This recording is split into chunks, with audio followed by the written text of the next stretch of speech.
How are we? Damn. I was caught late. How are we?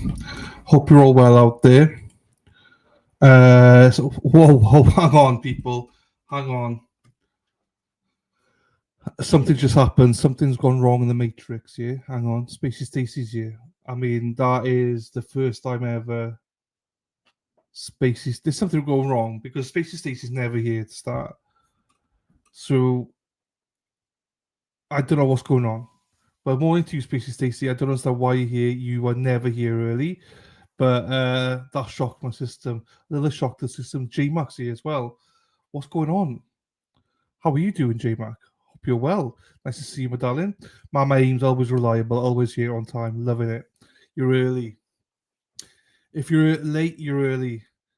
Hey, Adam Lally's resignation. I love that. I've not seen you for fucking seems like years. But hope you're doing well. It's nice to see you. I've not seen you for ages. I hope everything's going well with you. Nice to see you. Ashley, how are you, my darling? Nice to see you as well. Rhonda, lovely to see you. Always early. Love it. Kelly Eggleston's normally the first one here, but she's not here this morning yet. Don't know what's going on. Neither am I. You aren't usually sleeping, but normally I can get a message or something, but you are super early this morning. For you, J-Man. Normally, J-Man's in bed till about midday. Lazy bitch. I'm joking. She's fighting cancer, so she's allowed to sleep in. I'm a dickhead, but J-Mac knows my sense of humor. I'm here. Hey, hippie chick. That's another one. How are you, my darling? Nice to see you. I had you on the TV before you started. There you go. Nice. Because you're never early either, so nice to see you. It has been a long time, mate. I hope you're doing well, though. I'll say that name, it popped up as like friggin' Nora. I've not seen this name for ages. But yeah, hope you're doing well. It's always nice to see you. And nice to see you. All old names. But yeah, hope you're doing well. Carol, how are you, my darling? Nice to see you. Hope you're doing well. It's lovely to see everybody until I come to this name. I was like, oh, that's the morning ruined. Dana Leonard, how are you? Had to spoil it, didn't you, Dana? I'm joking. Hope you're doing well, brother. Hope you're doing well. I hope the standout was good yesterday. The Justice for John O'Keefe standout. Hope he's doing well out there. Yeah, you were just on Rumble. Yeah, I am streaming on Rumble as well. Good morning. Yeah, I see you over there as well. I'll just say good morning to you. Good morning. Yeah. I did try and do it on Twitter as well, but I think I didn't subscribe from Premium. I just got back this morning, put it back on, and it seems to have not. No, it might have to take 24 hours to connect or something. I'm not sure. There you go, J-Mac. So there you are. Right. I'm hoping that we should be going live in 10 minutes. Spooky, hello. Oh, shit, hang on. I've got to get a cursor back. Hang on. Good afternoon. Found you all for Karen Reid. Glad to see you covering the trial. I'm going to visit the Karen Reid courthouse soon. Happy day, Spooky. When are you going? When are you going? I hope you have a great trip. Where are you from? Oops. What's your mail address? What's your email are you in? Or actual address? Which one are you? I got off when I realized I wasn't here. Oh, you're fine. Both is fine. It's not a problem. I'm trying to get my Rumble following going. So, whereabouts? What? England? UK? Shut the front door. Are you from the UK, Spooky? Because I'm going out in October as well. I'm going out on I think it's the 21st of October. I'm going out. 21st until the 12th of November, I think. Documentary filmmaker, absolutely class. Yeah, let me know your dates. It is a small world. You might want to meet some people up there. Right. Are you on Facebook or something, Rhonda? I don't remember who's on Facebook, who's not. Are you on Facebook? I'll message you my actual address if you want it. I'm not going to put it publicly, but if you want it, I'll give it to you. Back to work after a week off. Happy days, Dana. Nice to see you having a week off, chillaxing, relaxing. Happy days. We probably follow each other. I just don't know who I follow on Facebook. Rhonda, hang on. Let me check you. Let me check you here. Also, right. So the plan is the court should be live. The court should be live in 9 minutes. Should be live in 9 minutes. So that's why I came on early. I can't find you, Rhonda. I can't find you. If we're not friends, message me or add me. Or if you've got a different name on there, just message me. Yeah, Spooky. Yes, I will. I will. So basically, it took 3 days. Thank you for coming. Oh, thank you for 8:30. Yeah, it's surprising. So courts, some of the streams like Court TV, they've all scheduled for 8:30. I don't know why everyone else is doing 9 o'clock. It's like there's a Vodaya people. What are you doing? So I think once they suss it out, more streamers will come online. They may not have listened what was going on. I don't know, but I hope the Court TV is a pool camera in there. So I'm hoping they do go live at 8:30, so or 8:30. But strange to me. So Donna Adelson. So hang on. I'll sum it up for you very quickly, actually. Image. Let me get this image up. Now, please, God, don't put the wrong image up again. I always put wrong images up. Is this the one? Yes, this is the one. So, Dan Markel at the top, he's the victim. He was killed in 2016. His ex-wife is Wendi Adelson, as you can see on the screen there. And her mother, his mother-in-law, is Donna Adelson, and she is standing trial right now, basically. Her husband is called Harvey Adelson, and their other son. So they got two sons. One's called Charlie, and the other one I'm not sure what his name is, but he's not important in this case. But Charlie's already been prosecuted. He is in prison for life without parole. At the bottom here, Charlie's ex-girlfriend is called Catherine Magbanwa, or whatever, I can't pronounce that. She's also in prison for life plus 60 years, because she was a go-between between the hitmen and Charlie to kill Dan. The hitmen were Sigfredo Garcia, who was the father of Catherine's children, and his best friend, Louis Rivera. He took a plea deal, and he is in prison at the minute, but he just let everyone know what's going on. So Sigfredo is in prison for life as well, and Louis is not, but I don't remember how much he's got. So it's gone on for what is it now? It's gone on for years. So basically, Donna's now been arrested, and she's now she's going to be found guilty in this case. Let's be honest, she could be found guilty. But what we didn't realize was that they just going to dump it all on Wendi as well. Now, in my opinion, Wendy's a mofo. I think Wendi is guilty. And I thought that within 20 minutes of listening to her her interview with the police. I think she's fully involved in all of this. So I'm hoping that. So Donna was arrested 7 days after Charlie's conviction. And she and Harvey were on the way to Vietnam, and they were arrested right on the plane. I'm hoping the same thing happens to Wendi. She's got immunity for her questioning in court. They can't ask her any questions outside of her police interview, basically, which the defense were trying to say, no, we want to interview her on everything. But they said, no, you can't. But let's not mistake, she has not got immunity for everything. She's just got immunity for the question. So the defense can't ask her questions they want to ask her, basically. But if you watch the day one testimony, Louis Rivera basically said he saw Wendi and she was 100% involved, basically. She's in the shitter right now. She's in the shitter right now. And she's testifying today. So by 8:30 today, for whatever reason, I don't know why they're doing this, but there's a Vordia for her at 8:30 this morning. The jury been asked to come in for 9:15, and I see some streamers are now starting to go live. I think they clicked that this is going on, and at 8:30, 9:30 court is beginning. So we should see the Vordia, because why would they not show that? Court TV is scheduled to start at 8:30. 8:30. Sorry. But yeah, for some reason, no one else was streaming this. But now all of a sudden, I think people start waking up to the fact that there's a Vordia and potential.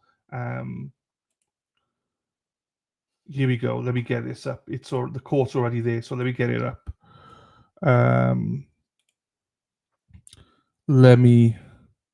Court is open. Yeah, I'm so glad. I will not give myself credit, but I'm so glad that I'm on the ball. No, really spooky, but basically, yeah, there's a lot going on here.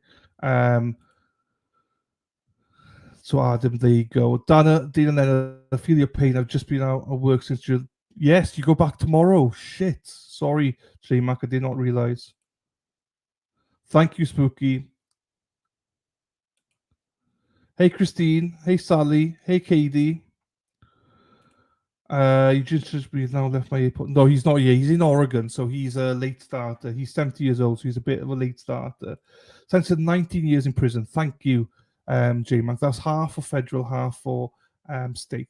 I think he's just done the federal one. He's going on to the state one now. So, Louis, there you go. Right, so here we go. We are ready. So, will Wendi testify against the mother? Well, she is, you dummies. This is what bugs me about.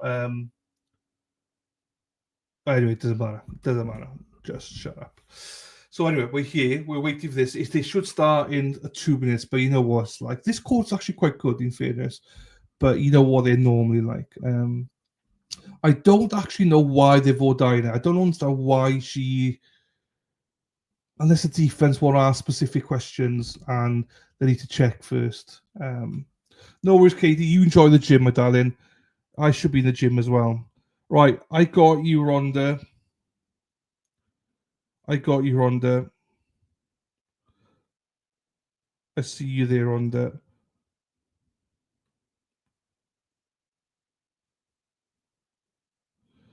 Rhonda.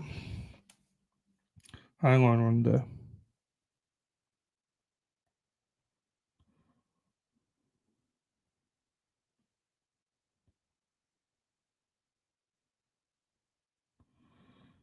There you go. Right, I will message you in a second. You make me feel bad. I haven't worked out in years. Yeah, but you're a cancer, J-Mac, so you're allowed to not work out. Do you know what I mean? After you kicked cancer's ass, then yeah, go back and do it. But for now, don't feel bad about it. Fucking hell. Good morning, Young. How are you? Listening whilst you drive to the work. Right, good. Over there in Corn Country. Oh, hopefully it starts on time now. I'm just keeping an eye on a couple of other streams as well, just in case. Because I don't like Core TV. I prefer one of the other streams, but... Oh, here we go. I'll switch it. I prefer this stream. Hang on. Let me switch it. Lady Di, how is your better half doing, Lady Di? Lady Di's better half was in hospital on Friday. Hope he's doing okay. Was it appendix? There we go. I prefer this one. I blocked you again. Lady Di, hello, my darling. How are you? Did I miss you? Did I? Sorry if I missed you in chat. We're back, though. I did email you, but you never responded, so touche.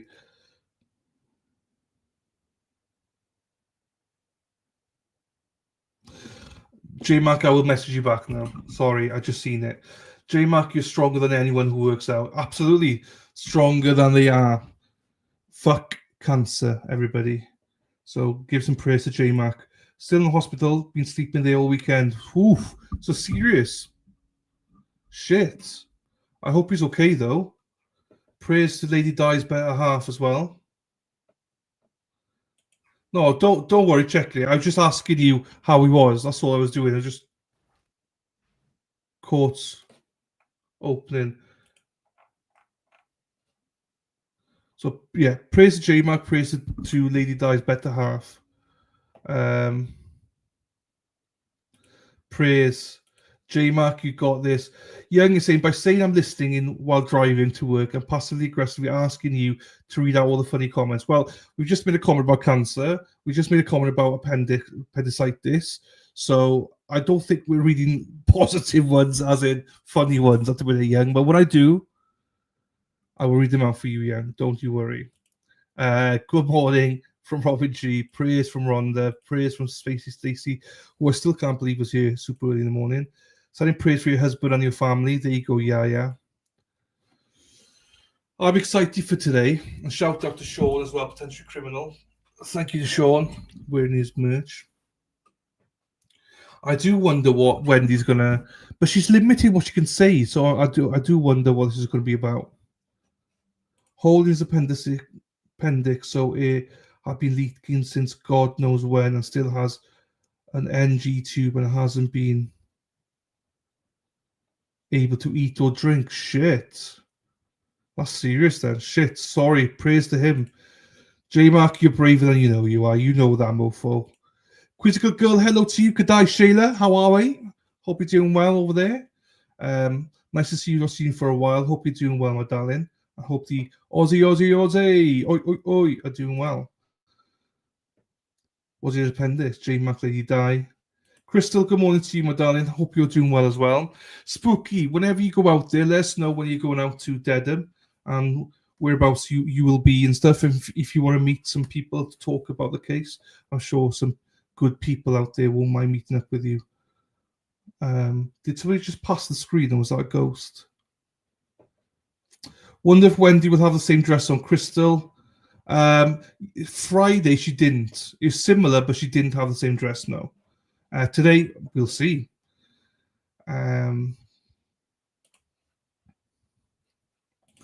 Lady Dice and Robin G, yes, but typically they are out the next day. What can I say? When he does something, he does it right. Or did he pay the doctor and say, look, just keep me in. Just keep me in. Lady Di is my other half. Just keep me in, doc, please, for a week.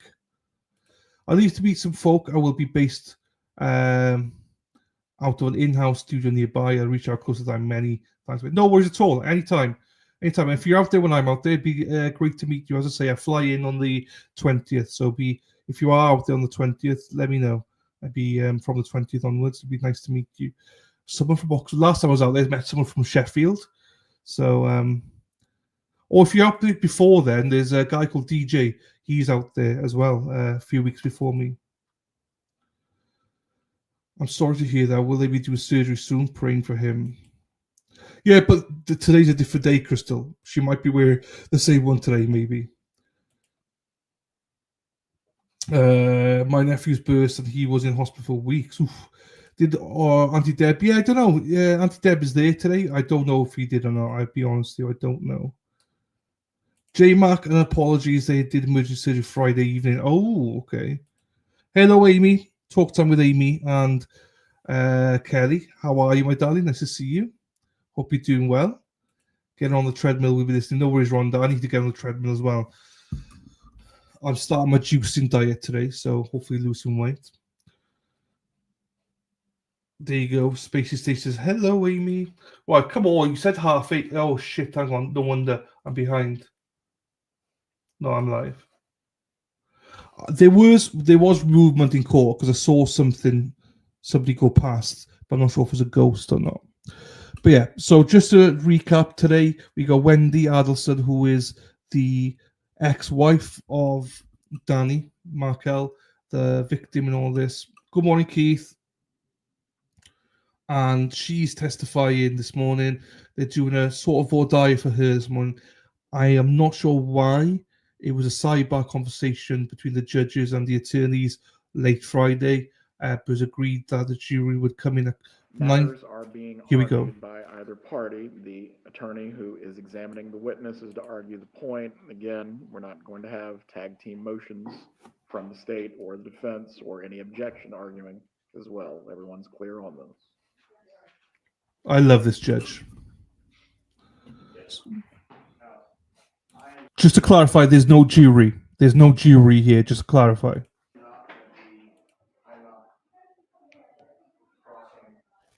Wendi Adelson, but I am the one who prepared The proffer. Yes.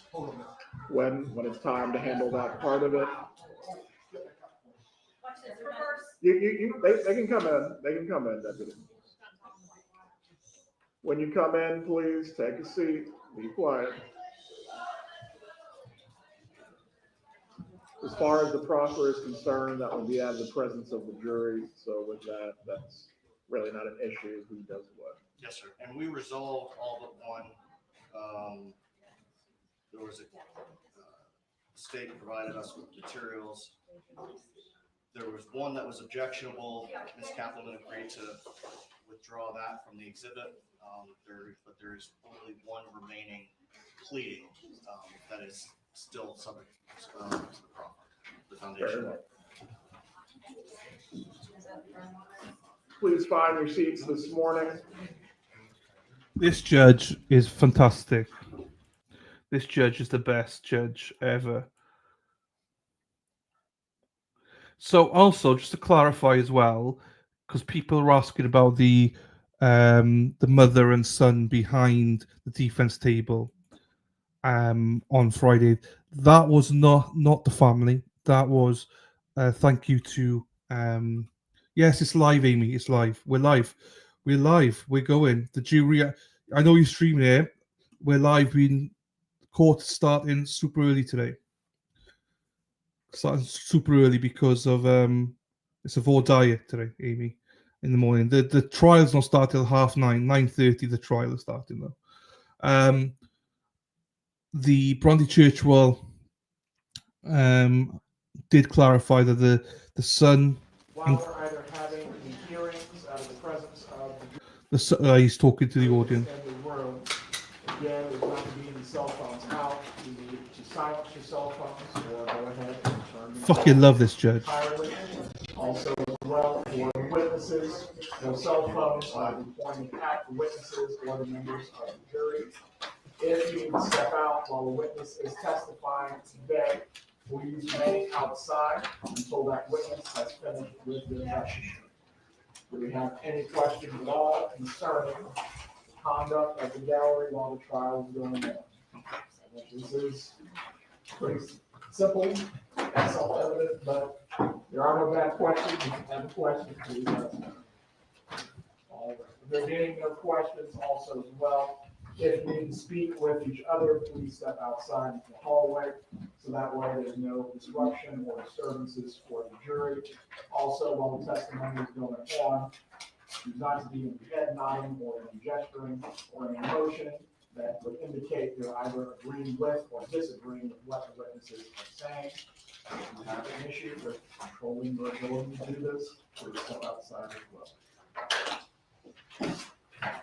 We have parties present this morning.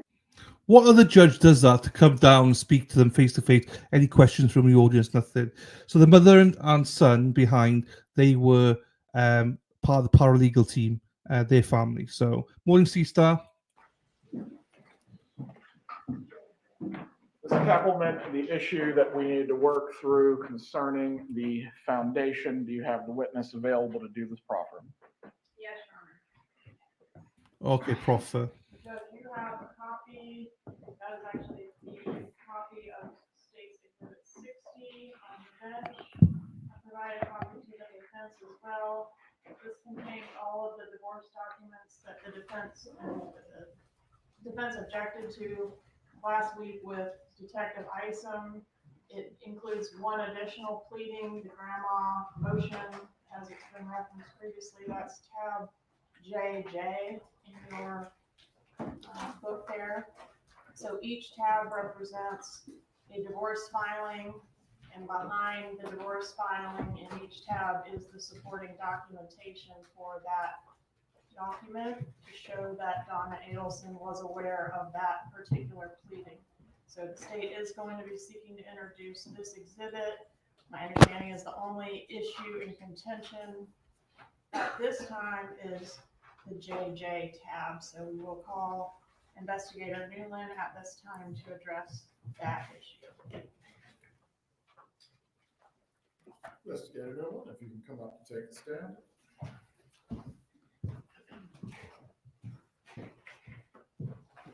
Please raise your right hand to be sworn for the proffer. Do you swear or affirm the testimony you're about to give is the truth? You may take your seat. You may inquire, Ms. Compliment, when you are ready. Thank you, Judge. I just need about 30 seconds.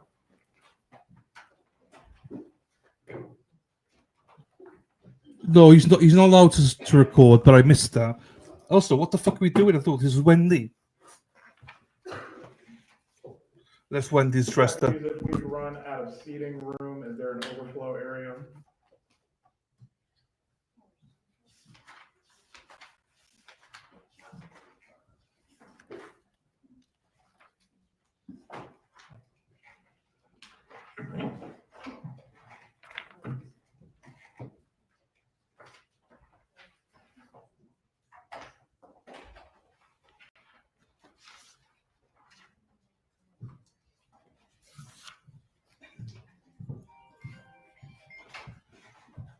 Turn those phones off, please.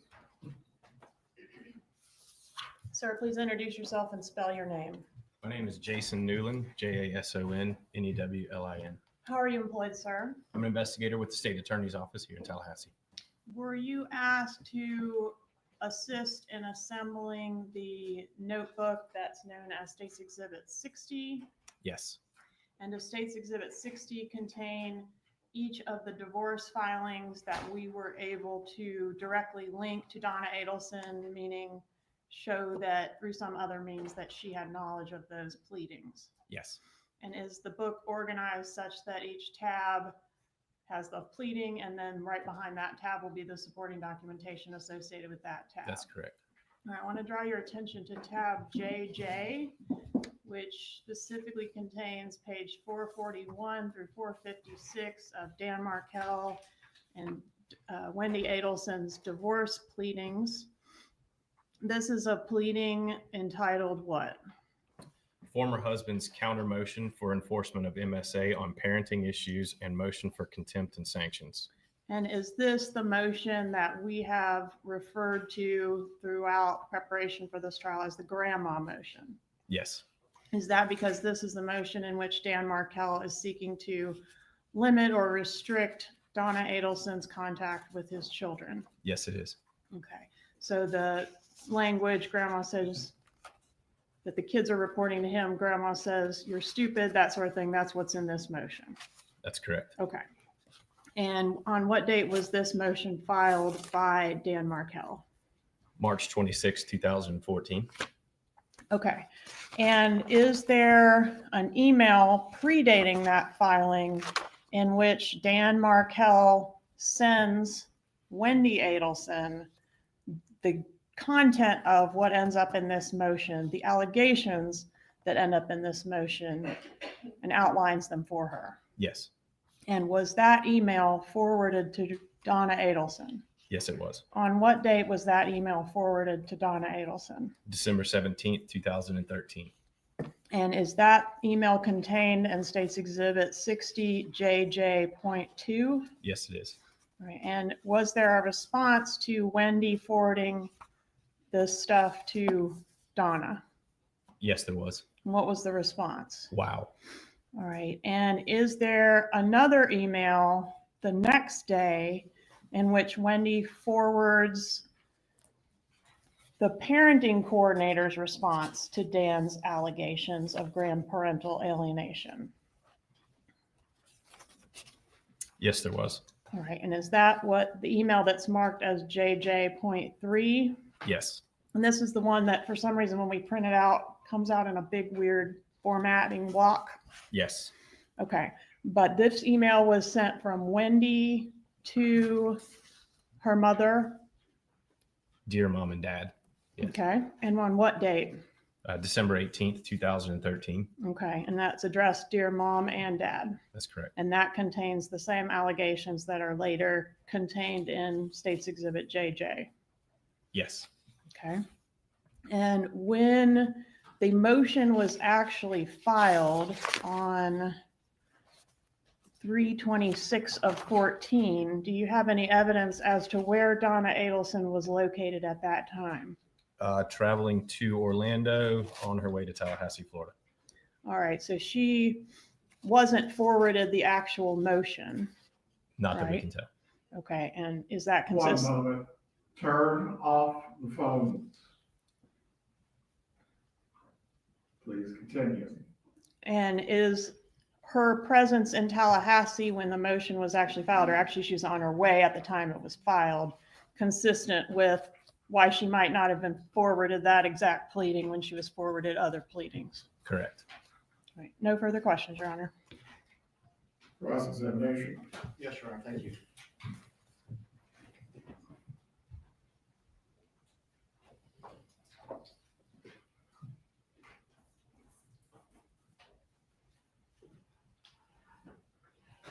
Good morning.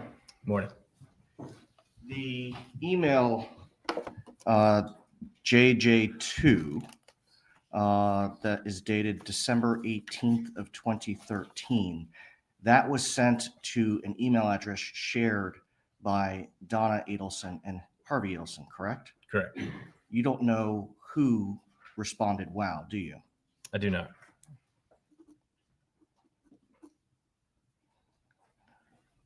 And with respect to Donna Adelson driving from Orlando to Tallahassee at the time that the motion was filed on March 26, 2014, you don't have any evidence that that motion was shared with Donna, do you? No. Nothing further? Going to redirect to Investigator Newlin.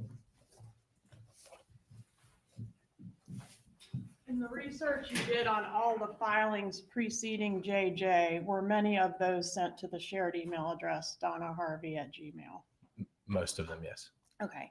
And in many of those, does Donna respond in a way that we can confirm that it's Donna Adelson responding as opposed to Harvey Adelson?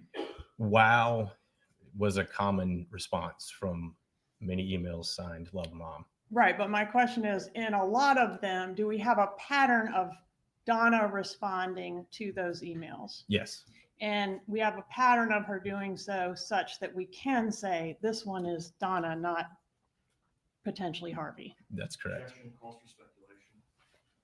Overruled, but if he is aware of the pattern for his investigation, he may testify confidently on this point. Meaning they're signed mom, Yes. or they say dad and I, whatever, with context indicating Donna's the author as opposed to Harvey. That's correct. Nothing further, Judge. You may step down, Investigator. Any other witnesses or evidence to offer concerning the issue of the Proffer? No, Your Honor, not all we're arguing about is that tab.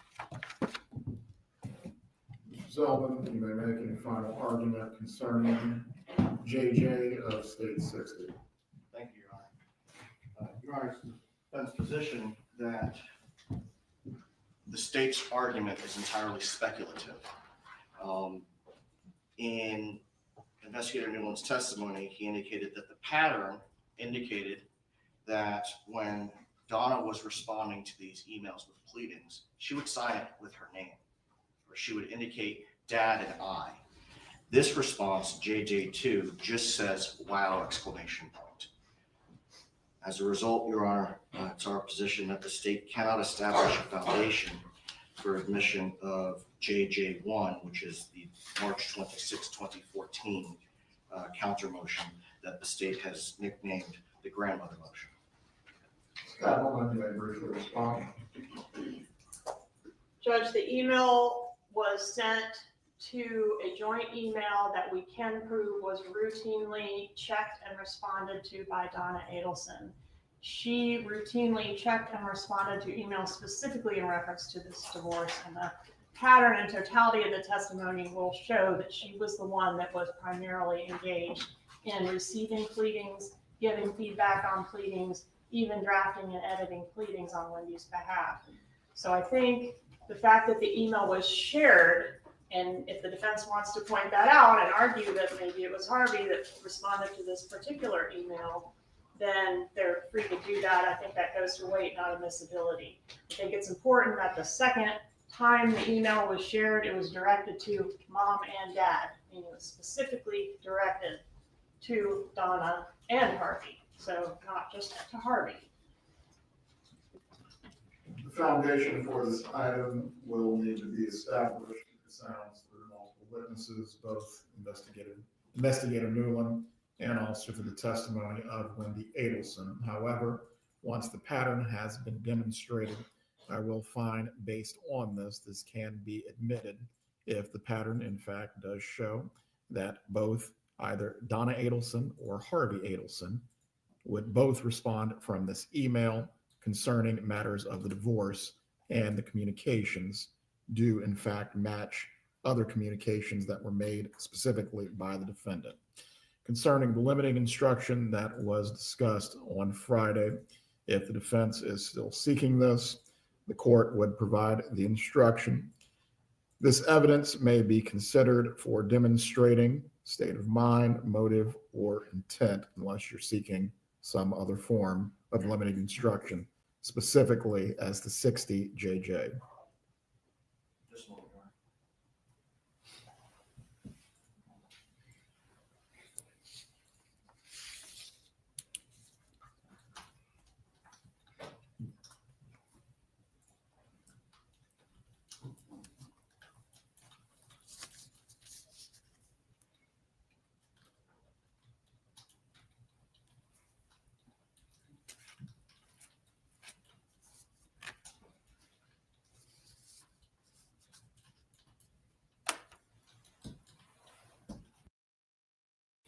Can you read that to us again, please? This evidence may be considered for demonstrating the defendant's state of mind, motive, or intent as far as any arguments that Donna Adelson is in fact not the person who sent the wow response, because it was shared. Certainly the defense is free to cross-examine on that point and present any evidence or argument in support of that position. But I am going to find that these matters being argued go to weight, not admissibility, if the pattern can be demonstrated by both the investigator and Wendi Adelson and their knowledge of these communications or investigation. That's, the defense appreciates that and agrees with the language. Very well. Ms. Kappelman, do you wish for State 60 to remain at the bench, or will you need it back for the moment? I have a copy, Judge, so if you'd like to keep it for your use, that's fine, or I can retrieve it. Right. I will just keep it up here then next to my trial notebook. Are there any other matters that we need to address before the jurors are brought in for this morning?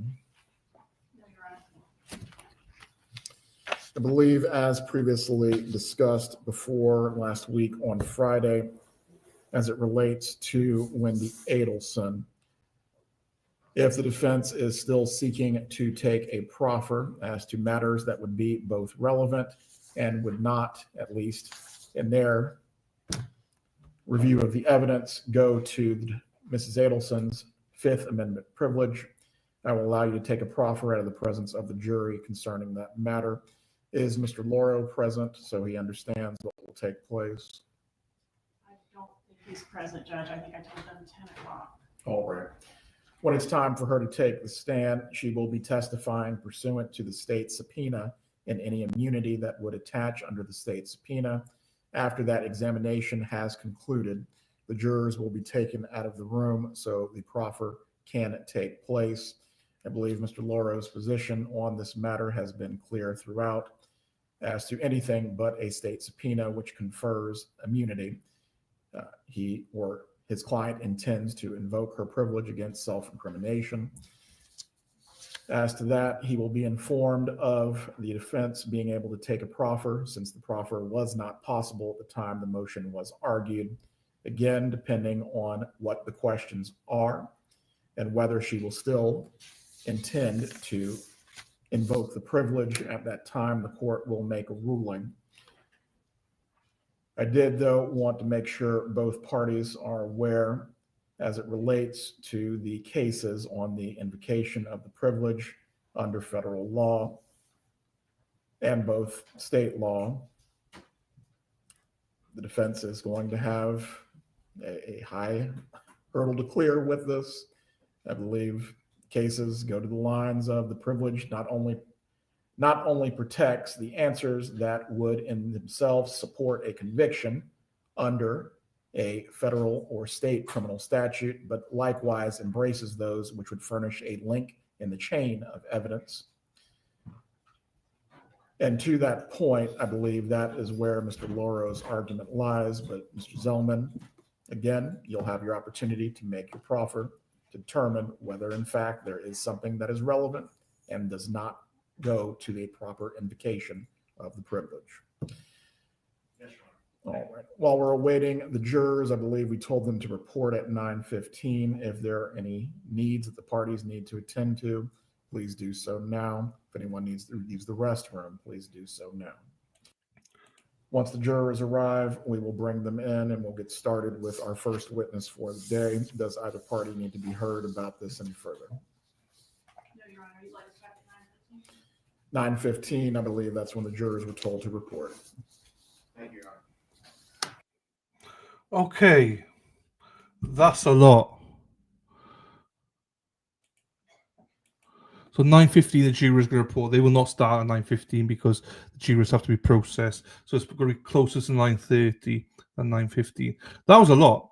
I don't understand all of this. So let's try and work this out.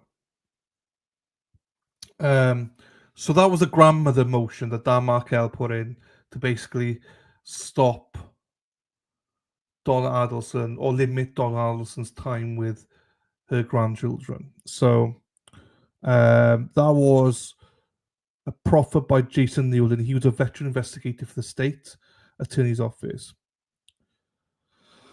So the reason it's important, or how I presume it's important, is that the prosecution of the state, they're going to try and say that was motive for Donna to try and get Dan killed.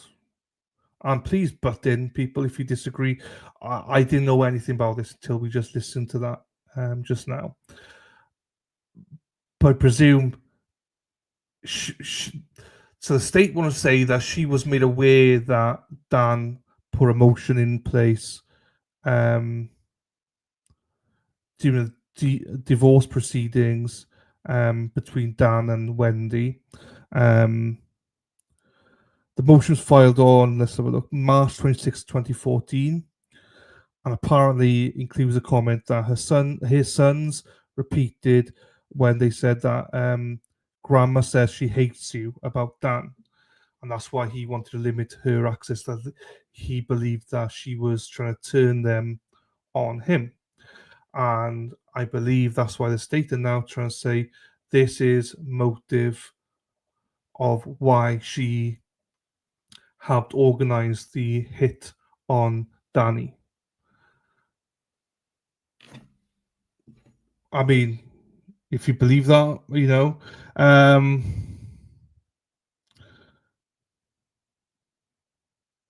So we also know that Wendi might be proffered as well on this. But that, hello, Mr. O. Let's fucking go, sir. How are you? So what the defense is saying is that the state's argument is speculative. But they're able to cross all this, you know. So, but I don't, like, be completely honest. Is that like what? I don't. If that's the only motive they got for her, then that's pretty weak. But luckily all the phone calls and stuff like that are in place. So, I agree with Spacey 11. What goes through people's heads to think they can get away with murder? That's so nuts for me. I agree, especially this day and age. You know. Yes, thank you. Let's see what Kathy Russon, she also just posted. So let's have a look. We'll see what she's just said. Kathy says, Proffer outside the presence of the jury this morning. They're discussing the grandma motion. I didn't even know that existed. that Markel had filed a motion wanting to limit Donna's access to the children because after a visit with her, they had come home and told him, Grandma says she hates you. So there you go. That's what Law and Crime is saying, which, doesn't really add anything to it. But yeah. Good morning, Jackson Nickel. How are you? Hope you're doing well. Big day. So yeah, I was expecting to see Wendi this morning. That's what I thought they were doing a proffer of O'Dyer on, but it wasn't. So it is what it is. But they can proffer Wendi as a witness on the stand, because that's what I believe. Did Kathy just say that?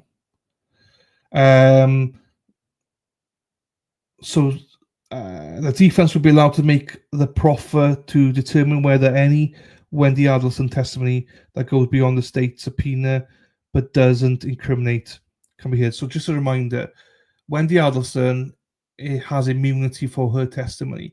Now that does not mean she has immunity. She can be arrested after all this, and like, as I think she should be arrested after all this, but she has immunity for her testimony. So they're going to proffer her. I imagine they're gonna put her on the stand, ask all the questions, defense gonna ask relevant questions, and then they're gonna do a proffer. So imagine there'll be a break and there'll be a proffer. Because the defense are very limited in what they can ask. Not Donna, fucking mofos. Wendi.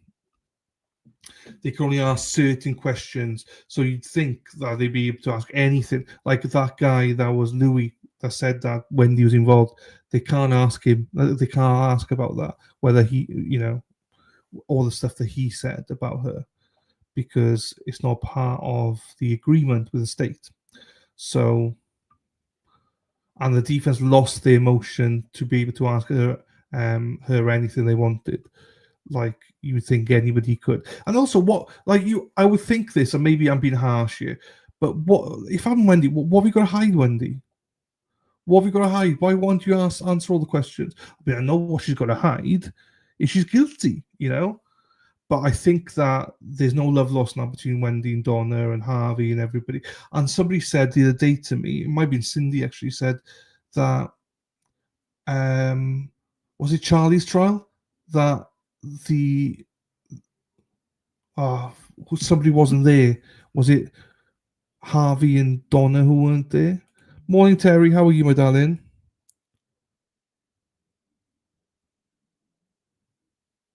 Okay. Hang on.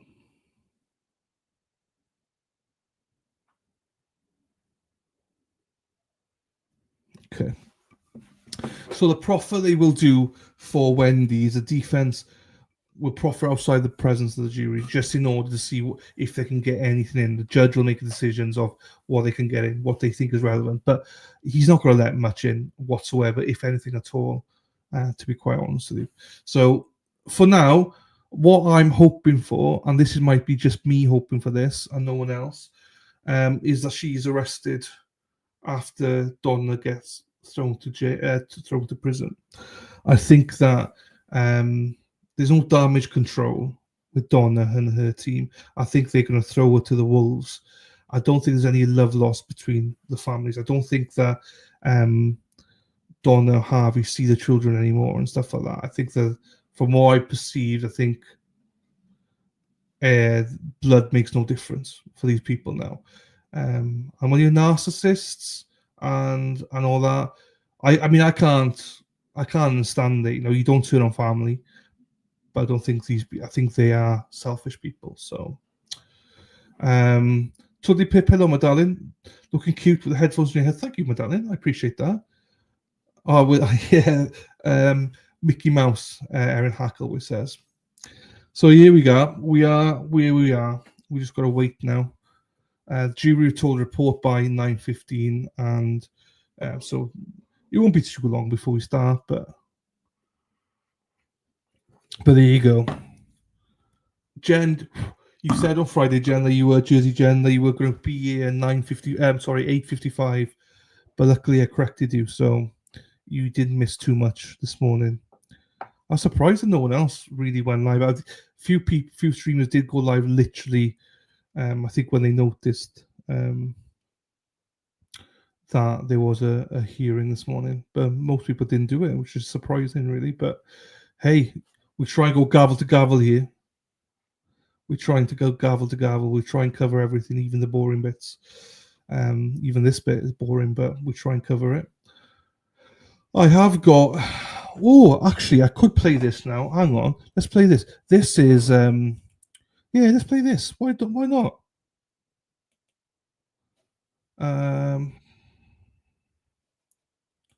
Wait, Donna's not got. She already has.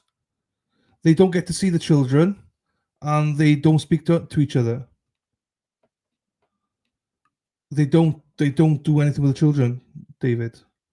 They don't do anything with each other. You do know the cause already started. Yes. We covered it, Tudley. We covered it. We covered it, my darling. I think we were the only streamer that was on when it actually started. I know people jumped on afterwards, but yeah. We're waiting now till the jury come in.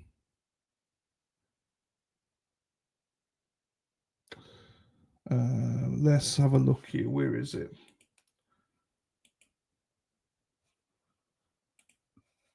So this is a statement that Dan Markel's mother read out in court.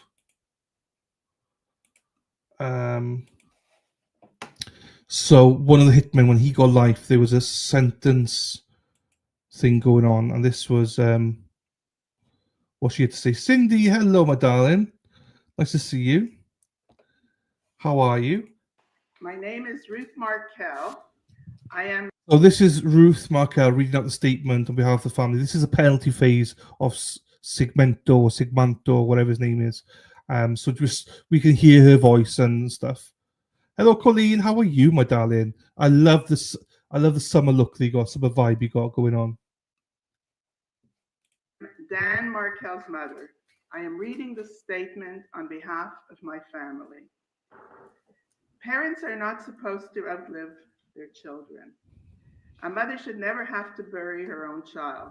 Perhaps this is why there are words to describe someone who loses a spouse or their parents, a widow or an orphan. But there is no word in the English language for someone who loses a child. And yet, because of the acts of a few, my son Dan's life was cut very short, and I have been forced to experience the unthinkable and to live a life filled with unimaginable pain and heartbreak that no mother should ever have to endure. Dan's family, friends, and colleagues and mentors describe Dan as a caring, uplifting, and inspiring person to everyone around him. Dan was a devoted son and family member, cherishing family celebrations and always making time for lengthy phone calls with us and other family members in Canada, United States, and Israel. As a son, everything about Dan and everything he did made us proud. From his love of music, dance, sports, and travel, to his dedication to and hard work in school, culminating in his acceptances into Harvard University. As an undergraduate in Cambridge, England, where he earned a master's degree in political theory, and finally Harvard Law School, where he received his JD and began his impressive legal career. After graduating law school, Dan served as a law clerk for a federal circuit court judge, and then worked as an associate at a prestigious law firm in Washington, DC. Then began what proved to be a successful career in academia, becoming a professor of law and landing a coveted teaching position at a top US school right here in Tallahassee, FSU College of Law. Of all my son's accomplishments, however, I am most proud of the father Dan was to his beautiful boys, Lincoln and Ben. It is hard to capture in words the joy and excitement I felt when Dan became a father and I became a grandmother. I derived even more joy and happiness watching Dan raise his two boys. Dan was a present, devoted, loving, supportive, selfless father, and he always acted with the best interests of his boys. Dan regularly attended the boys' daycare, leading holiday programs for all the children.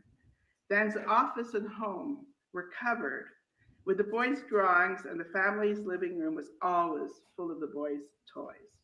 Regardless of the situation, Dan always put his children's safety and well-being ahead of his own. Lincoln and Ben loved their father. He was their hero. Dan offered the world his love, his wisdom, opinion, his energy, his friendship, and his warmth. Since the day he was born, Dan was alert and energetic. He did not waste this energy. He used it to live life to the fullest. For example, even in his short life, he pursued his passion for travel, and he lived in many cities: Montreal, Toronto, Boston, New York, London, Jerusalem, Washington, D.C., Phoenix, San Francisco, Miami, and Tallahassee.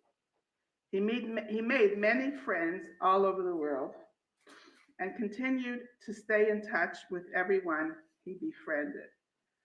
When Dan moved to Tallahassee, he quickly became an integral part of the community. Dan made many close friends at FSU and in the broader Tallahassee community. He regularly attended community events and frequently hosted others at his home. Dan was on the board of the Shomrei Torah Synagogue and frequently attended services, holidays, and children's programs. Dan's murder has not only deprived his large network and community of a dedicated and caring family member and friend, it has also deprived the world of a brilliant attorney, teacher, and legal academic. Dan also co-founded a blog called Proff's Blog, which focuses on a variety of topics related to law and life. Due to Dan's amazing dedication and tireless work, Proff's Blog continues to grow and inspire legal scholars and students around the world. In addition to Dan's scholarship, Dan was a devoted professor who was deeply involved in the FSU community. Dan was passionate about teaching, and his students adored him. Dan served on the law school's recruiting committee and worked to recruit high-level academics to FSU, including by personally hosting most of the recruits and new faculty members. Dan's energy, drive, and sociability enhanced the student body and the faculty of the FSU College of Law. As the court knows, Dan's life was brought to a sudden, abrupt, and tragic end when he was murdered in July 2014. The losses sustained and the damage caused by this crime cannot be overstated. In one fell swoop, our son, brother, and the father of two young boys were all killed. My life was shattered. Dan's death has caused us deep pain that is both disruptive and permanent. After the death of a loved one, you are supposed to face the loss, the void, the experience, the grief, and maybe get closure if you are lucky. When you lose a child, life's progression comes to a complete stop. And the grief comes to a grief stop. When my life was shattered, Dan's death has caused us deep pain that is both disruptive and permanent. After the death of a loved one, you are supposed to face the loss, the void, the experience, the grief, and maybe get closure if you are lucky. But when you lose a child, life's progression comes to a complete stop, and the grief and pain of a mother who loses her child never ends. For me, closure and normalcy are only words in a dictionary, not a reality that I will ever experience again. We have waited for more than 5 years for those involved in Dan's murder to be brought to justice, which has only exacerbated my pain, grief, anxiety, and health. It is very cumbersome to navigate and participate in the legal processes encountered in the days, weeks, and years following the murder. From the day I learned about Dan's death, I experienced a life sentence. But I know that even after justice occurs, Dan's murder will continue to torment me for the rest of my life. Thank you, Mrs. Markel. I'm not finished. Wait, I'm still starting. Other lives were just. What's wrong? Oh, there is another page. It just looked like. Okay, are we okay? Yeah. Sorry, go ahead. Sorry. Yes, ma'am. Other lives were destroyed as well. The lives of Dan's two sons, my grandchildren, were forever turned upside down as a result of this crime. Benjamin was 4 years old, and Lincoln was only 3 years old when their father was murdered. Benjamin and Lincoln have been forever deprived of a relationship with their father and will grow up and go through life without a father. These boys have also been robbed of their childhoods as they are forced to confront and try to understand the unthinkable crime of murder at such a young age. We, all including Phil, Shelley, and her family, have been traumatized by Dan's tragic death. Dan's nieces and nephews, ranging from ages 8 to 13, were forced to confront murder at a young age. Dan's older relatives could not comprehend this tragedy. My maternal 97-year-old uncle had a special bond with Dan and suffered greatly from his murder. He gave up and died 3 months later. There is not a single day that goes by when thoughts of Danny do not enter our minds. His murder has been horrible for us, shocking, surreal, hard to understand. Danny is never coming back, but we continue to hope and pray for justice. Thank you. So sad. Such a brave woman. So yeah, that was from the Sigmund or whatever his name is, sentencing penalty phase. Right, let's get back to the trial then. Those of you asking about who's in there, who's not, we don't know. There's 2 rooms for the media, so there's no overflow room for the media as well. So I can imagine there's a lot of people that want to get in.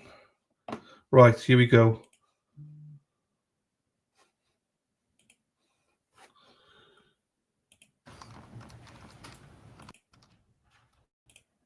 Too soon. Members of the jury, I hope you had a restful weekend and good morning. Good morning. By a show of hands, I just want to confirm that everyone has in fact complied with the instruction not to seek out any information about this case, and also you've not spoken with anyone concerning this case.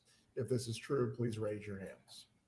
And for the record, all 14 jurors have raised their hands. At this time, we are going to continue with the state's case. Ms. Kappelman, you may call your next witness. Thank you, Judge. The state calls Investigator Newlin.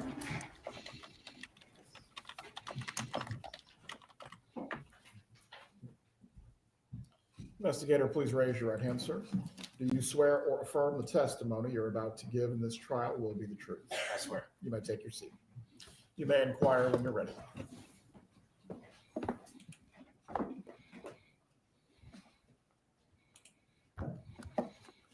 Sir, please introduce yourself and spell your name. My name is Jason Newlin, JASONNEWLIN.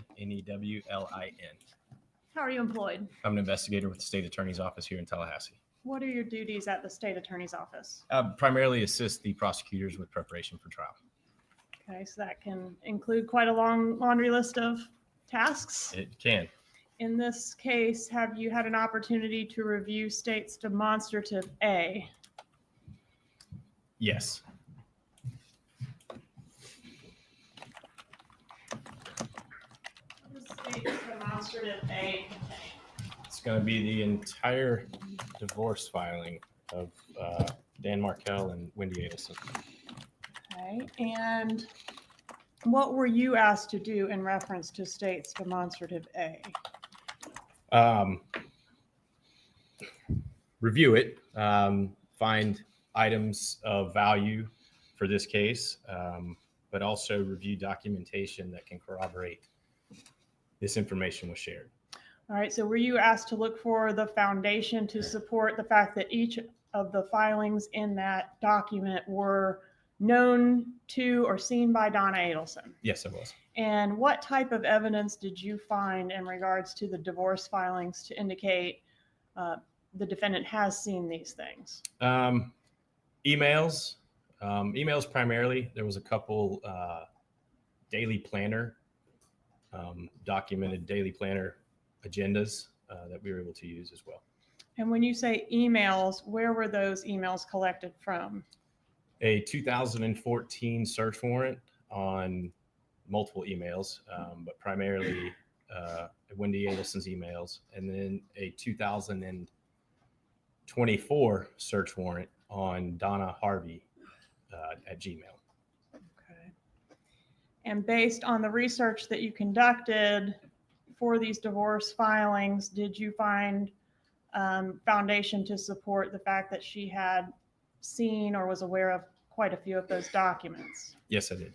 And based on that, did you create a new exhibit, State's Exhibit 60? Yes. And how is State's Exhibit 60 organized?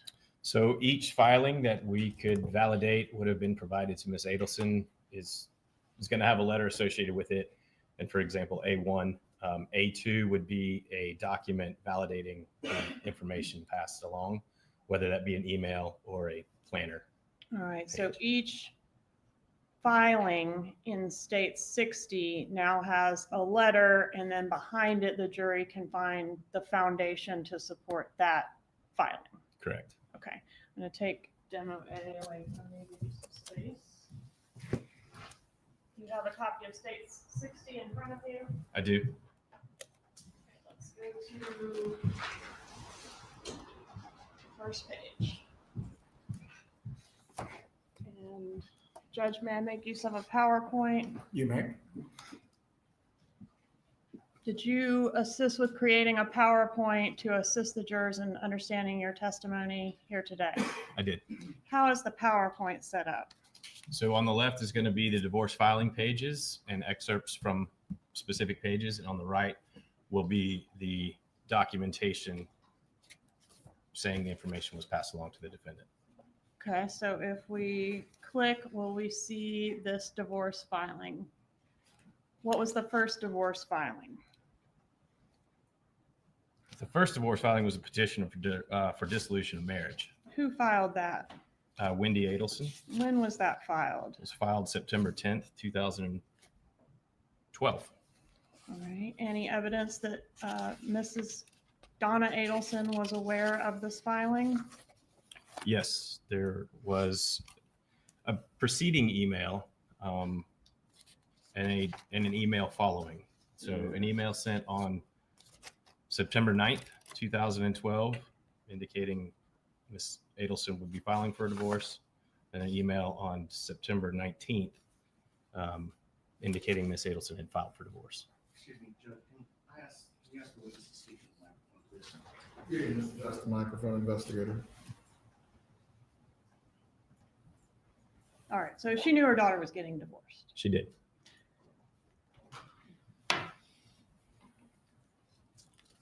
All right, let's go, if you would please, to tab B of Exhibit 60. What is the filing in tab B?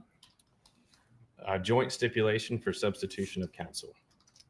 Okay, and what is a substitution of counsel? It's generally when an attorney that's assigned to a case is getting off of the case, and a new attorney will be assigned. All right, and Wendi was switching lawyers? Yes, Who was she switching from and who was she switching to? she was switching from Shannon Novy, switching to Kristen Adamson. And was Donna aware that Novi had represented Wendi prior to this substitution? Yes, she was. All right, and for that, I would direct you to 60B.2. Did she send an email 7 days before this lawyer change?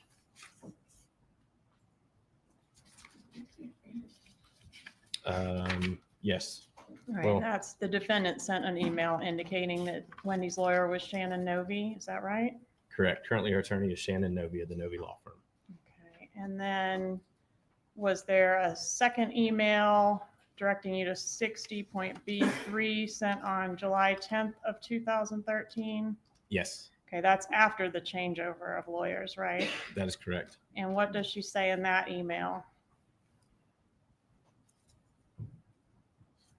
This is going to be the July 10th B3. Gary Cohen told Wendi tonight that he thinks the offer should be made her attorney Kristen at mediation on the 18th of this month. Okay, and what about in the paragraph above that? Does she talk about why Wendi left the Novi law firm? She does. Okay, so acknowledging that the new lawyer is Kristen. Yes, Do you know who Kristen is? Kristen Adamson. Okay.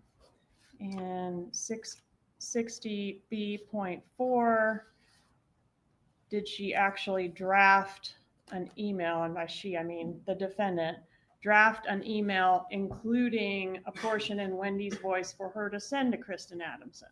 Yes, And that email is dated what? October 18th, 2012. And what is the email entitled?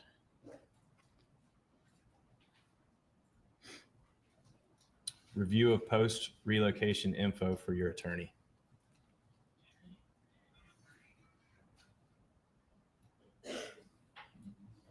One more click, please. One more click. All right, and in that pleading, she says, I have been upset about this move since it happened in 2005, referring to having to live in Tallahassee, right? Yes, Okay, and that's the I in that sentence is Wendi, right? correct. Okay, next.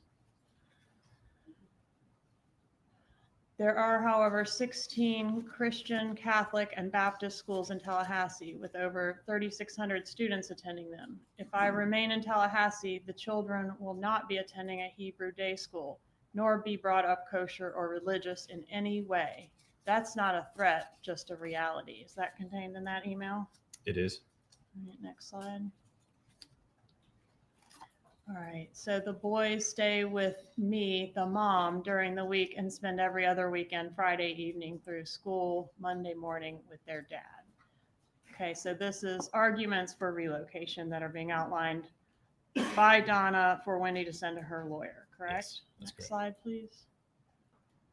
All right, so let's move on to tab C. What is the pleading addressed in tab C? Wife's answer to husband's counter petition for dissolution of marriage.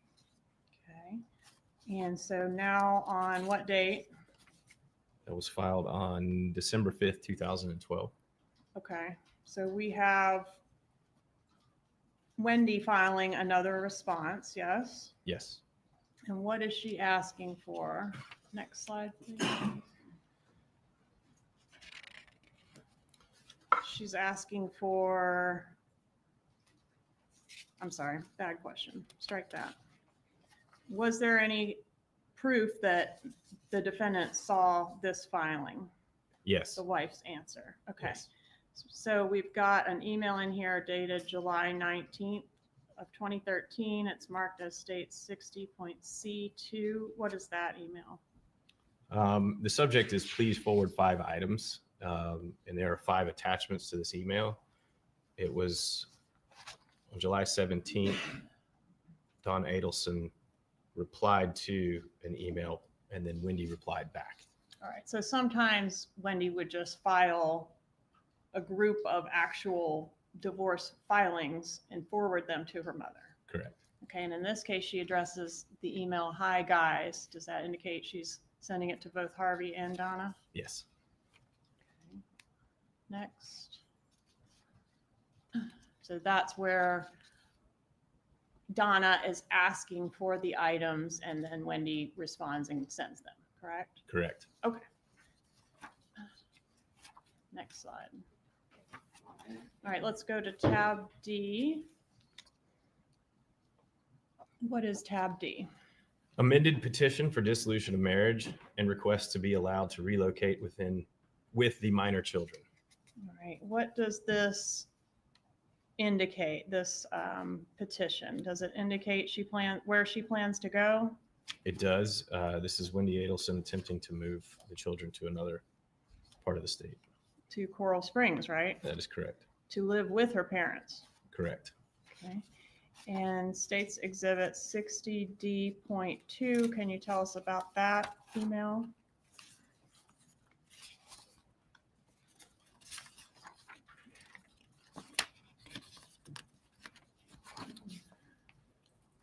This motion was forwarded to Donna Adelson with the terms, here it is, let's edit. All right, so who sent it to Donna Adelson? Wendi Adelson, On what date did she send this to her mom? December 10th, 2012. Okay, so that's 3 months before the document ends up getting filed, right?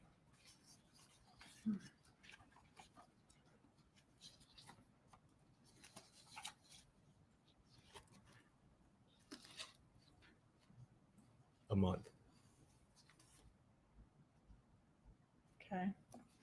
So before she files her motion for relocation, she being Wendi sends it to the defendant for edits. Yes. And does the defendant reply with some edits? Yes.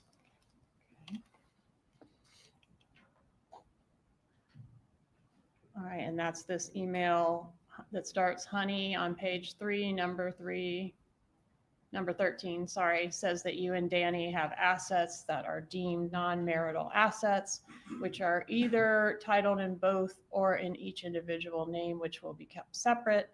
What non-marital assets are these? Does this refer to your 401k, his 401ks? If so, his 401ks, one for $75,000 and one for $25,000, if not set aside in a prenup, are deemed marital assets. So this is, am I correct? This is Donna responding to each, she kind of goes paragraph by paragraph and offers edits and questions for Wendi. That's correct. All right, and how do we know this is Donna and not Harvey? Signed, love you, Mom. All right, and then are Donna's questions and feedback forwarded by Wendi to Wendi's attorney? Yes, they are. And does Wendi cut and paste Mom's questions and then send them to the attorney as her own questions? She does. Okay. And then does she, upon getting a response from the lawyer, does Wendi send the lawyer's answer on to her mother? She does. Let's go to tab E, please. What is tab E? Motion for leave to amend petition for dissolution of marriage to add a complaint for relocation. We're going through everything we just talked about. Hold on.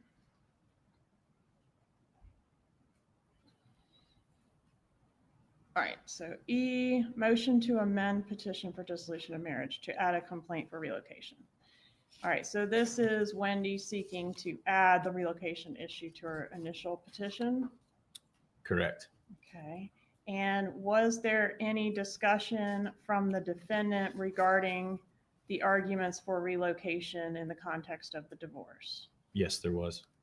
Okay. And is that 60.E2? It is.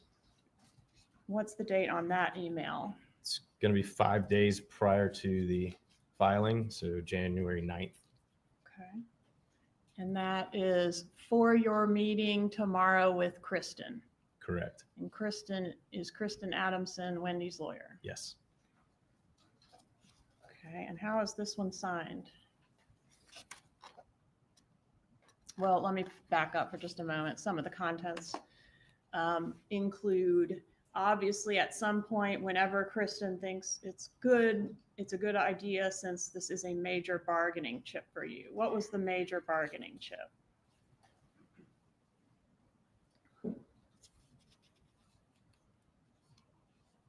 Her employment. I That believe. she had better employment opportunities in Correct. South Florida. Yes. All right. He needs to know that there is no way in hell you're going to stay at FSU and that he's the reason you're leaving.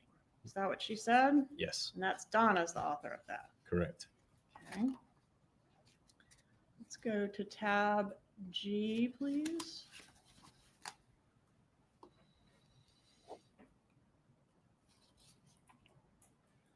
What is tab G?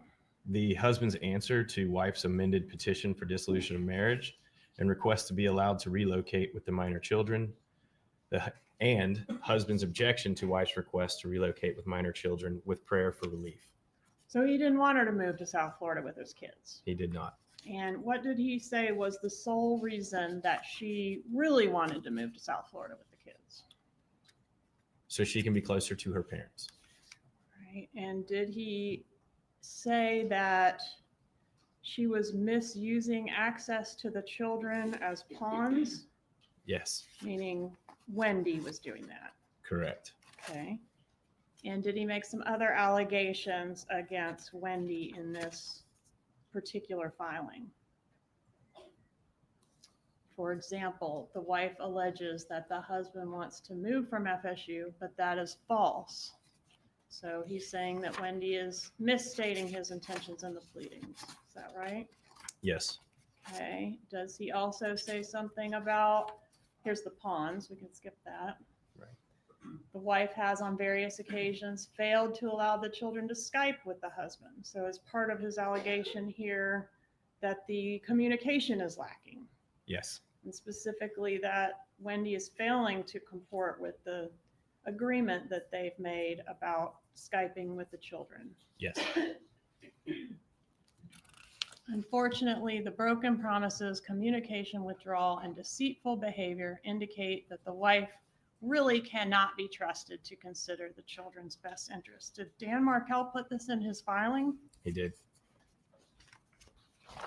Because there are numerous false statements in the petition to relocate, and because the wife's behavior reveals deception, lack of integrity, and other instances of bad faith, this court should look at the wife as having unclean hands. Did he put that? He did. And this was sent to Donna Adelson, Correct. the wife who unilaterally helped herself to $400,000 of assets she barely contributed to. And then it goes on, this court should award decision-making authority over education, medical, and religious matters solely to the husband. He didn't even want to consult Wendi on those matters. He did not. And he was asking the court to grant him sole decision-making over those three areas of his kids' lives, right? That's correct.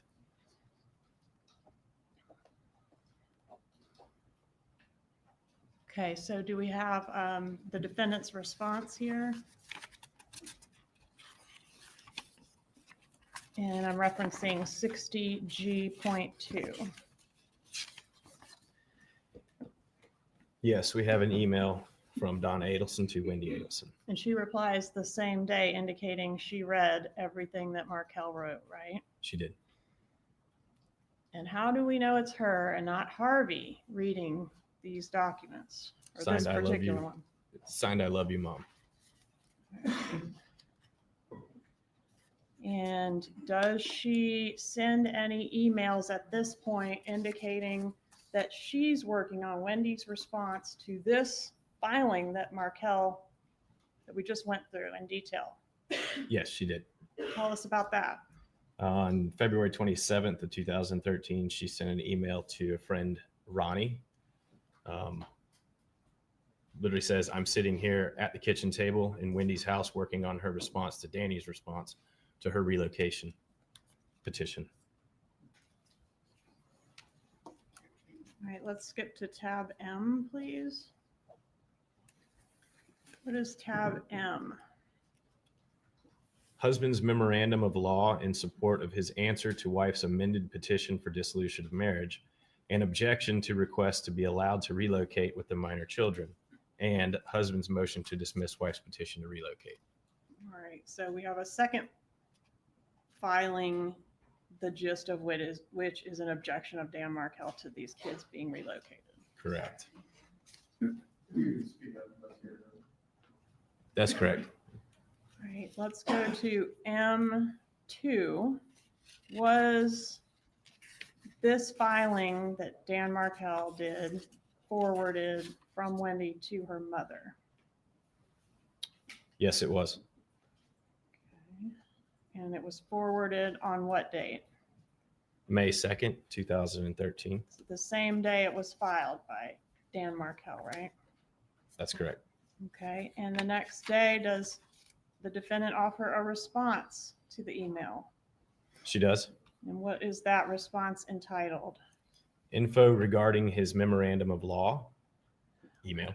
And how does she refer to his memorandum of law?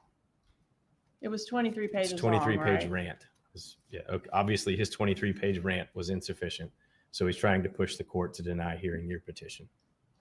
Okay, what does she say about the efforts that Mr. Markel is putting into this divorce?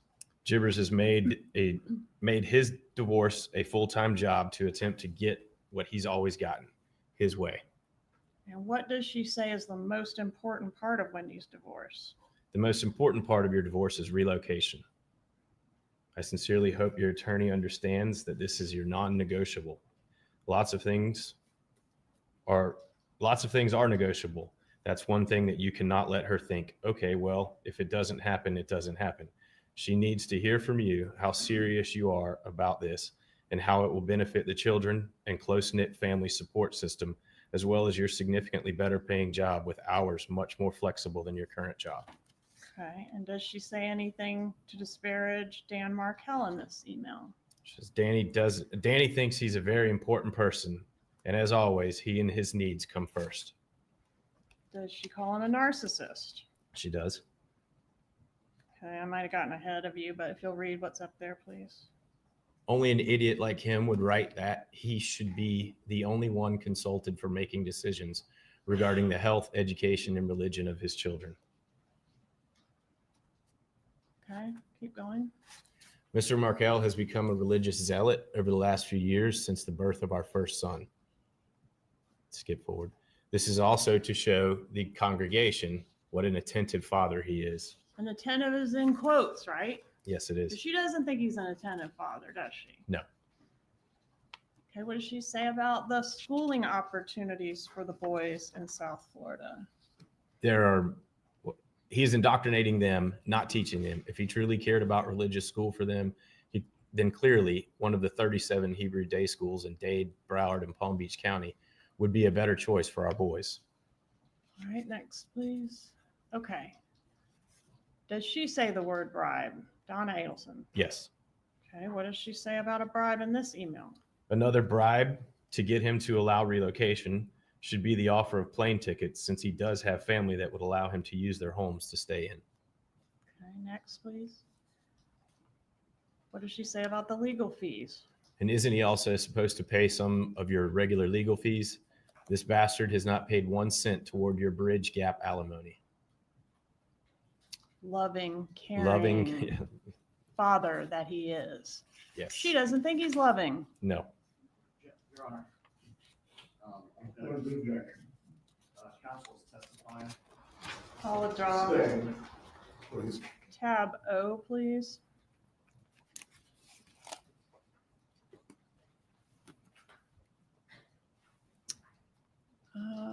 Next slide. Okay. Okay, so here we've done something with the exhibit to avoid duplication. Can you explain that to the jury, please?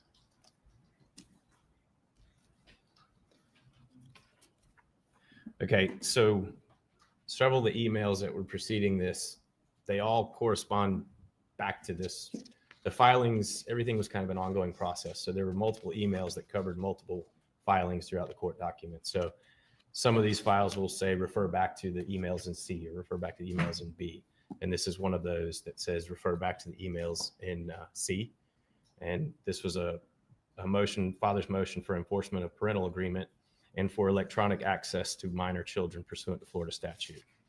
All right, so if they get to a filing in their exhibit 60 and they can't find the supporting documentation, they should look on the first page and there might be a note referring them to one of the other tabs. Correct. Okay. And in this case, they're going to refer back. If they want to see the supporting documentation for O, they'll have to go to C.2. Is that right? That's correct. Okay, and how does C.2 provide a foundation for O?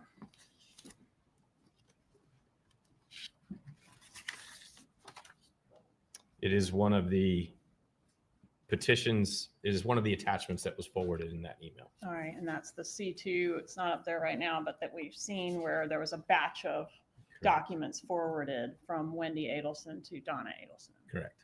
Okay. Tab P, please.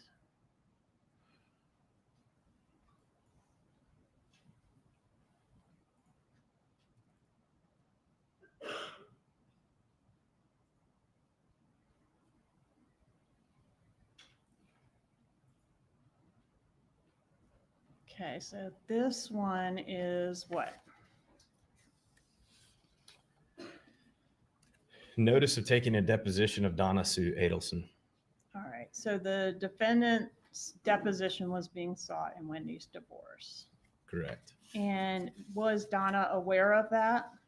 Yes. How do we know that? Emails.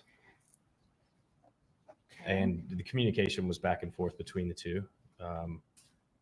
All right. Did she author an email specifically talking about the service of the notice for the deposition? I'm referring to 60P.2. Yes. There's an email on May 21st. All right. And what does she say about the service, the notice of service for the depo? It says, wow, he is such a royal jackass. How smart are you to get rid of this piece of S? R, as in like a pirate. Okay.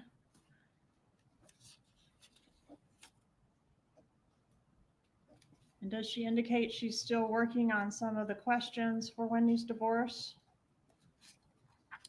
Yes, I've been working on some statements, etc., for the relocation, so I'll send them soon. Love, Mom.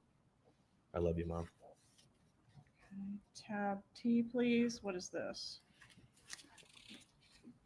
This is the wife's memorandum of facts and law in support of her petition to relocate to Coral Springs, Florida with the minor children.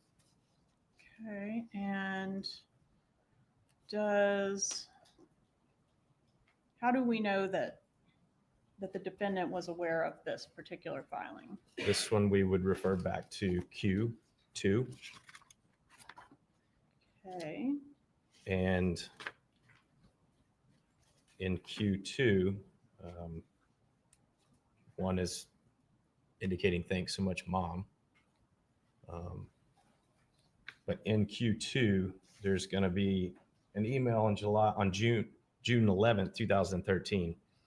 Hi, honey. So here's the info I had for travel since Ben was born. And there is a list from 2009 travels, 2010 travels, 2011 travels, 2012 travels that Donna Adelson would have sent to Wendi Adelson, reference Dan Markel's travel. So what's the purpose of documenting Dan Markel's travel? Essentially to say he was absent most of the time. I'm going to object to the investigator offering his opinion. Overruled, the investigator may answer these questions based on his review of these documents and investigation in this matter. Was You may it continue. specifically outlined in detail by Donna Adelson and present in Wendy's filings that Dan traveled too much to be a present father? Correct. And in support of that, does Donna here send Wendi a detailed accounting for every trip that Dan Markel has taken since the birth of their first child? It does. And we don't know how it is that she came to possess this information, or do we? She kept track of a lot of things. Okay.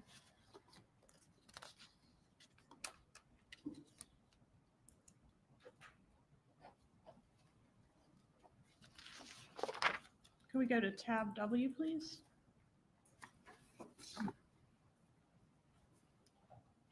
What is tab W? Husband's reply to wife's memorandum of law in support of her petition to relocate to Coral Springs, Florida with the minor children. And what does Dan say about the wife's pleadings?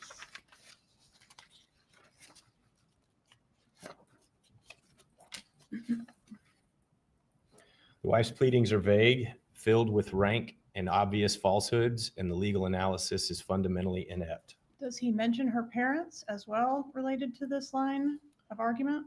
For the preceding reasons, the petition should be dismissed with prejudice and costs forwarded to the husband. Indeed, if the costs are not awarded, then wife and her affluent parents, who are bankrolling wife's litigation so that they can enjoy closer access to the grandchildren, will persist in vexatious and groundless litigation and thereby prevent the parents from reaching a space where they can cooperate, collaborate, and communicate effectively and warmly in the project of raising their wonderful children.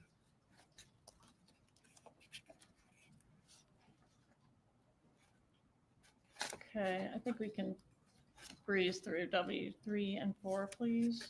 Go on to tab Y. Tab Y, what is this? Order on wife's petition to relocate with the minor children. What was the order? It was denied. When was it denied? It was filed June 13th, or I'm sorry, June 21 of 2013. It was actually denied on June 20th, though. All right, so signed by the judge on June 20th, filed with the clerk the next day. Correct. Okay, and it denies relocation. Yes. With prejudice or without prejudice? Don't see prejudice referenced in this motion Okay. for order. Does the defendant acknowledge that this relocation order has come down? She does in an email to a friend, When is the email sent? June 24th, 2013. So just 3 days after the filing of the order? Correct. Okay, what does she say to the friend about losing relocation? Unfortunately, after paying a lawyer $600 an hour for 10 months of case preparation, the judge listened to Wendi testify for 1 hour. Nothing. Well, I'll do this. The judge took a break and asked one question. I'm not hearing about any physical abuse by the father. Has he been pulling out their toenails? When Wendi said no, the judge said, well, I've made up my mind. No physical abuse, no relocation. Outrageous.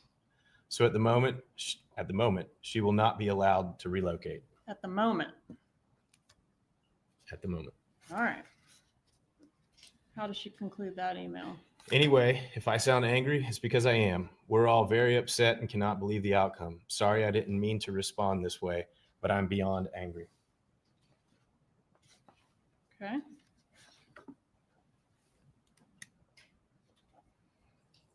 Tab Z. This is a order setting pretrial conference and non-jury trial. All right, so the divorce is set for a final hearing, a trial. Yes. And when is the trial to take place? Tuesday, July 9th, 2013 at 10 a.m. I think that's the pretrial hearing. Oh, that's a pretrial. Okay. The non-jury is scheduled for Wednesday, July 31st and Thursday, August 1st, 2013.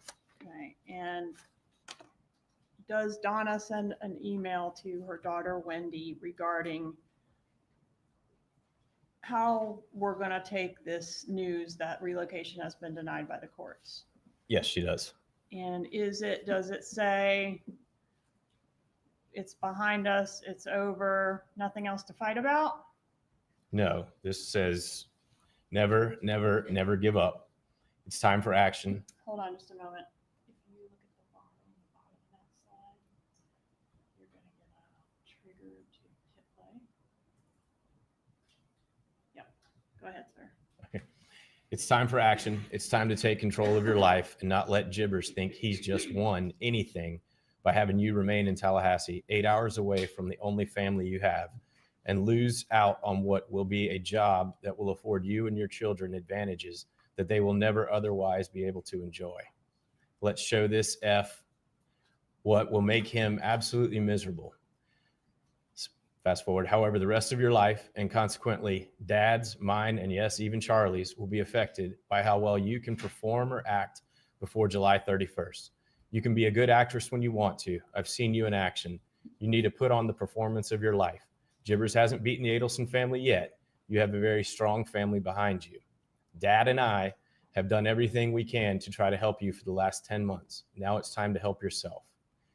Fast forward. If you can put these actions before everything else this next month, and you know that you've only got the kids a limited number of days to do this, we believe that Jibbers will be saying, stop this.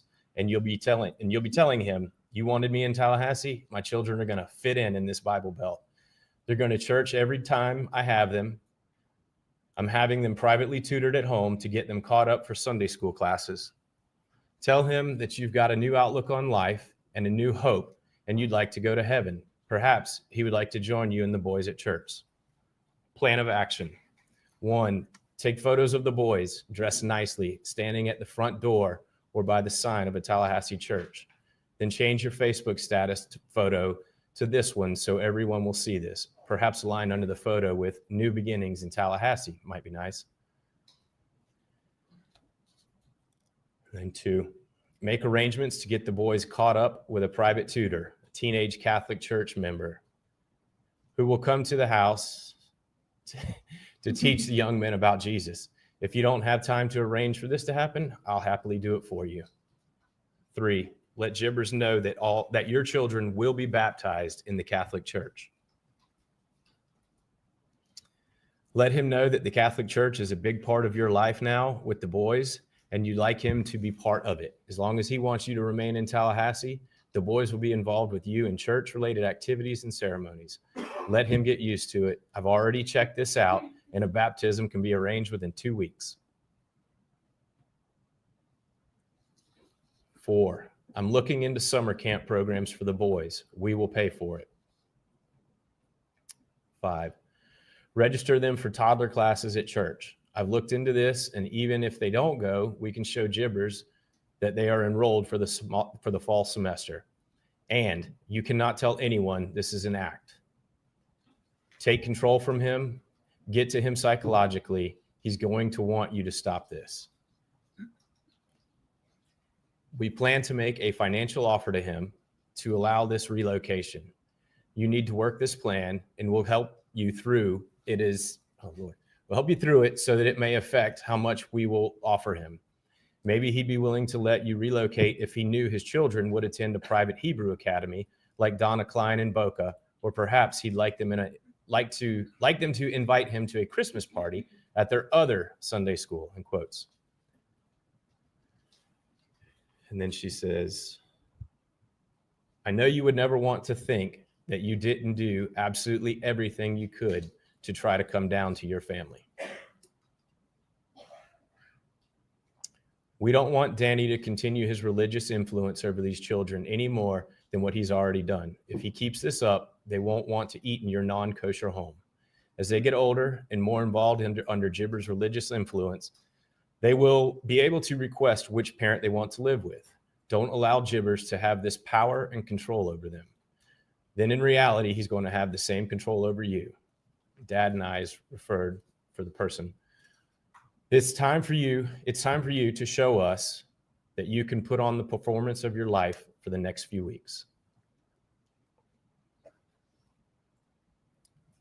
We send this letter with our love and only the best intentions, Mom and Dad.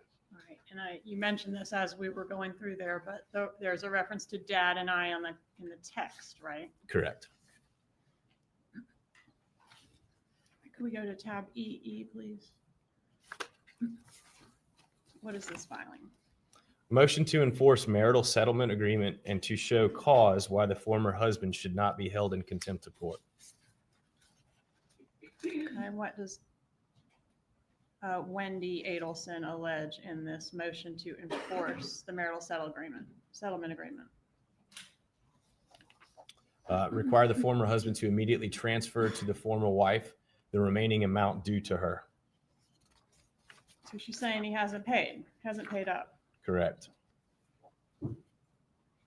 Okay, and is there an email prior to this filing indicating that Donna Adelson was aware of this upcoming deadline, or I guess the deadline had already passed at this time, but the deadline, the fact that he had not made payment, and the possibility of Wendi taking him back to court?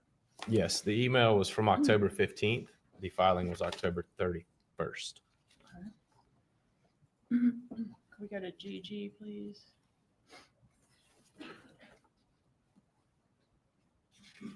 Okay, what was filed in GG? Former husband's request to produce to former wife. Okay. And did the defendant discuss this request to produce in an email? She did.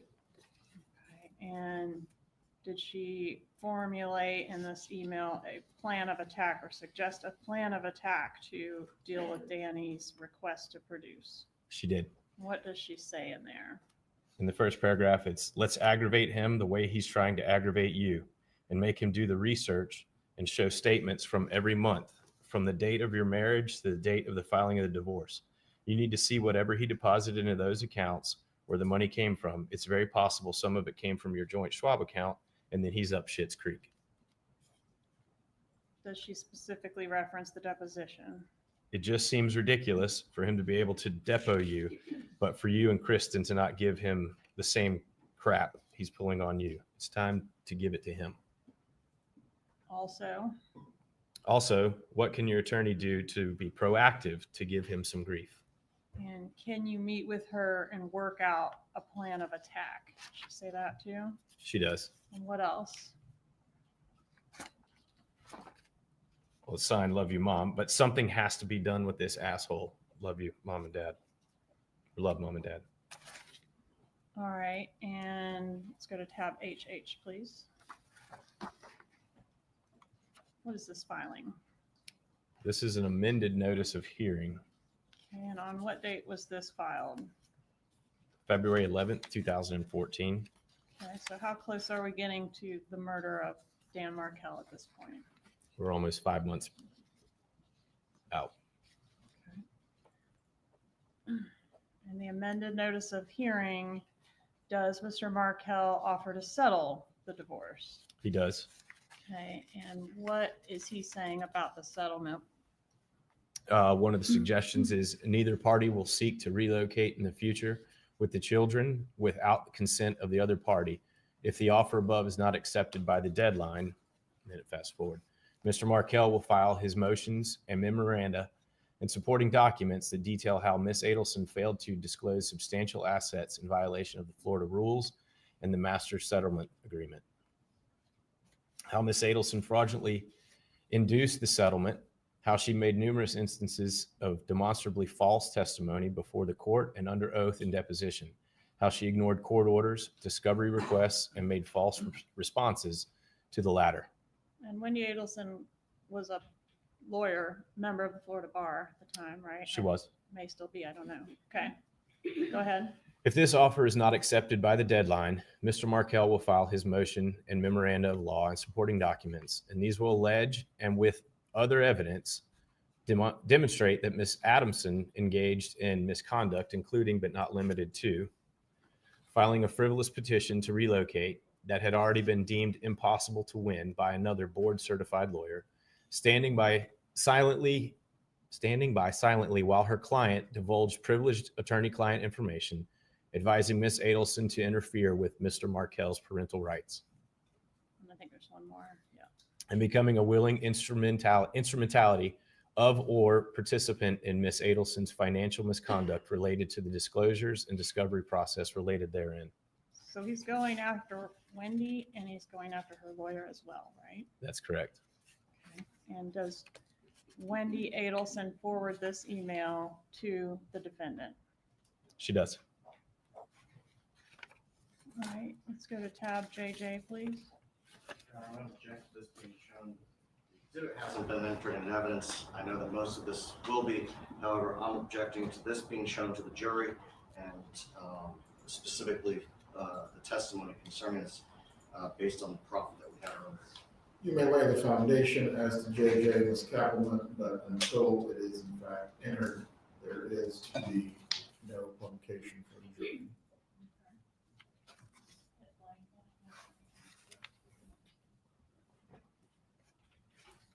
What is the document in JJ?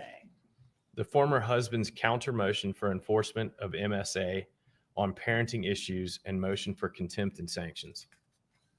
And is this the motion that includes the allegations, grandma says you're stupid? Please lay the foundation for giving the contents of the document. Ms. Kappelman, objection is sustained. Are you familiar with the contents of the motion? I am. Okay, and are the contents of that motion present in an email that was dated before the filing of the motion on 12/17/13? I'm referring to JJ.2. Yes, the email is a forwarded email. The original email is 12/16 and it was forwarded on 12/17. Okay, so who sent the email on 12/16?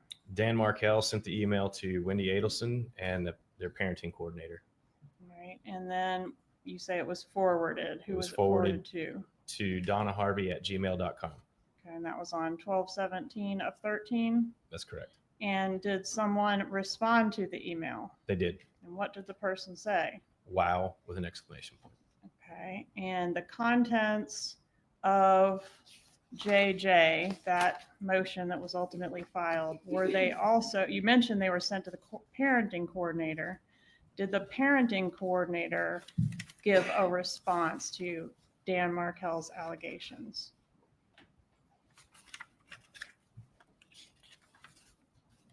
And I'm referring to JJ.3.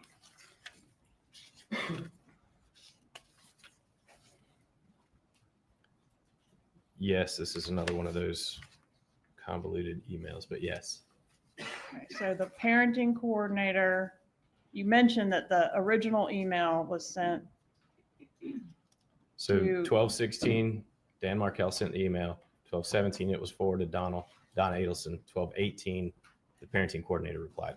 All right, and the parenting coordinator's reply, was that then forwarded to the defendant as well? Yes. And so on that, is part of that thread a second version of this content that we're talking about that Dan Markel is alleging? Yes, it is. Okay, so it was sent to the Donna Harvey email twice. Correct. And the second time it was sent, the one that includes the parenting coordinator's response, how is that email addressed?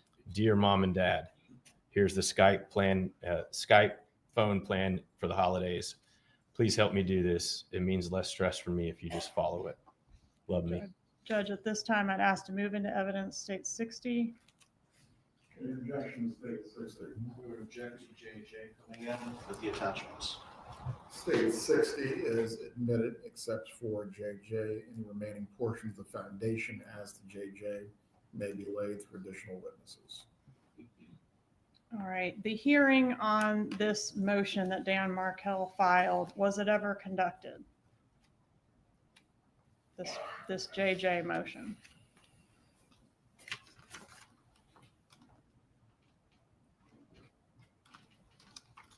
I believe it was.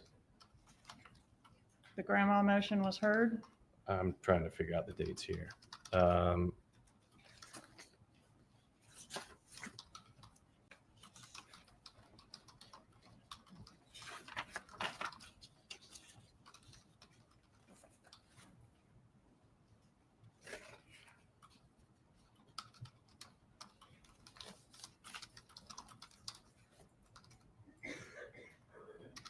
No, the hearings continue to get reset. Okay, and what prevented the hearing from occurring? Objection, Your Honor. Lack of personal knowledge and lack of foundation. Overrule if the witness, through his investigation, is aware, he may answer the question as to his knowledge and background. Eventually, Mr. Markel was murdered. Before the hearing took place? Yes. One moment, please, Your Honor. Take your time. These are very interesting. So these will go to the motive of why she did what she did. That's not me typing, that's somebody else.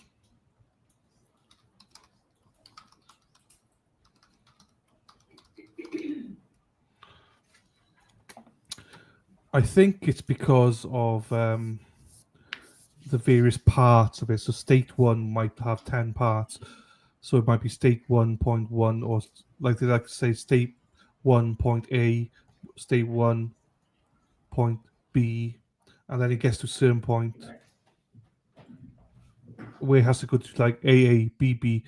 Here she is, little tender years. Look at her protecting her little years. Little canal years. This guy could go to Turkey to get his head. He's got a massive ball patch right at the end there. Poor guy. But this is interesting emails that will go towards, her motive of why she wanted. Basically, he was going to take the kids away. He didn't want the grandparents to see the children, so she helped hire a pew hitman. Hit me, baby, one more time. That's not appropriate. That's Mrs. Markel, Danny's mother. God bless her soul, and Mr. Markel. They're well into their 80s now. Poor parents. So this was the investigator. I think he's a former investigator. So there's a lot of people in the crowd, in the audience today, and there is like similar to Murdoch, there is a second room as well with monitors and stuff in it. So half the room will be like Core TV family and all them, and then other people, audience and media will go. If they can't get in, first of all, they go into the second room then. So I imagine there's a lot of people trying to get in there. We're talking about banks now. I don't know why we're talking about banks. I don't know. Cross-examination. Cross.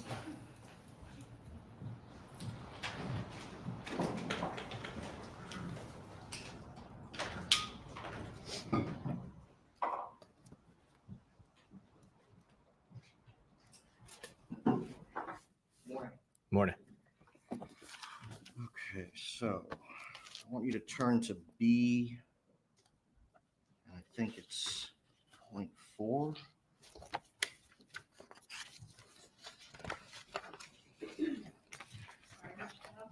B4.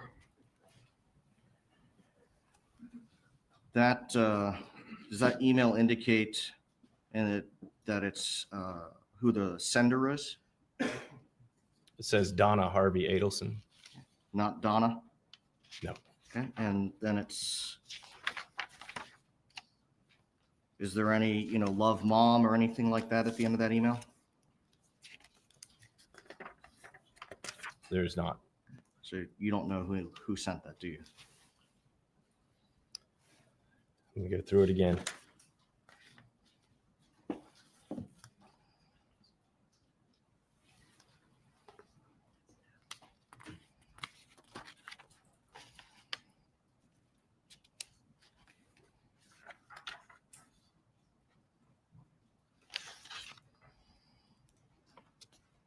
No.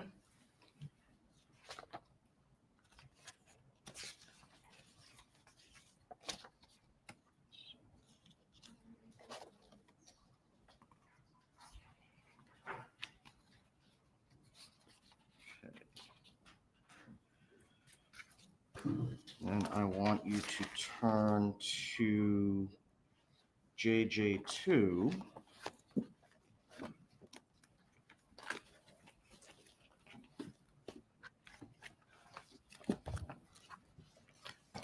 Erin Hartree drives the bus, yellow bus, yellow bus. Erin Hartree drives the bus all day So that long. one-word response is from the shared email address of Donna Harvey, correct? That's correct. Isn't it true that emails from Donna Adelson are much lengthier than a one-word response? They generally are.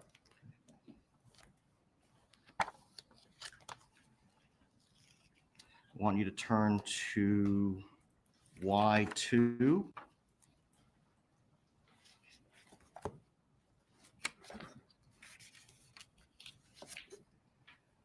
When Ms. Kappelman was questioning you about that, you testified that the email says, so at the moment she will not be allowed to relocate. You didn't finish the rest of what that email, the rest of that sentence.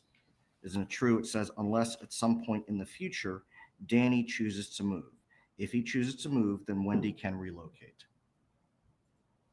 Yes.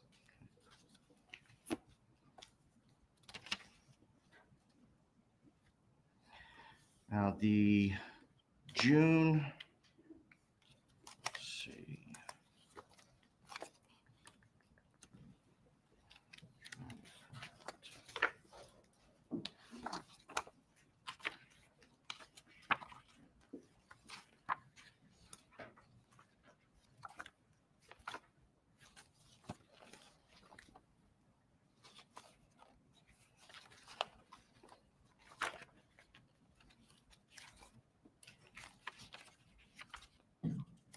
Now, after the relocation was denied, my client sent that lengthy email. I believe it's at Z2.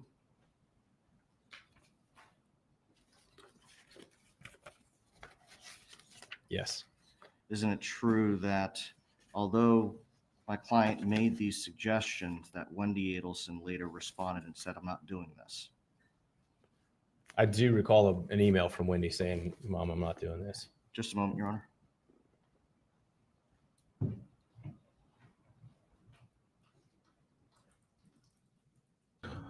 They're taking Wendi down with them.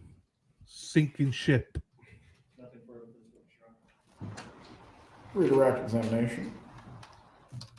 Did relocation happen for Wendi and the boys? After the murder, Where did they move after the murder? a couple blocks away from Donna and Harvey Adelson. Well, they And did- moved in with Donna and Harvey Adelson for about a year, and then permanently to a location a couple blocks away. No further questions.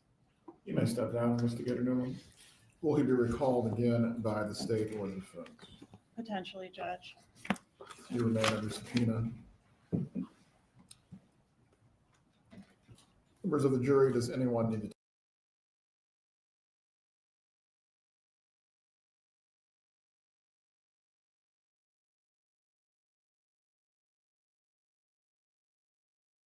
Ah, fuck, I was muted. I'm pausing for a second. Is that like what do you call it for your eyes for light and stuff? Because that's a hefty, that must be for the light or something. That's a big glasses. Before we proceed forward, please raise your hands if you do.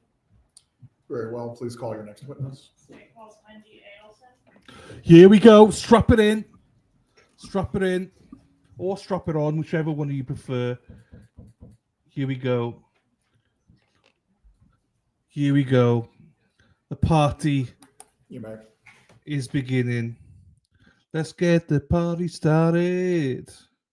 Like for a blind person, yeah, maybe. Maybe. I didn't mean to laugh, but yeah. Gotta watch this, can't chat. Chat! You can't multitask. You can't multitask. I can't. Usually wear them after surgery or the medical reasons. Can wake up from my desk. I can't adjust it. I can't adjust it. We will, in fact, need to take a brief break. The bailiff will take Brief the jury break. room. We anticipate getting started very quickly within the next few minutes. Let's fucking go, hippie chicks. So, if he goes in his room, his wife will gonna Please get rise mad. when the jury enters and exits. Oh.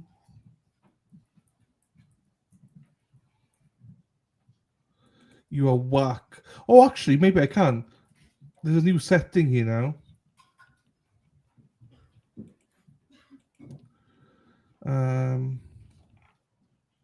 People. Everyone can be seated. Mr. Loro, I had not forgotten about you, sir. You may come up to make your statement.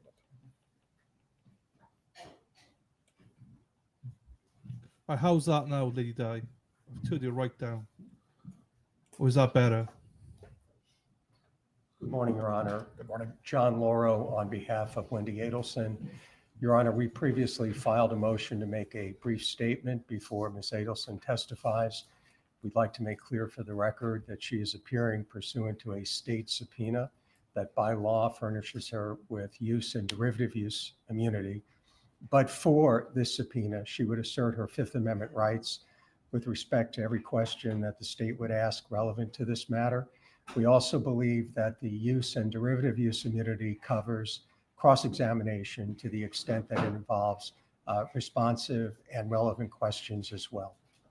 The court has previously ruled concerning this matter that the immunity that is being conferred by the state's subpoena does extend to cross-examination, and that she is appearing to answer questions under this immunity. One matter that had come up, Mr. Lauro, after the conclusion of the hearing that we previously had, in making sure that there is a complete record as to your client's invocation of her right to not incriminate herself. She was not present during the hearing, therefore the defense could not take a proffer. Once the examination has occurred pursuant to the state subpoena, the defense is wanting to take a proffer. As to that, any questions in which she believes she needs to properly invoke, you may advise her to do so, and I will make a ruling from there whether there is, in fact, any proper basis that is both relevant and would not go to the right of self-incrimination.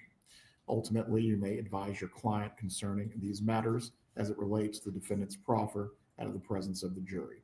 Do you need to be heard in any way concerning this? No, Your Honor, we'll just need a brief moment to consult, obviously, after we hear the proffer questions. That's fine. Yeah, thank you, Your Honor. Does either party need to be heard further before the examination begins pursuant to the state's subpoena? Yes, sir. There you are. You may take your seat, Mr. Lauro. You can bring back in the jurors when they're ready.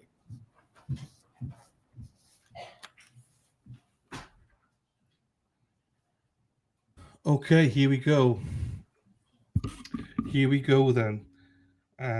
So basically, all that's happening is Wendi will only answer certain questions. She puts she refused to answer other questions. The subpoena is based on other questions that the defense will put in, and it's up to her and attorney then whether she answers them or not. So,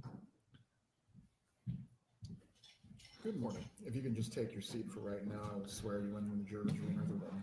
so she's only allowed to be asked questions around her interview and stuff, nothing else. So it's not going to be wild. The defense will ask a lot more questions, but the judge said no, but they can proffer her on certain things. Look at her now. She's looking at her going, I'm going to take you down, motherfucker. Take you down, motherfucker. It's a deal she had with the state, Robin G. It's because she could just say that she's not answering any questions. She's agreed to answer certain questions, and that's it. She'll testify a little bit, but not the main stuff. Coffee fill time, yes. Here she is.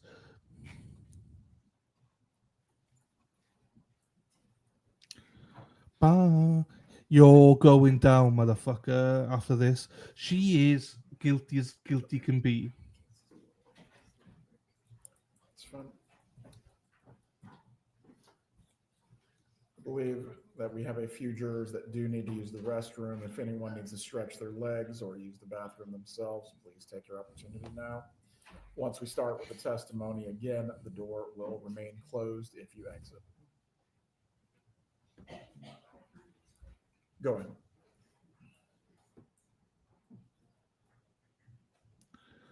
So there's not going to be any bombshells around in here. People are expecting fireworks. There's not going to be. Once again, Mrs. Adelson, I'm going to reiterate the instruction you last Friday concerning any reactions that you may have to either the testimony or the evidence in the case. I understand this may be a distressing thing for your child to be offering testimony in your trial. However, you are to control your expressions and your emotions. Do you understand those? Everyone can take their break. If you need to step down until it's time to testify, you may do so as well.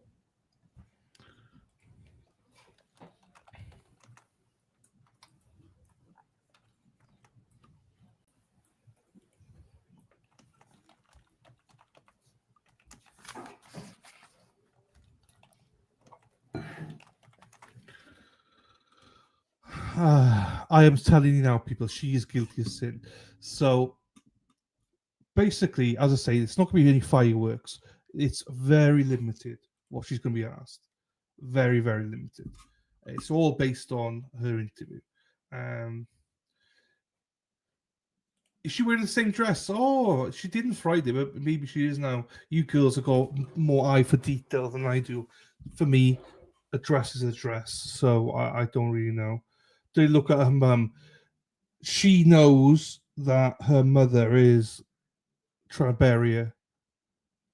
Cold to stay down, popcorn's out. I'm going to say now, those who have not watched any of like Charlie and all that and stuff, I don't think this is going to be fireworks. Similar dress, similar. Thank you, Cindy. Similar. Thank you. Thank you. I wear the same mess every week. Dress, you mean? Yeah. So the proffer might be more fireworks. So there's going to be a proffer as well after all this. So after all this, we'll probably hear a little bit more juicy stuff outside the presence of the jury. But then the judge will deny it. But yeah, these are going to be standard questions that she'll be asked.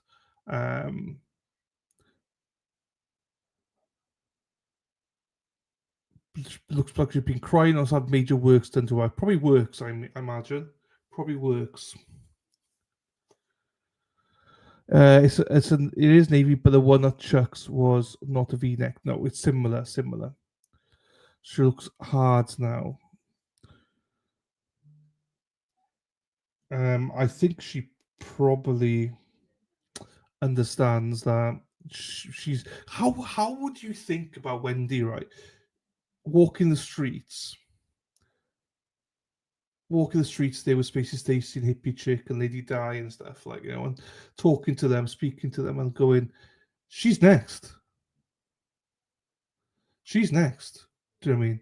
She knows that her mother's been throwing her under the bus. She knows that there's witnesses that that have placed her as part of this.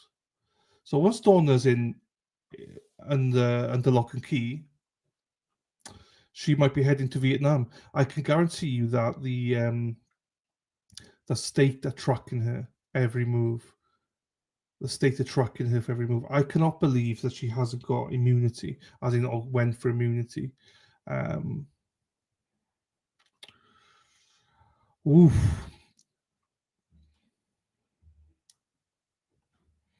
Erin Hacker will hush once her testimony starts. The day that you hush is the day that we no longer stream. Oh, they all throw each other in the bus. I've not met a family. I probably have met a family, but I've not met many families who literally your own blood, you will throw them under the bus. They literally don't care. They see a bus coming and they just throw them under. So they see Erin Hack coming. Erin Hack, she drives the bus, yellow bus, yellow bus. Erin Hack, she drives the bus all day long. And then they will just throw each other out in front of Erin's bus. So Wendi reminds me too much of Gemma K. Possibly, but like we're not. It didn't stay lower. Fuck. But my volume, what? But my speaking audio volume. My ears lower. That's how it is normally. And I lowered it. The stream audio, I can't really do much about that. You're waking my dog up. I'm sorry. I don't know what I'm doing. It's back to normal now. Thank you, Rhonda. Just Lady Di, making me work here. He has a rough life. Rough. I don't know where I was now. I don't know where I was. I'm distracted now. So thanks, Lady Di. I've literally lost track of what I was saying. But if there was ever in doubt, people, ever in doubt,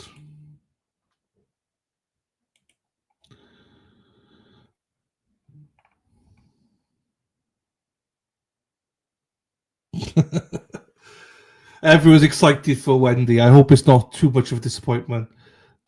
I mean, everyone's excited? Is this what happens, like, when you have some sexy time, the guy comes over and then 30 seconds later you're like, oh, fuck, is that it? All that build up for that 30 seconds. Shit.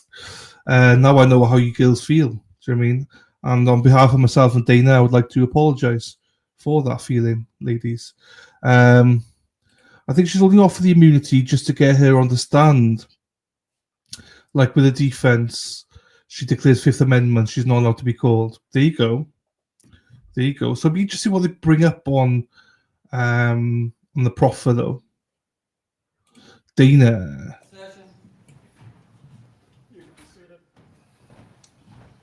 Are they good? Yep, bring them in. Bring them in. Oh, sorry to pop you down. They're coming back in. The CG. I'm sorry, Jen. Yes, Gemma came, yes.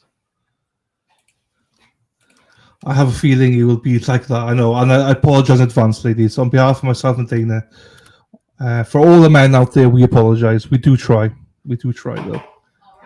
All rise, if you can. Right, here we go.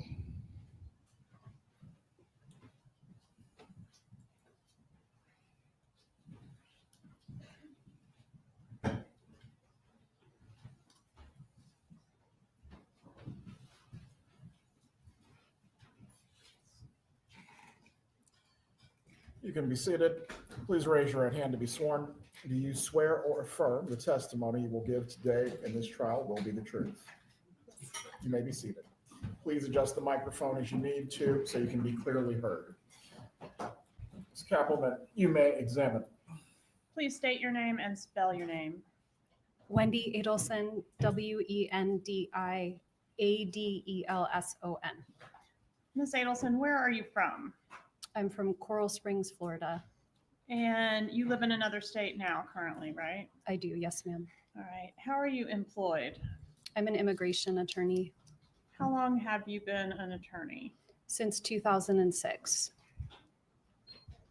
And you're here pursuant to a state subpoena, is that correct? Yes, And that subpoena confers a type of immunity on you. Do you understand that? I do. Okay. Which means that nothing you say here in court pursuant to that subpoena can be used against you at a later time. Do you understand that? I do. Okay, but it doesn't necessarily mean you could never be prosecuted. It just means that what you say in court could not be used in any future prosecution. Do you understand that? Yes. Okay. I want to ask you about your ex-husband, Daniel Markel. Is that a fair and accurate photo of Mr. Markel? Yes. When did you meet him? We met originally online. It must have been the fall of my first year of law school, so 2003. Okay. And when did you marry Mr. Markel? We married in February of 2006. Were you living in Tallahassee at some point as a married couple? Yes. When did you move to Tallahassee? We moved to Tallahassee my final year of law school, so that would have been in the summer of 2005. And we were here from 2005 till 2006. We spent a year at the University of Miami from 2006 to 2007, and then came back to Tallahassee from 2007 until 2014. All right. And during the time that you were living here in Tallahassee, did you live over on Trescott Drive? For some of the time that we lived here, yes. And when your first child was born, were you residing at the Trescott Drive residence at that point? Yes. Okay. I think I have a photo of that here. Is that the Trescott Drive residence? Yes.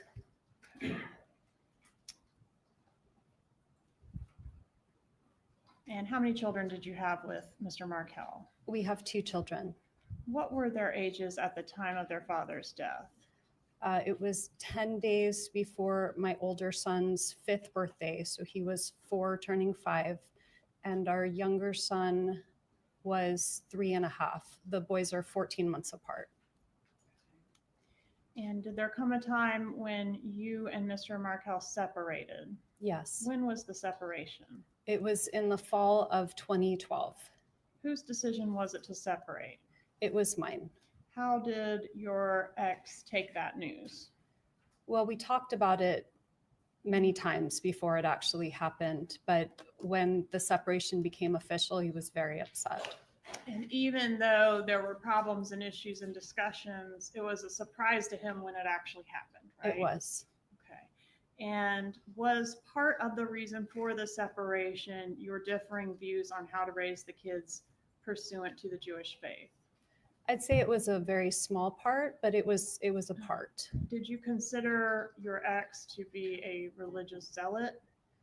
No, I didn't think he was a religious zealot, but I did think he was using religion as a way of controlling me.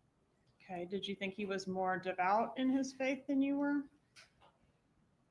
I don't know that. I feel like devoutness has to do with maybe a relationship with God, and I don't know that his was more strong than mine, but he was more observant of kosher rules than I was. Okay. Can you explain for the jury what those imply? For those of us Sure. that don't know? So keeping kosher has to do with separating milk from meat, something like you can't eat a cheeseburger. And it has to do with the ritual way that animals are killed. So certain meats would be considered kosher or non-kosher. And then things like shellfish are not allowed, or pork would not be allowed. And so his beliefs changed over time. We used to have bacon, and then bacon became a no later on. All right. And those rules were something that he was wanting to impose on the children, correct? Yes, Okay. And you were less interested in those kosher rules? it was less important to me. All right. Were both you and Mr. Markel raised within the Jewish faith? We were, yes. When you separated from Mr. Markel, did you move out of the marital home while he was on a business trip? I did, yes. Where did you go when you left the marital home? I went to another property that I had rented for the boys and me. Was that at 3303 Aqua Ridge Way? Yes, Was that located in Leon County? yes. What was the custody arrangement? Broad terms are fine for this time frame during the separation. I think we were just trying to figure out how to make it work. We didn't have any formal custody arrangement at that time. I remember his parents came to town that weekend, and I made sure that he had the boys that weekend. We were just trying to figure out how to make it work until we had something formal. Was the arrangement roughly 50-50 or something else? It would have been roughly 50-50. Okay. And were you mixing it up during the week, or was it a week on, week off situation? It wasn't week on, week off. We didn't settle into that until the first summer, or maybe the second summer. I don't remember. That was more of a summer arrangement. But it was 50-50 and definitely a mix during the week. Okay. I'm gonna publish what's been introduced into evidence as State's Exhibit 60. Your petition.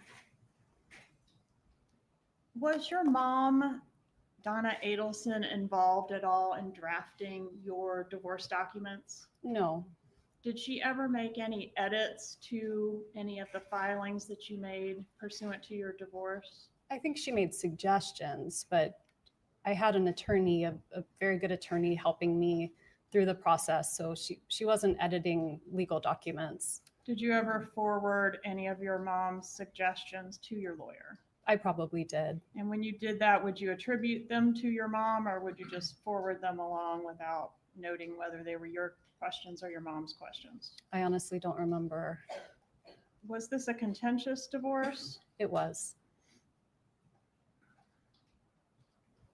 As part of your divorce, did you file a petition to ask the court for permission to relocate to South Florida? I did. And I think that was your amended petition. Not sure if we can see that very well. Here we go. It says the wife also desires to relocate to South Florida in order to provide a better quality of life for the children by increasing their access to close family and providing more stability and consistency. Who was the close family that was available in South Florida for the boys? My mom, my dad, and my brother.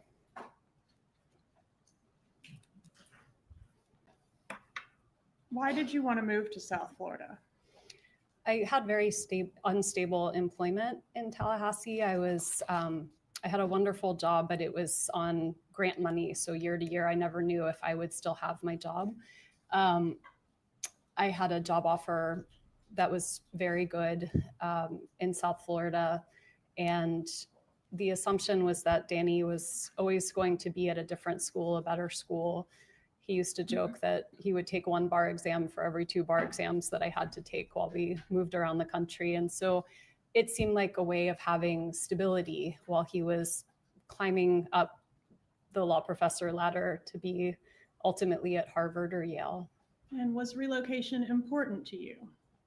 It was, in terms of having a safe and stable place for my kids.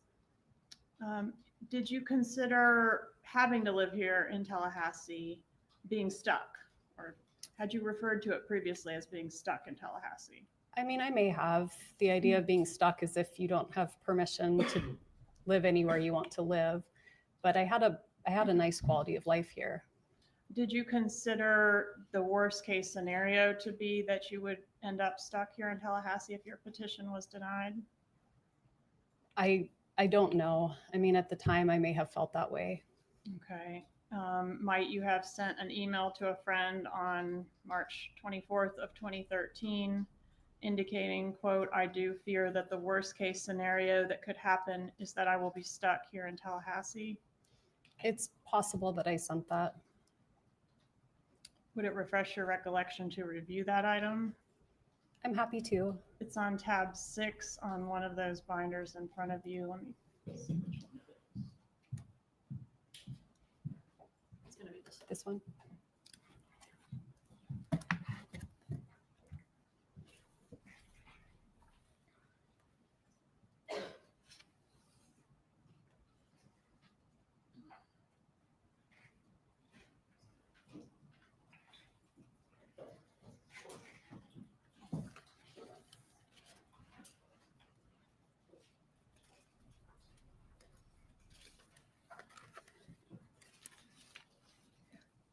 I see it's highlighted. So yes.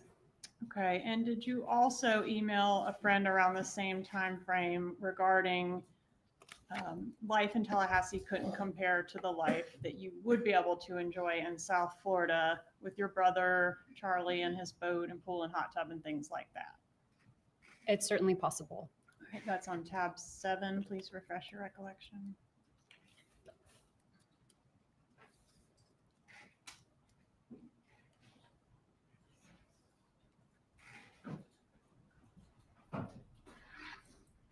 Yes. And in fact, didn't you use the word stuck in your actual motion for relocation? Let's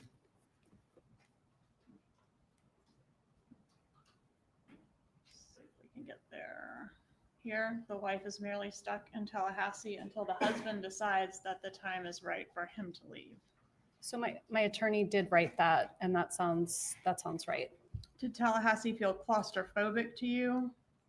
Well, at this point in time, Danny was making lots of unplanned announcements to my office where we work together. So I would see him at work.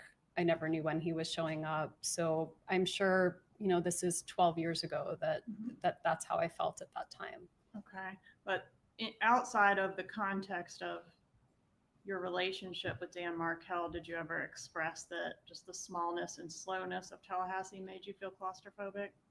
I don't remember saying that. Please refer to tab 8 to refresh your recollection. Your Honor, if I may at this time, the state tell us you're just saying the tab number, so we're not sure what documents you're referring to. Yes, believe I the can. binder is up on the witness stand. Ms. Kettleman, as the defense, have a copy of the same binder. No, Your Honor. I'll show them the tab. Please do.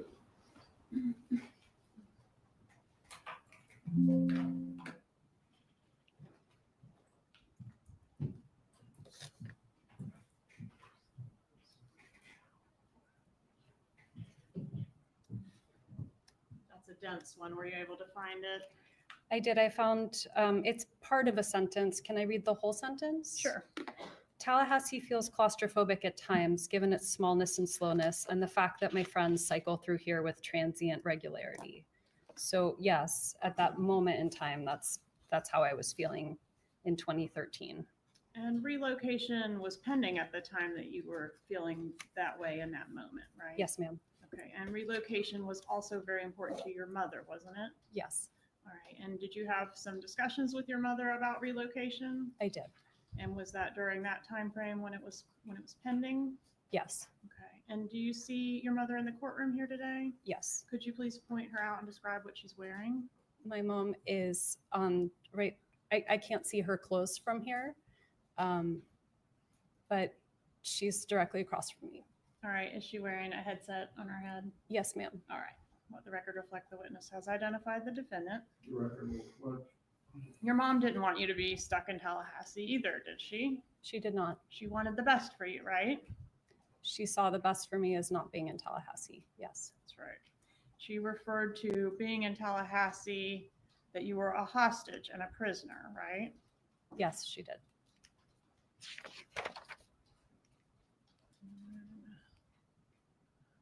Oh no. Clickergate continues.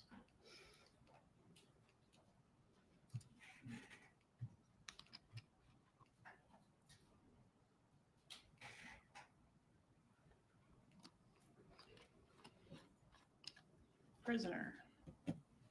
Close enough.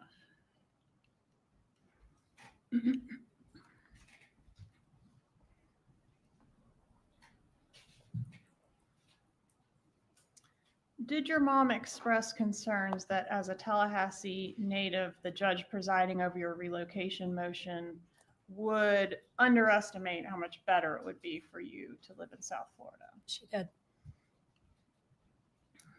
All right, let me ask you a few questions about your parents. Your mom is Donna Adelson. Who's your dad? My dad is Harvey Adelson. All right. And where did your parents, I think you said they were in Coral Springs back in 2012? Yes, Is that ma'am. right? Okay. How long had they lived in the Coral Springs area? I was born there. So from I think they started living there when my oldest brother was born. So since the early 70s. So fair to say they had deep roots there in that area. Yes. Can you describe the relationship that your mom had with your kids during the time frame we're talking about? So separation to murder time frame? It was very close. My mom taught my boys how to read. She taught them how to play chess. It was very close. Were your parents employed during that time frame? Yes. What kind of work did they do?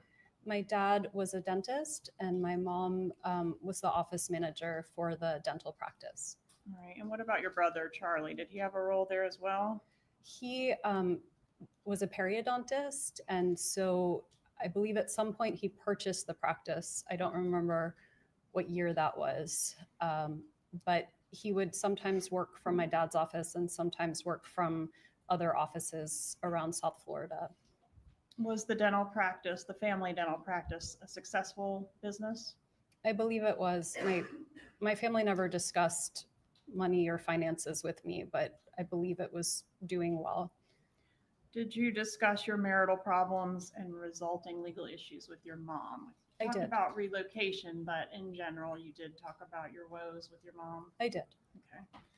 And I think you said you did send many of your divorce pleadings to her. Is that right? I did. What about your dad? What was his role in reference to your divorce pleadings? I don't remember exactly. My parents have a shared email, so when I send an email to one of them, I would send it. It was being sent to both, but I don't know who was reading what or at what time. Is it fair to say they were both welcome to read whatever you sent to that email address? Yes. And both welcome to reply as well? Yes. Who would reply more frequently, your mom or your dad? To those My mom types? would reply more frequently. Who took more of an interest in the day-to-day ins and outs of your litigation? Probably my mom. Okay. Is your mom overprotective of you? Yes. Is your mom an emotional person? Yes. What about your dad? Is he emotional as well? I think so. Okay. Did you previously say he was more of a straight shooter and mom was more emotional? I think so, but I think women tend to be more emotional and men tend to be less emotional. Okay. Before you continue, Ms. Kappelman, I am going to admit State 60JJ at this time. Is there any objection the defense wishes to raise? Yes, Your Honor, same objection. The court admits it over objection. For the record. You may continue. And I think that's the same exhibit that's in State 64AA, Judge. It's not necessary to have duplicates, but because of the way the evidence came out in this trial, that is present in State 64 as well. States 64AA is admitted as far as the final record. If you wish to remove one, you may, but both are admitted for the record. Thank you, Judge. All right. Is it fair to say that your mom, the defendant, is a controlling person? I don't think my mom is a controlling person. Did you say at one time back in 2013 that your mom operates with emotional subterfuge? I may have said that. Would you like to refresh your memory? I can. It's tab 45 in the binder in front of you.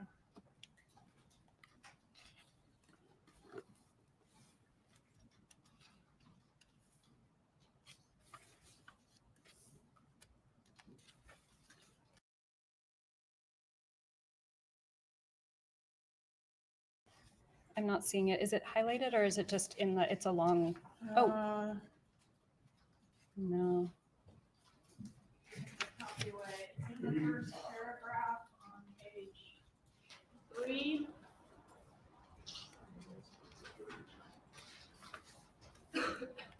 Kappelman, you can just walk up and show the witness the portion of what you wish for her to read to herself.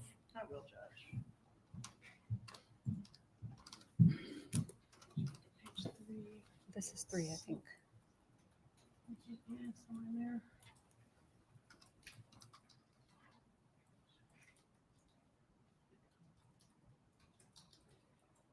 Let me get the other copy. Sorry, I lost it again. Let me get the other copy.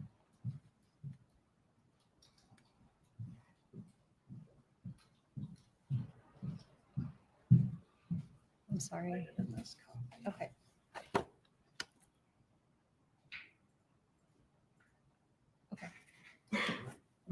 Right, so the question was, did you previously say your mom operates with emotional subterfuge? Yes. What is meant by that? I honestly don't know what I meant at the time. But not that she's controlling. I don't think that's what I meant. Did Dan Markel have a hard time understanding some of your mom's behaviors? I don't remember that. Well, did she think you incapable of driving to South Florida by yourself with the kids? This is back when they were little. Yeah, I don't think she thought I was incapable, but I was breastfeeding and it was helpful to have someone with me. So what was her practice to avoid you having to do that? One of my parents would come with me for the long drive. So they would rent a car, come up here, ride back with you, and then follow the same procedure to get you home. They would, yeah, they would drive with me if I was down there, back up, and then rent a car to come home. And did that procedure occur the week before the murder? There was a visit the week before the murder, correct? I think it was 2 weeks before. Okay.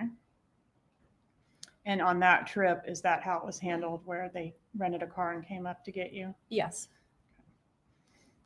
Did your dad think that was necessary, or was that a mom thing? No, my dad probably thought it was more necessary. Okay. And did your dad make a practice of supporting whatever your mom wanted? Is that kind of the general rule? Yeah. Was she the dominant force in the household?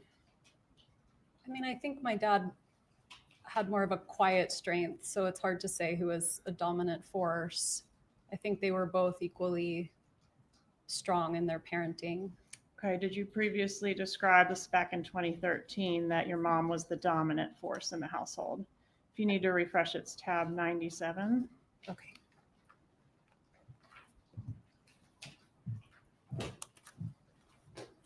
So this one goes up to 93. Is it? Check the very back. Got a few extras tucked in there. I'll just approach this copy. Oh, okay. Thank you.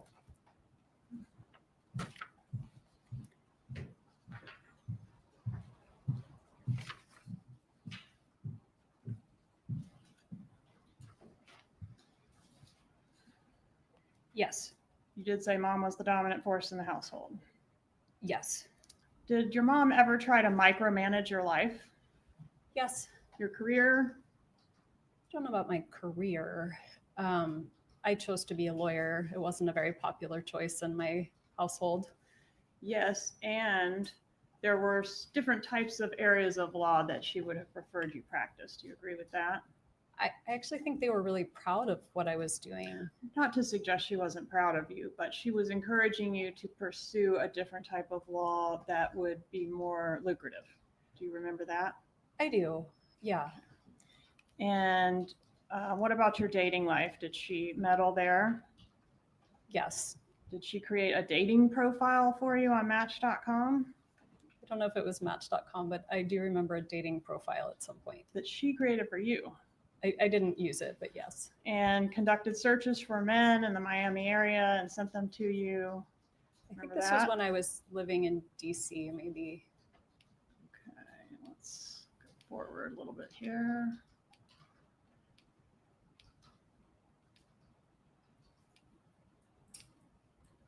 Sorry, we'll get there.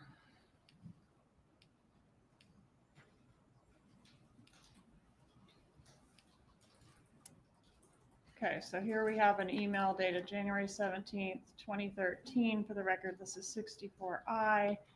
And it reads, so honey, so you think I'm nuts, but when you get a moment, check out some of these whom I've pre-screened for you. And these are guys in Miami, right? After all, you're going to be in Miami here and there. Why not see who's out there, right? Yes. Okay. And here's some options that she sent you. Here's an interesting guy, etc. Okay.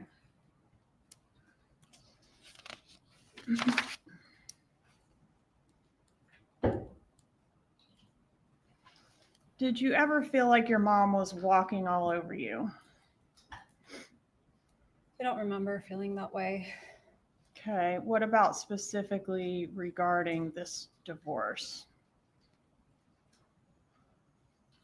I don't. I mean, I had a really good attorney and I was making the decisions I wanted to make.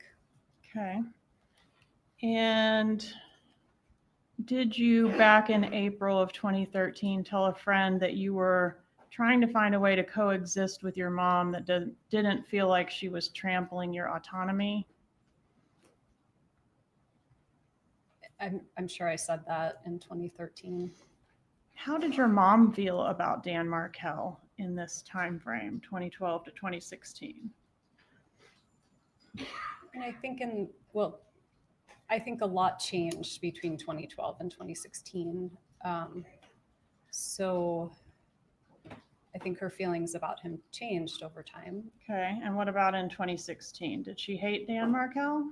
No, not in 2016. What about 2014? Did she hate him then? No. Did you say do you remember giving a law enforcement interview in reference to this case? Yes, I remember. That was the same day that Mr. Markel was shot, correct? Yes. Okay. And did you say in that interview for court and counsel, I'm referring to page 288, lines 24 through 289, line 1, quote, "My parents have more reason to dislike Danny than almost anyone else." At that point, I was sitting with law enforcement for 6 hours and had just been told that Danny had been shot. So I was in shock, and I was trying to help the police think of anything I could possibly think of that would be helpful. And are you suggesting that after 6 hours you became fatigued to the point that you started saying things that weren't true? No, I didn't say anything that wasn't true. I just was in shock. I just kept talking and talking and talking. When your mom is really upset about something, does she talk about it a lot? Yes. And when she talks about it a lot, and I'm referring you back to this time frame, does she talk to your brother Charlie specifically a lot? My mom and Charlie have always talked a lot. Okay.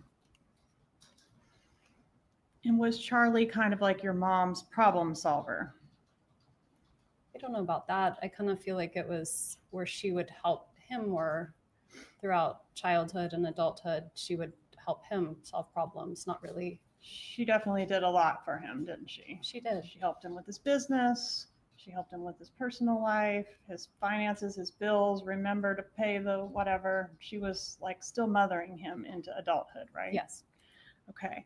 But as far as meddling in your life, did your mom feel that Charlie could make more progress with you than she could on items like who you were going to date?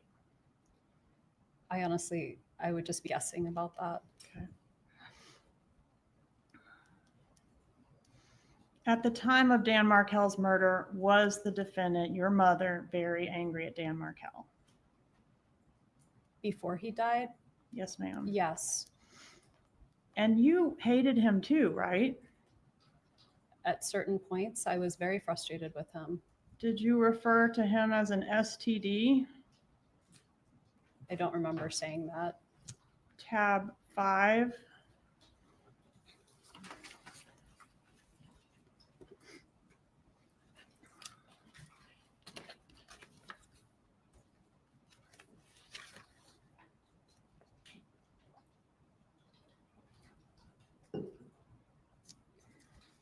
It looks like I made that analogy.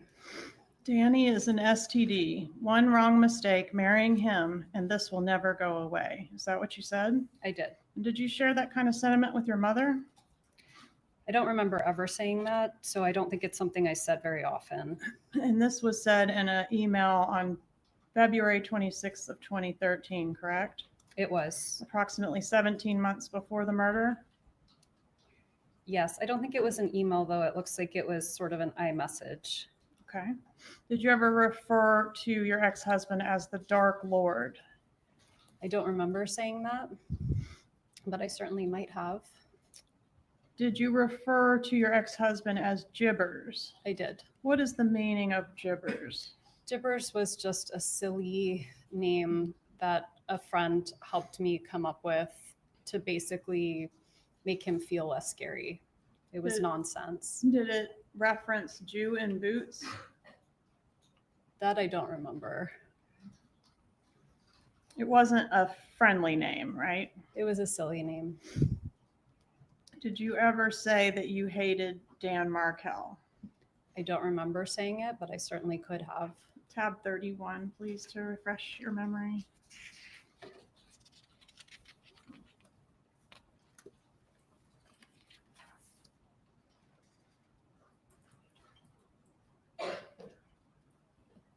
I said that I hate him in this moment. Okay, and did you say in that email, that same email, quote, I hate that I hate my children's dad? I did. And do you agree that email was sent approximately 15 months before Mr. Markel was murdered? It was in April of 2013. Yeah, I think that's right. Yes, ma'am. The approach with what I've marked as 56A, B, C, and 57. I asked you about the Gibbers nickname. Did you have that nickname stored in your cell phone as Dan Markel's contact name? I did.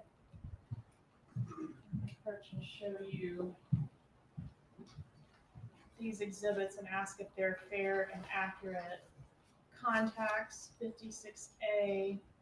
Who is that a contact for? You know. It's my mom's phone number. So that would have been, it's a picture of Ben as a little guy and my mom. Okay, so fair and accurate contact Yes. from your phone for mom at that time. Yes. Okay, and then 56B. That's my dad. And that's his phone number. It is. 56C. That's my brother. Charlie. Yes. Okay, fair and accurate phone number for him at that time. Yes. And then 57, is that the contact you had in there for your ex-husband, Dan Markel? Yes. Judge, at this time, I'd ask to move into evidence 56 and 57. Any objection? No objection. States 56 and 57 are admitted at this time.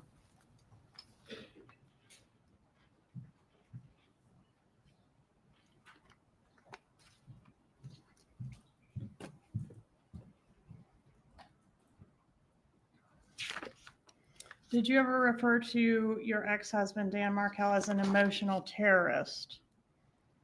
I very well could have. I don't remember saying that, but I That one's on tab 34.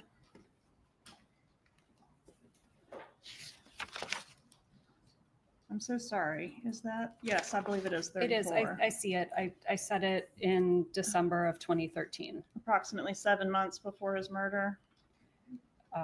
December to, yes, approximately 7 months. And tab 35, in June of 2014, did you say of your ex-husband, I hate him so?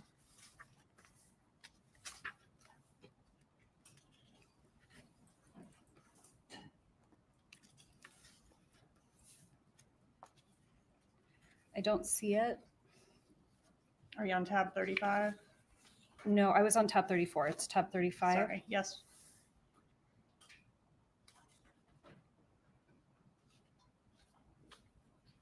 I did write that.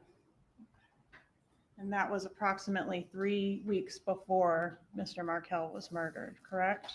Yes. Okay. Lost my clicker.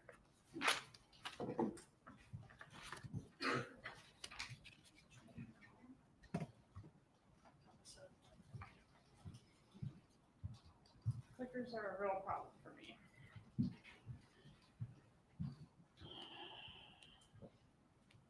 All right, next I want to ask you about Mr. Markel's response to your petition to relocate. Is it fair to say he was adamantly opposed to that motion? Yes. All right, and you all fought over things large, of course, but also very small, like in this pleading, a tennis racket is mentioned, right? Yes. And, oh, jumped ahead on us. Okay, let's go back. In Mr. Markel's response, and for court and counsel, this is page 82 of Exhibit 60, he indicates the husband affirmatively alleges that the wife helped herself to non-marital assets, including money and stocks owned prior to marriage, as well as numerous personal non-marital belongings of the husband, such as luggage, bicycle, tennis racket, and family heirlooms. Did you take those things when you vacated the property? I did remember taking his tennis racket by accident and I returned that, but otherwise I didn't take his belongings. Did you strategize to leave him in a way that would cause or inflict maximum damage upon him? No, Is that something your mom ever said? I don't To your remember that. knowledge? Did you discuss with your mom how and when you would leave your marriage? I did. Do you recall a November 2nd, 2012 email where Dan Markel was saying to you, let's put all this aside. This is all about the kids. Let's act toward each other in a way that they can be proud of. Did he say that to you? I remember reading an email like that. All right, and we talked about the Aqua Ridge apartment, or I guess it was a home residence. Is this a fair and accurate photo? I've blurred your kids' faces, but of the living space there? Thank you for doing that. Yes, that's our home. And did your mom help you secure this place to live? Did you have any involvement in that? She did. Okay, what involvement did she have? She helped me move in. Okay, did she help you locate the place to live? I think At all? so. Okay. Did she come up and look at places with you as well? We did. Okay. Did Dan Markel threaten you in the pleadings with federal kidnapping charges? He did. And that was associated with the way he claimed that you left the marriage. Yes. And he says you took the kids and did not tell him where they were for several, I think I've seen days and weeks. Is that true? It's true that he said that. It's not true that that's what happened. What was his position on your motion to relocate?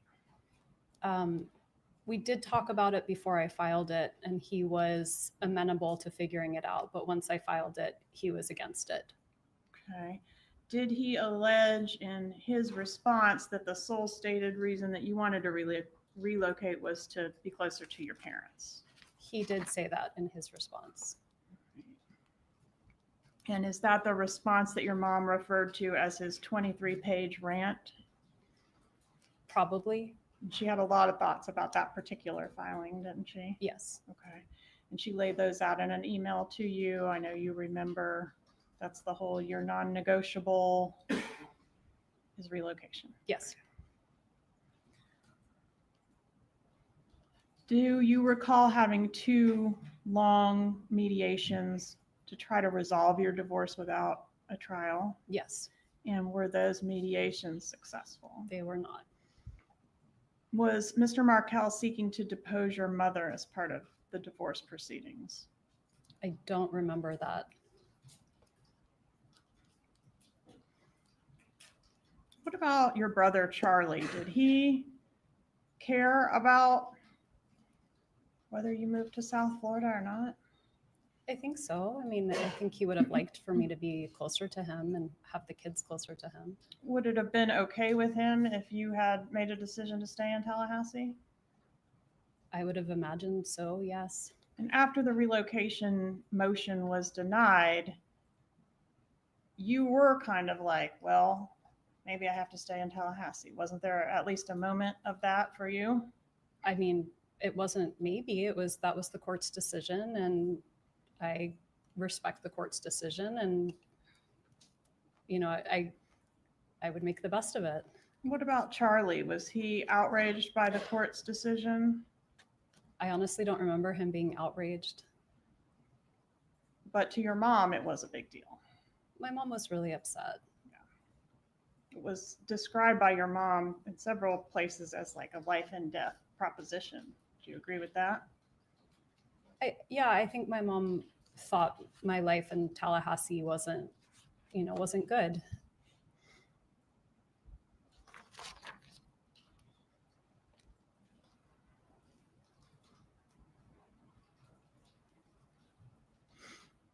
Is it true that you never would have left Dan Markel without your mom's suggestions? Objection, lady. Overruled, she may answer the question based on her own knowledge. I would have left Danny regardless of anyone else's input. I was very unhappy. Did you ever write that you would have never left him without your mom's suggestions? I don't remember saying that.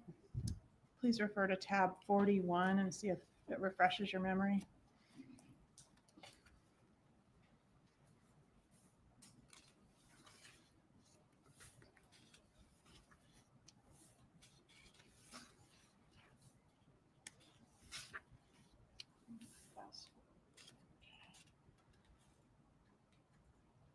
I do say here I wouldn't have done it on my own. Okay. Did you specifically reference your mom? I say my parents and brothers' suggestions and support. Okay.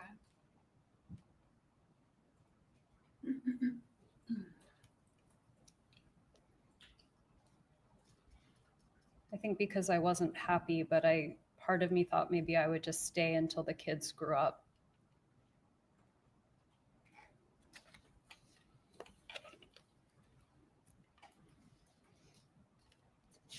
Just one moment, I've lost my place a little bit.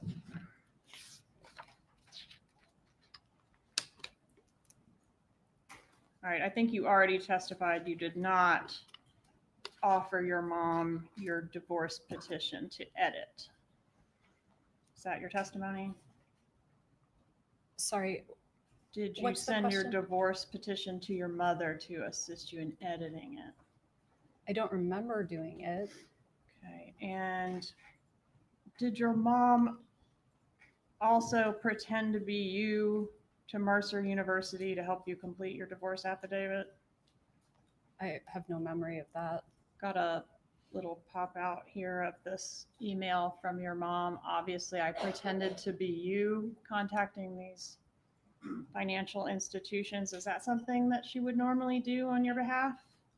Pose as you? I had very little understanding or involvement of my financial situation. And so that might have been an account that my dad had created for me or that had like co-signatory authority. So that's possible.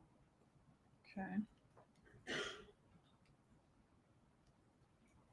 And here, did you forward a letter that was written on or sent to you on December 19th of 2013 from Dan Markel, where he was kind of wanting you back and making a lot of concessions? I'll stop coming home late, etc. Do you recall that I do. long email?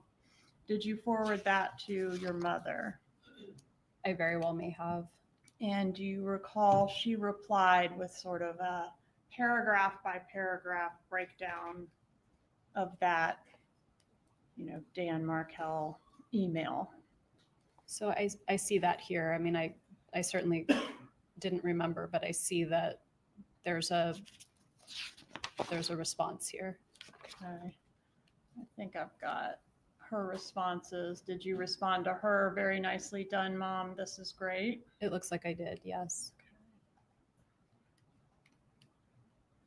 And then we go to L.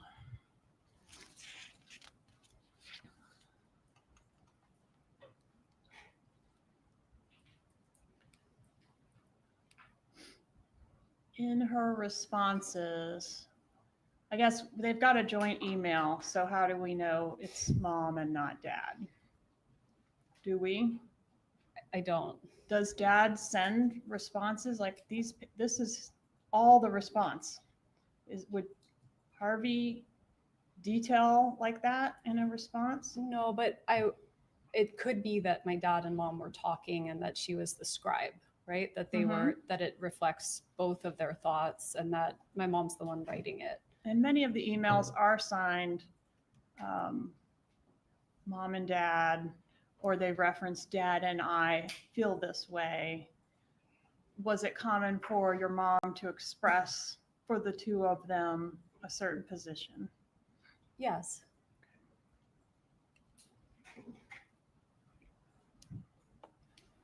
And in this particular email, so this is a little confusing, but she responds paragraph by paragraph, K3 referencing Dan Markel's email to you and refuting each paragraph.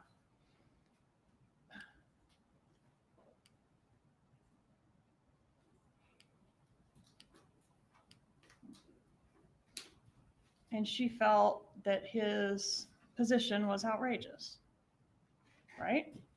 Yes, And she thought his religious practices were extreme, didn't she? she did. Yes. She was extremely concerned about the well-being of the children in reference to his religious practices. Yes. She wanted a psychological evaluation of Mr. Markel. Yes. He didn't need a psychological evaluation, did he? Honestly, I don't remember. Was he an extremely intelligent, accomplished law professor? Yes.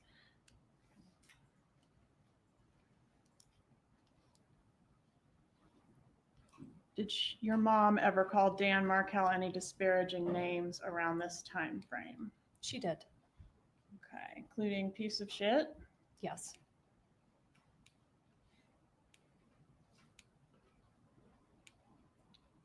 Asshole? Yes.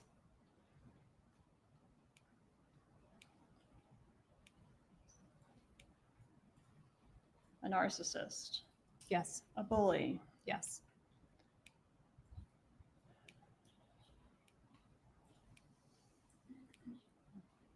A bastard? Yes.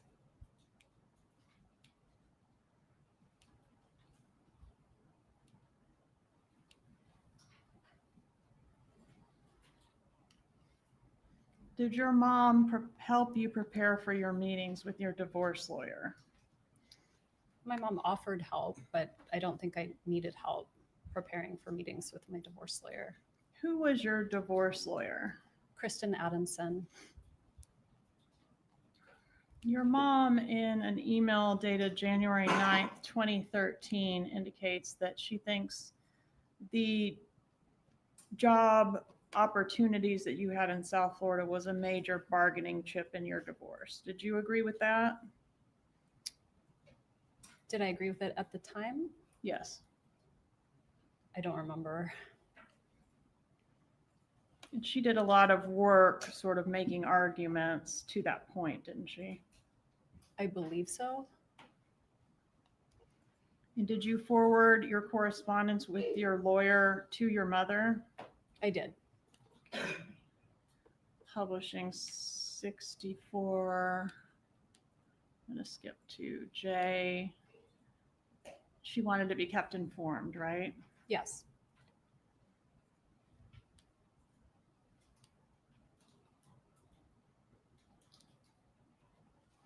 Your mom mentions, see if I can find it.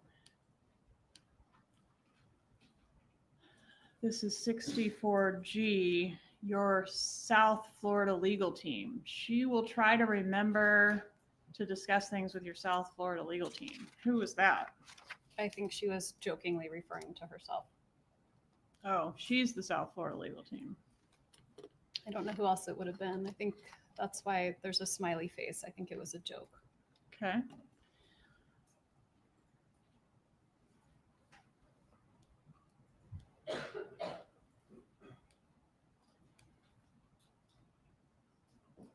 More questions for your upcoming hearing with your attorney. Did you forward your mom's questions or ask your mom's questions when you met with your attorney? Probably not all of them, but if there was something that I thought was useful, I probably forwarded it or had a conversation about it. And here you can see in paragraph 2, your mom referred to Dan Markel as Gibbers as well, right? It was a silly name. Yeah.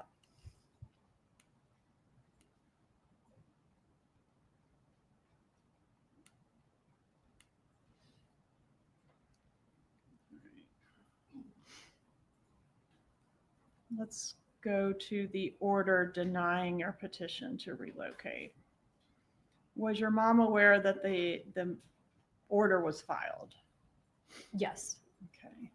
And this is language from the order denied with prejudice, meaning you can't re-raise it, right? Right. You can't refile.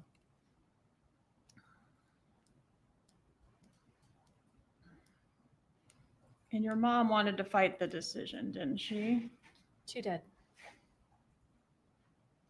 Did you feel railroaded by her in this email where she's kind of bullying you to keep fighting? Objection, Your Honor, the prosecutor's testifying. Please rephrase your question. Did you feel railroaded by your mother? No, Okay, but she wants you to continue to take action. it was denied. I wasn't taking any more action. Not any more legal action. I was not taking any more action of any kind. Didn't your mom have some other ideas for some other actions that could happen? She did. She did want to take it to an appeal. Do you remember that? Actually, I don't remember, but That's on tab 43 of your binder.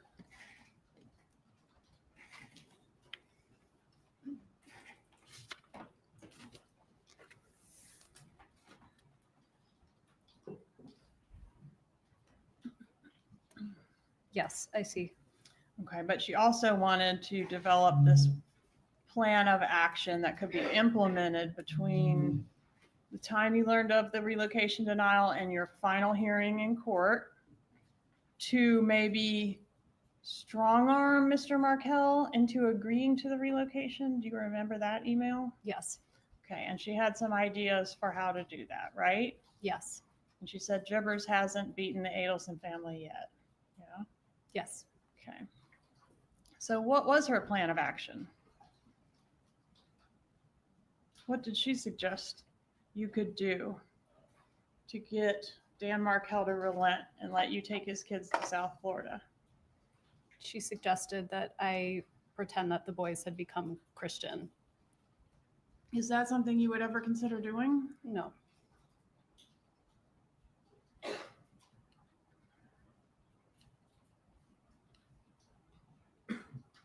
She was going to pay for them to get instruction on the Christian faith, right?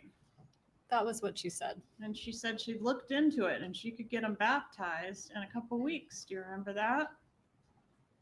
I don't remember, but I'm sure it's here. Do you remember her imploring you to put on a good act? I do. Did your mom,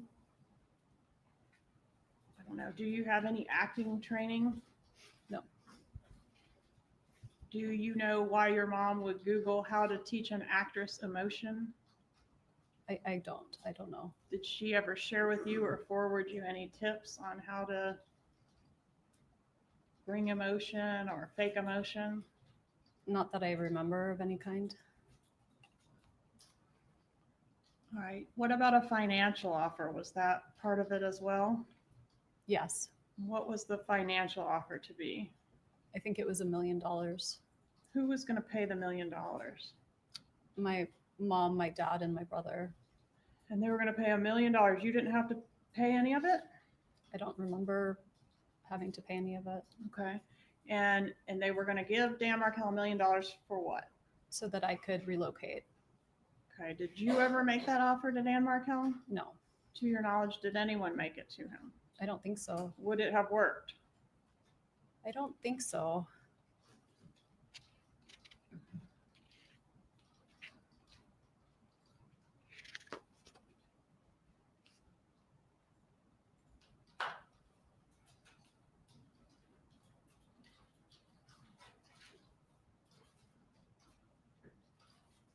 It's all about getting control from Dan Markel, right? Yes,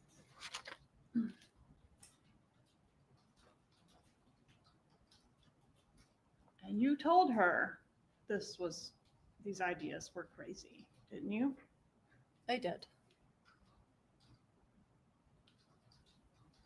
I will not be introducing my children to Christianity. I truly believe it will backfire. Again, Your Honor, the prosecutor's testifying and As the counsel testifying, sustained, please make sure you're asking open-ended questions to the witness. Ms. Kappelman, I'm reading from State's Exhibit 64V, which is in evidence. please proceed. Did you say it would backfire? Yes, those are my words. And what did you mean by backfire?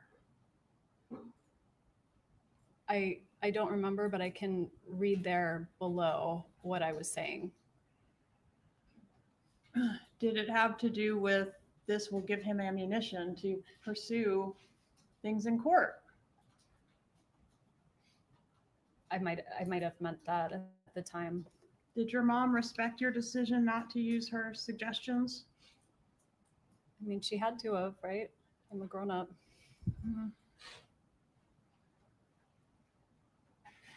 She kept pushing though, didn't she? She was suggesting other ideas. Okay, January 27th, 2013 email 64W.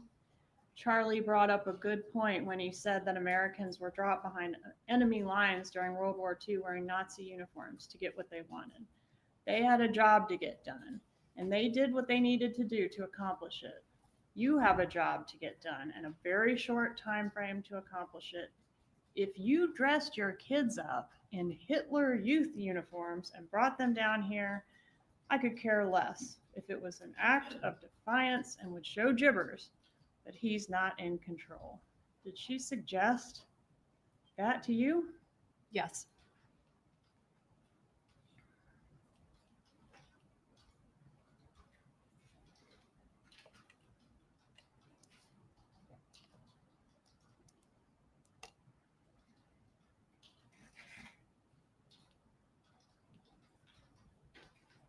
She urged you to rethink your decision not to implement her suggestions, didn't she? Yes. She wanted you to do an act of defiance that will put a scare into this jackass. Why would she want to scare Mr. Markel? So that he would let me relocate, I guess.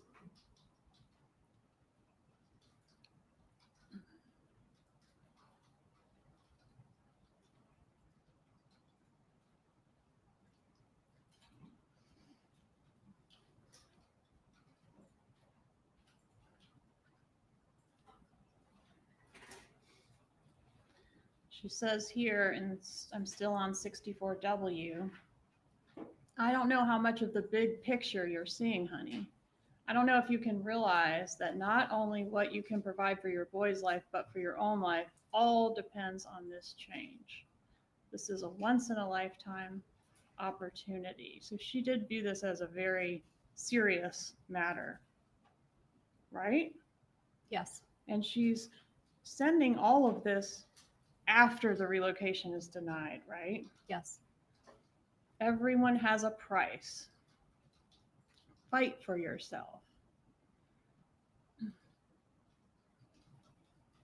Okay, I'm showing you this slide also from Exhibit 64W, which indicates that you were going to go into the $1 million offer as a third. Does that refresh your memory on that deal? I mean, it refreshes my memory, but it's not something I ever considered or thought about doing. So you would not have paid up the No. third of $1 million? No.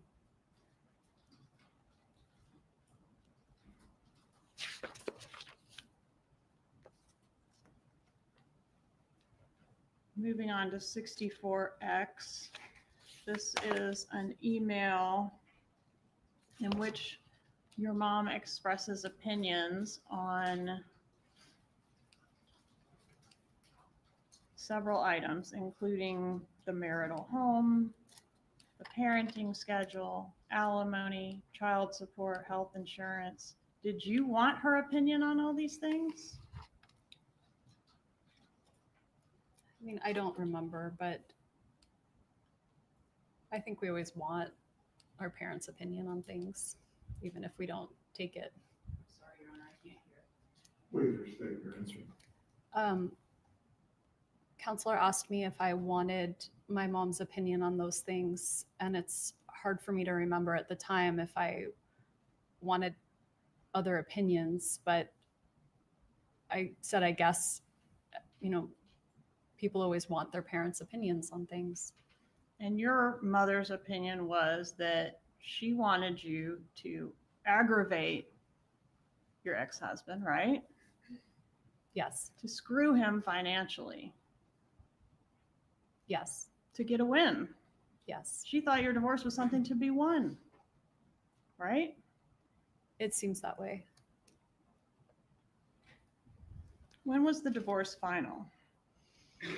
It would have been final the summer of 2013. July 31st of 13 sound right? Yes, ma'am. And we saw that that was the date for your trial. Did a trial take place? Yes, Okay. With witnesses being called? no, there weren't any witnesses. Okay, so it was a settlement. Yes, And did you reach the settlement on the day that the trial was supposed to be conducted? I think maybe the day before. Okay. I want to ask you some questions about voice authentication. Your cell phone, was it collected by police in this case? I gave the police my cell phone to search. Let them download it and return it to you, correct? Yes, ma'am. Okay. And are you familiar with a wiretap that was conducted in this case? I've seen a lot of wires. Where phone calls were intercepted by the police and recorded by the police? Yes, And were you asked to listen to a disc of calls to see if you could authenticate the voices on those yes, discs? Okay. And were you able to authenticate some of the voices on there? I was able to authenticate the voices of my family. All right. So Charlie Adelson, Donna Adelson, Harvey Adelson. Yes, ma'am. All right. And did you initial on State's Exhibit 135 by each of those voices that you were able to authenticate? I did. Certainly can't read this, but It's very small. see if that's Yes. Mhm. that's where you initialed. Okay. I did. This time I'd ask to introduce State's Exhibit 135. Any objection? Has it been entered? I'm asking if there's an objection No on the objection. defense. States 135 is entered.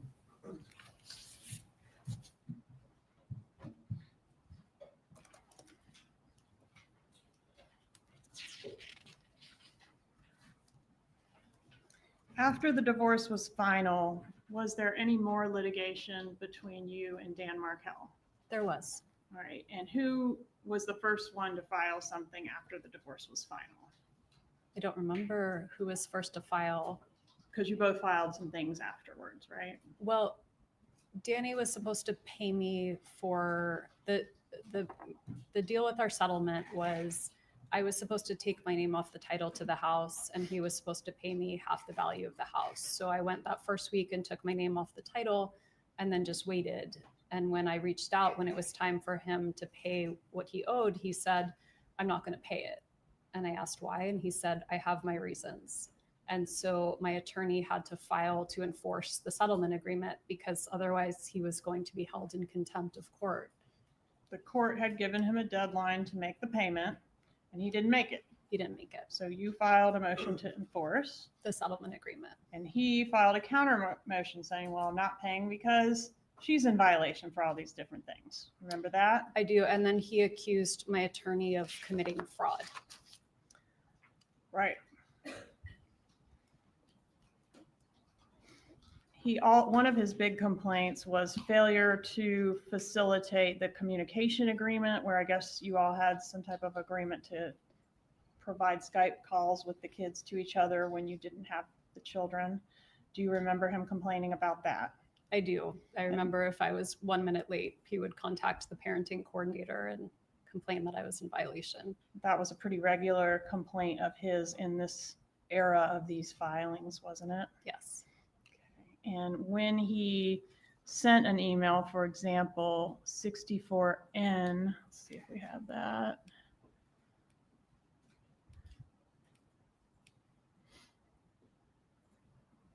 Alleging these sorts of violations and including, quote, accusing you and your mother of making zero efforts to facilitate communication between he and the kids. Did you forward this email to your mother? I don't remember if I did or not.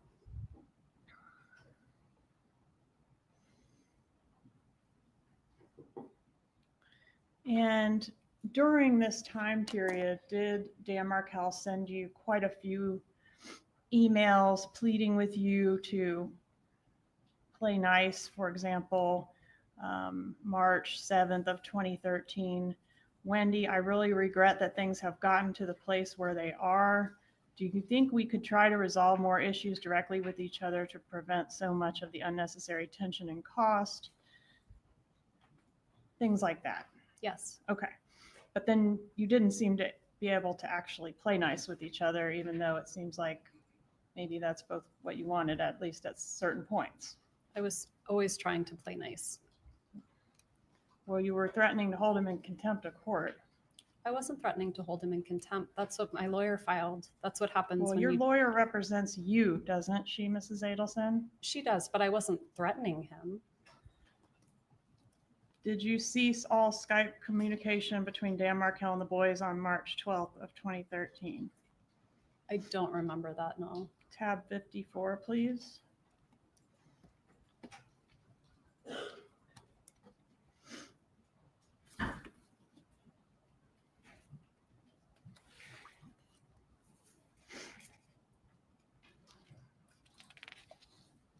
It looks like my attorney advised me to do that. Did you cease all Skype conversations between Dan Markel and the boys? Again, I don't remember. It's been a very long time, but if my attorney advised me to do it, then I probably did it. Okay. And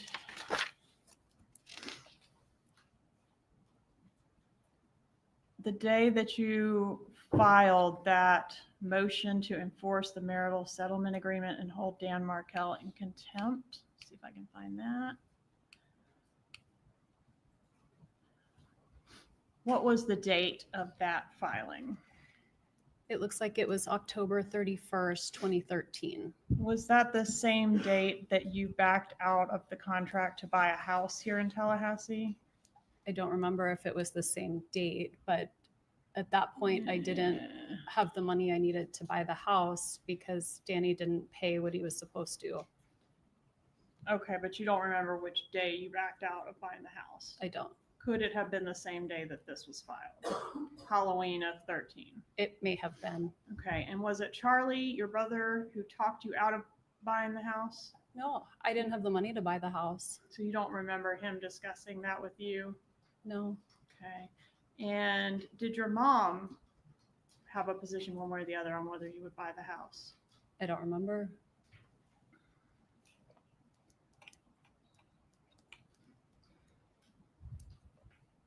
The image that I just had up there, was this image sent to you on October 31st? How did this get onto your cell phone dated October 31st?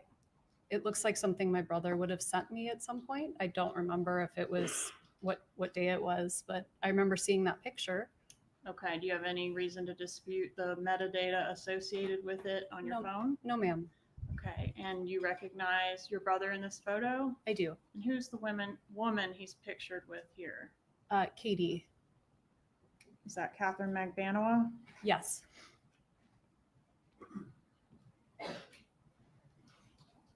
So did your brother at any time send you this picture? Not at any time. Did your brother on October 31st send you this picture and basically tell you not to buy the house because you weren't going to be living in Tallahassee much longer? I don't remember him ever telling me not to buy the house or that I wasn't going to be living in Tallahassee. I really wanted to buy that house.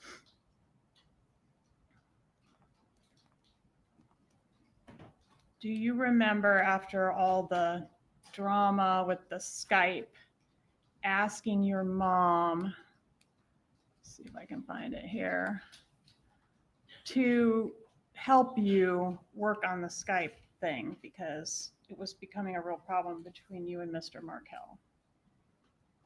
I honestly don't remember, but I see this email and I must have sent this. And then a few months later, in February of 14, Mr. Markel files a motion to enforce marital settlement agreements, and that we've touched on that already. That was alleging that you committed fraud on the court during the original settlement. Remember that? I do. I remember him saying that my attorney helped perpetrate a fraud. He did. He suggested that the court should send a strong message to you about your malfeasance by awarding him the entirety of the assets that he alleged were undisclosed. Do you remember that? I do. And did your mom view that filing? I don't remember. Isn't that the one she responded to? We need a plan of attack.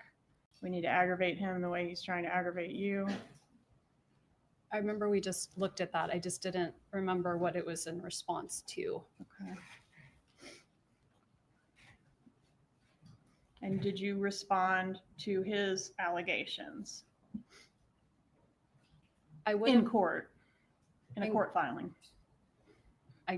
we must have responded in a court filing to that, Okay. because if someone accuses you of fraud, at that point, my attorney had to recuse herself because she had to become a witness in the case and to say that that didn't happen. And then I had Exactly. to find a new attorney to represent me. Okay, and did you do a filing in response to his counter motion to enforce the marital settlement agreement, alleging, and this is page 439 for court and counsel, that a vast majority of the former husband's motion contains allegations that are redundant, immaterial, impertinent, and scandalous? That sort of language, does that sound familiar? It doesn't actually sound familiar, but I would have responded in a motion. So I'm sure my attorney filed something. Did your mom move around this time? I don't think so. Do you remember your parents signing a lease at a place called the Continuum? My parents were spending some time there on the weekends, but they didn't move until 2015 when I was clerking for a judge at that time. All right, so they signed a lease to have sort of a weekend property. Was that in South Beach? Yes. Okay, and that does March of 14 sound right for that? I don't remember when they signed a lease there, but it's possible. Well, when you ultimately left Tallahassee, which we'll get to, did you go to live at the Continuum or at Coral Springs or somewhere else? In Miami at the Continuum. And do you know why they chose to move into the Continuum? I mean, this is about 3-4 months before the murder. My brother had a girlfriend that lived there, and he really liked the property, and he thought maybe my parents might like to retire there. So he was suggesting that they start trying someplace other than Coral Springs to retire. And did your mom add you as a resident to the Continuum on May 16th of 2014? I don't remember that, but the Continuum, the apartment complex, had very high security. Mhm. And so it may have been that if you wanted someone to come and not be considered a guest, they had to be considered a resident. Okay, tab 95, please. And the question is, would you have been considered a resident as of May 16th of 2014? And I don't know. So you want me to see whether on this document I was added as a resident? Yes, ma'am. It looks like I was added and my brother were added. And then my other brother was the in case of emergency. And it was in April of 2014. April of 2014. Okay, so about 3 months before the murder? Yes, And that was just so that you could come and go whenever you were visiting. that was my understanding. Do you recall a motion being filed by Dan Markel that we've referred to as the grandma motion? No, Did Dan Markel in March 26th of 2014 file a motion seeking to preclude your mother from having unsupervised contact with your kids? I don't remember him filing that motion, but it sounds like if it's a motion you have a name for, then it exists. And in that motion, do you recall, or does it refresh your memory, that he was saying, Grandma, the boys were telling him, Grandma says you're stupid, Grandma says she hates you, and as a result, he was concerned about your mom, alienating the kids or turning the kids against him. I remember hearing about this motion. Okay. And that is a motion that was never got to be heard, right? That was part of the motion to enforce the settlement agreement, But which was never heard which was never heard because he was killed. because, yes.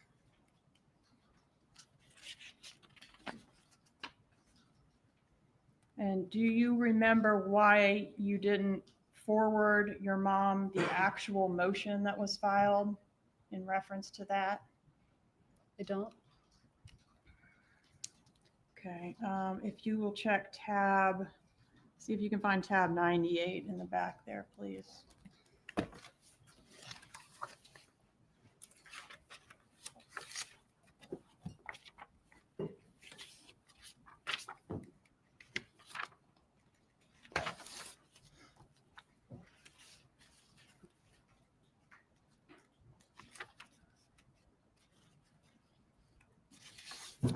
I have tab 98. Okay, does it refresh your recollection as to the question, which is, where was your mom on the day that the relocation was filed, which for your reference was 3/26/14.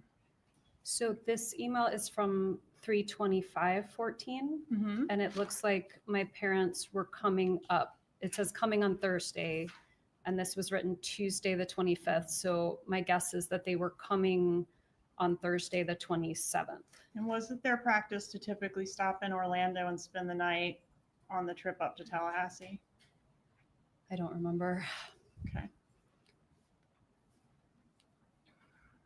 The allegations that are laid out in Dan Markel's motion were sent to you in an email before the motion was ever filed. Do you remember that? I don't remember that, no. In Publishing 64AA, a December 16th, 2013 email. This email indicates that Dan Markel is going to be introducing a major issue, grandparental alienation. This will be part of our ongoing effort to resolve outstanding issues. But basically, at the bottom there, Ben announced to me, Abba. What does Abba mean? It's Abba. It means father in Hebrew. Father. Grandma says you're stupid. Okay, and he details a couple, I think it's 3 different instances in which his boys have told him that Grandma, your mother, has told them that you're trying to take my sunshines away. She hates you, that sort of thing. Does this refresh your memory at all about those allegations? It does. Okay. And this email, you did forward this email to your mother. Do you recall that? I don't recall that, but it makes sense that I would have. And your mom responded to it, or someone responded to it. Wow. Do you remember that? I was shown that email yesterday. Okay. And you forwarded that email not only to your mom, but to a total of 12 different people. Do you remember that? I remember being very surprised that he was trying to accuse a member of the Florida bar of fraud and going to all these lengths to avoid paying money that he owed me. Okay. And is that the reason why you sent it to the 12 people? It was pretty shocking what he was doing.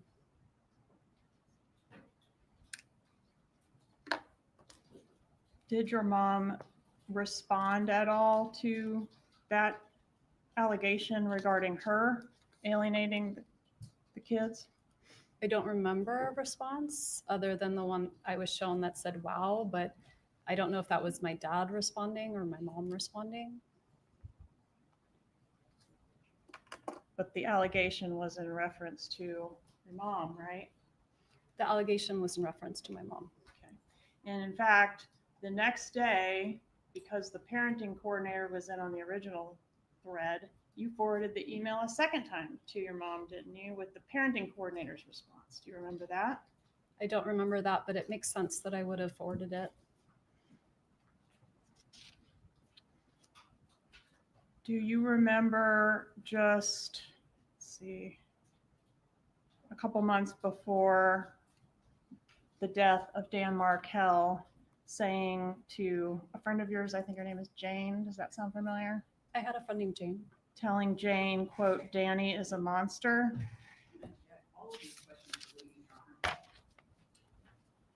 Overruled, the witness may testify based on her memory. I don't remember telling Jane that I thought Danny was a monster. Okay, was Jane one of the people you forwarded the email to? Dan's email? I don't remember. Okay. But it was the same day that you called him a monster. Do you remember that? I don't.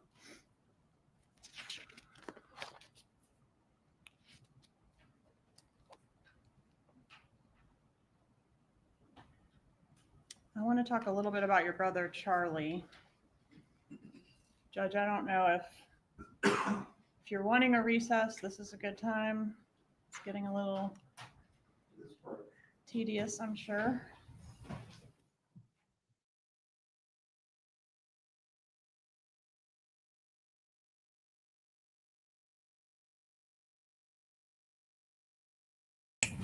Okay.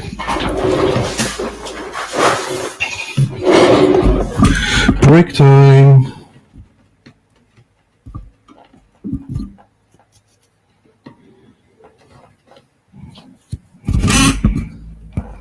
Right, come on. I presume we're going for a break now. You're next, buddy. Well, no, you're not. Wendy's next, then you. I can imagine if he was next, then Wendy. She smiles. She always smiles. She acts like she's all innocent.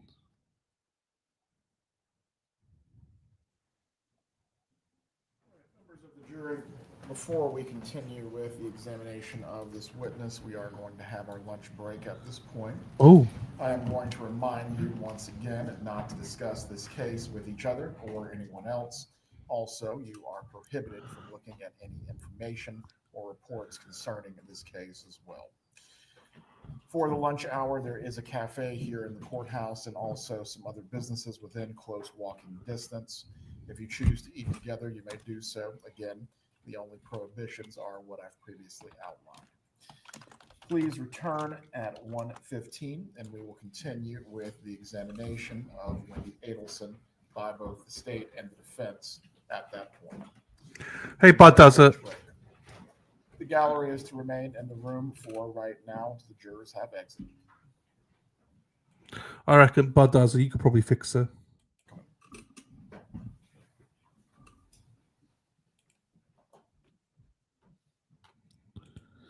Shall I email the court to ask them? Oh, look, you can see, yeah, it's a bit. I don't judge people's hair because I haven't got much. I might email the judge and say, can you Everyone can be seated. Oh, here we go. For the attorneys and the witness, we will have the same report time back, 1:15. Do any matters need to be heard before we go into the break? No, Judge. Nothing from the state. Very well. Enjoy your break.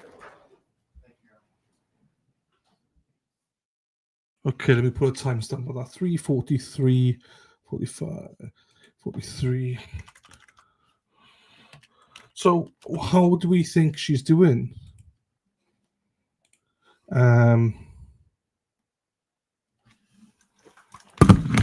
Yeah, how do we think she's doing? Are we happy? Are we? Do you think she's doing a good job? Do you think? Because I love that. The fat guy Nick Rakita yelled at. That's Sean, potentially criminal. No worries. Well, you got an hour and a quarter, Lou, so you're fine. Don't have to worry about her mum fixing me. Other Donna took fashion advice from Brian Albert and went with a Mr. Rogers sweatshirt. So I, to be quite honest with you, I've turned into Wendi. I don't remember what just happened. Right, what I want to do is go here. There's this guy on Twitter. Because some of you have been in and out, shake it all about. So bear with me once I go and find this guy. Just to give us a little bit of a reminder.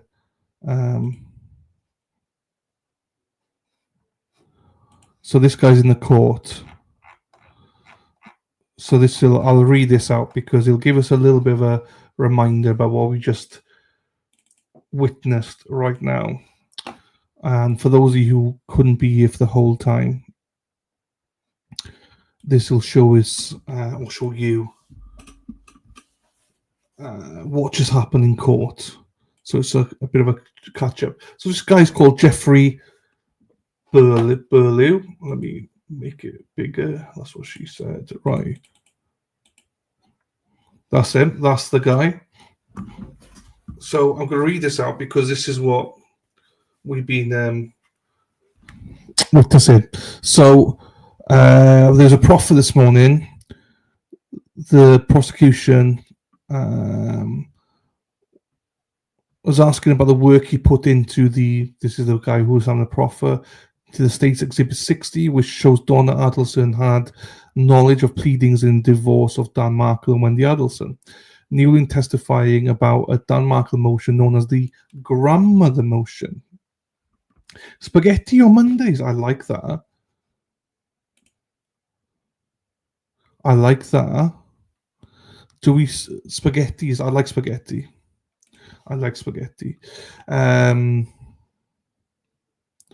So the ground motion, in which he tried to restrict visitation with her. His motion filed March 26th, 2014, including the comment his sons repeated when they were visiting with Donna Adelson that Grandma says she hates you. So Dan was like, I can be petty. If you hate me, Grandma, then I'm going to put a motion together because I'm a lawyer, and I am going to restrict your visitation rights. So go do one, Mama. The jury's out of the room. So they were. This is the proffer first thing this morning. Goes over the exhibit with Newlin. It includes an email from December 2023. That is from Wendi Adelson and addressed Dear Mum and Dad to Donna and Harvey Adelson. Hang on. Oh. Hang on. I just got a picture here. Cindy just sent me, so hang on. Cindy, are you in the chat? Because you're freaking quiet today. It's not like you've been quiet. So hang on. Let me send myself this, and I'll share this with you all. Hang on, Dylan. This is quite an interesting picture.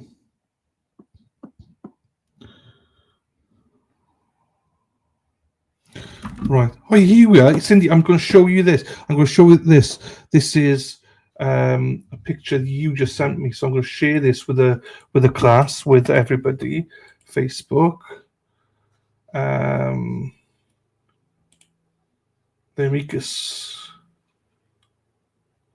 Cindy, never be sorry, my darling. I wouldn't blame you for not chatting here.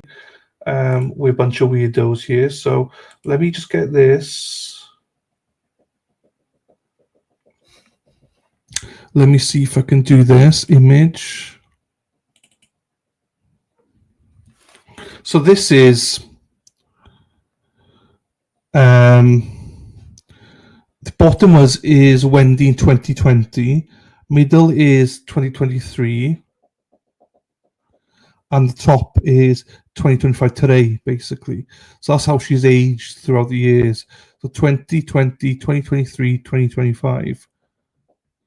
No, I know you have. I appreciate you for that and sending me stuff as well. I bet you're excited. So that's that. But that's a good picture. That's a good way of looking at it.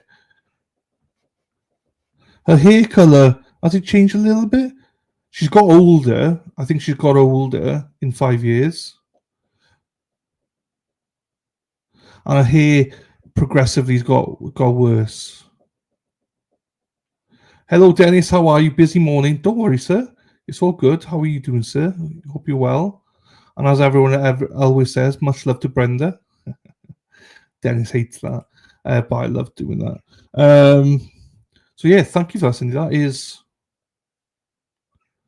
That's a little bit different. She does look old right now. She does look old.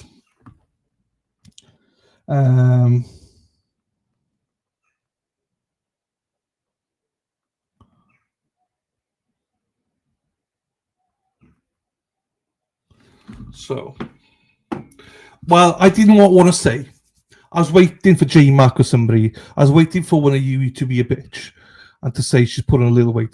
She has, but I didn't want to say it. Do you know what I mean? I don't think it's as a gentleman and a scholar. I don't think I should say that, you know. But I'm glad that you did. I'm glad that you are. I was expecting KD or Lady Di or J Mac. They're the main bitches in chat, but they did not say anything. I was like, thank God, Jersey Jen's here. She's a bitch as well. So thank you.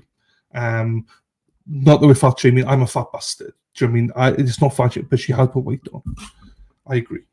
Not that there's nothing matter with that. Who cares? Up to you. Do you know what I mean? As I say, I can't say anything, you know. When you've got titties like this, you can't say anything. So, had a Botox as well. I'm loving it. Thank you to all the bitches in chat. Because I can't say these things. I can't say these things. Unless it's Dana. Like, if it looked like this, I could say something. Do you know what I mean? Then I can say something. But I cannot to a woman, I can't do that. So I'm glad that we have bitches in chat. So, and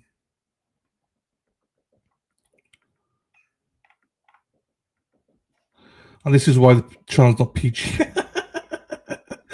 Yeah, I did put a warning down. There's a warning. I will get my tits out sometimes. So you know, and yeah, Spacey Stacey, another bitch. I wasn't sure if you were here or not, so that's why.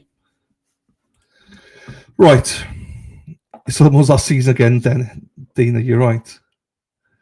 What she look like or how she is aged have to do with this case? Oh, Scott McInnes. It's a thing he's got. It's a bitchy thing, isn't it? Nothing to do with the case though. But I think it does show though how much she's aged in 5 years. I mean, the pressure she's under is immense because she probably walks around every single day thinking, I'm going to get arrested. So that does show, that does why it shows that she's aged in that.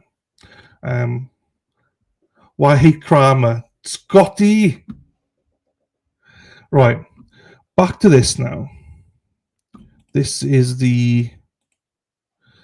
Right. Here we go. Where's this gone here now? Here we go. I got it back. So there were no further questions. Dear Mum and Dad to Donna and Harvey Adelson. There was no further questions by Zellman, one of Donna Adelson's attorney. So the defense are now cross-examining. You don't know who responded. Wow, do you? Zellman asked. I do not, Newlin said.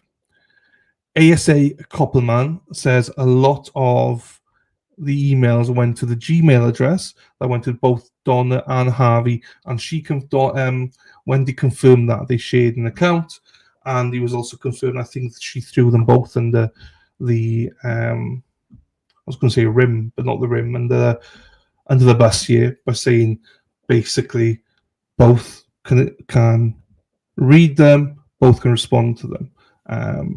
So. And the defense is saying, well, you need to distinguish between Harvey and Donna.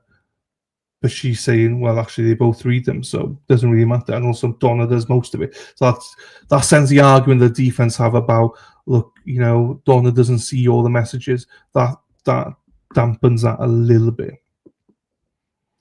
Selma, the state's argument is entirely speculative, he argued. It's unclear who said wow in these emails in question. Donna Adelson routinely checked and responded to emails sent to the address. Everett said the email can be admitted if it can be shown. So that was the prosecution said that she routinely checked it. Everett said the email can be admitted if it can be shown that both Donna and Harvey responds to emails sent to that address. I think they've done that now. They've done that. Everett ruled that the email can be used to show state of mind, motive, or intent. So I think it's more towards the motive and intent. Everett tells the defense he will allow the defense to take a proffer of Wendi Adelson with the jury out of the room when she testifies. So once the defense begin, there'll be another break for a proffer. So, or after they've crossed her. Zellman will be allowed to make a proffer to determine whether any Wendi Adelson testimony that goes beyond the state subpoena but doesn't incriminate her can be heard. And that's, if you remember, her attorney was there saying that after every question in the proffer, he will have discussion with his client, who is Wendi. So you'll hear the proffer, and it should be after every question, she will turn to her attorney and he will, speak to her, and then she'll either say, I am not answering that, plead the fifth, or answer it.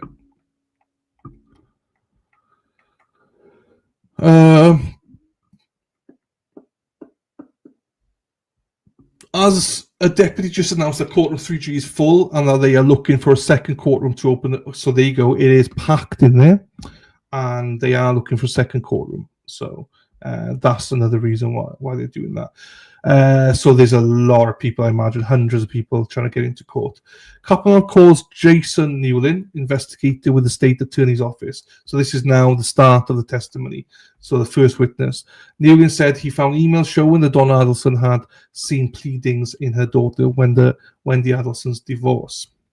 The emails and daily planner items showing Donna Adelson's involvement come from the 2014 state subpoena of Wendi Adelson's emails and a 2024 state subpoena of Donna and Harvey's Adelson's emails.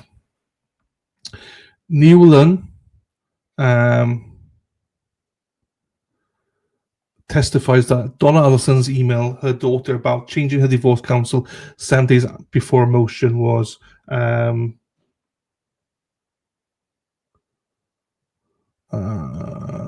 on, I just got distracted. I cannot mention Botox or weight as he adds DDs required to fuck's sake, fuck.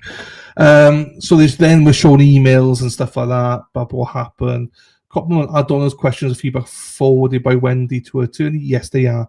So if you remember, they also asked Wendi, did your mother make any did she get involved? And she goes, well, she made some suggestions and I don't remember if she forwarded them. Well, we can see that she did forward Donna's questions and suggestions to the attorney. So I think that does show how involved Donna was in her life. Now, obviously, we now know that Donna was also making, we'll get to it now. So the wife in it unilaterally helped herself to $400,000 of assets she only barely contributed to, Dan Markel wrote in one of the divorce pleadings. Jeepers.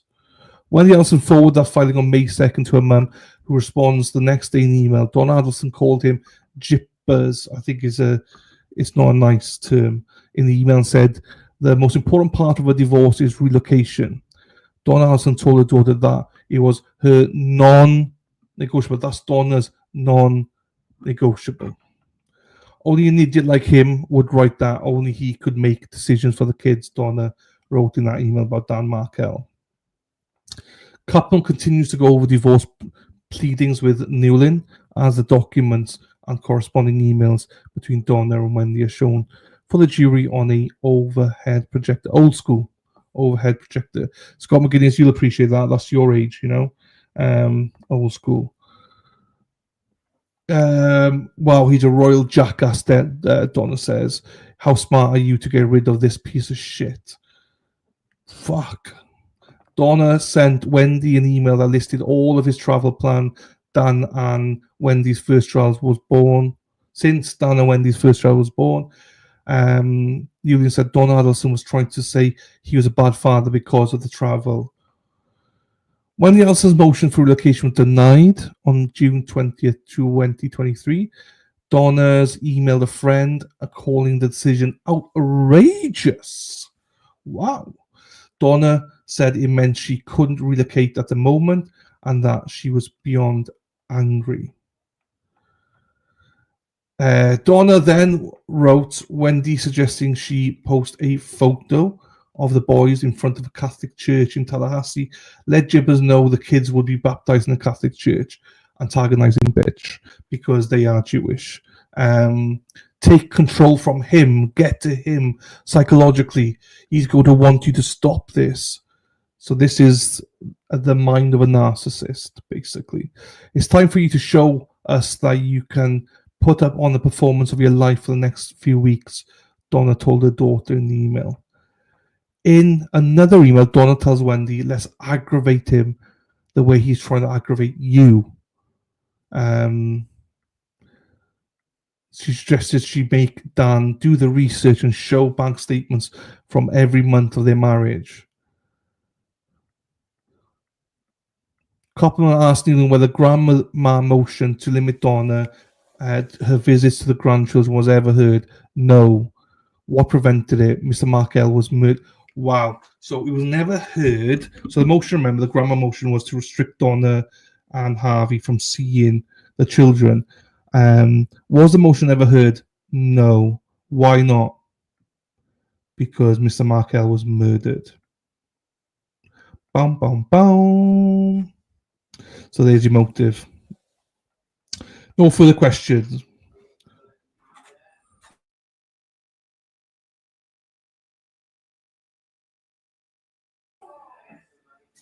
Right.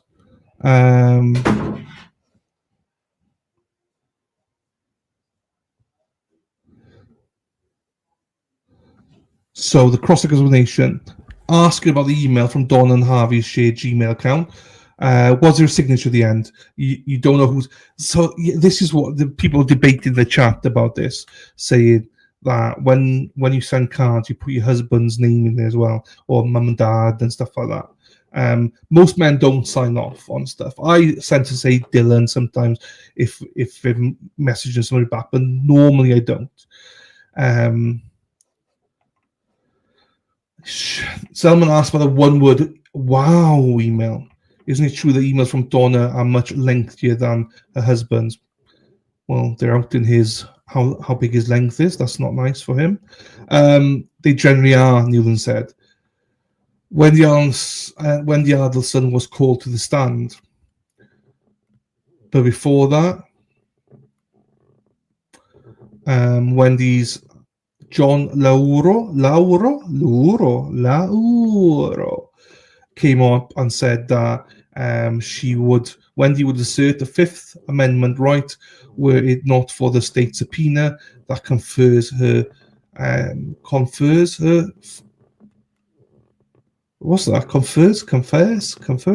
her use immune for she's immune to answer loads of questions.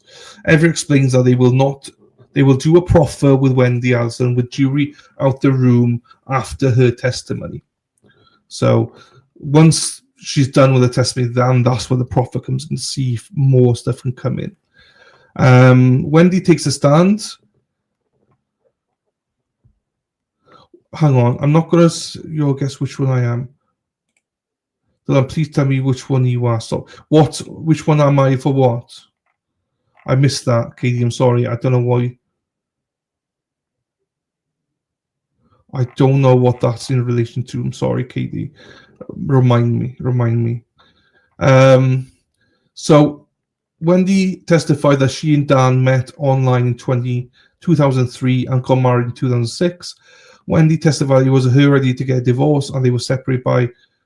He was very upset. She said a very small part of why they broke up were differences on how they practiced their Jewish faith. Wendi testified she and Dan while she was out of town on a business trip. We didn't have any formal custody arrangement, so it's a 50-50 arrangement for the children. Was your mum involved in drafting legal documents? No. Was this a contentious? So she did make suggestions. Was this a contentious divorce? It was. Wendi said she had a job offer that was very close to South Florida. She said the assumption then was Dan would go to another school and he was climbing up the law professor ladder and end up at Harvard or Yale. I don't know, Wendi said. At the time, I might have felt that way. Blah, blah, blah. Asked Wendi whether she was...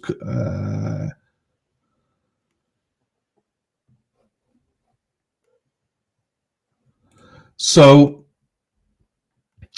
type A, can't stand seeing any unread notifications on your phone. So I have... Oh, I have...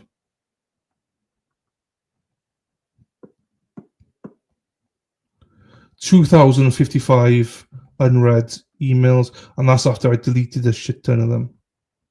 So my emails are just all unread.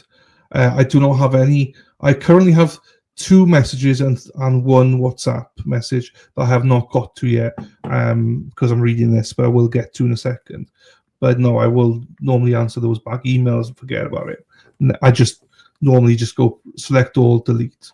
I've always done that. Come back from holidays with thousands of emails, select all, delete. I don't bother with it. Normally, but my phone, they're all there. I don't. You're on 0. You're type A. You're on 0. Cutman asks, probably type B, yes, probably. But then for text messages and stuff, I have it on. Yeah, I don't really care. Yeah, so I'm type B probably, and you're type A. Yeah.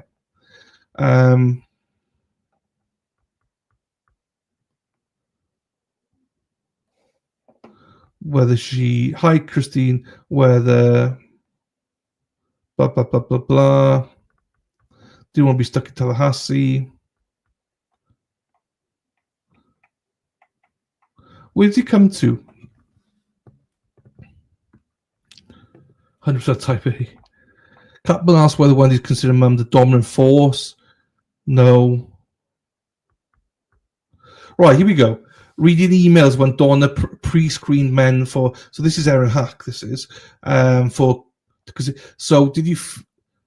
So this is where the question was: would you do one of these for your children? So we got 31 votes, and 30 people said, "Would you create a dating profile for your children?" 30 of you from 31. 97% said no. One person said yes. I mean, it's probably a joke, I imagine. Or maybe not. I don't know. A bit bored. They're okay, Christine. They're okay. So that's the end of the poll. She was very, very needy. So not great. Not great. Let me just check how many unread messages I actually have in all my emails, because now I am a little bit like, how many do I actually have? I have 12,000.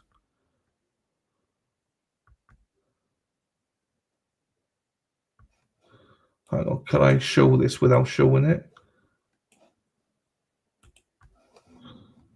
Hang on, people. Let me show this then.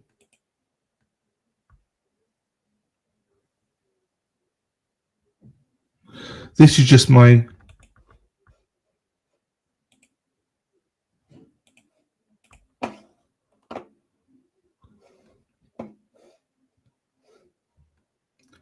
Not sure you can see that.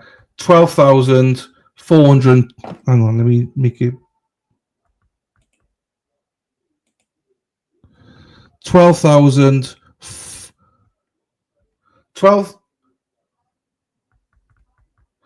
124,221. 124,221 messages. I thought it was 12,000. It's not. 124,221 messages in my inbox. So there you go. So there you go. Yeah, I am 124,221 messages. Oh, fuck. I thought it was 12,000. I didn't think it was that bad. Then I had to read that twice. And that's just one of my inboxes.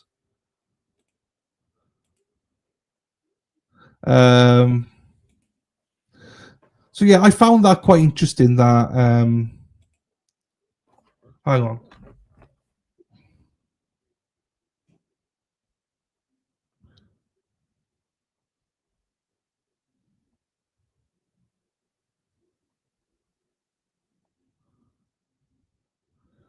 What is the meaning of gibbers?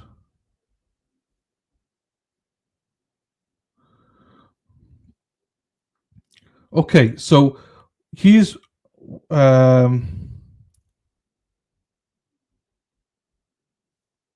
so gibbers, a term that doesn't have a widely recognized or standard meaning in English, but has appeared in various informal, niche, or slang contexts. Gibber, someone who holds back, reluctant to act, an animal, a noun, a verb, an alternative form of gibber, speak nonsense. In slang, someone speaks gibberish, blow gibber, suck my gibber, sexual acts like hand jobs or blow jobs, e.g. suck my gibber or blow gibber. Other odd meanings include defecation, addiction references, or skiing slangs not standard or widely used. In Reddit, the term gibber is a nickname tied to an individual. Gibberish idiot. Someone of a horse that refuses to move, so stubborn. Varied, often crude sexual meanings. Non-stop, unintelligible talk.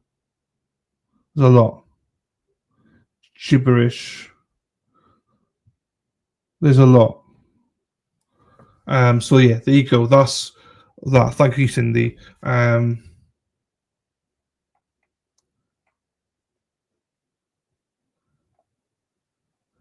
12,000. Well, I mean, what do you do with 124 then? 124,000. Fuck, that is bad. I know, KD. I know.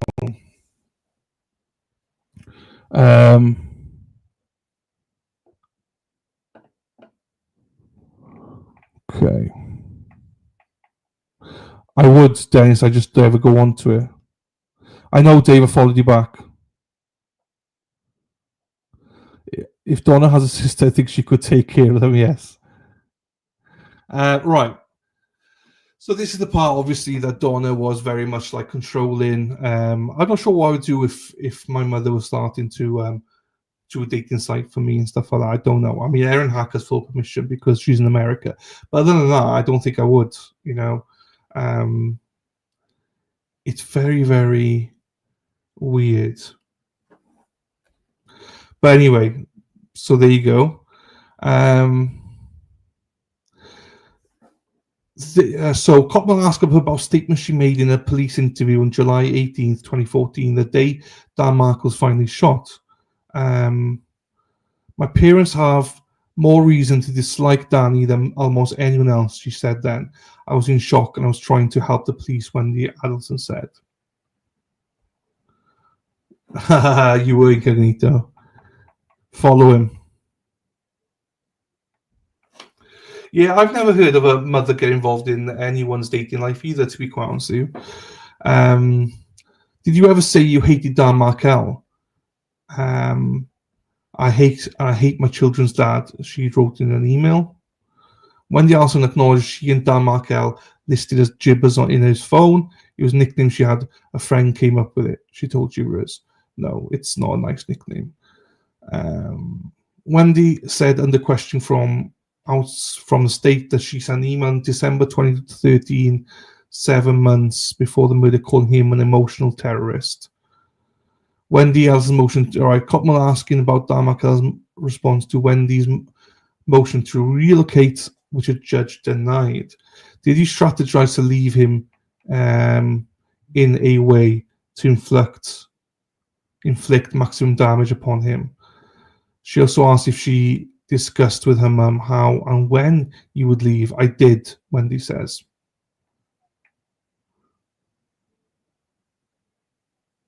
Did Dan Markel threaten you with a federal kidnap charge? Yes, apparently so. Wendi appears calm and collected as she testifies about her mum, who is charged with murder, and her brother Charlie Adelson, who is serving a life sentence in Dan Markel's murder. Wendi said, after the judge and I relocation, I made the best of it. She said her mum, however, was really upset about it. Oh, Donna.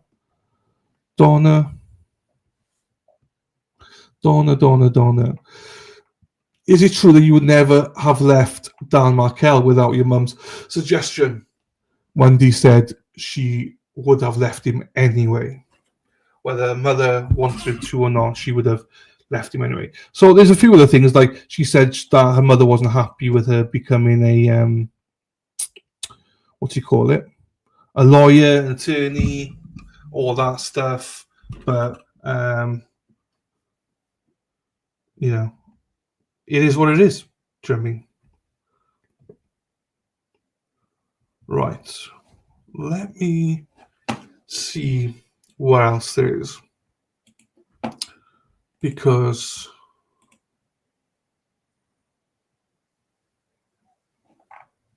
we need to go make some dinner.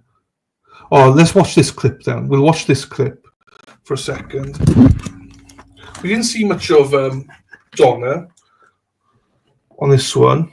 Let me get this one up here then. Motherfucker, that was loud. Right, I'll try and bring it down a little bit. This is loud. This is loud, everyone. But here we go.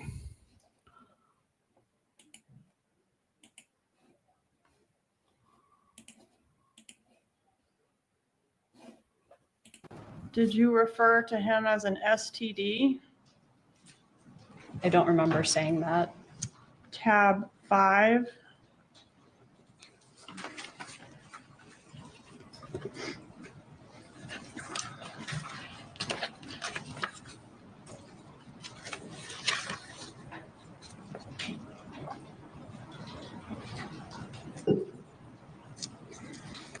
It looks like I made that analogy. Danny is an STD. One wrong mistake marrying him, and this will never go away. Is that what you said? I did. And did you share that kind of sentiment with your mother? I don't remember ever saying that, so I don't think it's something I said very often. And this was said in an email on February 26th of 2013, correct? It was. Approximately 17 months before the murder? Yes, I don't think it was an email, though. It looks like it was sort of an iMessage. Okay. Did you ever refer to your ex-husband as the Dark Lord? I don't remember saying that, but I certainly might have. Did you refer to your ex-husband as Gibbers? I did. What is the meaning of Gibbers? Gibbers was just a silly name that a friend helped me come up with to basically make him feel less scary. It was nonsense. Did it reference Jew in boots? That I don't remember. It wasn't a friendly name, right? It was a silly name. Did you ever say that you hated Dan Markel? I don't remember saying it, but I certainly could have. Tab 31, please, to refresh your memory. I personally think that, yeah, she's very involved, but I think Wendy's also involved, Scott. I think that Wendi is very much involved in this. I think the mother planned it, but she's definitely involved. So I don't agree. If Erin Hack says that Wendy's not involved, I disagree with Erin Hack for the first time ever. I think Wendi was very knowledgeable in all of this and did know.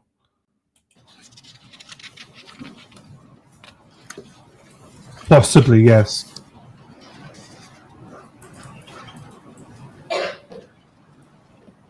I said that I hate him in this moment. Okay, and did you say in that email, that same email, quote, I hate my children's dad? I did. And do you agree that email was sent approximately 15 months before Mr. Markel was murdered? It was in April of 2013. Yeah, I think that's right. Well, Scott thought you were serious. Fuck's sakes, Hack. You caused me trouble again, Hack. Caused me trouble. Right.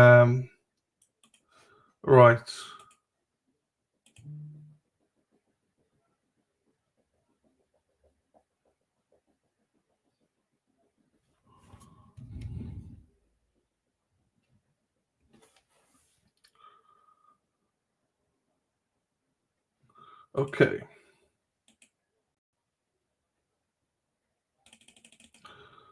So that's where we are. So yeah, he said this. So Donna Adelson is a mastermind Black Widow, ex-mother-in-law, and Wendi had nothing to do with a hit on her ex-husband. So I think I interpret that he listened to what you had to say, Hack. Right. But I still love you, Hack. I still love you. Let's not piss off the Hack. Yes.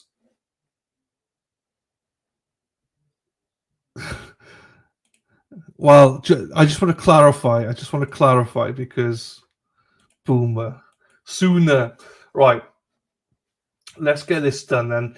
We have got about 35 minutes before they come back. So I need to go make some food quickly. So I will play us. Let me find something to play to keep you guys out of trouble.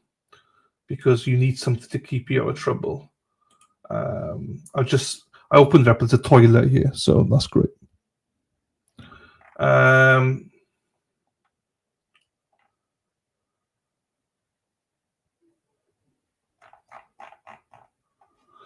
agree, Duffy. But Duffy, your friend got murdered. Jeepers, Duffy. That's scary.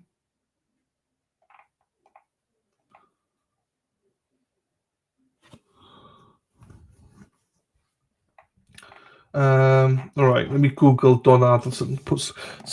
Donna Adelson. Or should I just put in Charlie?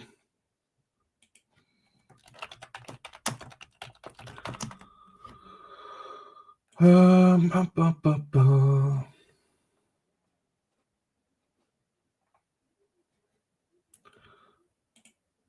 just need something for about 30 minutes.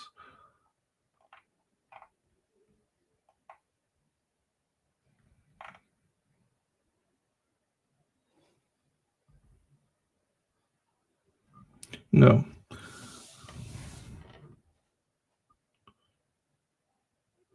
Always in trouble, J-Mac. Always in trouble.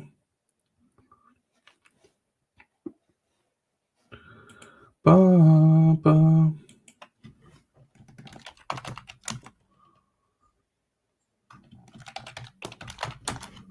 Donna Adelson. Ba, ba, ba, ba, ba.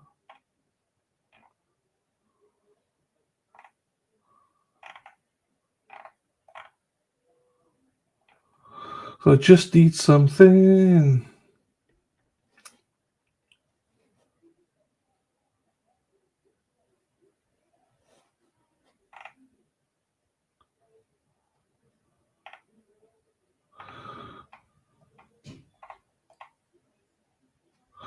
Do you know when you just look for anything will do, but I can't find anything that's decent that hasn't got like Julie Grant on it.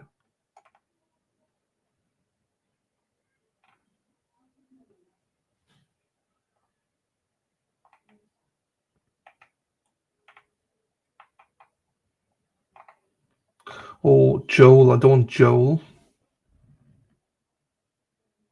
Oh, do you know what? Let's watch this. This would be good. This would be good for Scott and some other people. This, I think she's quite good. Yes, I think she's quite good. Pretty Lies and Alibis. Pretty Lies and Alibis. I think she covers this case as well. So she's done a recap for you for day one. She's also streaming it and stuff, but she's done a recap for day one, so you can listen to what she has to say. Alibuyers, welcome to another episode of Pretty Lies and Alibis. I'm G. I have no idea if she's any good, by the way. I never watch it, but I know she covers it. And she's got a lot of subscribers and a lot of viewers, so I presume she's quite good. Erin Hack, correct me if I'm wrong. It's Friday, August 22nd, day one of the Donna Adelson trial in the books. I never thought I would see this day come, but here we are. Interesting day. Luis Rivera, last one on the stand. He's finished for now. He will definitely be recalled at a later time. And up was James Geiger. He is Dan's neighbor. He and his wife were looking towards Trescott and heard a loud popping bang sound. He immediately got up and walked to this big picture window at the front of their house to see where it came from. They bring in a photo of his residence that shows the view from that window, and something got his attention. He saw a car rapidly backing out and heading towards Benton Road. He said the car was going fast, and he noticed it appeared to be a light-colored Prius. That was so key in this investigation, y'all. He gave them their first big clue that ultimately led to Sigfredo and Rivera. He said there had been some break-ins in the neighborhood, and he thought maybe somebody was trying to break into Dan's house. So he walked over to see if he could see any damage to the house. He got right there at the garage, and the garage door was open, and the car was running, and he saw Danny inside, so he turned around and walked back to his house. He stood at his front window and looked out, waiting about 5 minutes, and realized this did not seem right. He said Danny hadn't backed out, and he told his wife, "I think something's wrong. I'm going to walk back over." He goes towards the garage and gets inside, and he notices the car is still running. So he walked in all the way to make sure everything was okay. That's when he noticed the window to Dan's car was shattered and he was stepping on glass. Then he sees what he says is a bloody head, and the head was slowly rolling back and forth. So he hollered out, "Danny, what happened?" And he got no response. He hollered again, nothing. So he knew he needed to call EMS. He realized his cell phone wasn't in his pocket, so he ran to his house and called 911. He said from the time he saw the Prius leave to when 911 was called was between 5 to 10 minutes. They bring in photos of Dan's driveway and also photos of the Prius that were captured on that city bus camera. Going back, he said when Danny and Wendi moved in, they had a housewarming party, and that's when they first met. But after that, they really weren't close. He said they had their kids close together, and later on, they knew that Wendi left Dan and that they were divorcing. They barely saw Danny after that and didn't see the kids. He said it took forever after calling 911. They were asking questions like, is he still breathing? So he would go check. And he said Dan's head would still be rolling left to right. They play the 911 call, and he really just recounts on the call what he just testified to. He didn't know if somebody shot him or if he maybe did it to himself. The 911 call was 14 minutes long. He said it took about 12 minutes for the first officer to arrive on scene and around 19 minutes for paramedics to get to Danny's home. That was it for his testimony, and there was no cross. And bless his heart, y'all, he just seems like a sweet older man, and I'm sure what he saw that day will haunt him. The next witness, David Sims, he is a retired sergeant from the Tallahassee Police Department. He heard the call go out about the shooting, and he arrived on scene first. He made contact with Mr. Geiger, and they show photos of the car in the garage. He said it was running when he got there. He called out to Dan and saw the window was broken at an angle, and then he saw that rounded spot, which is where the bullet entered. He said Dan was slumped over and gasping for air. He said it was like a sucking sound. He noticed that half of his glasses were in his lap. Dan had a cell phone in his left hand and a business card in his right hand. Remember, he was talking to that school that Wendi wanted to enroll the boys in when he got shot. The sergeant reached in where the glass was broken to unlock the car. So he went over to the other side and turned the ignition off. It was then that he saw the other half of Dan's glasses on the floorboard. They show pictures of the shattered glass, and then he said at this point he could hear EMS coming.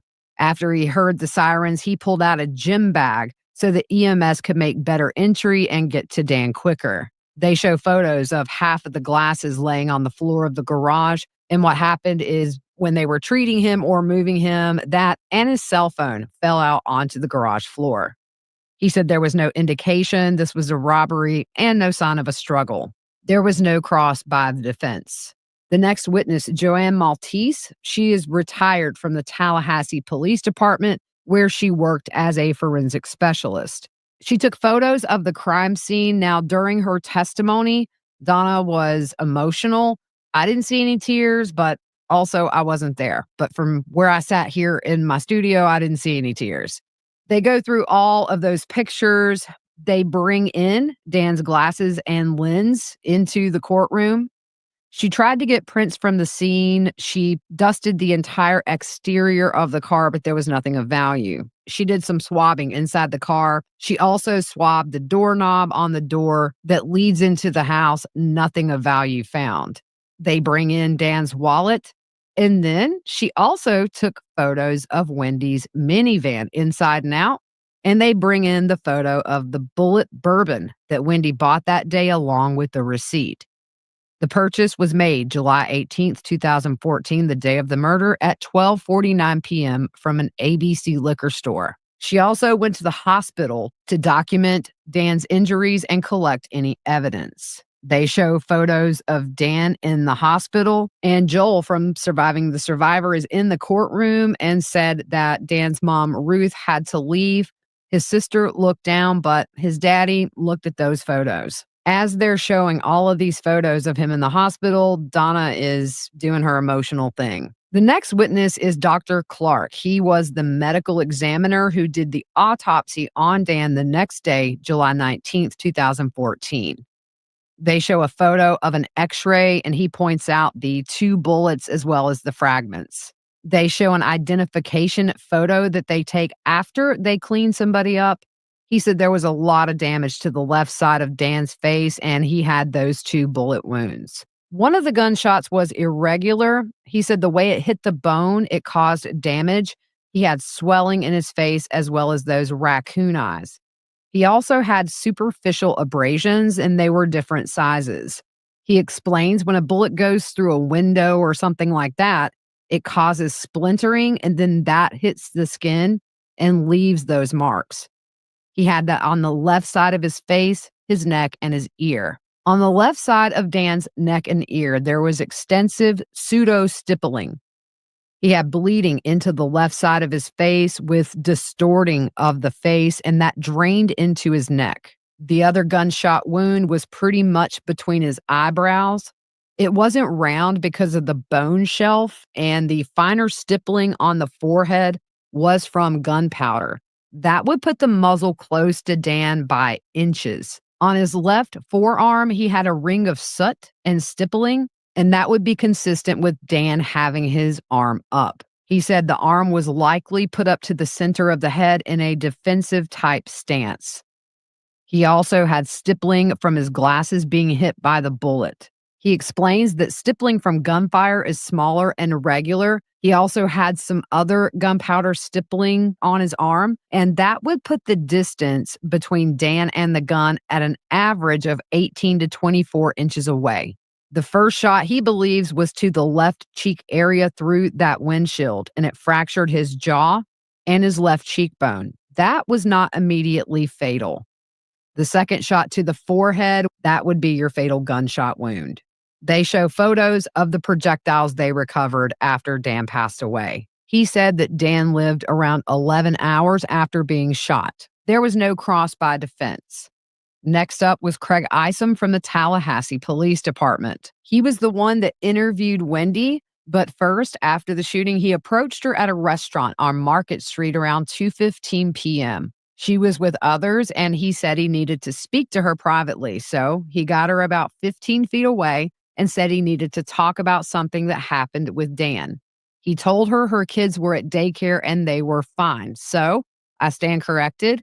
I said on the crash course, Wendi never asked about her kids, and she didn't because he told her right out of the gate they were fine. He told her several times in the interview that she wasn't a suspect. She was given a victim's advocate, and he said he never accused her of anything. He did learn they were still battling things, including child custody, so they bring in the divorce file. He said they fought over things as small as a tennis racket. They explain about Wendi wanting to relocate to Miami, and they bring in documents that they know Donna saw. It was about Dan wanting that supervised visitation with Donna. That was pending at the time of his death. And the reason for that, he says, is because the kids reflected that Grandma says you're stupid and she hates you. They refer to the emails between Donna and Wendi where she calls him a lot of names like Elvis and a-hole. In an email from Donna to Wendi on March 6, 2013, she calls him a major effer. May 3rd, 2013, Donna emailed Wendi referencing relocation and said it was extremely important to Donna. The relocation was denied on June 20th, 2013. On June 25th, there is an email from Donna to Wendi where Donna proposed another plan to facilitate relocation in light of the court's ruling. She suggested the boys start attending a Christian or Catholic church, suggested that Wendi take photos and send those to Dan as a way to strong-arm him into relocation. She also suggested the $1 million bribe. The death benefits gained by Wendi after Dan's murder. There was a life insurance policy for $2 million and then another for $60,000 through the law school. The survivor benefits for the boys was $4,800 a month, which Wendi would have gotten and controlled. His employment pension through FSU was worth approximately $300,000. The total value of Dan's estate when he was killed was $2.7 million. One thing to note is at some point, and I would venture a guess it was after the divorce, he named his sister as the executor of his estate. So we're not exactly sure how much Wendi got and how much was in his sister's control. If you know that, let me know in the comments. He goes through a timeline of the day of the shooting. At 8:50 a.m., Dan dropped the kids off at preschool. Then he went to the gym across town. They show surveillance of the parking lot of that gym. At 9:11, you see Dan's car enter the parking lot. He gets out, and you see him walk in the door at 9:13. At 9:16, you see that Prius come into the parking lot, and the car parks, and nobody gets out. It stays in the parking lot the entire time that Dan is inside the gym. By 10:33, Dan leaves. That Prius follows him. They looked at the logical route to Dan's house from the gym, and they tried to get surveillance. That's when they got the city bus video from before and actually after the shooting. At 10:44 a.m., you see Dan's car on some surveillance. Then you see the Prius is right behind him. Another video is an overhead look from the city bus that pulled in right behind the Prius at a red light. They could not get the tag number from the video, and the investigator said that would have saved them a lot of time if they could have. At 10:51 a.m., you see the Prius in the left turn lane at an intersection, but Dan went down the road and turned. But that turn the Prius made would have also taken you to Dan's house. At 10:55, the Prius has left Dan's house and is on the move. So the window they figured where Dan was shot was between 10:51 and 10:55 a.m. After the shooting from the city bus video, you see two people in the front seat of the Prius. Sigfredo is in the passenger seat in a white shirt, and he is very animated. The driver is in a solid black shirt. He also points out on the Prius, the side mirror is solid black, where usually it's the same color as the car. So they knew that had been replaced. They also see that sun pass, which is what you go through tolls with, in the top of the windshield. And also on the lower bumper, there is a tow hook that could be threaded in. Normally it has a cap, but this Prius, it's missing. Their research showed this was a 2006 to 2009 Prius, and the color was silver pine mica. 11:02 a.m., you get that 911 call. And the investigation had two different prongs: the motive and the Prius. They tracked the sun pass by calling the Florida DOT. they are the ones who administer those. He said they gave him thousands of results and he was overwhelmed, and it didn't really narrow anything down quickly.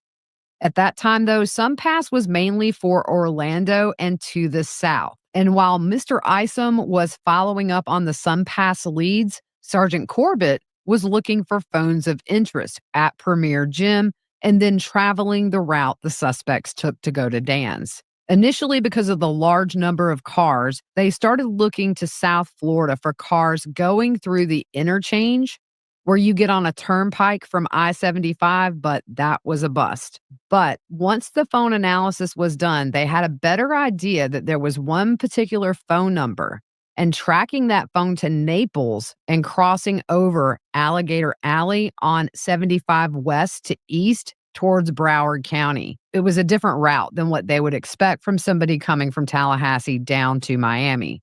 Once they had that established, he contacted SunPass again and explained the car they were looking for, and they want to see if it went through this toll plaza in Naples going westbound. Once he gave them that information and the time frame, just within a couple of minutes, it showed an activation of the SunPass at the Naples toll plaza. It showed only one Prius went through, and that's when they determined that Prius was headed back to South Florida.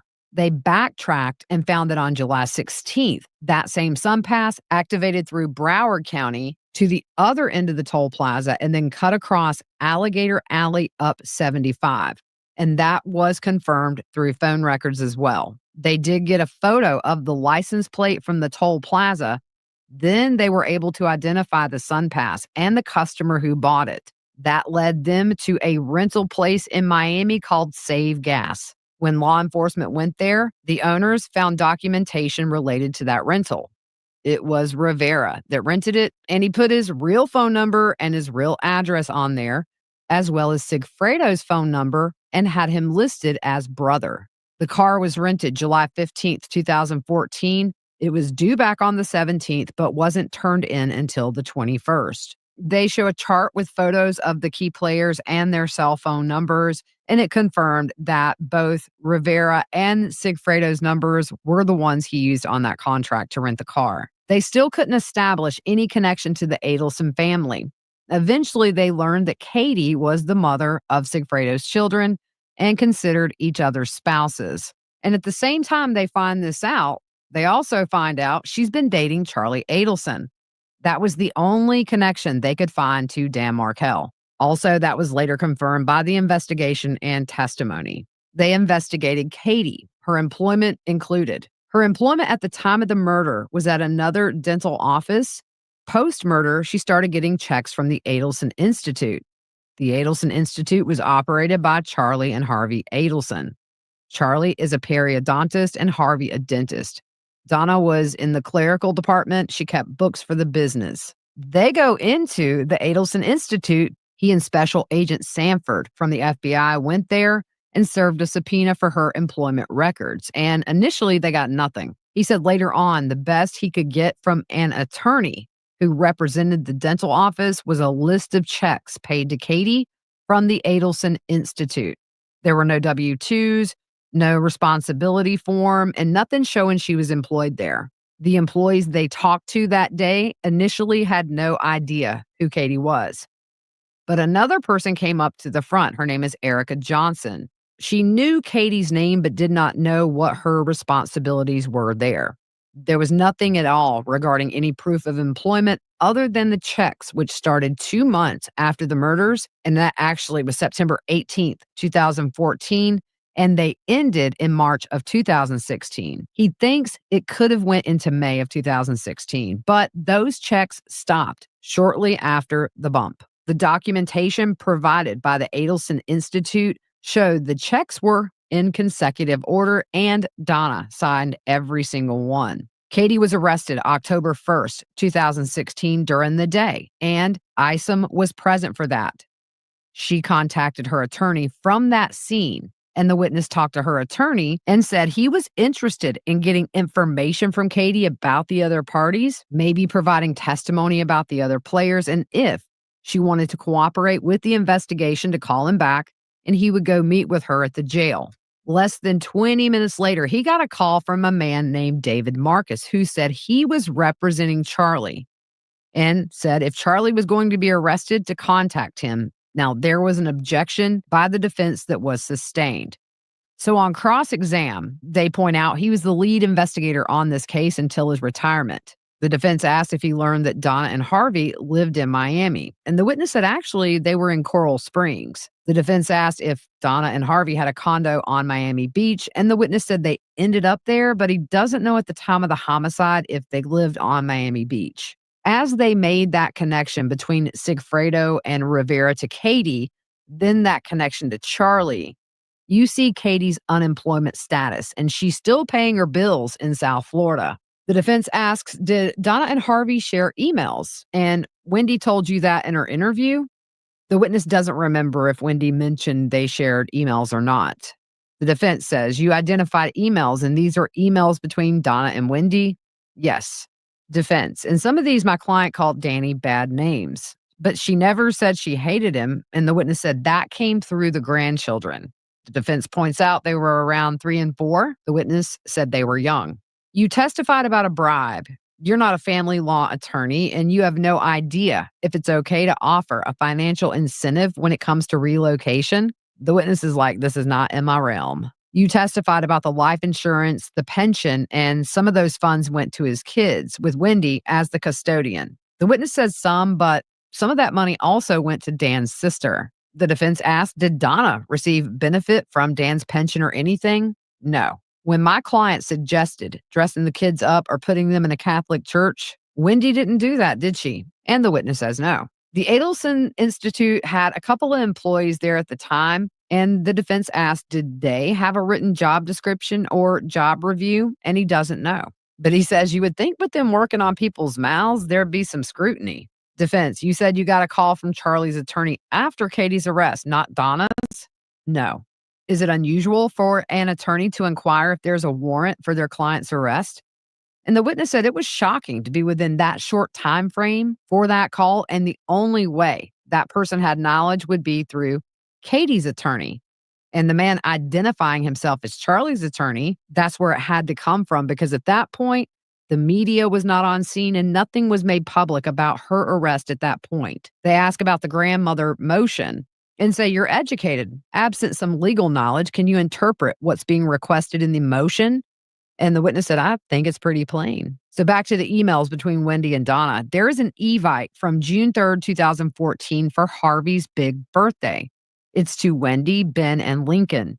Do you know how these are generated? And the witness says, well, somebody has to go in and set it up and send them out. So they go through emails from 2014, which is donnaharvey@gmail.com with Harvey's name next to it, not Donna's. In one email from September 12th, 2014, it says Lincoln will attend Tot Shabbat with his grandfather, Harvey. In another email from donnaharvey@gmail on Friday, July 18th, Harvey's name is who it's from. And it says Wendi. This is the information on work order for repair for TV, July 18th, 2014, between 8 and 12. And it's signed Dad. Defense says, my client isn't Dad, is she? The witness says, no. They show a Geek Squad schedule with a Q&A that asks if an earlier appointment is available, would you accept it? And it says yes. On redirect, the defense pointed out that Harvey and Donna share an email, and some are signed Dad and some are signed Mom. The witness says yes. So they point out an email from May 3rd, 2013. She reads a little bit. It says, the most important part of your divorce is relocation. And going to the end, it says, love you. And she asks, who signed that? And the witness says, Mom. There was another email, June 27th, 2013, signed Mom and Dad. Yes. And the state points out, so they got some emails from Mom, some from Mom and Dad. Yes. And that was it for him for now. He will be back up at some point. And the last witness of the day, Luis Rivera. He explains he's from Puerto Rico and he lived in Miami. He is incarcerated for this case currently, as well as a federal sentence. He pleaded guilty to second-degree murder and got 19 years to run concurrent with that federal sentence. He said he and Sigfredo were childhood friends and he had to turn on one of his best friends to get the deal. He's asked if Katie enlisted Sigfredo to be part of the murder. When he's asked who enlisted Katie, he says he's not really sure. but he knew this was a murder for hire. Katie brought them the money, and the purpose of the murder was that Wendi wanted the kids, and he knew they were there to kill the father of the kids so that she could have them. He named Wendi a couple of times during this testimony, by the way. They asked about the dentist. He said it was Charlie, who was Katie's boyfriend or side piece or whatever you want to call him. He never had contact with Charlie or the Adelsons, and he knows nothing about them. He was to be paid $35,000, and he doesn't know how much the job paid, but he knows Sigfredo got $40,000 and Katie got $40,000, and ultimately in the end it was for a total of around $100,000. Garcia got that one-time payment, and then he's asked if he knew anything about Dan. No. Katie gave Sigfredo a paper showing Dan's photo and his home address. He had never been to Tallahassee before, but he came twice, once in June and then in July. They show a photo of Sigfredo, Katie, Rivera, and his significant other, who is named Jessica. At the time of the murder, Katie was with both Sigfredo and Charlie. Rivera was living with his significant other, Jessica. Where he was living, that was put on the rental application for the Prius. The first trip, the car was rented by Sigfredo. Sigfredo was the one that had the paper with Dan's photo on both trips. The first trip, they followed him to see where he lived, and he can't remember if they were actually going to kill him on that first trip. So he's asked if they had a gun, and he said yes. They brought 2 along. One of those he purchased himself, and then Sigfredo brought his .38 along as well. On that first trip, they did go to Dan's residence, and the reason was to scope it out, and they followed him to the daycare. On that first trip, they were in Tallahassee a couple of days. He said the reason Dan wasn't killed on that first trip is Rivera said he wasn't going to do it in front of the kids, and Dan had the kids. And then they also lost sight of Dan at the preschool. He was told they needed to go back and do the job if they wanted to get the money. That information came from Sigfredo, so Rivera rented the Prius. They both brought their phones, and they both turned them off before the shooting. On that second trip, they rented a hotel room, but they only brought one gun. It was a .38 revolver. Then they ask about when there was a hole shot in the floor of the Prius, and Rivera kind of chuckles, and he says Sigfredo got the gun and shot it through the floorboard of the passenger side, which hit the gas line. He said the car started slowing down little by little. They saw a local drug dealer that they happened to meet the first trip who took Sigfredo to AutoZone to get a piece of hose to put that back together. He said Sigfredo was good with cars, so he fixed that gas line. They followed Dan to the preschool, and they saw him drop the kids off. Then they followed him to the gym. He's asked by the state if there was a reason the murder had to happen that day, and he said because Dan was going out of town the next day. That information was given to him by Sigfredo, who got it from Katie, who got it from Wendi. He's asked if he thinks Wendi talked to Katie about Dan's travel plans. He said yes, but he also wasn't there for that call. He did not personally know Wendi, but knew she wanted her kids. He does admit to driving the Prius seen on video to Dan's house. He said they pulled into the driveway. Sigfredo jumped out. Dan's in the car. He shot him twice through the window, and he said it was only seconds they were in that driveway.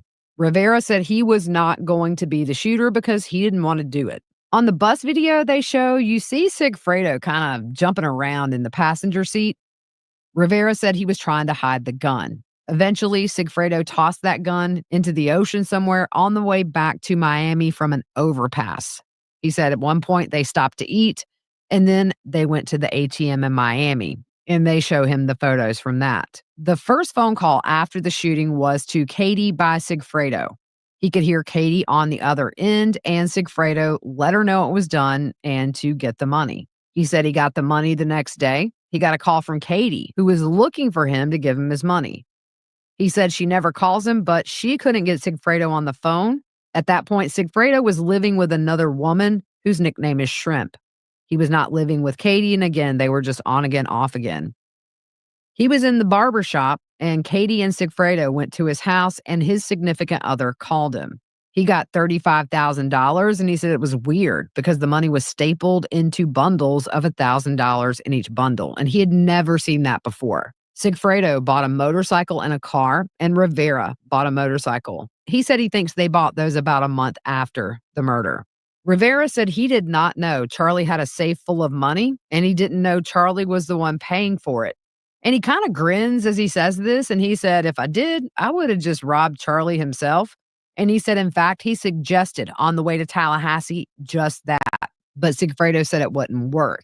If I recall correctly, from another trial where he testified, he suggested robbing the lady, meaning Wendi. Rivera identified voices on a phone call for law enforcement, but they don't bring those in. And he will definitely be back up on the stand at some point. But the defense did get up and cross. She says, I want to make sure I understand. The first trip, you scoped Dan's house, you saw him take the kids to school, and then he lost you.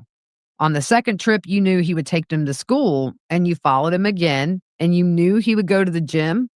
Rivera said he did not know Dan was going to the gym. Defense, you said the woman who wanted him to be killed passed you, Sigfredo, and she says Katie, but Katie wasn't there. This is when Rivera says he saw Wendi walking with the boys near Dan's house. But the defense asked, was that Wendi Adelson? And he said yes. Defense, she wanted her children, and he said absolutely. You see here, this is very different than Charlie's trial, y'all. She is not going the extortion route for her defense. She's just going to say that the state hasn't proven their case. Now, in openings, Charlie was thrown under the bus, and just here, they wanted that jury to hear Wendi wanted her children. It's going to be really awkward in that courtroom Monday when Wendi takes the stand. Now, at this point, she's going to take him a document, and she calls him Mr. Garcia, and he says, Rivera, that's twice. I put that little clip on YouTube, by the way, and she apologized. She hands him a paper that has a photo of everyone's face. Now, on March 11th, 2025, he made marks on that paper and signed it, and he was asked to circle everyone involved in the conspiracy. The defense asked to put a number 1 in a circle. Who was the person who was in charge of this whole deal? He circled Katie. Then they asked who did this killing. So he circled Sigfredo and put a number 2 there. They asked him to put a number 3 next to himself, and he did. And then put number 4 next to the man was killed, and he did with a photo of Dan. And we asked you to put a number 5 next to the person that wanted the man killed, and that was Wendi. Rivera says yes. Then they asked about the 2 people at the top of the page, Donna and Harvey. And then we asked if you knew if they had any involvement in this, and you said no. So I asked you to put X's by them, and you did. He says yes. There's no redirect here. It took me a minute, you guys, but I wanted to read this handwritten page that they brought up in openings where Donna had allegedly asked these jailhouse informants to memorize this to eventually testify at this trial. So the way this is written, as if this inmate has approached Donna in jail to give her information. But this all came from Donna's head, according to the inmate. Here is what was on that paper as far as I could read. The question, why did you speak to her? The answer, I knew I had information about Katie from the many times I had been with her in jail. Question, what did you tell her? Answer, I approached her. I told her I had some information about Katie, and did she want to hear it? She said yes. I told her Katie said she told Charlie on the night of the murder that some friends of hers went to Tallahassee and killed him. She asked Charlie to give her the 1/3 of $1 million that he was going to pay so his sister could relocate with her children to Miami. He went crazy on her. Now, that probably isn't all of it. That's just what they showed on screen. So that is it for day 1. It was very interesting. And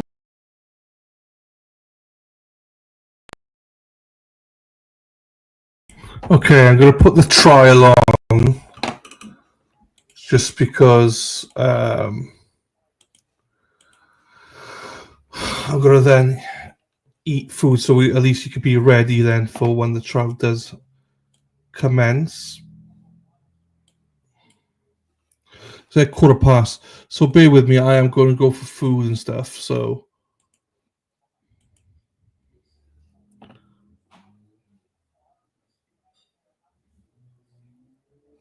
there you go. You can entertain yourselves. I'll be back in a little bit.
presiding.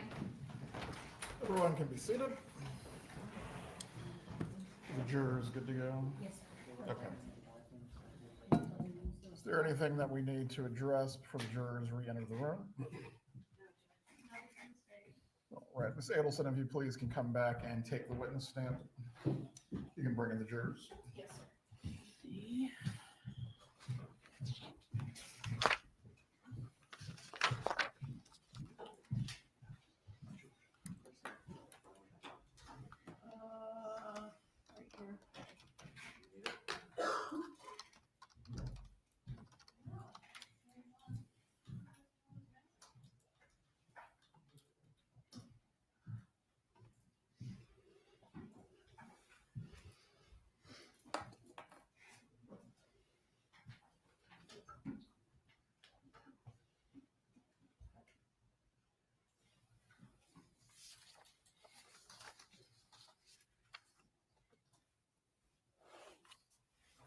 All right, you're in the courtroom.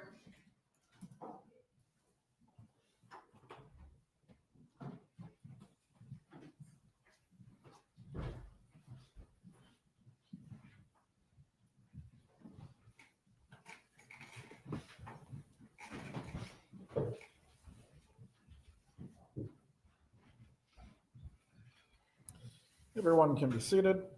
Ms. Kappelman, you may resume with your examination of the witness. Thank you, Judge. Ms. Adelson, I want to ask you a little bit about your brother, Charlie Adelson. How is he older or younger than you? I'm the youngest of the three children, so both my brothers are older than me. How much older than you is Charlie? He's 2.5 years older. And in the time frame 2013 to 2014, how much time were you spending with Charlie Adelson? I don't remember spending a lot of time with him. I was in Tallahassee most of the time, and he was in South Florida most of the time. Did you speak with Charlie regularly during that time? We did.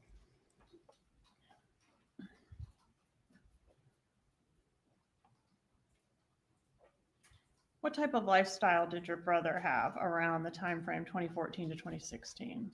My brother was a single guy. He was dating lots of people. He worked really hard till early in the morning till late at night, sometimes 6 or 7 days a week. Worked hard, played hard? Yeah, I think that was kind of his lifestyle. Did he like nice things? He Fancy did. Cars? He liked nice cars. He liked nice food. Did you, during the phone conversations you had with your brother during that time, did you talk much about your marital problems? I mean, to be honest, I don't remember, but I'm sure we talked about it. Is it fair to say during the year or so leading up to Mr. Markel's murder that your brother did not like him? I think that's fair to say. Did your brother joke about hiring a hitman to kill Dan Markel? He did make that joke. What was the joke specifically? My brother had bought me a TV as a divorce present, and he would make the joke that the TV was cheaper than hiring a hitman. Did you ever tell Jeffrey Lacasse about that joke?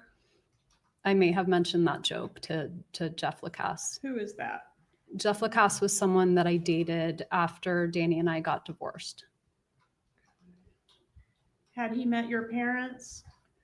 I think he may have met them once, but Did not your- in any kind of formal way. Just my parents were visiting and he might have said hi, something like that. Did your parents express any opinion about him, whether they liked him or not? I don't remember them really taking notice of him. Do you remember sending a text back in on May 28th of 2014 that saying, quote, "My parents are not into him," referring to Jeff? I don't remember sending that text.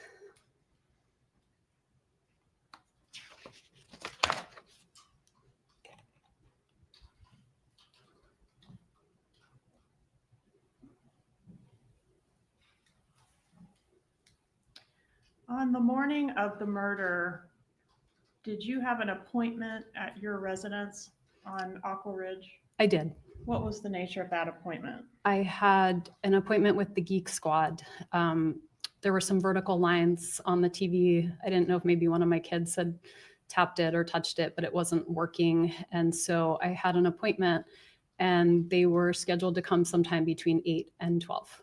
And was that the TV that was the same TV that your brother joked he got you as a divorce present because it was cheaper than hiring a hitman? Yes. Okay.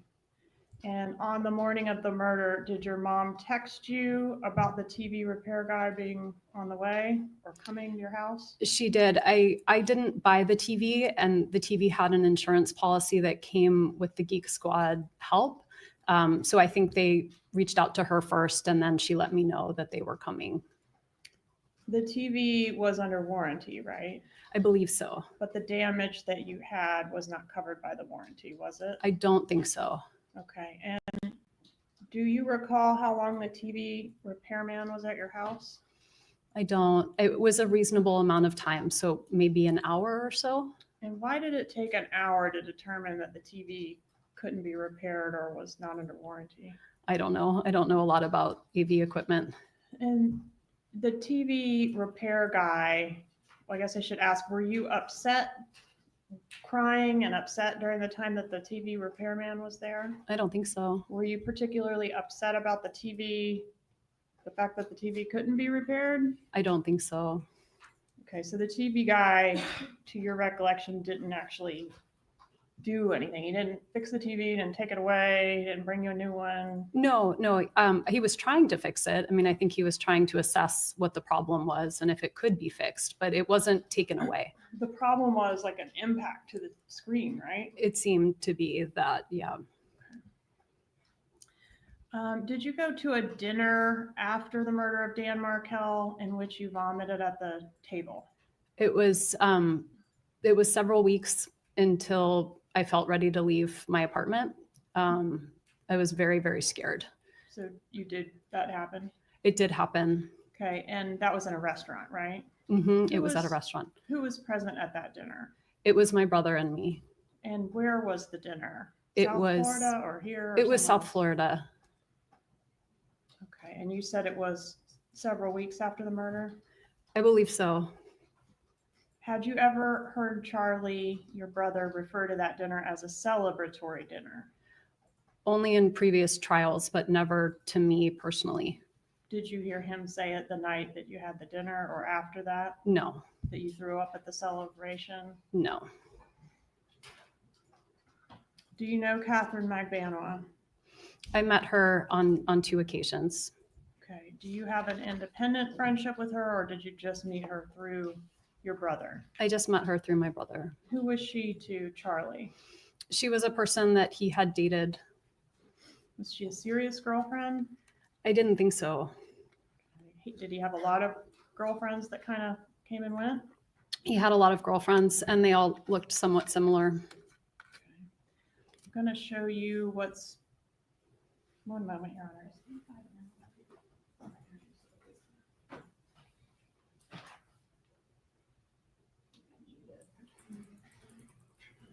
Show you what I marked as 35.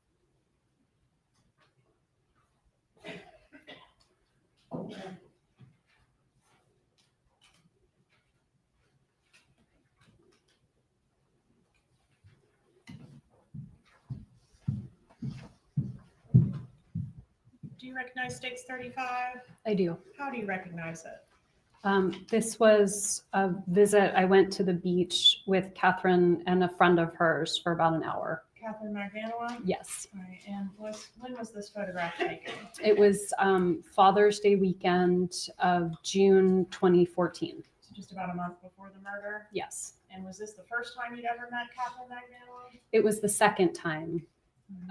The first time was at a dinner with my brother and with Jeff Lacasse when I was running an alternative spring break, I came down to visit. Is that the dinner at Yardbird? Yes. Okay, we'll get back to that. So this was the second meeting. Yes. All right, Judge, move to introduce State's Exhibit 35. Any objection? No objection. States 35 is admitted. Publishing State's 35. Which one is Catherine Magbanua? She's on the left with the white top. Okay, and that's you in the center there. That's me in the middle. And this photograph, was it taken near your parents' residence in It South was. Beach? Very close. During that trip, were there any conversations with Catherine Magbanua or your brother or your mother about the murder? No. Is Catherine Magbanua the girlfriend that your brother had in this time frame leading up to the murder? I believe so, but he had multiple girlfriends, so I don't know if she was the only one. Okay, but that's definitely the one that you interacted with the month before. Yes, ma'am. Did anything stand out to you about this particular girl as being, you know, the one or special or different from the parade of girlfriends that No. Charlie had? Did your brother have girlfriends after this woman, Magbanua? Yes. Okay, including, do you remember a Whitney? I do remember Whitney. And then there was June Mchinda, Yes, I remember June. a June Co, I think. I remember Junko. Okay. Prior to Dan Markel's murder, was this image taken at your trip to South Beach that was most recent before the murder? No, So you went down another time between this trip and the murder. I did. I went down for my dad's birthday. And when was that? It would have been, his birthday was on July 5th. And so I was down, I don't remember the exact amount of time, but maybe 7 or 10 days over July 4th and for his birthday, and then went back to Tallahassee. Did you run into Catherine Magbanua at all on that trip? I don't think so. Any discussion with any members of your family about the murder on that trip? No, It was your dad's 70th birthday, right? it was. And was there a party? We had a party. Was that friends, family, both? It was friends and family.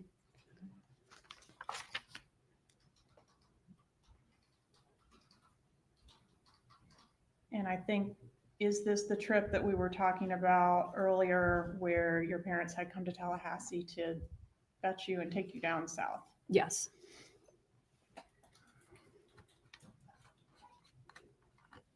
Was there any discussion on that trip about any other relocation strategies, I don't have any memory of that. like bribing, converting to Christianity, any of those things, It had been, I think, about a year since. since those were first broached? Right, but I'm just saying by that time it was the summer of 2014. I don't remember any kind of conversation like that. Okay. Was there any discussion on that trip of the pending motion that included precluding your mom from having unsupervised visits with your boys? No.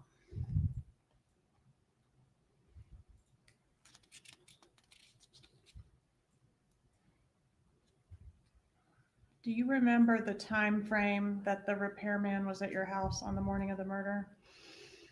I remember more or less. I feel like he came, I think he was supposed to come sometime between 8 and 12, and he came on the early side. Because I just remember being surprised and trying to get dressed really fast. Okay, and Dan Markel was killed between 8 and 12, right? We He know was. that now. Who paid the repairman that came to your house? I think he was under contract. Mhm. So I don't have a strong memory of that, but I don't remember paying him. It's Okay. possible that I did.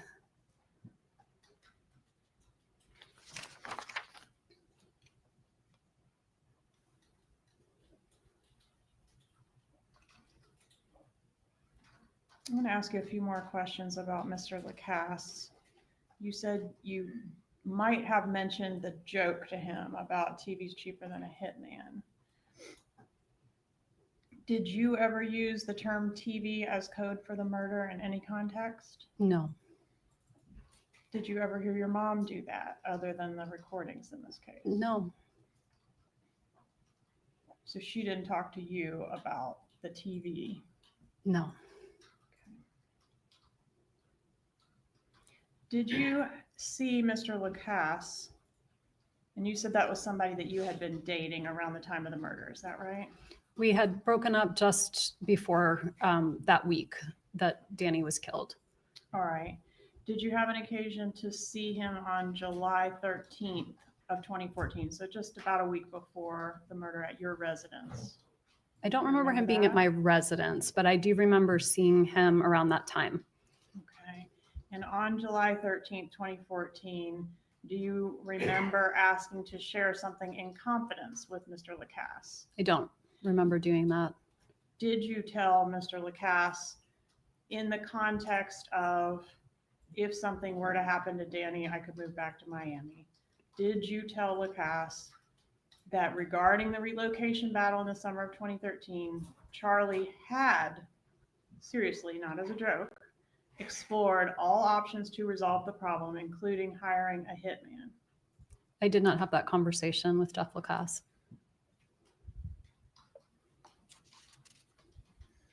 And I think you said the week before, but wasn't it actually about, I think it was 4 days before the murder, you sent an email to Mr. Lacasse? You remember that email, bump in the road? I remember telling him I didn't want to have contact with him anymore. I don't remember exactly what date I sent it, but whatever date Sunday or Monday of that week would have been around when I sent it. Here we go. Does this refresh your memory at all? It does. Okay. And so you weren't officially breaking up with him so much as asking for a certain period of time without contact. Is that right?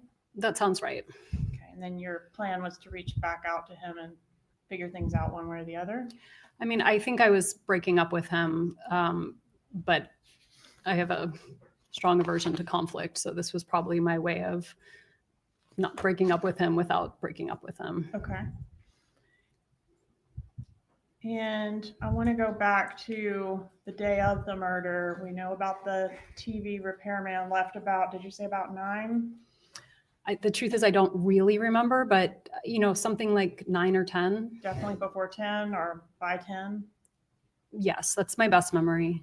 All right. Where did you go after the TV? What was the next place you went after the TV repairman left? So I was home, I think, for a couple of hours first. I was doing a little bit of work. I was talking to some friends. I think I ate breakfast.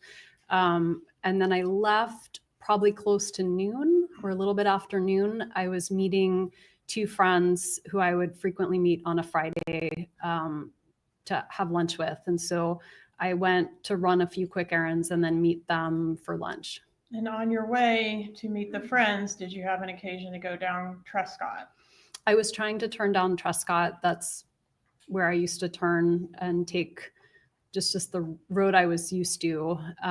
But there was yellow tape up. And so when I tried to turn, I couldn't turn. So I made a 3-point turn and kept going on Centerville. And so you encountered a police roadblock at that location? Yes. Okay, couldn't go any further because there was a police car and some yellow tape, right? Right. And that was, you were able to see that from the intersection there, or you actually turned onto Trescott? I tried to turn and then I couldn't go through. So I turned around and kept going. How far down Trescott did you proceed before you turned around? Just until the tape. Okay.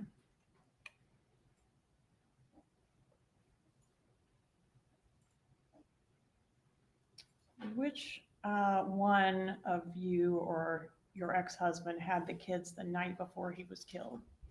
The night before, they were with Danny. All right, so it was his responsibility to take them to preschool that morning? Yes. Who was supposed to pick them up from preschool that day? I was supposed to pick them up. Had you talked to Dan Markel or your children that morning before you encountered the roadblock? I hadn't talked to the boys because I wouldn't have talked to them, they didn't have cell phones, they were little. So I only would have spoken to them if I had gone to the preschool and seen them but I didn't do that. So I hadn't talked to the boys. I'm sorry, what was the second part of the How question? about Dan? Did you speak to him that morning? We didn't. We had plans to talk. We had traded some text messages and emails, and then I called him and he didn't pick up, and that was the last contact. Did you attempt to call Dan Markel when you encountered the roadblock? No, Did you attempt to call your kids' daycare after encountering the roadblock? no. Did you notify anyone that you observed the roadblock? I was talking on the phone at the time, so I may have said to the person I was talking to, oh, I'm trying to drive, but I have to turn around, hold on. Okay, that was probably a bad question. Did you attempt to investigate in any way or ask anyone what the roadblock was about? I wasn't concerned about the roadblock. Was Mr. Markel scheduled to leave town the day after he was killed? I don't remember if he was scheduled to leave town on Friday afternoon or on Saturday morning, but I know that he would go to New York every time he had a chance, and I think that was where he was going, but I don't know when he was leaving. Okay, if you'll take a look at not the binder we've been using, but the other binder, should have your law enforcement interview on the front. Okay. And I would just ask you to review page 159, lines 10 and 11.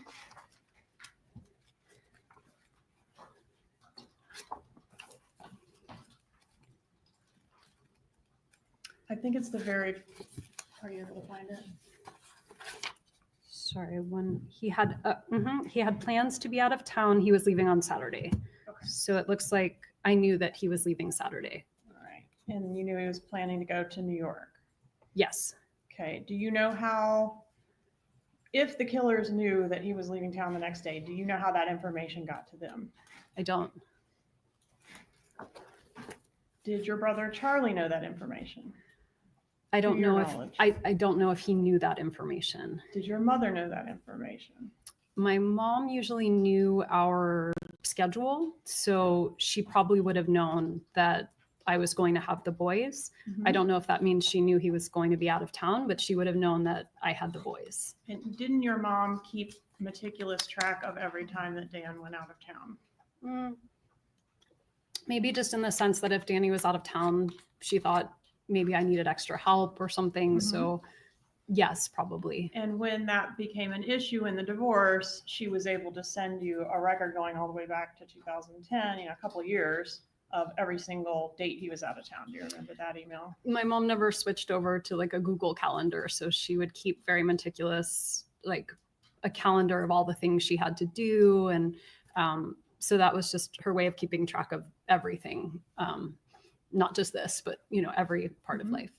She's very detail oriented. Yes. Even regarding things that aren't necessarily her business, or do you think that Dan's travel plans were somehow her business? I think only to the extent that it impacted whether I had the boys or whether they were coming to visit or what that looked like. Okay.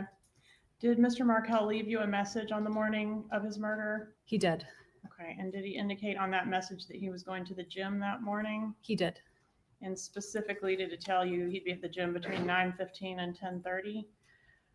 I don't remember, but that sounds about right. All right. And would he have given you that much detail because you were planning to try to touch base to talk, right? Yeah, we were trying to have a conversation. And was the conversation something about one of the children's schooling? It was.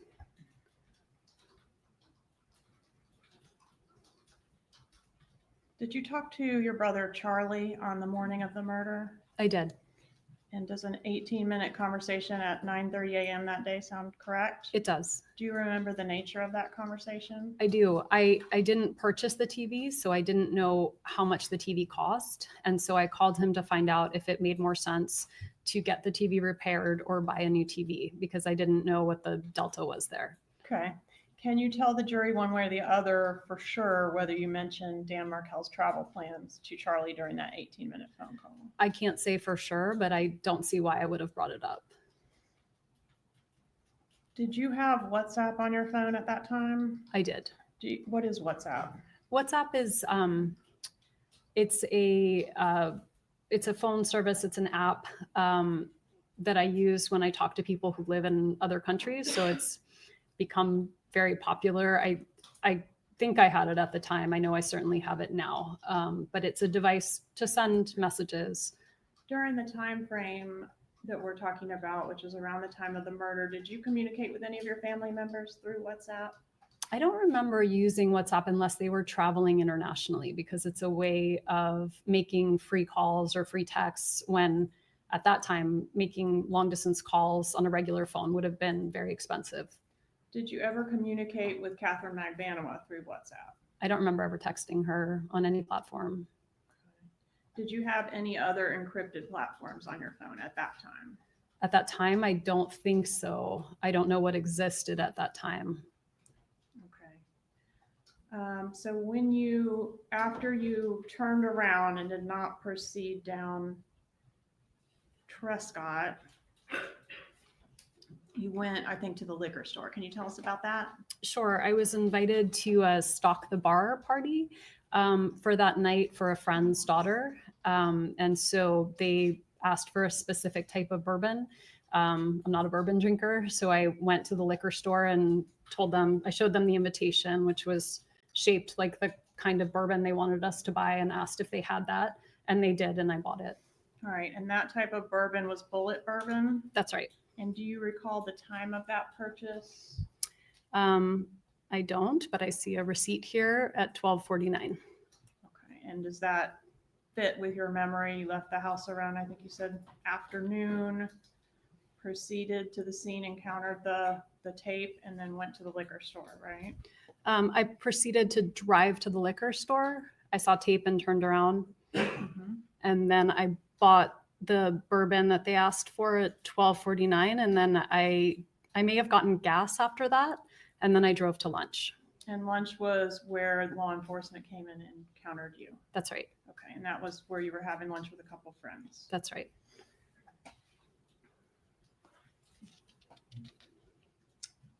Did you relocate to South Florida after Mr. Markel's death? In terms of relocation, I did leave Tallahassee after the funeral, but I took a weekender for both the boys and me and thought I would be back pretty quickly. Did you come back? I did come back a few times, but just to get things though, right? Not really to get things. I came back a couple of times to give a talk or to do some work, but okay. Or but to what I'm interested in is, where were you living after the murder? I wasn't living in Tallahassee. All right. Did you recall on the trip to South Florida, just within 48 hours of the shooting, getting a call from Craig Isom? Yes. Okay. And what happened with that call? I talked to him for a while. He mentioned that he might want to have DNA samples of the kids. We were already halfway down. We'd been in the car for about 4 hours with the boys. Who's and the we in that sentence? I was with my parents. Okay. And the kids. Yep. We talked, the call broke up, and he never followed up. Was it like you're breaking up? I told him I was having a hard time hearing. But were you faking that, or was it really breaking up? I was not faking that.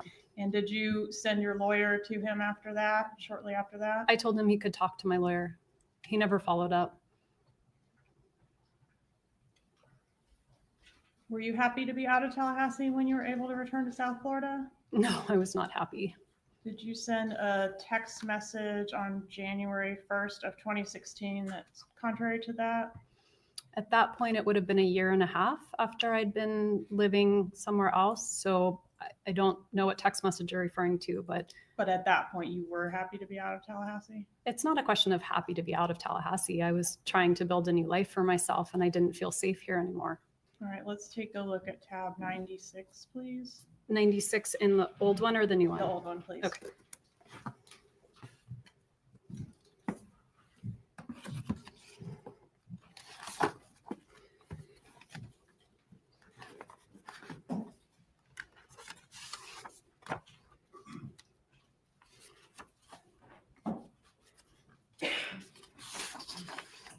Okay, I see it, but it says unknown, so I don't know who I'm talking to. Well, that's not the question. The question is, did you say, so happy I don't live there?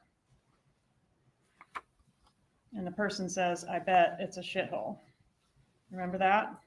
I don't remember this, no, but I do see that I said it. I don't know who I'm talking to here, and Would it surprise you to learn you were speaking to your brother, Charlie Adelson? I don't know if it would surprise me. So, no. Okay, Judge, may we approach it this time?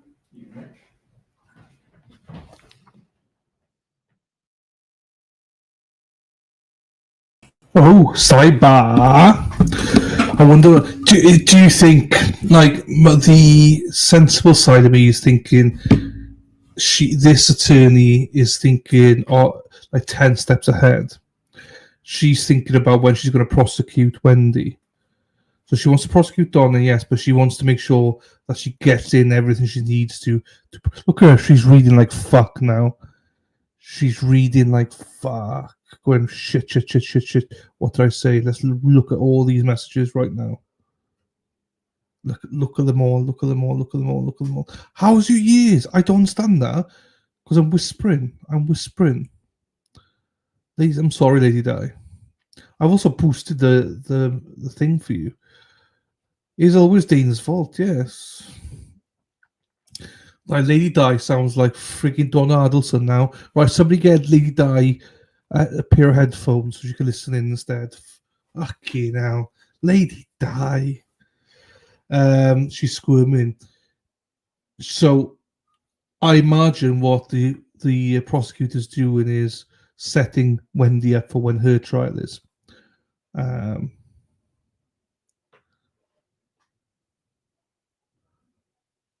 Oh, okay. You gotta be loud and proud on the TV. What the fuck did I do?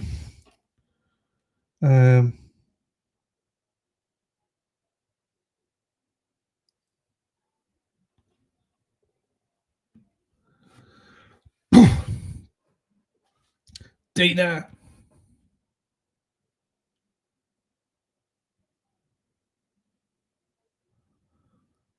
All right, this is what we're gonna have to get for you, Lady Di. One of those that she's got. These are for Lady Di. Somebody get these for Lady Di, please. I am screaming. I'm screaming because of you.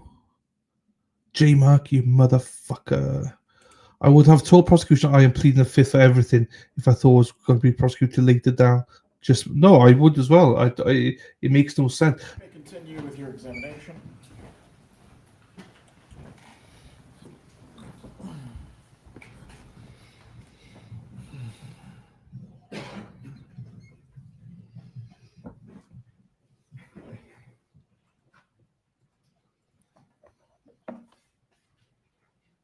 Thank you, Katie. Ma'am, did you change your children's names after Dan Markel was killed?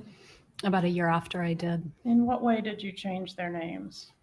I changed their last name and I changed my older son's middle name. And you changed their last name from Markel to what? To mine. Adelson. Mm-hmm.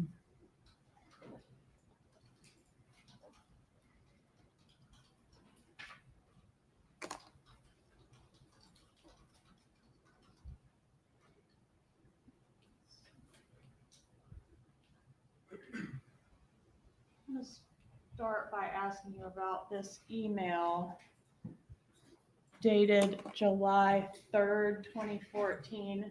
What is this?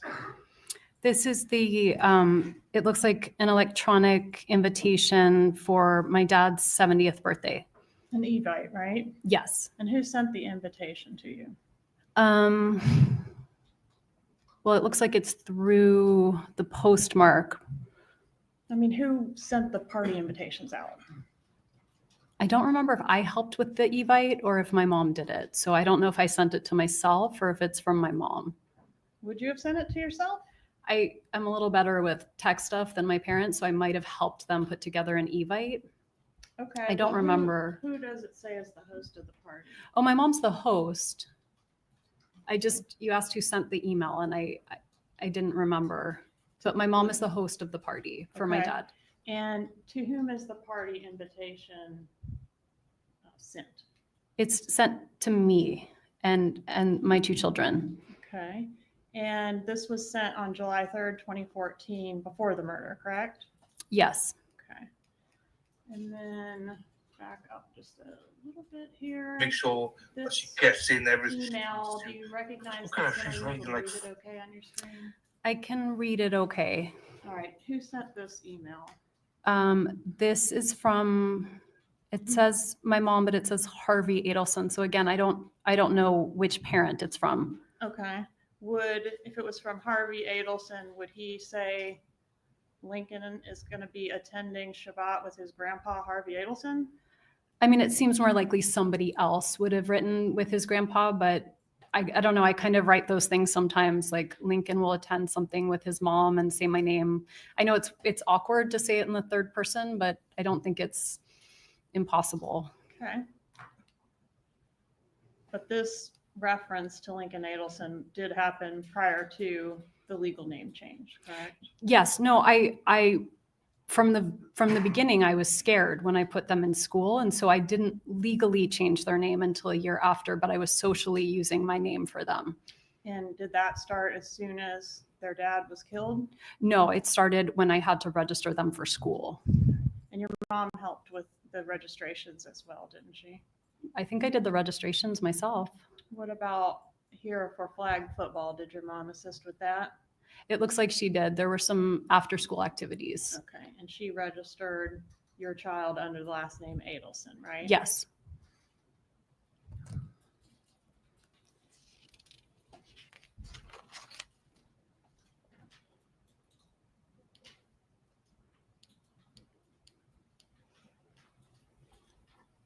Where was Dan Markel buried?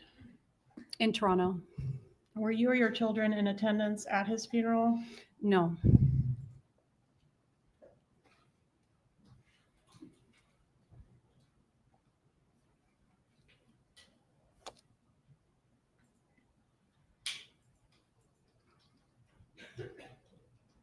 When was the last time you spoke to your mother, Donna Adelson, as we sit here today? November of 2023. Okay, and so she hasn't given you any information or advice about how to testify in court, has No, she? ma'am. No. What about, you did offer testimony in November of 2023 as well, right, on a related case? Yes. Okay, October. And did your mom, when you spoke to her in November of 2023, offer you any advice or thoughts about how you should act or behave or what you should say in court? Yes. She did. She did. And what was that? I can't tell you I remember exactly, but she was hoping I would be supportive of my brother. Okay, and do you know what her thoughts were afterwards? I do. Okay, and what were they? She was devastated. She didn't feel you were supportive. No.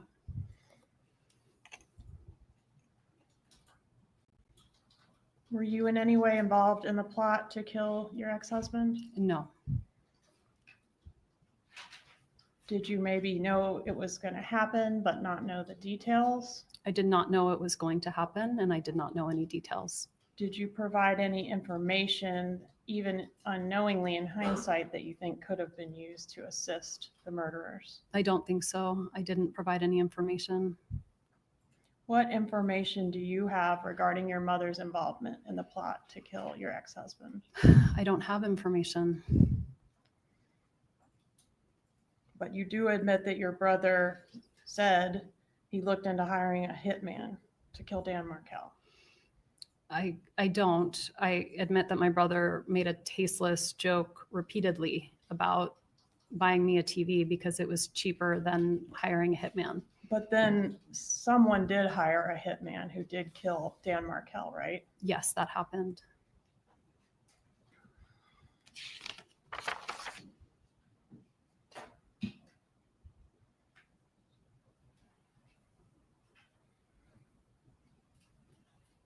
Was part of the plot to kill your ex for you to have plausible deniability or to know very little about it?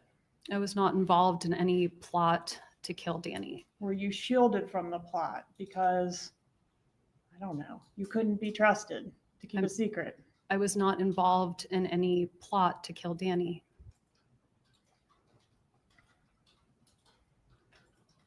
Why did you tell Investigator Isom in your law enforcement interview that you were worried the police, or you were worried, I guess, in the police car on the way to be interviewed, that you might be considered a suspect?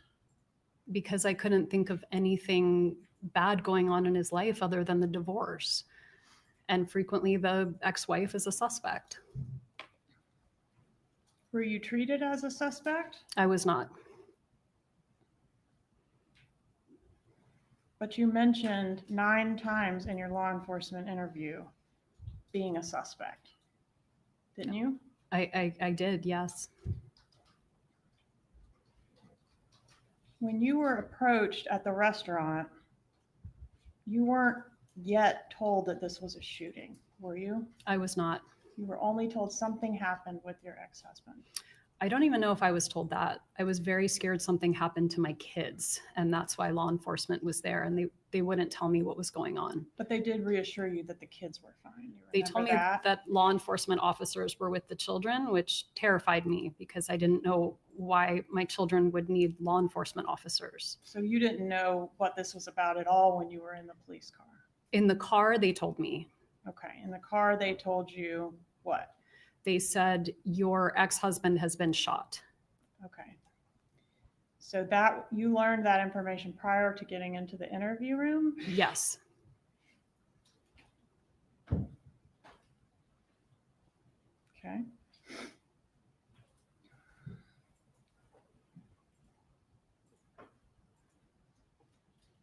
Do you remember allowing law enforcement to take possession of your computer in that interview? I told law enforcement to search my phone, search my computer, search my house, search my car.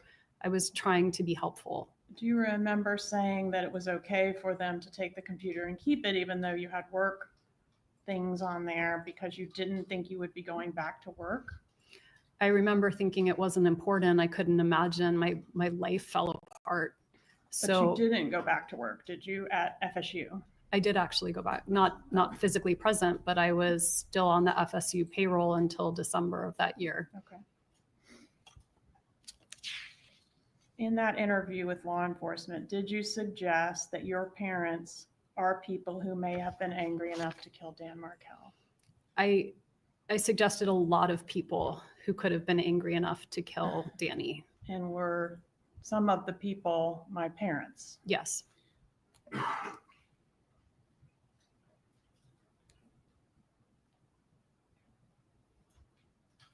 But you said in the interview that you didn't think they were capable of it, didn't you?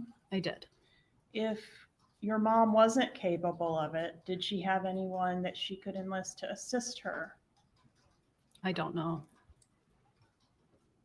What was your first thought when you were asked if anyone might have murdered Dan Markel for your benefit? I thought maybe a crazed friend or a former student. It's not what you said, though, is it? I don't remember exactly what I said first. You said Charlie, right? If that's what I said, then you have it there, but I don't remember who I listed first. Okay, can you at least tell the jury you definitely did say Charlie as one of those people? I did. Do you remember saying, if somebody tried to kill my ex-husband, they should be prosecuted to the full extent of the law? Yes. And Isom says, regardless of who it is, and do you recall your answer? I do recall my answer. What was that? I think I was hoping it wasn't anyone in my family. And so that idea that it was someone in my family gave me pause. All right, but that wasn't your answer, was it? I don't remember word for word what I Okay. said, but that was my sentiment at the time. Was your answer for court and counsel, this is law enforcement interview page 122, lines 7 through 12. If somebody tried to kill my ex-husband, they should be prosecuted to the full extent of the law.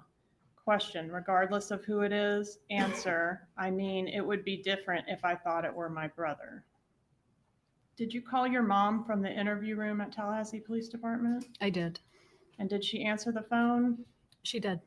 When she answered, did she advise you that your dad was in the shower?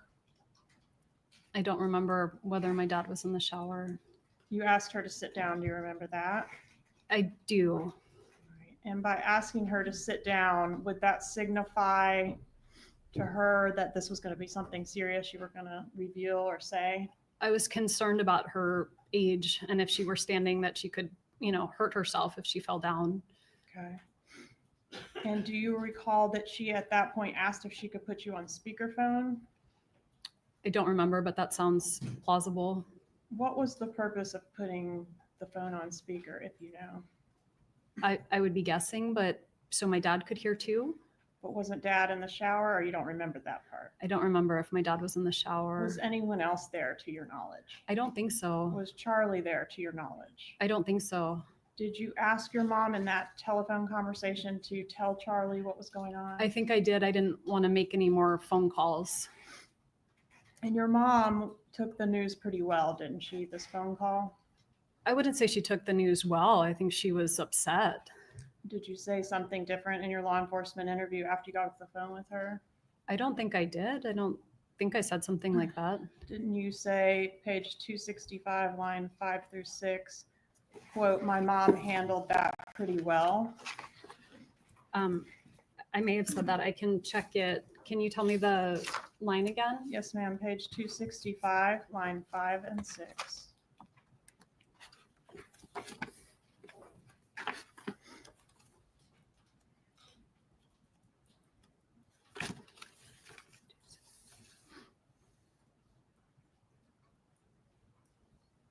Yes, that's what I said.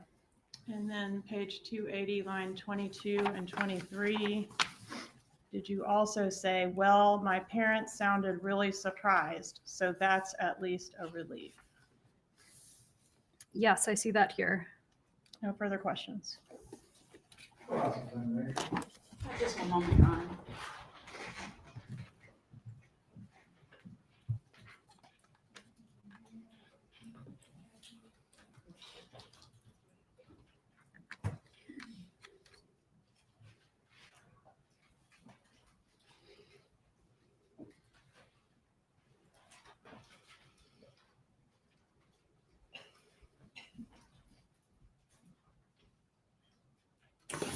Here we go. I hope it's not too loud. Is that all right? Is the volume okay? Is the volume okay this time? J-Mac, Lady Di? I hope she gets arrested straight after this. She probably won't, but I hope she does soon.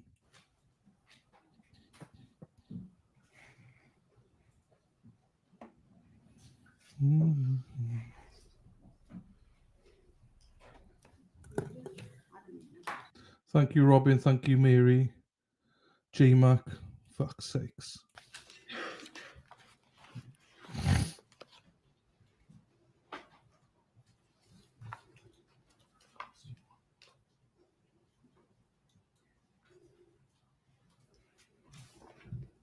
Good afternoon, ma'am. Good afternoon. I represent your mother in this case. You've never spoken to me about this case, correct? I have not. I guess the best place to start is where you left off with respect to the comments that you made regarding your mother taking it well. When's the last time you listened to that call? I haven't listened to it. You listened to the call I had with my mom. I've never listened to it. Well, from the interview room, you've never listened to your interview? I have read the transcript of my interview, but I never listened to my interview. You don't recall the shock in your mother's voice when you told her what had happened? I do think she was shocked. You could hear that over the phone, correct? Yes.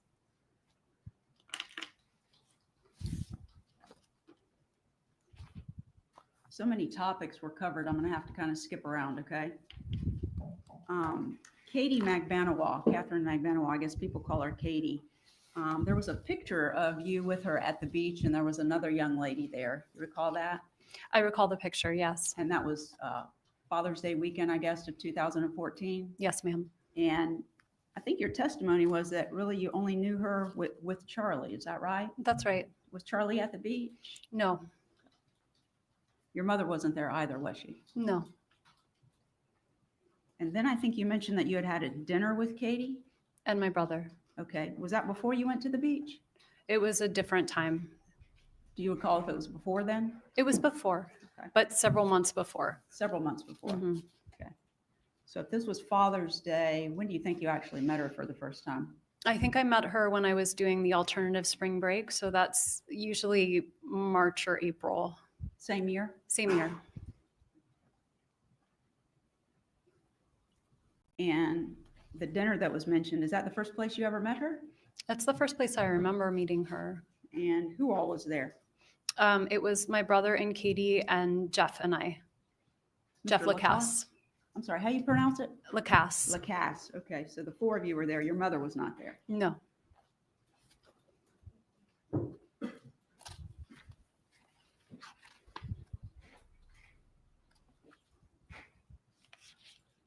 I want you to, it's been 11 years, so a lot I'm sure has happened to you in the past 11 years. Is that fair to say? Yes. And your memory may not be as good as it was of things that happened back then, now that 11 years has passed. Is that fair to say? Yes. Okay. As best you can, I want you to take yourself out of the year 2025 and go back to the years somewhere like 2010 through 2014 when Mr. Markel was murdered, okay? Okay. In that time frame are going to be most of the questions that I ask you. Okay. All right.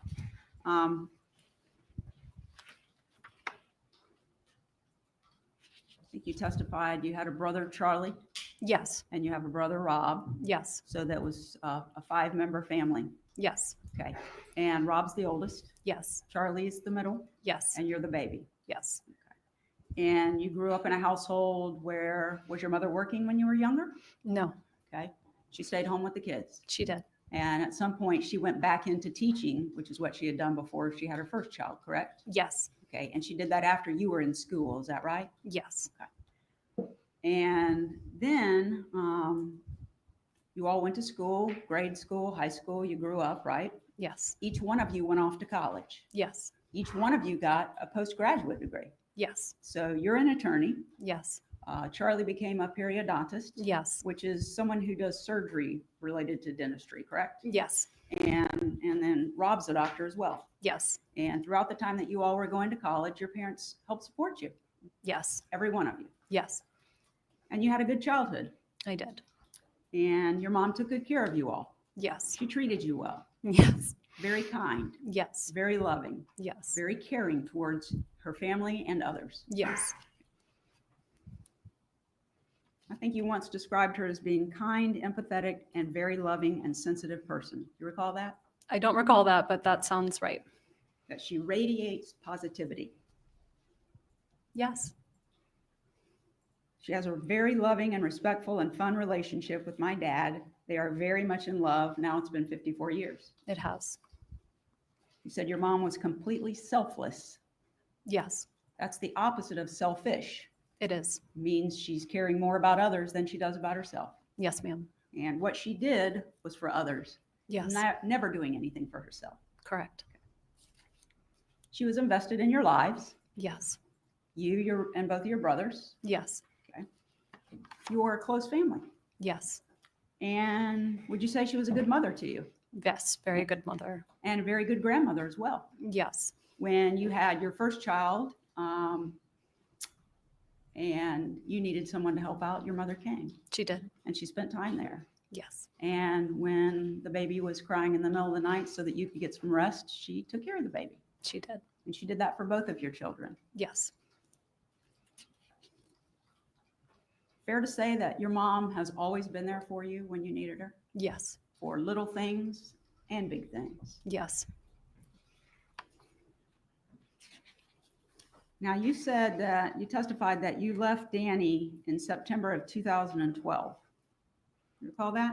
Yes. From September of 2012 until March of 2013, your mother actually spent quite a bit of time helping you with the boys in Tallahassee, correct? She did. Yes. She would go home and take care of things there, but she would return. Yes. So a substantial amount of each month, she was there assisting you with the children. Yes. While you were at work, she may take them to school. Is that correct? Their daycare? I don't remember that one, whether I dropped them at school or my mom did, but it's certainly possible that she took them to school. She might have picked them up. Mm-hmm. Yes. She did some housework, cleaning up around the house. Yes. She bought groceries. Yes. She cooked. Yes. She cleaned. Yes. She was there for you because you had just left a marriage where you had a partner helping you, and now you were adjusting to being by yourself, correct? Yes. Now, at the time, this time period we're talking about, your mother lived in, where did you say, Coral Springs? Coral Springs. And where is that in relation to Miami?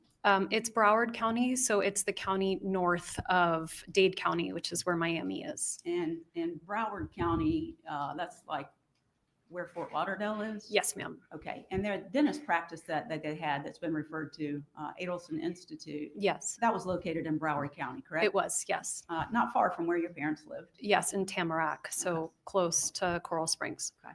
And at some point, they got the place down in Miami, right? Yes. So what they were doing was they would work Monday through Thursday and stay at their home in Coral Springs, right? Mm-hmm. And Yes. then they would go and spend the weekend at the place in Miami. Is that right? I don't think every weekend, but some weekends. Some of them. Okay. Yeah. And you visited there. I did.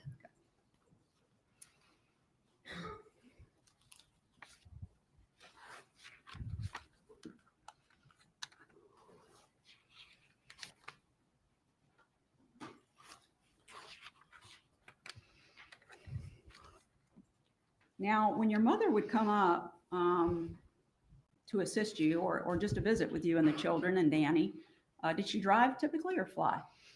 I think sometimes drive, sometimes fly. Okay. And that's Most of the time drive, I think. most of the time drive. And that's almost an 8-hour trip, correct? It is, yes. And at the time that this occurred, your mother would have been, when Danny was murdered, she would have been, let's see, 64-ish. That sounds right. She's 75 now. Is that yes? Yes. And sometimes she would rent cars, is that right? Yes. As opposed to driving her vehicle. Yes. Your father came sometimes as well to help out? Yes. I want to talk about Mr. Markel for a few minutes. I think you said you met online, We did. but you were attracted to him. Yes. He was a handsome young man. Yes. You're a beautiful young woman. Thank you. And you got married.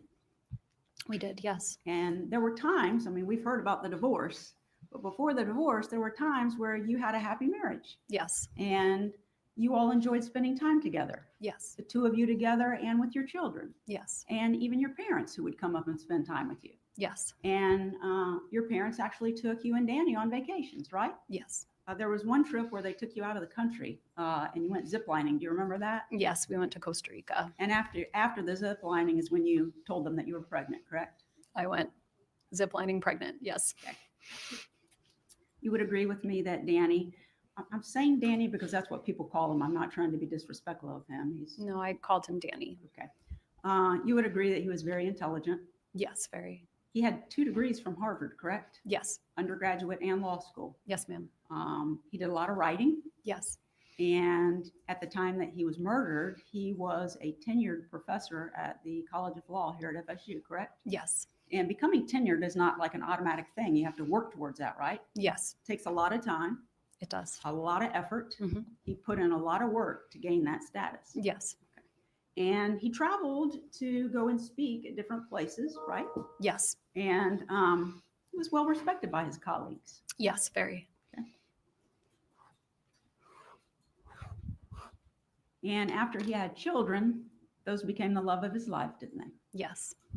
And even after you separated, I think you would agree with me that Danny made a great deal of effort to get as much time with his children as he could. Is that fair? Yes. Absolutely. Even when it was your time to have the children, he would go to their preschool and visit with them there. Yes. He wanted to talk to them on the phone when he didn't have them. Yes. And he wanted to Skype with them, Yes. correct? Okay. And that, I'm sorry, I'm old, but that involved like a computer where you can see each other while you're talking. Is that right? I think now it's something you could do on the phone, but back then you needed a computer. And you assisted with that. I did. Not necessarily the schedule he wanted. I'm sorry? You didn't necessarily keep the schedule that Danny wanted for Skyping, right? I did try. You tried, Yes. but that was one of the things you two bickered about. It was. And during the time that you were with Danny, your mother was always kind to him, wasn't she? She was. Before you got married to him, Yes. while you were married to him, Yes. while you were separated, Yes. and after the divorce. Yes. And there's been a lot of testimony and a lot of pictures put up, lots of things highlighted about the ugly things that your mother said about Danny during the course of the separation, divorce, and the follow-up litigation, right? Yes. And you shared, as you've testified, some of the pleadings that were filed in your case. Yes. And some of the pleadings weren't very attractive towards you, were they? No. They described things that were derogatory towards you. Is that fair? Yes. And the communications that you had with Danny during the separation leading up to the divorce and some thereafter were pretty critical of you, weren't they? The communication on paper, which Right. was very different than the communication in person. Right. But the paperwork was critical. Yes. And you shared that with your mother. Yes. And some of the things that he said to you in writing, whether they were communications or in the pleadings, upset you. Yes. Some of it was very upsetting to you. Yes. And you shared it with your mother, and then she became upset. Yes. And she said bad words. Yes. She called him a lot of bad names. Yes. She said ugly things about him. Yes. But not one single time did she ever suggest in writing or to you personally that Danny deserved to be harmed, did she? Never. Never said he needed to be killed. Never. Never suggested any harm to him in any way. Never. And those things that she said to you in the emails, the communications, I assume that you all thought were between yourselves, you never shared those with Danny, did you? No. And during the separation, well, during the time you're married, we've already established, but during the separation, if Danny needed help with the children, your mother assisted him, didn't she? He had called her and asked for help at various times, and she did. And after the divorce, the same thing, correct? He would call and ask for help, and she would help.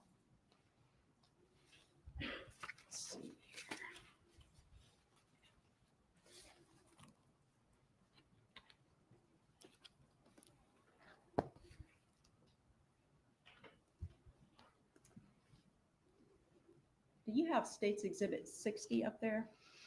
I don't see anything that says 60 on it.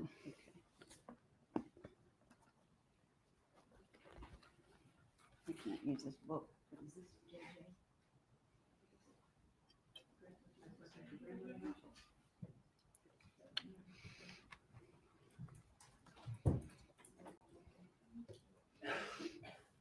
May I approach the witness, Your Honor?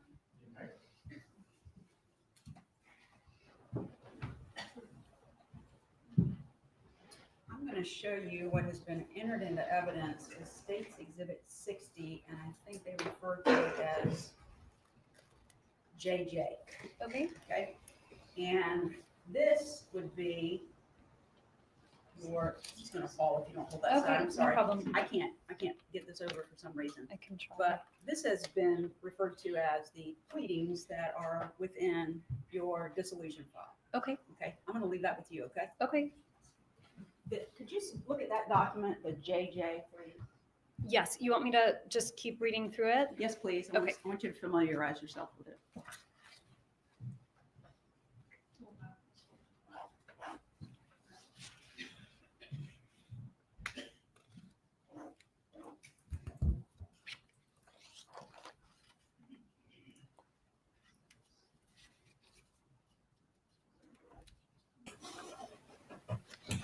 Donna's cooked. Donna is cooked. There's no need for. There's no reasonable doubt she's fucked. But yeah, I get what you're saying, Taurus Temper. She's fucked. Dennis Murphy is in there, yes. JFB. I'm still reading through it. Should I continue to I read just to want, the? you don't need to read every word. If you would just familiarize yourself so that you can recall the substance of that pleading. Okay. Oh.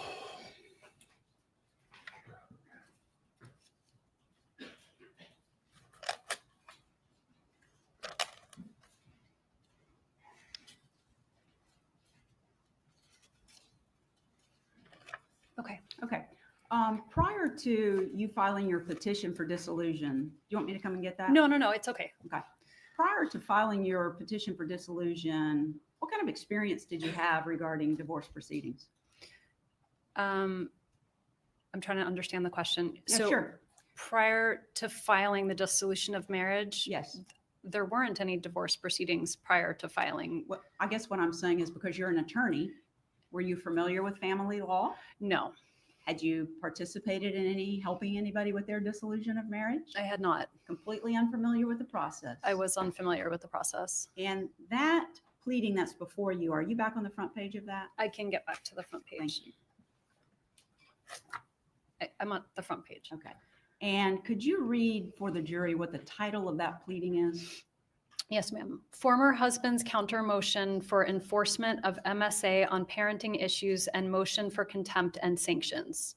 Doesn't say grandmother motion, does it? No, And in fact, the overwhelming majority of that motion relates to Danny's complaints about you and parenting issues, correct? it does, yes. And in fact, what they call the grandmother part of that motion is really Danny complaining about you not meeting the requirements of the right of first refusal, correct? That's correct. Because his complaint is that if you gave him the right of first refusal, some of the times he could take it and the children would be with him instead of the grandmother. Yes, It wasn't actually suggesting that from this point forward, your mother could no longer have anything but supervised visitation, correct? I didn't see it that way. Okay.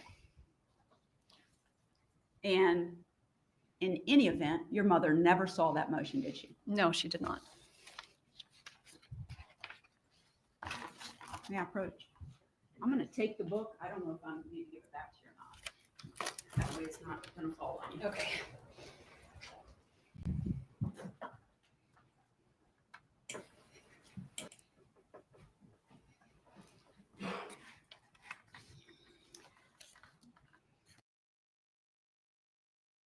Right, my volume can't get lower than that. It can't get lower than that. I believe so. They suggested, because I think there are emails that discuss this, about potentially offering Danny $1 million. Yes, And your understanding of what was trying to take place there, because you actually put that in writing, was it wasn't to take the children away from Danny, was it? no, It was in hopes that he would relocate to Miami as well, correct? yes, And that although you would live separate lives, you could raise your children together, correct? yes, Because there were more opportunities for him, Danny, to practice his Jewish faith in Miami than there is in Tallahassee, correct? correct. They have kosher food in Miami, Yes, lots of it. yes, They don't have that in Tallahassee. no, And the $1 million offer was not to bribe him in what sounds like an illegal sense. It was an incentive for him to relocate himself to Miami, correct? yes. That was my understanding. Yes, You lived there with him before, yes, and he liked living there. yes. He In liked it fact- very much. Okay, I'm sorry, I didn't mean to talk over you. No, that's okay. I was just saying he liked it very much. In fact, he tried to get a professorship at the University of Miami School of Law. He did. And if he had gotten that, the plan between you and he was to stay in Miami, correct? We would have. Yes, But he didn't get it. And so he had already been employed by FSU College of Law, right? yes, And so you moved up here and finished law school, and you all remained in this area. yes, So the $1 million would offset, as the state has mentioned, travel expenses if he moved there, correct? right. He only taught 2 days a week, right? Yes, And so that would have given him the opportunity to live in Miami. But for the 2 days a week he needed to be in Tallahassee, he could take plane trips, right? yes, And be here. yes, And if you all had done that, he still could have enjoyed 50% parenting time with his children, right? that would have been the same. Yes, It wasn't to take him away from the kids. no,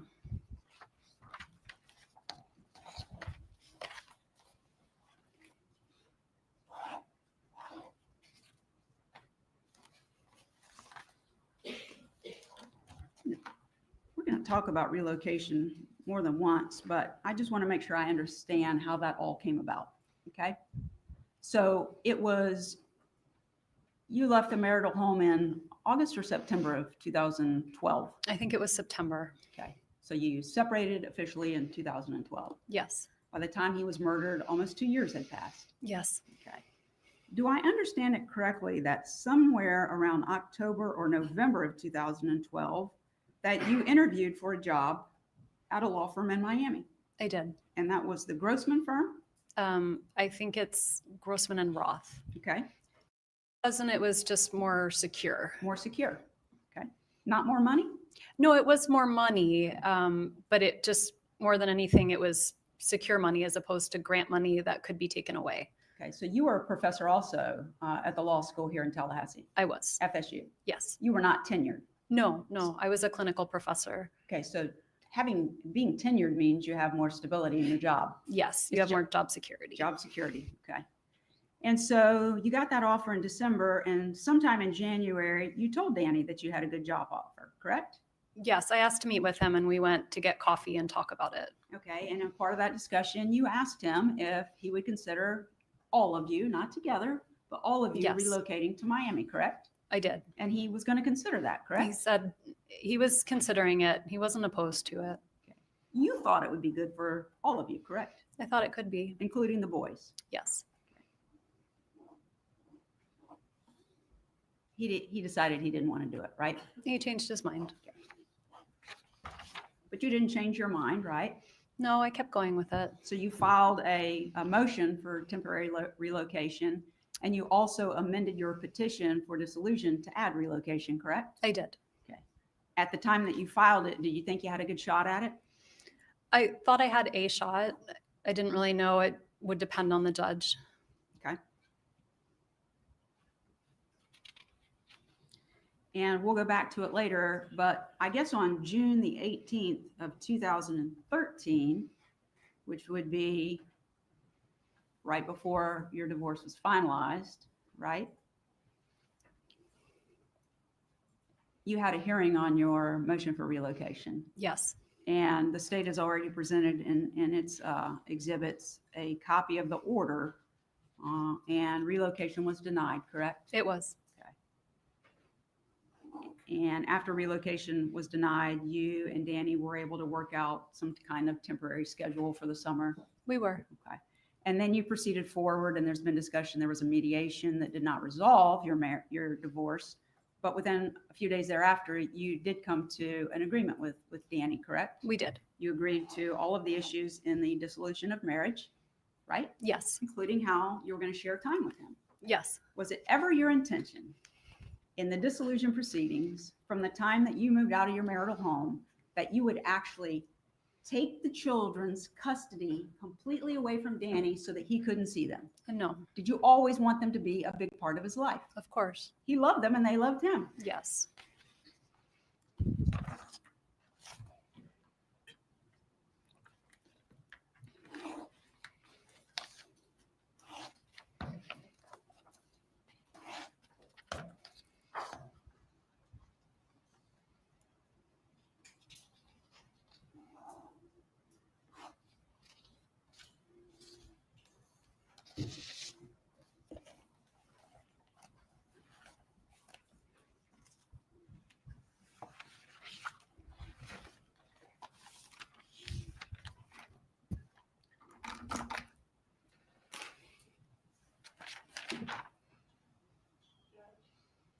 Yes. That's fine. The bailiff will take you all to the jury room.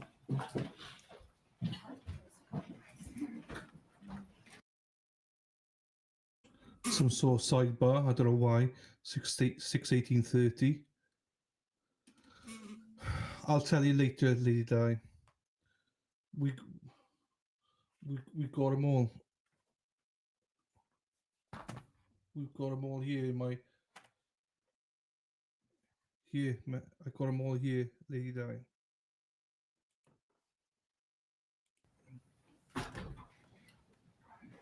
Zalman, if your client does need to use a bathroom break at this point, this would be the opportunity to do so.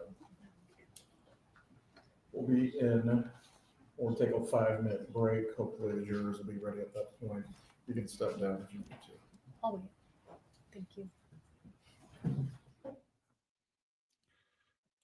So, Lady Di and J-Mac, you two are fucking pain in the asses, both of you. I'm not sure which one's the biggest pain in the ass. I don't know. It's a toss-up. Right. We've got, just a reminder, we got to remember that we got Lawrence Doherty on the 29th.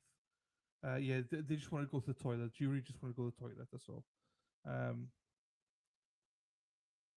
No, she's just going to remain there. She said she's going to remain there. So we've got next. We've got Carpenter next in September.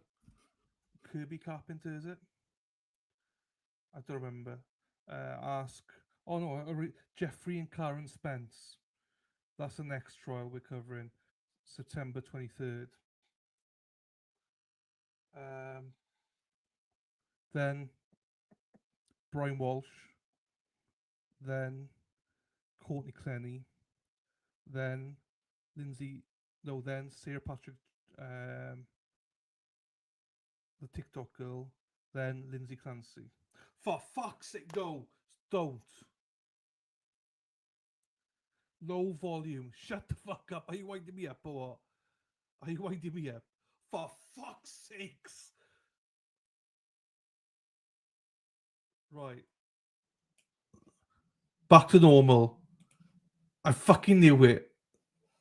I fucking knew it.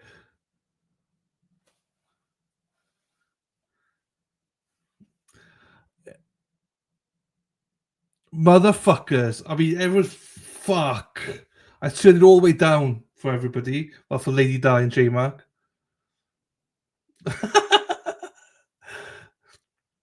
We like you both ways. Look at that, Josie. Right, it's fucking max now until they come back. Yeah, turn me down. This is the right volume for me, but people are whinging about my fucking volume. When I say whinging, J-Mac and fucking Lady Di. So, just to repeat, next trial is the Jeffrey and Karen Spence, September 23rd. Then we got Courtney Clenny. No, sorry. Then we got Brian Walsh, which Mexi Texi is going to be streaming for us because I will be out in Boston. Then we have Courtney Clenny, OnlyFans. Then we got the TikTok girl, Sarah Patrick. Then we got Lindsay Clancy. So he said motherfucker with a Wales accent. Happy days. Hey Nate, how are you, my friend? Hope you're doing well, brother. And obviously in between there might be smaller trials, but those are the big ones. Those are the big trials we're doing next. Is Jeffrey Karen Spence. Because if I don't do that, Mexi Texi is going to punch me. Mexi Texi is going to do Brian Walsh for us. Courtney Clenny, I'll be definitely back streaming that one. Bam, chicken, wow. Right, then we got Sarah Patrick, and then Lindsay Clancy. So, but obviously there's other stuff. Mickey Steins I want to cover as well. So yeah. Oh, Robin, that might be just a filler. Robin G. If there's nothing on, because after this trial there's nothing on between Jeffrey and Karen Spence. So if there's no trial on, I'll watch that, but I'll just zoom it. Do you know what I mean? So, but I wouldn't wait for me on that. If you want to watch it, watch it. Do you know what I mean? I wouldn't watch for it. Wait for it. But yeah, if I need a filler for a few days, I'll watch that one. Thank you, Juliet. Juliet Barnes. What are they? That's like Juliet, French, and Barnes, English. Where are you from, Juliet? You can't be from the UK, but you probably are. How are you? Thank you for your compliment. I appreciate you. Thank you. Normally I get abused here, Juliet, so it's nice to see a nice comment. So, wait, nobody wagged up. He's guilty, Dave. I mean, what I've read about it, he's just going to be guilty as hell. Who was the basketball guy that we sent us in? It's the guy the basketball guy died, and the guy pew-pewed him. It was a trial we watched probably about 2 or 3 weeks ago. So, yeah, 2 or 3 weeks ago, if I remember. I doubt Patrick will happen this soon. No, but it's down as January 5th. Yeah, you're probably right. It probably won't. But we got Courtney Clenny and Lindsay Clancy in between and stuff like that. So as it stands, though, it's also going to change. The that pisses me off for the third time. What was the first name? Jeffrey and Karen Spence. Jeffrey and Karen Spence. I had no idea, Robin. I had no idea what his name was. Oh, unless it's Lawrence Doherty. I don't know who that is, though. Everyone that goes to trial, Dave's logic is guilty until proven innocent. That is, he's joking. Well, he's not joking. Dave thinks everyone's guilty. So, I missed who. I know. Mighty's banned from YouTube, so it's a bit hard. I also find time to do it. I did enjoy it. Courtney Clenny is the OnlyFans model who allegedly stabbed her boyfriend. Who's Darius Miles? Not heard of that before. Here we go. This is why Mexi's on my back.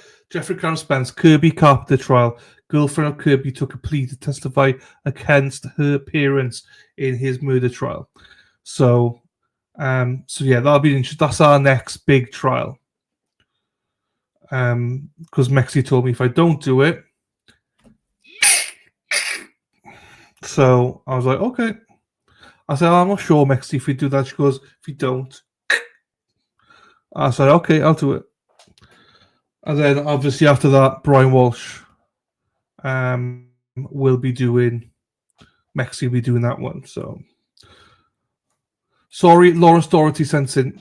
Yeah, is it that his name? I don't know. I've got something Lawrence. Yeah, you see, he's either the basketball guy or the guy that's been sentenced. I have no idea. I just got something down for that. That is on Friday. So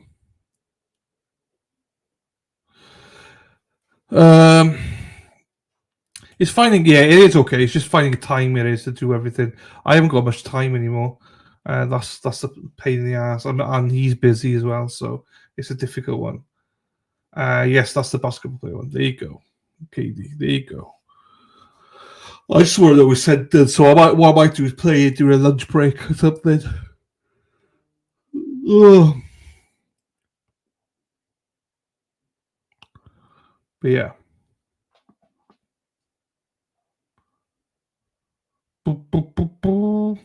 So, Wendi, is this everything you wanted with Wendi, or are you disappointed? Are you... Cindy, if you're cleaning, Cindy, stop your cleaning. Tell me what you think. Cindy's been waiting years for this. I want to hear what she has to say. And Hackster's not here. She's working hard as well. So, yeah. I still think that the prosecution are setting Wendi up. Setting her up. I think that the defense need to come in and wham, bam, in a second. Because they want to get Donna out and pin it on Wendi. Oh, Mexi. Thank you, Mexi Texi, for the 10 gifted memberships. You did not need to do that, my darling. You know that. Thank you so much. Oh, my God. Thank fuck for that. Everybody, we can all chill out. Dave Umberger got a membership. Fucking hell. Dave Umberger got a membership. Jeepers. Now, Dave, Erin Hack is overjoyed right now because she's like, thank God for that. And congratulations also to Forrest Dump got one. Happy days. David E. Jones got one. He's from Merthyr. Those are 3 people that are in here quite often. Chinny got one. Ariel got one. Oh, Ariel, I've seen Ariel for a while. Hopefully this will throw her back to say hello. Linda got one. White Paint got one. I've seen White Paint for months. Dana Leonard got one. Boo. Dana Leonard got one. Boo. People aren't happy about Dana Leonard getting one. Stephanie Slaughter's got one. And Birdie81 got one. That's like 4 or 5 regulars there that got one. Thank you, Mexi. Unfortunately, we hit Dana, which is very unfortunate. So, disappointed she has clothes on. I got Dave. I know he was whinging, saying, "Oh, I can't get them. I'm a branded account. I'm a branded account." And what happens? Boom! He's the first one to get it. You made me yawn like, "Oh, I'm sorry, Coco. It's 8:45. No, 7:45 here. It's been a long day." Oh, and Darcy Darcy didn't get one, but Dana got one. Lots of people got one. Holy shit! Every day he's been at Mexitex, Erin Hack and Sarah P today. How do I get a membership? Now we fucking got one. So Dave, you could be quiet for a month now, Dave. Like me. Well, you can't get them, Robin G. You can't get them, can you? I didn't even know that was. I've never been gifted one, so I don't know. I don't think they will. I think the defense will protect Donna and Wendi. Maybe. Mexi. That was nice, Mexi Texi. Thank you for helping. Dylan, yeah, thank you. Boo, I know. Robin. I had a membership at one point. It must have accidentally, on purpose, expired. This is why we love Tracy, because Tracy is a member. So we love Tracy. We tolerate Dana. Congrats to Leonard, David. Thank you, Mexi. On purpose expired. I know, and his better half. She's so lovely. She's got a membership. Do you know what I mean? Who these friends? Who's these enemies when he got Dana? Dana wasn't a member here already, huh? No, I know, KD. I know. Tracy is, though. No, I haven't. So does Dave. Dave said that. He has a branded account. You know? You're also a dick. You gotta love it. You gotta love it. Love the abuse. We all love the abuse. Oh. Now that they've gone to the toilet, I need to go to the toilet now as well. So hurry up, will you? I need to go for a wee. Bam, bam. I have no idea. I think I've got a branded account because... Oh, are they back? No. But I got a rickshaw. Yeah. I know. Oops. No, neither. Well, Dave said he doesn't either. Dave said he doesn't have that option. So I have no idea. What are they doing in the bathroom? What are they doing in the bathroom? Taking a shit. Right, you have got Tracy. You don't need any ride. And the jurors will come out in just a moment. I need a ride. Right, so they're still in there. There you go, Badaza. You can see the knockers there. How do you get a membership? Fucking hell. Rhonda, I have no idea how you get a membership. You press membership or something. I have no clue. I have no clue how you become a member. It depends if you're on your phone or if you're on your laptop or a computer. I have no idea. The mod's been very patient. I have no idea. May I continue with your cross-examination? Thank you. I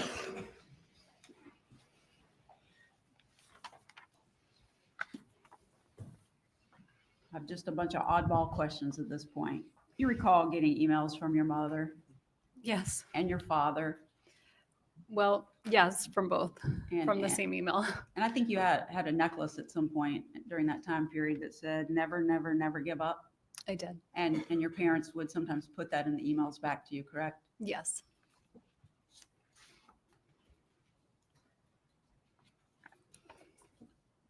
I need to know if you recall this. Your parents, you had mentioned when they went out of the country, you used the WhatsApp to communicate with them because it was free of charge. Yes. And you could call them free of charge? Yes. And you could message with them free of charge? Both, yes. Okay. And when your parents would go out of town, do you recall that they had a routine where your mother would take her phone, but your father would not get the plan to travel with? Do you recall that?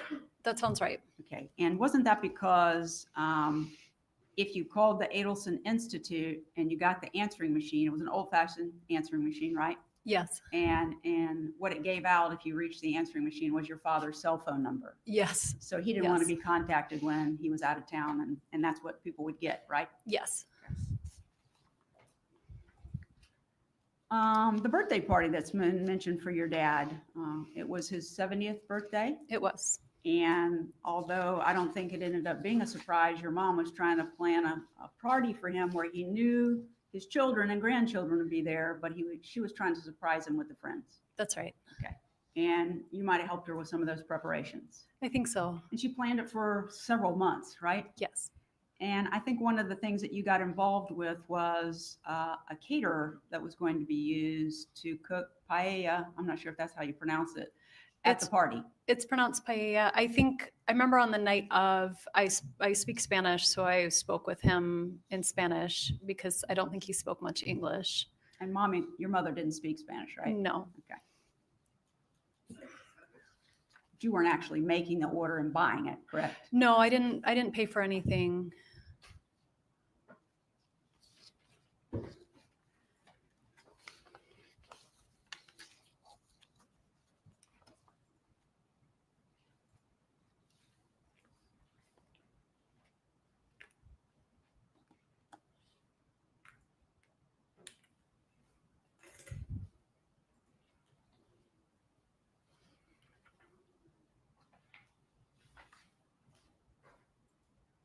May I approach, Your Honor?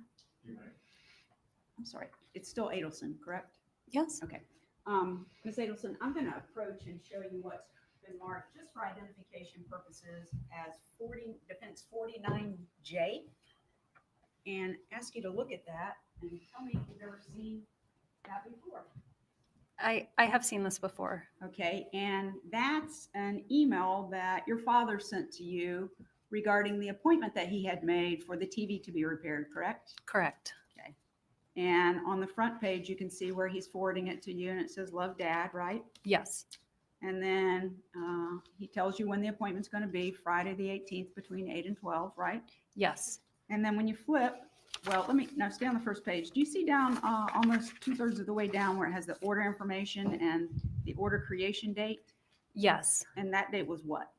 The order creation date is July 11th, 2014. Okay. And on the next page, where the problem description is, it says that Harvey called in, stated that the 55-inch TV had some problems, right? Yes. Go to the next page. It repeats about the complaint that your father had about what was wrong with the TV, right? Yes. If you scroll down, there are some questions under dates submitted, right? Yes. Whether the TV is wall mounted, Yes. what the size of the TV is. Yes. If it's mounted over 6 feet high. Yes. If the height of the ceiling. Yes. Is it eligible for a loaner? Yes. Was it installed by the Geek Squad? Yes. Is the product that we're going to service in a place of business? So I'm saying yes, that I see these questions, but the answer to that question is no. Right. Okay. Correct. That's what I was going to point out. So your Okay. dad said no to that one, correct? Right. Is the product that we are going to service in a place of business? And your dad answered no, correct? He answered no. And the next one says what? Would you be willing to accept a sooner appointment if one became available? And the answer to that one is yes. Thank you.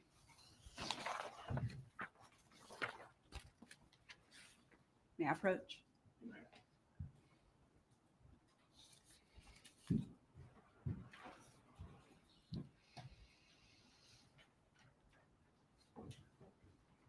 Ms. Adelson, you testified on direct when asked some questions about the name change of your children. You recall those questions? Yes. Okay, and I think your testimony was that you officially changed your children's last names a year and a half? What did you say? I legally changed them a year after Danny's death. Okay. But after he passed away and you went to Miami, it was time for your oldest child to be enrolled in kindergarten, right? Yes. And so what were the ages of the children when Danny was murdered? They were almost 5 and 3.5. Okay. And so the 5-year-old was going into kindergarten. Yes. And where was the other child going to be? Was he being put in a preschool program? It was a preschool program. Okay. And so you went and registered them at the school, correct? Yes. And the official registration said Markel for the children's last names, correct? I believe so. But because you were going to socially refer to them as Adelson, that's what you asked the school to do as well, right? Yes. And so when you went into orientation for the oldest child, I'm trying not to say the name, when you went into orientation for the oldest child for kindergarten, and they had his little nameplate there where he was going to sit at his desk, it said last name Adelson, right? I honestly don't remember him having a last name on. I remember his first name being there, but I don't remember. I thought they put the first names for the kindergartners. But you asked the school to refer to him by the last name Adelson. I did. I Okay. did. And so there was an exhibit that was shown to you where your mother had registered him for an after-school flag football, right? Right. And so because the school's knowing his name, that he's being referred to as Adelson, that's why she did that, correct? Correct. And the youngest one, where was he going to go? Or where did he go? He was at a preschool, a private preschool, because he was too young to go to the preschool at the public elementary school. Okay. And whether it was your mother or your father who wrote the email about signing up and grandpa's coming with him to, I'm sorry, I'm not Jewish. I didn't understand what that was. It's okay. Tot Shabbat would have been, like a Sabbath activity where the grandparents would come and sing songs and something like that. And so the younger one's also being known as last name Adelson. Yes. Okay. Because socially, that's what you wanted them to go forward with. I thought it would make them safer. Okay.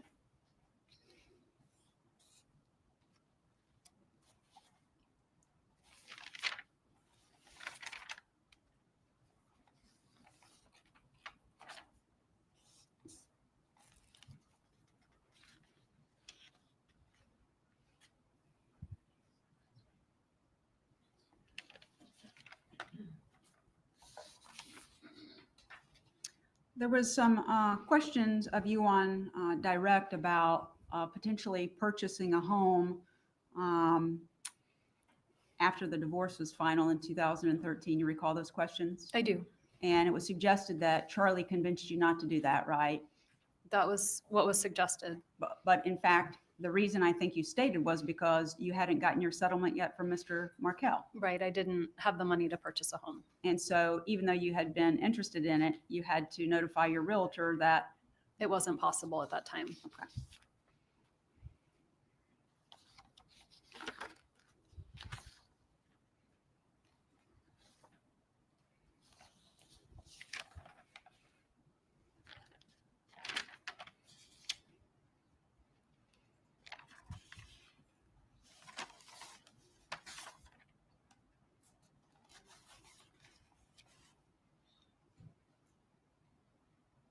And in the emails that the state introduced and discussed with you, where your mother is making lots of suggestions, mostly after relocation was denied, of things that you could do, like tell Danny you're going to raise them as Catholics, you're going to have them baptized as Catholics. All of those suggestions she was making, correct? Yes. She wasn't actually suggesting you do it. She was wanting you to use that as a means of negotiating with Danny, right?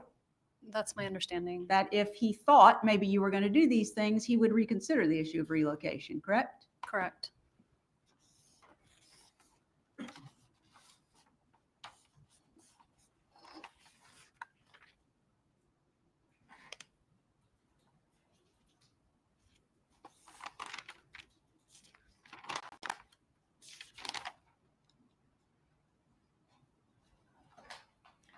Testified that your mother hated Danny at the time that he was killed. Do you remember saying that?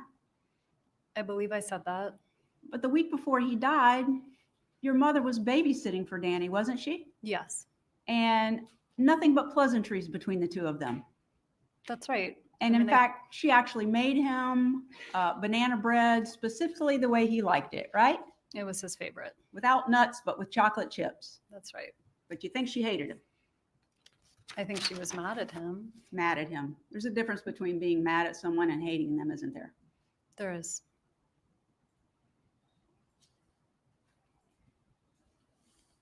I think you testified that, and there may have been an email that suggested it, that you would have never left Danny if not for your mom and maybe brother's suggestions.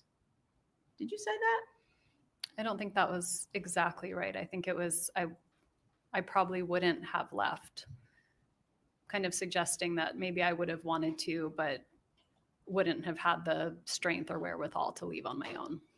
Okay, isn't it true that each year, maybe not every year, but many years, yourself and Danny would, when you finished the school session here at FSU College of Law, you would go down to Coral Springs or Miami, whichever they were at, and you would spend almost 2 weeks with your parents, right? Yes. And that would be yourself and Danny when it was just you, right? Yes. And then after you had the children, all of you went down there, correct? Yes. Well, in fact, what really happened was in the summer of 2012, when you decided that you were going to leave Danny, Danny was down there with you, correct? Yes. And the children were there too. Yes. And they were young. How old were they? In 2012, they would have been 2 and 3. Okay. And Danny was there, and you actually asked your mom if she'd go out to coffee with you. You remember that? I don't remember that. And you told her then that you were going to leave Danny and get a divorce, didn't you? That sounds right, but I don't remember that. Okay. And in fact, she suggested counseling to you, and you told her you guys had already been in counseling and it didn't work. Isn't that right? We had been in counseling and it hadn't worked, but again, this sounds like something that could have happened, but I just don't remember the coffee. Okay.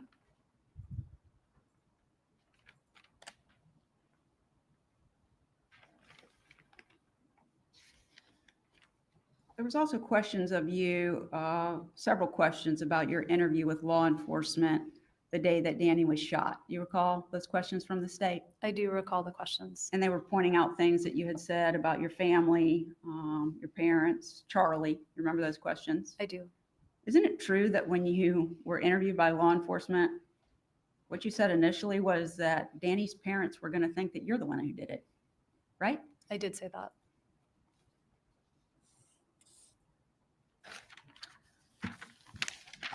I wanted to talk about the relocation a little bit. So you have a relocation hearing on June the 18th. Does that sound right? 2013? Yes, ma'am. Yes. Okay. And leading up to that hearing, you notified your mother by email that because she was going to be testifying in court, she would need to wait outside that hearing, correct? I don't remember that, but that if she was supposed to be a witness, then she couldn't be present for the hearing. May I approach, Your Honor? I'm going to show you, oh my goodness, I can't read that. I'm going to show you what's been marked for identification purposes of Defense Exhibit 49B. You could just read that for me, please, to yourself.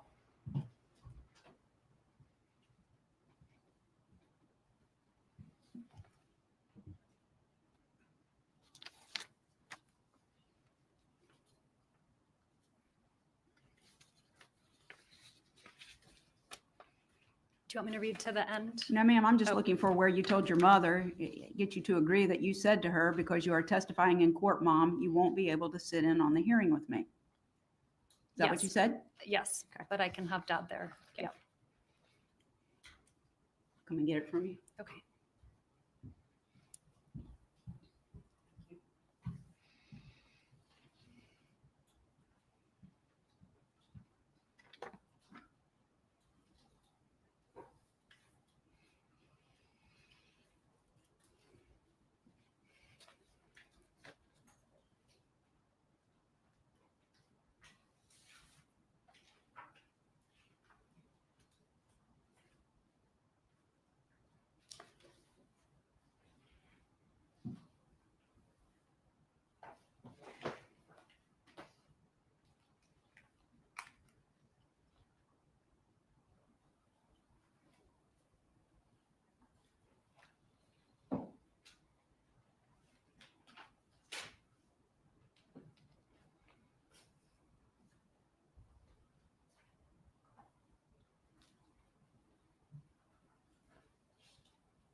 sometime in April of 2013.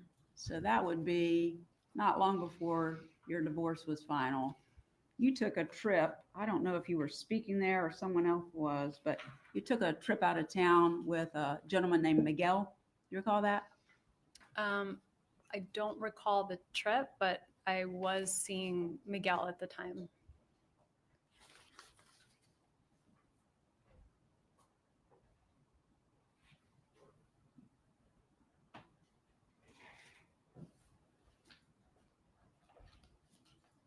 You do recall the trip? Well, I was seeing Miguel at the time, but I don't know what the trip was in April of 2013. I don't remember that. Can you tell me where we went? Yes, ma'am. I'm going to get that. Okay.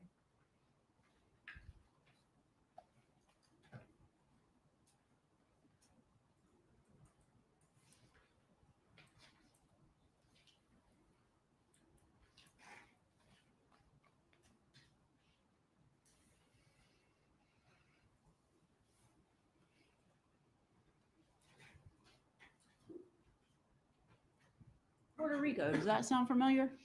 It was a clinical law professor conference. There's one every year, and that year it was in Puerto Rico. Okay. And did you speak at that, or you were there to get credit hours or something of that No, nature? I spoke.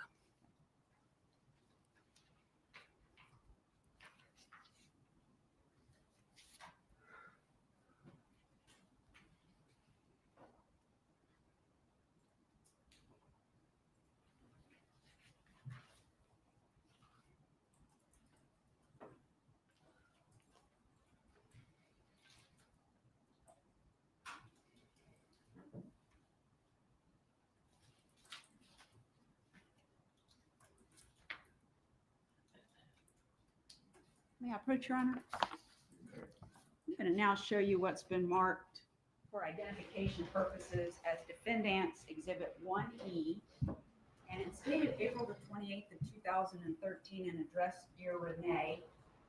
You don't need to read it all, but would you familiarize yourself with your communication there, please?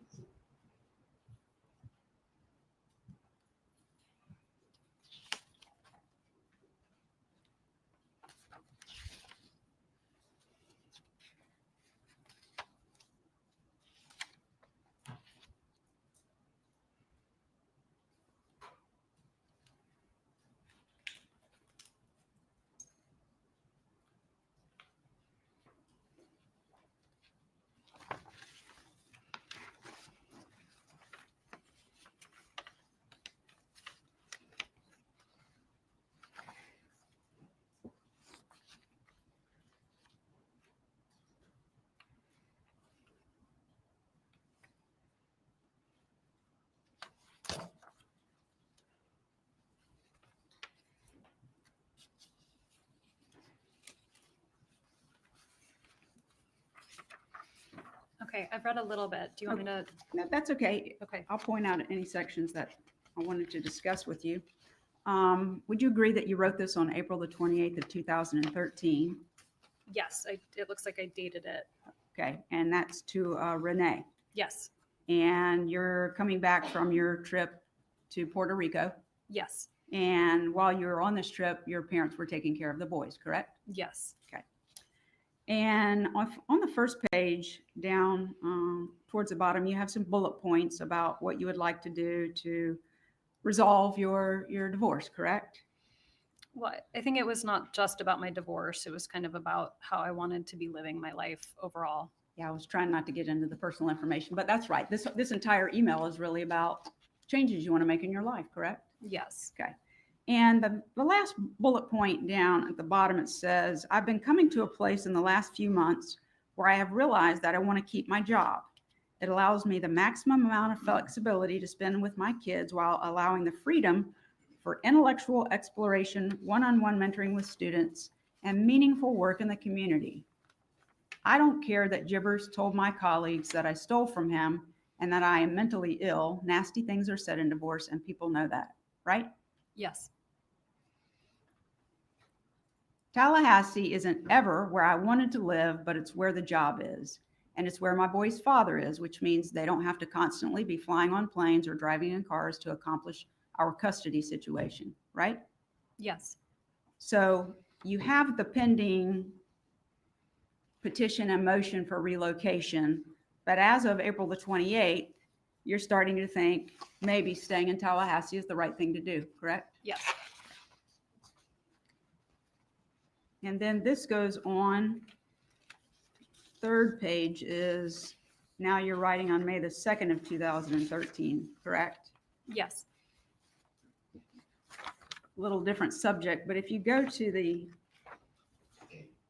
next to the last page of that exhibit, see where it starts, wait, it's me again? Yes. Okay. The paragraph after that, I wanted to ask you about this. It says, on Sunday morning, we're supposed to sit on the same stage. You're referring to Mr. Markel, correct? Yes. In full regalia and clap for the graduating law students. I love graduation, and the Gibbs has never attended because it's normally on a Saturday morning and he is at synagogue. Correct? Yes. And then you say it's on Sunday this year and I have the boys and the dean wants all faculty to attend. So I need to, it's only 2 hours and my mom can watch the boys during that time. Correct? Yes. So it was fairly routine then for you to get your mother or both parents' assistance when you had somewhere that you needed to be and someone needed to take care of the children, correct? Yes.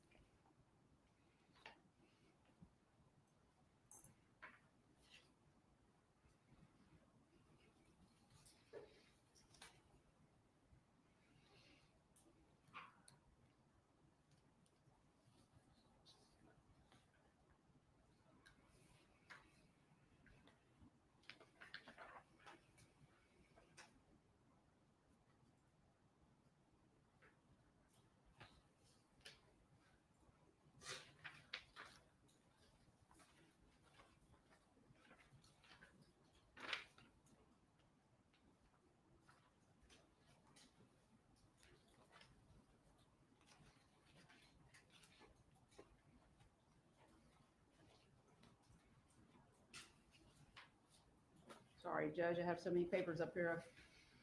I'm confused.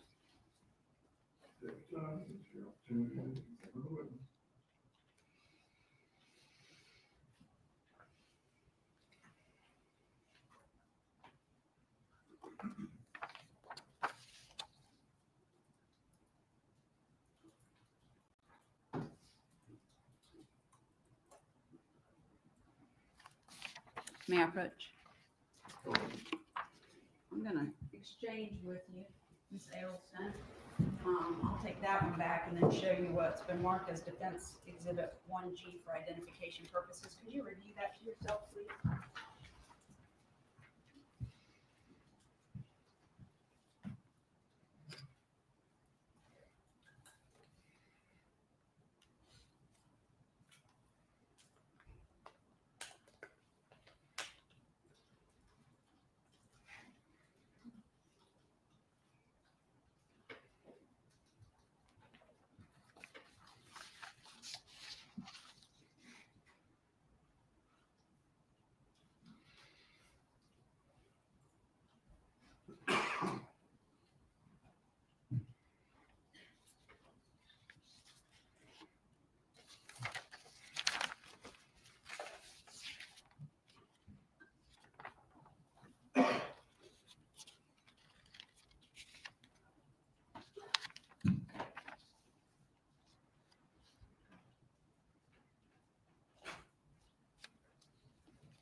Okay. I'm not sure if this was to Renee or not. Yeah, you mentioned Renee. So this is on June the 4th of 2013, correct? Yes. And we're approaching the hearing date on the relocation motion, which is set for June the 18th, right? Yes. And in here, you're expressing some concerns over what you've been through in the divorce. But you said, and I think the state referred to this, that Mr. Markel had sent you a long message about how you could be doing all of the divorce stuff so differently in the spirit of love and joy, where we get together and talk about our vision for the boys and for our future. And I won't say what you said after that, but you're kind of agreeing with him. You want to do it peacefully, right? Yes. And you talk about the one alternative is you could call Gary. Now, Gary is the gentleman who was kind of offering you a position in Miami, right? Gary was a partner at the law firm where a position was offered to me. Okay. And your plan was to have him come and testify at the relocation hearing about the job that he would be giving you if you relocated there, correct? Yes. And you had other people who were going to testify there as well on your behalf, right? Yes. Okay. And so you say one alternative is you call Gary and say, I've changed my mind. I don't think it's best for my kids to move them to South Florida. I appreciate you saving the job for me, but I'm not going to come to South Florida, correct? Yes. And then you say, you call your brother and say, I love you, Charlie, but I'm going to stay in Tallahassee. I know you don't agree with my decision, but that's what's best for me and the kids right now. I hope one day you'll understand. That was something else you were considering, correct? Right. And then call your parents and say basically the same thing. And if they wanted to come up anytime and visit you and the boys in Tallahassee, they were free to do so, right? Yes. But that's like they've always been doing, correct? Yes. Okay. So you think if you take relocation off the table, that it will give you an opportunity to discuss things with Mr. Markel and hopefully work them out, right? Yes. On the next page, you talk about what the alternative vision is, and that's what you currently have planned, which is to have Gary fly up to testify at the hearing, right? Yes. Your mom would testify, right? Yes. They would fly up and spend days with you, correct? Yes. You expected at that time the hearing would last 1 to 2 days, right? Yes. And you were concerned that you would go through all of that, spending more money, being more stressed. And then you say, for the chance to save face with my family and to be given an opportunity I don't actually want, to live with them in South Florida. That's what you said, right? Well, I say an opportunity I don't actually want with all of my heart, but maybe part of it Okay. to live with them in South Florida. All right. And then you say, so I am willing to put myself through all of this just to keep up appearances with my parents and brother that I want to be living down in South Florida or down south with them, even though I don't want to. That's what you said, right? I say, even though I don't want to give up my current flexible job where I get to spend maximum time with my kids so I can be with them. Okay. And that was June the 4th of 2013, right? Yes.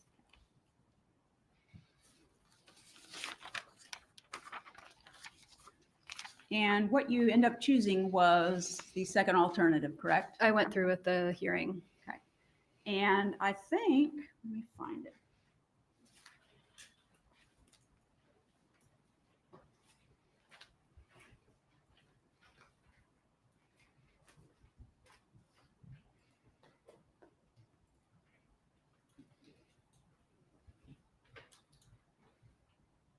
May I approach, Your Honor?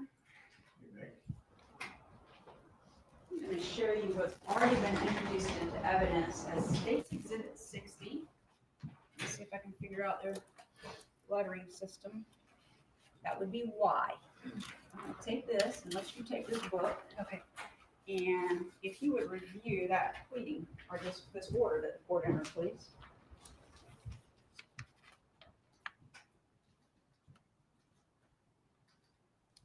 Okay. Have you had an opportunity to review that? Yes. So you went into this hearing and Gary ended up coming, correct? He did. And he testified, right? Yes. And you gave some testimony, correct? Yes. And what happened was the judge kind of called a timeout, right? I don't remember a timeout. At some point, she wanted to speak to counsel. Is that right? I'm sorry. I don't remember that part of her speaking to counsel. In Do you remember the judge making some comments about the children hadn't been harmed and since he hadn't pulled out their toenails? I do remember the toenail comment. Yes. So she wasn't leaning towards relocation, correct? No. Okay. So even though you had other witnesses, you didn't proceed with the hearing, right? Well, I think we had the hearing and the judge decided. You didn't call all your witnesses, did you? I don't remember. If you look at the order, says order on wife's petition to relocate with the minor children. And then it says what the court orders and adjudges. Court does not find that the wife has met her burden of proof that a relocation is in the best interest of the minor children. You see that? Yes, number one. Yes. And your mother actually stayed outside for the testimony of that hearing with your dad, correct? I don't remember, but I remember asking her to stay outside if she was going to testify. Okay.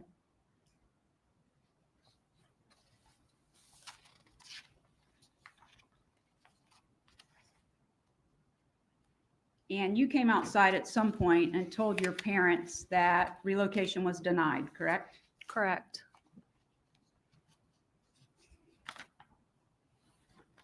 And it's after this hearing, when relocation is denied, that those truly ugly emails that your mother wrote were written by her, correct? Yes.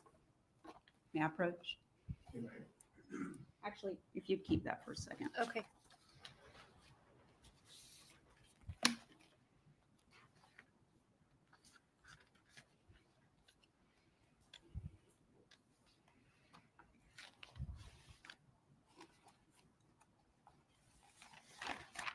Once the final judgment was entered, the issue of relocation was over, right? Yes. Relocation from July 31st of 2013 until the time that Mr. Markel was murdered was never an issue again, was it? It was never an issue from the day it was decided on July 31st, 2013.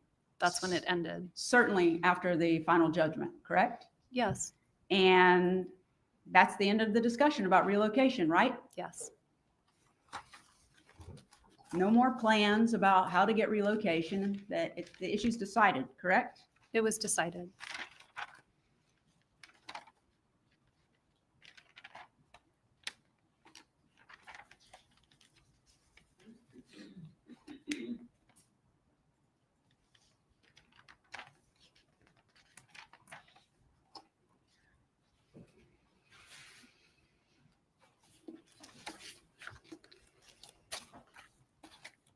Ms. Adelson, if you look at that order that's entered by the court, besides saying it's denied, it says something pretty important, and I think the state pointed this out in its opening.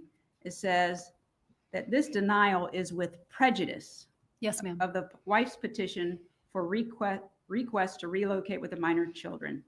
And you're a lawyer, so you know that with prejudice means this is done. This topic in this divorce is over. Yes, with prejudice means it's a final decision of the court. But what it says right before that is, as such, the parties stipulate to the denial with prejudice of the wife's petition. You see that? Yes, I do. So what happened is as after the judge says, if their toenails haven't been pulled out, I'm not thinking relocation, you actually stipulated to denial with prejudice, right? Yes. You did not tell your parents that you stipulated to denial with prejudice, did you? I don't remember any conversation there, really. So not knowing that it was denied with prejudice, your mother thought you still had an opportunity to get it up through your final hearing, right? I believe so. And so she kept writing these ugly things and giving you all of these ugly suggestions, right?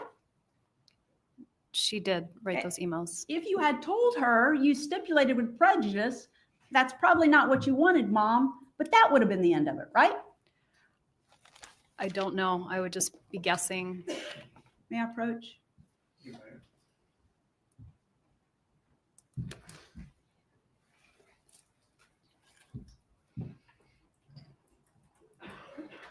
Well, if you just be guessing, after she thought it was finally over on July the 31st, there were no more emails suggesting you do things like she suggested between the hearing date on June the 20th and the final hearing on July the 31st, did she? Can you help me? What is the question? So sure. So your mother doesn't know when you get out of the hearing on June the 20th that you've stipulated that this is a forever decision. So she writes these ugly emails, right? She may not have understood that it was a final decision of the court. It was a decision of the court because you stipulated to it, Ms. Adelson, didn't you? I did stipulate to And it. she didn't know it. She thought you had up until the final hearing. So she's marching along, trying to come up with more suggestions of how you can pressure Danny and get him to agree for you to relocate, even though you know it's dead, right? I knew that it was a final decision. And after July the 31st, when she thought it was a final decision, she wrote no more emails suggesting you do these crazy things to still try and get relocation, did she? I don't remember the dates of the email, but.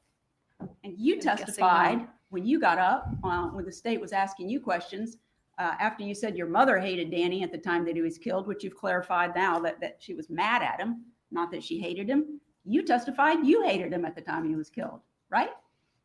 I don't remember testifying to that. Well, then we'll need to take a break, Judge. May we approach? For the witness? I do. May we approach? Please approach.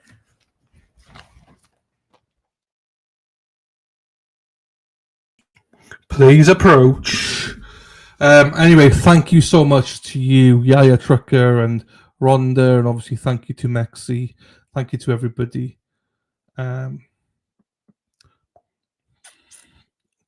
She probably needs to go for a piss now to text somebody or something. Look at her looking. She's looking up now. Fun. Donna gave her a big old green flag to go after her like this. They all cooked. Fun.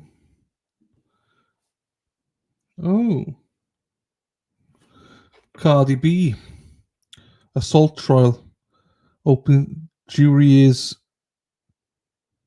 jury seated. Opening statements about to begin. There you go. Thank you, Daddy. No worries at all, Erin. Anytime you want, my darling. Oh, you're welcome. They are all cooked. Now, was my volume okay this time, Lady Di? J-Mac?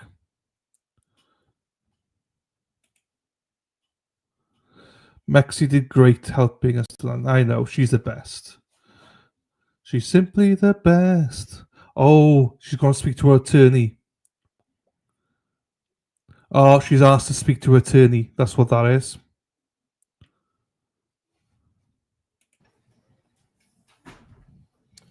Everyone can be seated.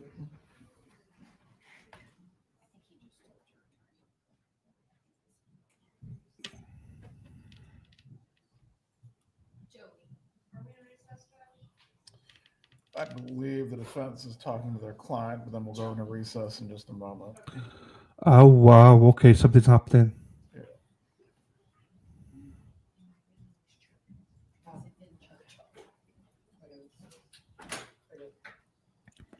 Maybe they're asking, do you want to go into this?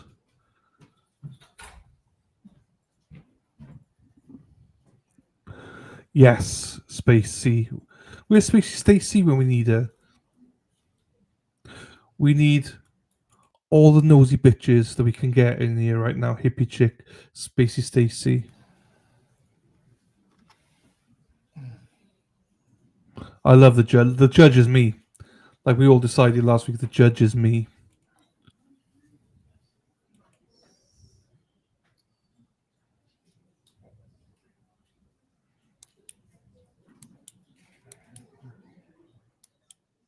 So, I mean, I have in mind some records too, but yeah.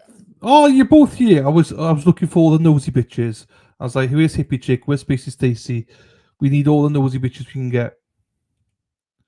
So it's starting to get interesting here. Hang on, what's he saying? Have an alternative resolution, if we may just have 1 minute, please. Hang on, let me go back. Mr. Zellman, Ms. Fulford, as to this issue, are you seeking for the court reporter to review something, or do you wish for me to instruct the jurors to rely on their memories? We have an alternative resolution, if we may just have 1 minute, please. Go ahead. And that's her attorney there as well. So she asked to speak to her attorney. Mama Ames is here. I love. Right. Everyone on board. We need everybody here, people. Erin, go get him. Erin Hartree drives the bus. Yellow bus. Yellow bus. Erin Hartree drives the bus all day long. Right. We need J-Mac. We need Lady Di. This is all kicking off now.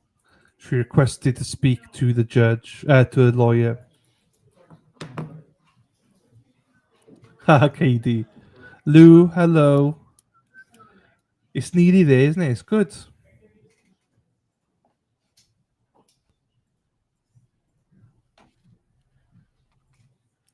So another sidebar.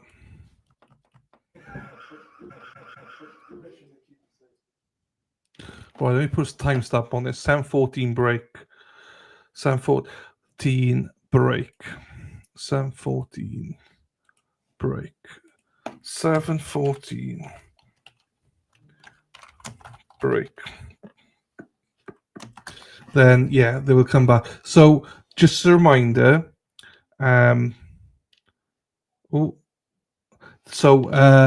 Donna. So they said they want to go into. She didn't remember a line of questioning. So the attorney said, "Right, well, we're gonna have to have a break to go get this and discuss it." Then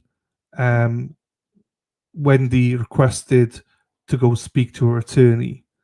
So they left the room to speak, and then the defense attorneys went to speak to Donna. So I don't know. That's why we made a call for all the nosy bitches to be in chat, because we need everyone keeping an eye out on what's going on right now. We got our regular nosy bitches, but we got the quiet nosy bitches as well in here as well now. So we got a hippie chick out there. She's vacuuming the grass at the minute. So when she comes in, we'll learn a little bit more. Jersey Jen's behind. We missed Jersey Jen today. Harvey's oblivious. Harvey's like, what trial are we on? Are we even on trial? I don't know. Where's he staying then? I wish Cindy was here. Cindy knows a lot about it. Here she is, as I fucking said. Cindy has about to put the... Where's the nosy bitches? There you are. Cindy, you know this case better than anyone. Where's Harvey staying? You told me. Where's he staying? They got property down there here, haven't they? You're not quite Spacey, you're not. You're not. Who's the regular and who are quiet? No. You're a regular. Well, you got people who are working, like, you know, Spacey Stacey's a quiet one, but she's a nosy bitch. Lou's a nosy bitch, but she's working. We're going to take a 10-minute break at Okay. 3:40. We will resume after the jurors have used the restroom and everyone is ready. Mrs. Adelson, if you need to use the restroom, this is your opportunity as well. She heard that, okay. Hey, Wendi, if you need to go for a shit, now's your time. She's probably shitting her pants right now. Right. Becky's awesome. No, I know, Mama Ames, I know you're always around, though. Because, again, you're a nosy bitch as well. So, I all know you're around. So, I don't actually know what happened. But... Harvey does not know his wife's on trial. He's like, what are we doing here? Is this a job interview or something?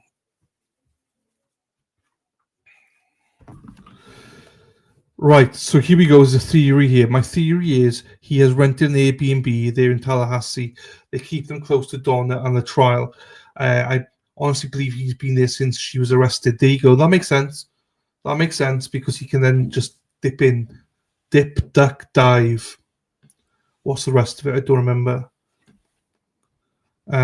Dave, you look at the gallery every trial and say the person will be related to that person, their sister, their brother. You make it all up. Let me go crime crime the grass and find out what's going on. You know it all. KD, Mama Ames. He was most likely to stay there after conviction. Yes, because he has to visit. Unless she gets... Right, so again, Cindy, where is Charlie? Charlie, bit my finger. Where's Charlie? Because he had to fly in, didn't he? He had to fly in. Vacuum. I know what he meant. It's funny, though. Cindy, what state is Wendi living in now? She said out of state, but not where. There you go. Cindy's the person to ask people. I was literally going to say, Donna, if you have to take a dump, go to the toilet now. She is. She's going for a shit.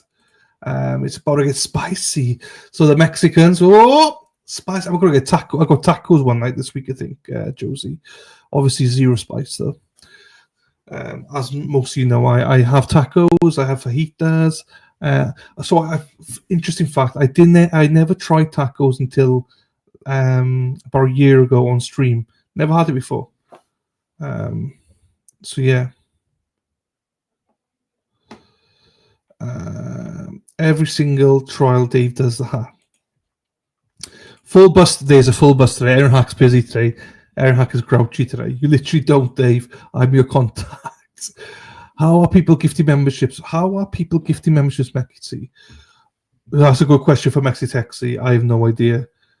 Now go to your room. Charlie is absolutely there in the car. He is. He flew in. We saw photos from flying in. Wendi lives in Texas. Thank you. Online. Okay. Yeah, because someone tells me he's from San Diego or something. Texas. Yeah, that's Aaron Hack said the same. The memberships are purchased are given out randomly by YouTube. So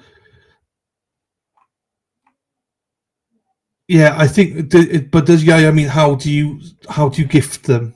Maybe not how they choose. Maybe how they gift them. I think you just go to the same places you bought a membership and you can buy for other people or something like that. Anyway, she wanted to move to Florida so bad, and now she's all alone. She's all alone. My bet is she lives in Austin. Everyone moves to Austin. Austin seems to be a very popular town to live in, isn't it? And everyone says if you're going to move to America, move to Austin. Everything's bigger in Texas. So that will help me out greatly if that was true. The theory is she relocated to Colorado or Texas. However, someone posted a photo of her shopping in Texas. Yeah, Texas makes sense because it's less tax and everything. So travels in chat, Dave. Hit the $, $, and it will take you to memberships. Yes, I know that, but how do I do if I want to gift Mexi Texi? There you go. So which lady in the audience do we think is Jimmy because people think he's dressed up in disguise? Yeah, I think he's in the secondary room. If he wants to be in there, I think he has to queue overnight. You're allowed on the bus. It's a small yellow bus, Lou. You're allowed in there.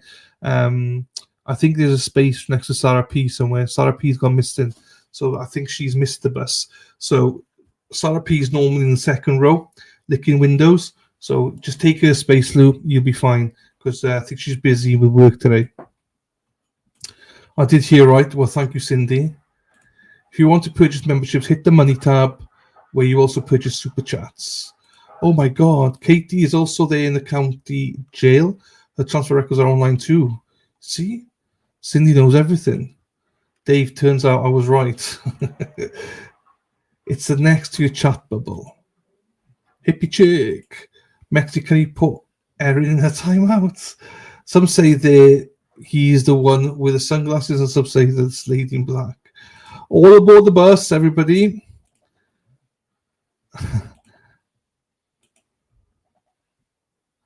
Just super chat is there. Oh, I don't know then. I don't know.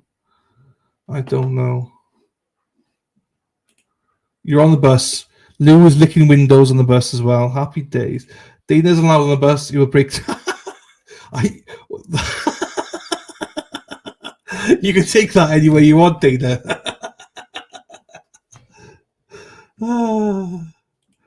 For sure, Lou. You ain't ever had a Mexican taco. One day you'll come to Arizona. We will go eat. I know. I just can't do it. You know. I'm not a spicy guy, but I know you forced me to do it though, so I'd have to do it. There you go. Yes.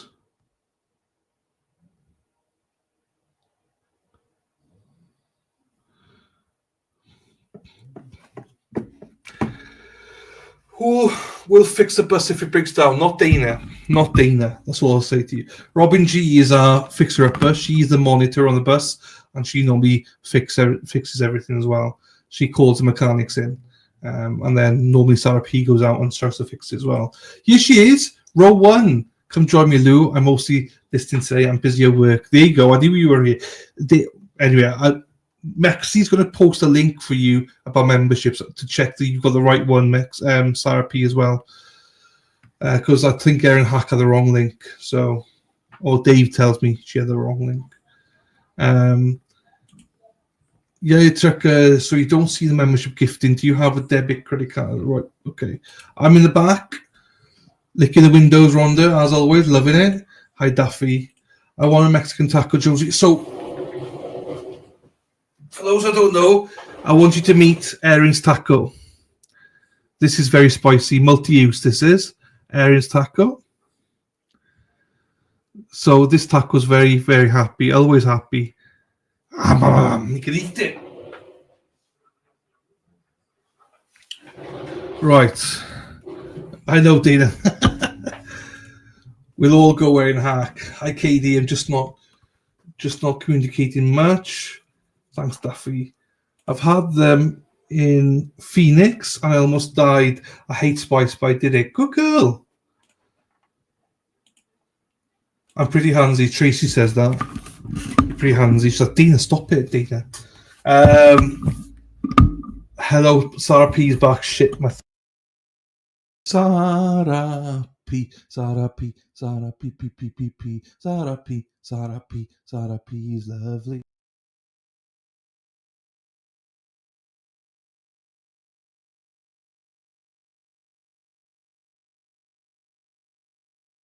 There you go. It's better if I mute myself. Salsa, I don't do spice either. Oh. Pink shell tacos. Handy. Oh, I thought I said handsy. Lord Tracy. Lower fave. Oh, Dave. This is Dave. I know.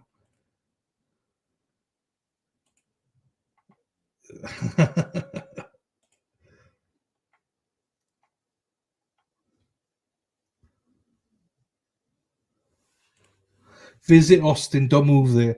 But you always said if I went there, I'd be bigger. That's why Sarah P.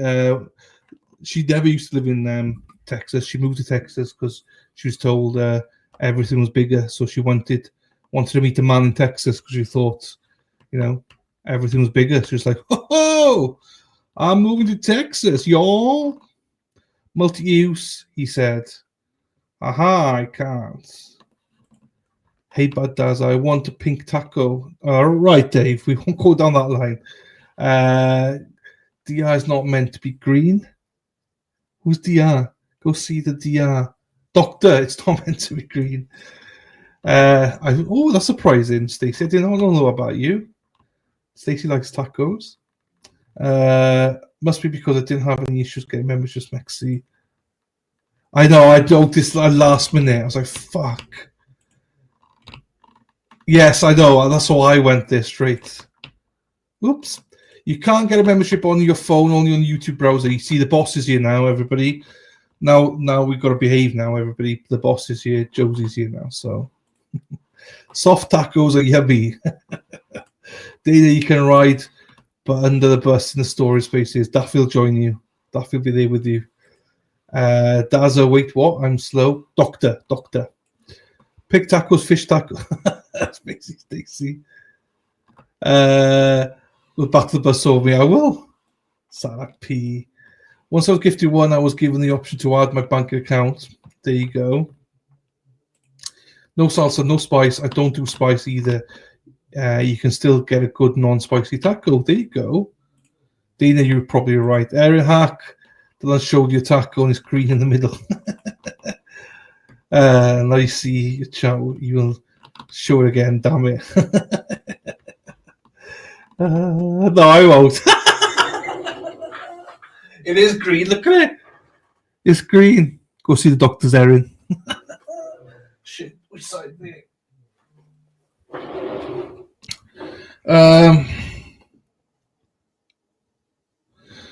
Stacey fish tacos even worse. Mine nugget. I did it with my phone. It sent me to the internet. Android salsa. When you sample tacos live on stream, did YouTube ban? No, they didn't ban the video. No, surprisingly, no salsa. I thought salsa was supposed to be non-spicy, or is salsa spicy? Is it? I thought that salsa was a tomato base. Isn't that not supposed to cool it off? Because I piled that on. So it comes in a packet. You got the powder. You put the powder on, and then I just put the thing that the tomato thing was the thing that cooled it down because it's hot. Even though it's supposed to be mild, it's still hot. But mine has only just climbed to the for fuck's sakes. Dang, Dana, we just got thrown in the bus. He's mine now, Tracy. There you go. I can have Tracy then. They can be mild first wimps. I know I am a wimp. I don't do spice. Dennis Sweeney doesn't do spice either. He's a wimp as well. Pico. What's pico? What's pico? I don't know what that is. I never had a fish taco, neither have I. Or not like that. Anyway, salsa can be mild or spicy. Okay. You sample the taco on the YouTube live. No fish tacos for me ever, Dave. There you go. Gross. Right, hang on. I got.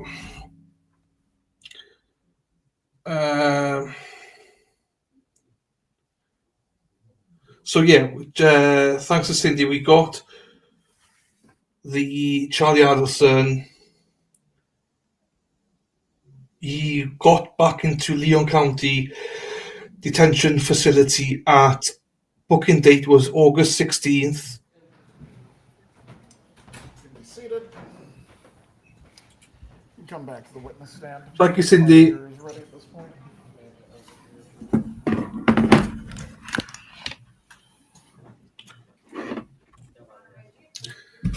Yes. You haven't asked. You haven't asked him yet. I thought you'd asked him, and he said yes, motherfucker. Come on, shoot. You know it's a good thing. Me and Mexi get married.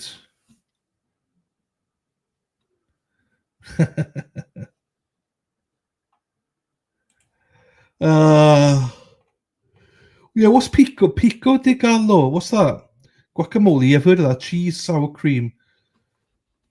Yeah, sour cream. Yeah, I don't know what pico de gallo. Yeah, you are spicy enough. I would marry J-Mac. She's spicy as hell. Tracy's gonna be pissed. No, Tracy's gonna be relieved. Google it. Pico is good. Okay. Yes, Dave. Yes, he is. Gayu. Did someone say Charlie might be called? Yes, he's been transported over, Lou. So he probably will be called. He's on the list anyway. He's on the list to go, to be testified. So he should testify. Gallo, not for me either. I love fish, but not a taco. Gayo. I believe so. Pico is chunky salsa. Oh, okay. So Wendi got, yeah, apparently so. Give me some morning Mexi. I need time to get ordained, maybe. Well, to be fair, her boyfriend hasn't said yes yet. So, I need time to get ordained, maybe. I have no clue. Do I wear a penguin suit? Thank you, Spacey. Cindy, thank you for the super sticker medallion. Thank you. Has my chat thing gone again? It's different chat. It's still large, but still different, isn't it? Mexi, do you think? Yeah. Thank you, Cindy, for the super sticker medallion. I appreciate you, my darling. Thank you very much. Thank you, Spacey. Pico is fresh. Very fresh. You got your pronunciation. Yes. A packet of salsa. Yeah. So it comes in a box, barbecue. You throw it in, barbecue powder, mix it in, put some peppers and stuff like that, sweet corn and things, pineapples in there. And then the salsa, then you cut it open and you squeeze it out into a bowl. So she's rich, had 3 successful kids, and still had to make people's lives hell and kill them. Nuts. It is nuts, Stacey. There you go. They're still over there, but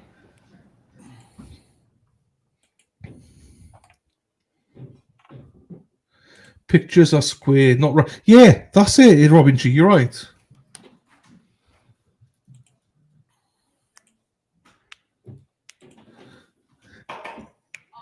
How else do you do it? I don't.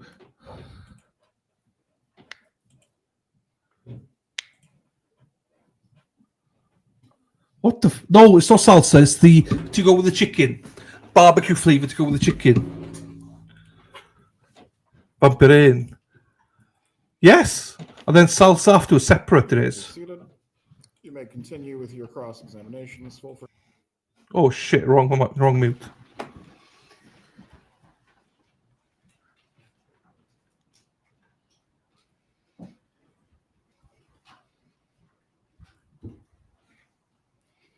Ms. Adelson, isn't it true that before getting married to Mr. Markel in, was it 2006? 2006, we got married. Isn't it true that you've stated that you knew on your fancy wedding day, when you were all dolled up and feeling like you were an actor in someone else's show, you knew it on your honeymoon when you were enjoying the vacation but not thrilled to be there with him? You said, "I'm not sure I liked him, let alone loved him, but I was eager to start a life with someone and he wanted to do it with me."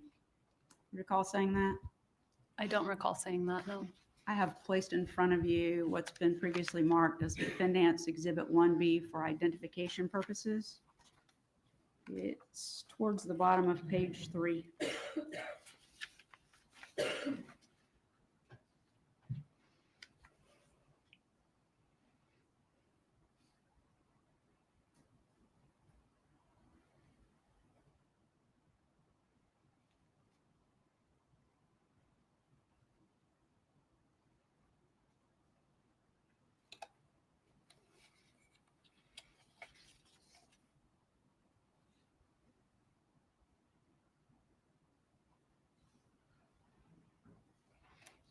I see that I said that in 2013. Ms. Adelson, you would agree that when Danny Markel was murdered on June the 18th of 2014, your little boys lost their father for the rest of their life. On the day that he was murdered was July 18th, and yes, my boys lost their father. They're growing up as 11 years have passed without his influence in their life in any way. Isn't that correct? I wouldn't say without his influence in any way, but yes, they've grown up without their father. He's not here to give them advice. He is not. He can't come to any of their functions, sports, anything else. Correct. They're not eating kosher like they would have with their father. They are not. They don't have him at all. They don't have him in their lives day to day, no. Because on July the 18th of 2014, he was brutally murdered in his driveway. Isn't that true? That is true. And you testified on direct that anybody in your family that had anything to do with it should be held responsible. Isn't that correct? Yes. And that includes you, doesn't it? Anyone who's responsible. Redirect examination. When you said you were an actor in someone else's show, whose show was it? I think I felt like I just wasn't fully present in my own life, that I had always been a real people pleaser. And so there was an aspect of not always being true to myself and wanting to make other people happy. And one of those people is your mom, right? Yes. And that's part of why you kept going with relocation, even when you kind of had some doubts about it, right? I would say it's part of the reason. You were asked on cross-examination about the final order on relocation issued June 20th, 2013. And didn't you stipulate to making it with prejudice, I guess? Do you remember doing that?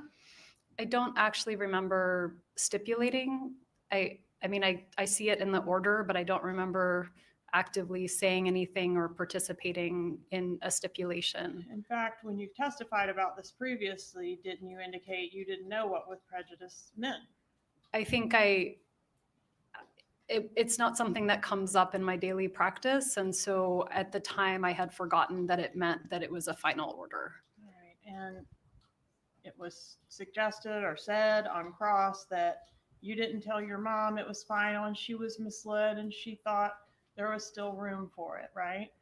That is what was said to me on cross. I'm going to approach and show you what I've marked as 64JJ.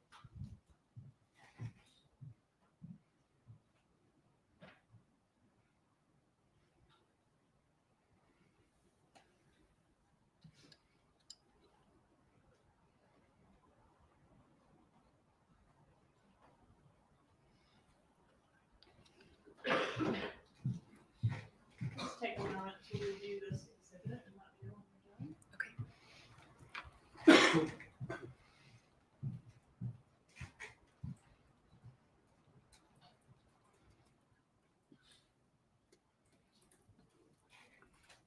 Okay. Do you recognize that email? I mean, I recognize the email address. Is that what you mean? Yes, ma'am. Yes. The email from. The email is from my mom and dad's email address to a friend of theirs.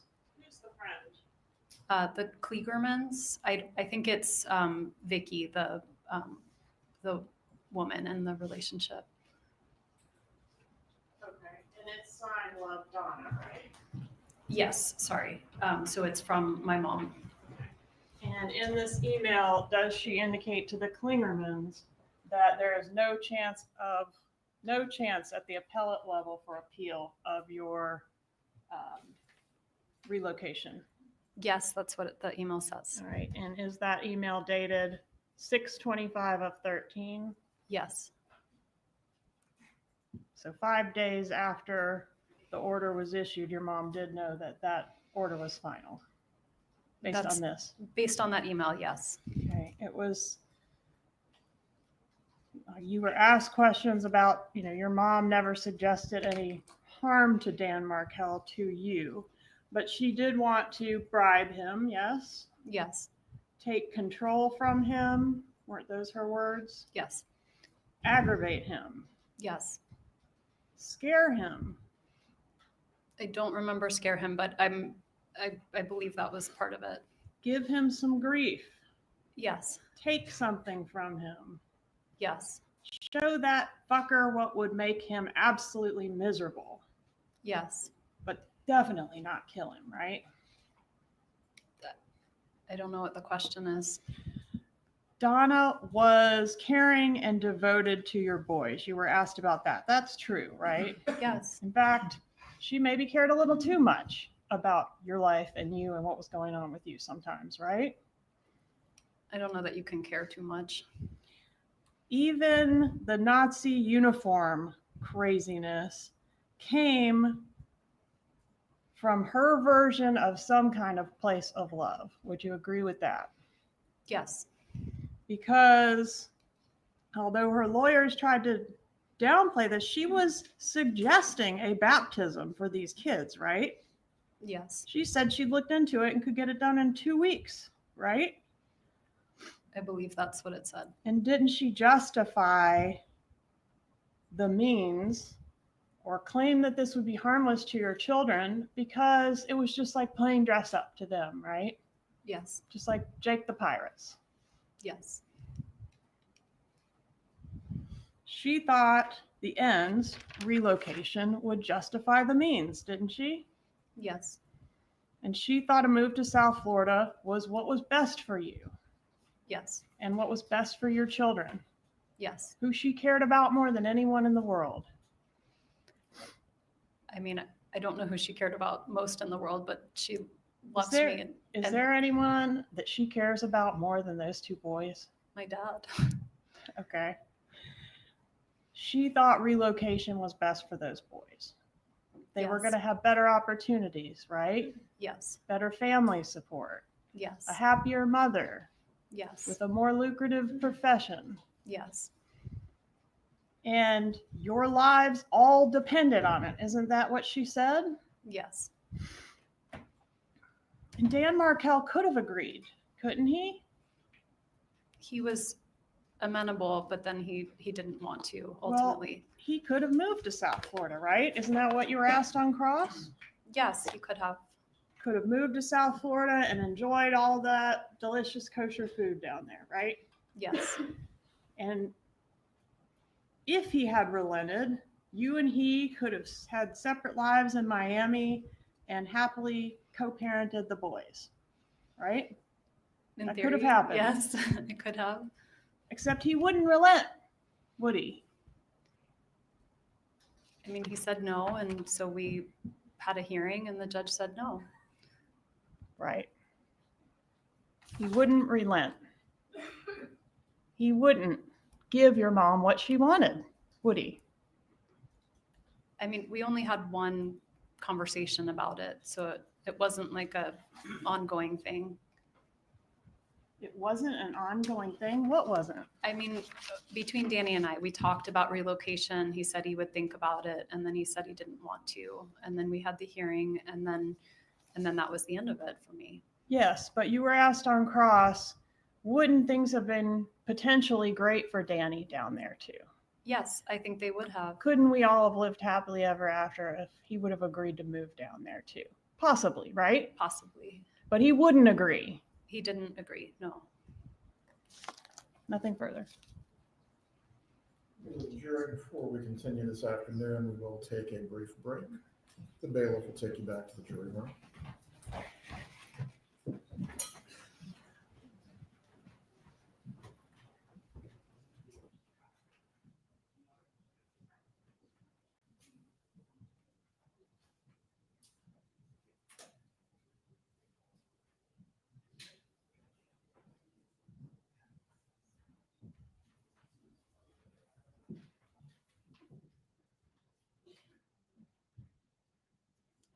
Seated. Yes, go ahead. There will not be a need for a proffer. Very well.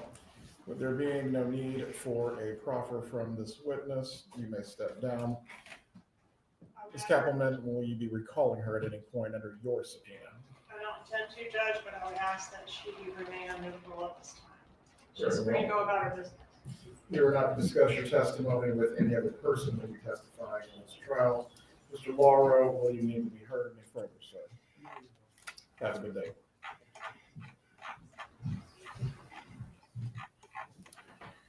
The state's next witness will be whom this afternoon?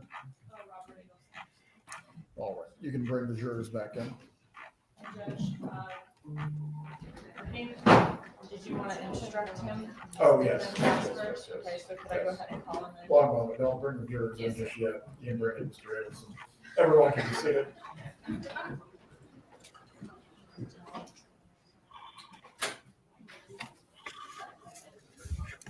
I didn't expect that. I didn't expect the hug to the father.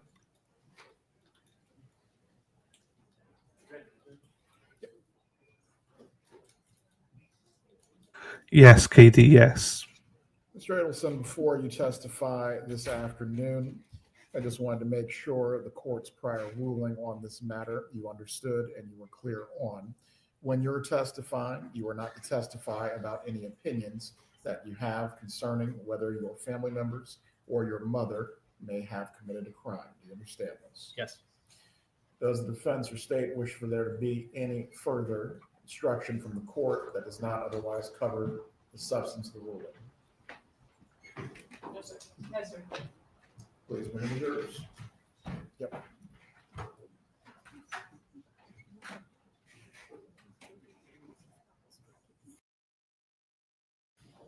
That's fine. For everyone in the gallery, again, as you are watching the evidence and testimony, please remain quiet.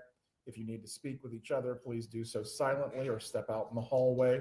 There should not be any murmuring happening whatsoever as the witnesses are testifying. Please bring them in.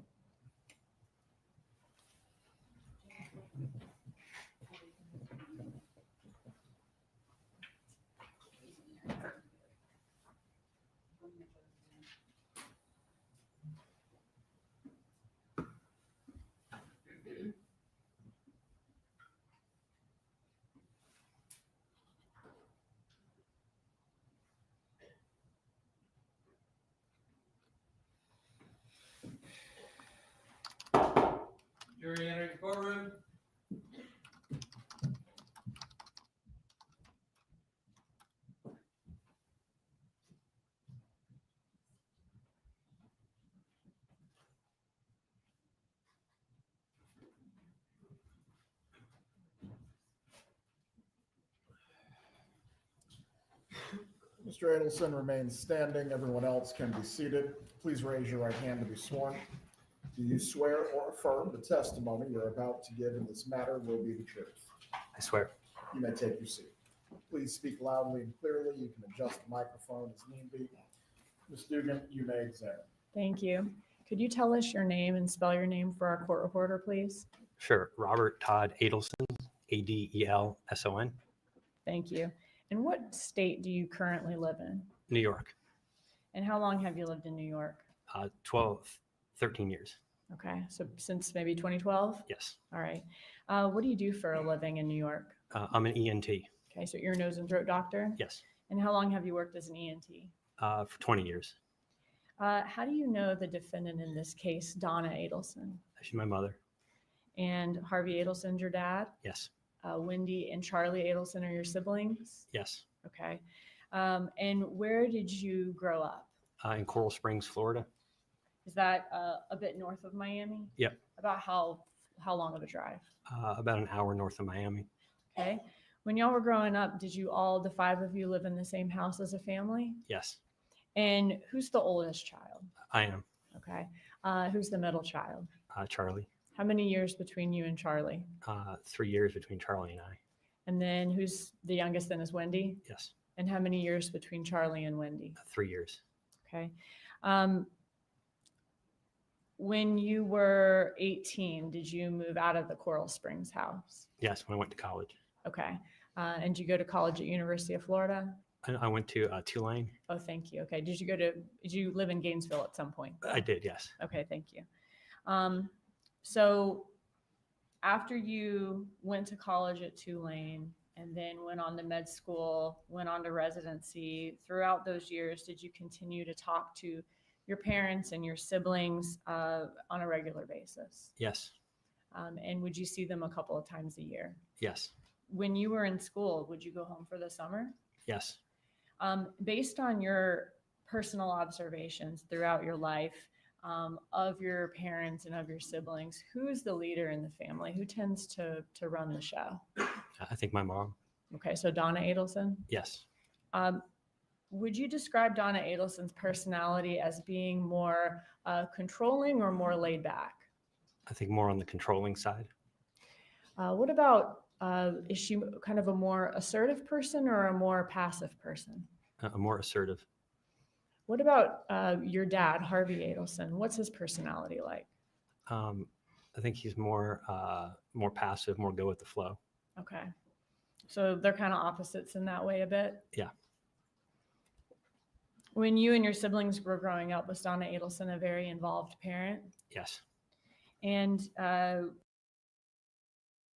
when I say involved, as far as with your life and with your friends and with school and with that type of thing? Absolutely. Did she have certain fixed ideas throughout your life of certain things she wanted to happen in you and your siblings' life? Yes, absolutely. Was it acceptable if you decided to not do those certain things that she was fixated she wanted you to do? Was that acceptable to her or no? No, I think she had certain sort of rigid, fixed ideas or impressions for what she wanted for us. And, if you went along with that, things were fine. If you didn't, things were not fine. Did she have strong opinions about who you all married and what you all did for a living and those types of things? Yes.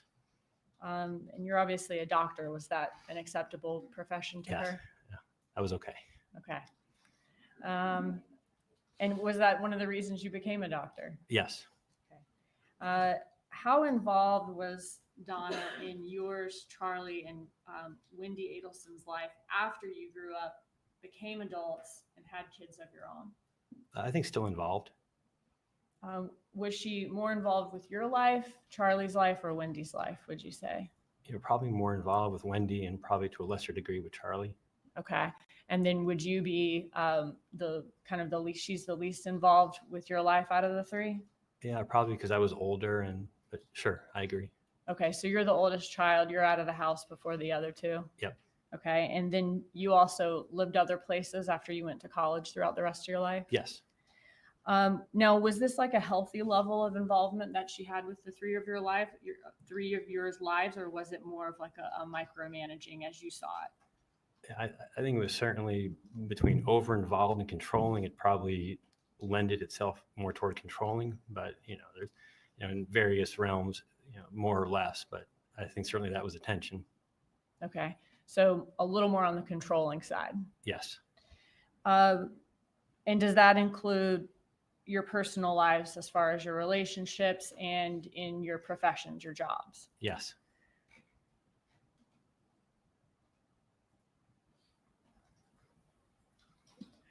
Was it Charlie who always needed more attention than the other two children?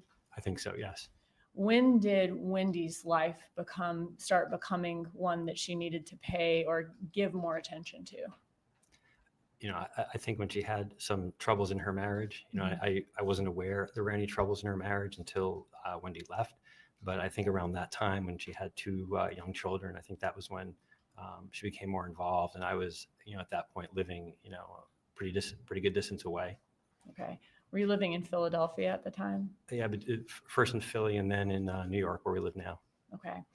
And so Charlie always got a lot of attention, and then Donna also started giving her attention also to Wendy's life once Wendi starts going through the separation or divorce. Yeah, I agree. Okay. From your interactions with Donna Adelson through your whole life growing up and even as an adult, would you describe her as someone who's mentally sharp, thinking about things from all angles, or is she someone who's a little more gullible? Yes, sir.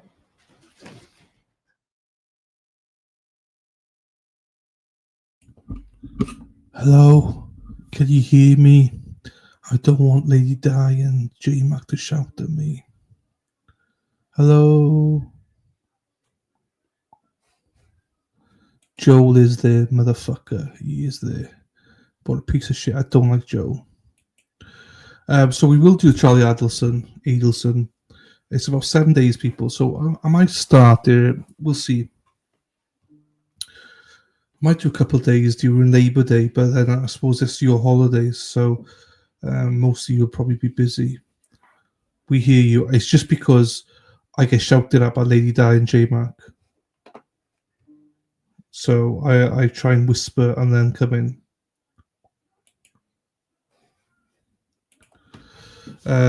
So yeah, let me work it out. We will do Charlie because I think it's going to be interesting.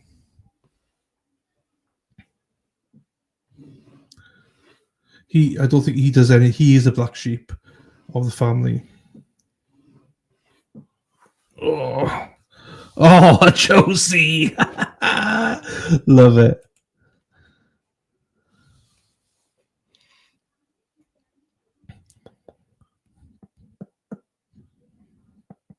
He does see he doesn't do anything spacey with the family because with the song "We Are Family," except for this guy, he doesn't do anything. I don't think he's in the will or anything.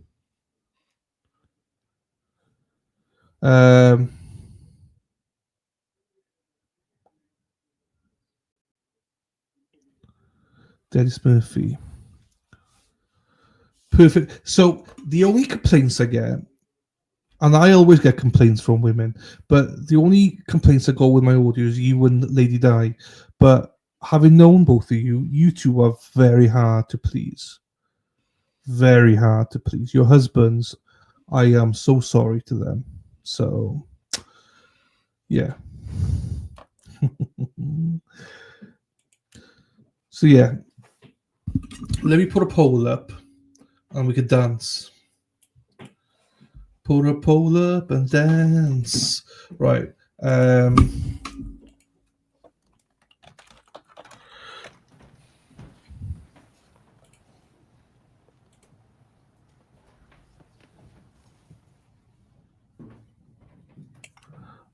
I told BJ that. I should tell BJ that, really, shouldn't I?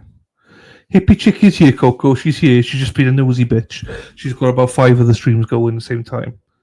But she is here, Coco. And hey, Coco is Coco. Hippie Chick will be in Boston for a few days as well in October.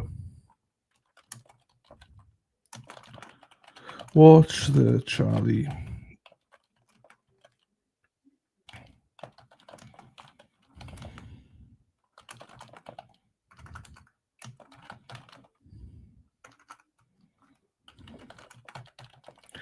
Okay, so I put a poll up, but not that kind of poll, but another poll, for you to look at. Hippie chick is here. I'm here, Coco. She's vacuuming the lawn.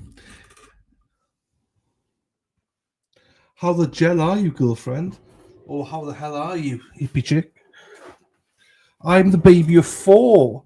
I like attention and can be very loud about it. Nice. I thought it was a Virginia thing because Lady Di is the same, and I'm not sure if she's got brothers and sisters. She's coming back. Guess who's back? Back again. Chick is back. Tell a friend. I'm the only child I'm used to getting all the attention, being taken care of. Well, you get taken care of anyway. You get all the attention, that's for sure. That is for sure. Can we zoom? Probably. You tell me, guys. I like. Is it boring though? The ME stuff. Do we need to know the ME stuff? Where's the poll? The poll is here in the stream. Do we need to listen to the ME stuff? I don't know. Mankiewicz, uncles, and godfather are all directors.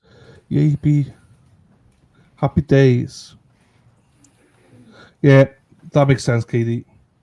Objection is sustained. You may continue with your examination. You tell me, Aaron Hack, and I'll do it. Were Charlie and Donna Adelson dependent on each other or pretty independent from each other? I would say Charlie was probably somewhat dependent on my mom to help him out with organizing stuff, his dental practice. I think he probably relied on her a lot. Okay. And you mentioned the dental practice. When you were growing up, who owned the dental practice? My dad. Okay. And throughout your life, was Donna Adelson in charge of the money at Adelson Institute? I always, I wouldn't know the inside workings of it, but I always remember my mom signing the checks and writing the checkbook at the table, when I was back in middle school or high school. So. Okay. So even back then, she would do some bookkeeping or payroll type things at home. That's my memory of it. Okay. And then did the dental practice, you said it obviously started out at Harvey's. Do you remember a time when Charlie Adelson took over? I remember my dad making a joke about him having a very understanding boss because Charlie was now his boss. So. Do not testify to what others have stated out of court. You may testify as to your knowledge, but not what someone else specifically said. The objection is sustained. You may continue. I understand you were telling us how you remember that, but can you just tell us around what year do you remember that happening? Around 2012, Charlie purchased the practice. Okay. And then was there a time that you remember Charlie somehow selling it back to Harvey? Harvey Adelson is then becoming the head of the practice again. I will permit you to answer the question if you have knowledge of this matter. My memory of that was sometime in fall to winter of 2015 to 16, somewhere right around there. That's my memory. Okay, so fall to winter of 2015. Turning into 2016. That's my memory. Okay. Now, you mentioned Donna Adelson doing payroll at Adelson Institute throughout your life. If someone were to ask Donna Adelson, or if someone asked Donna Adelson to do something, is she the type of person that just snaps to it, or does she have some questions first? Overall, this does not go to motion limiting. You may answer the question. No, I don't think she would just snap to and do what someone told her to. Okay. Is she the type of person who's going to have some questions if you ask her to do something? I think she would definitely have some questions. Okay.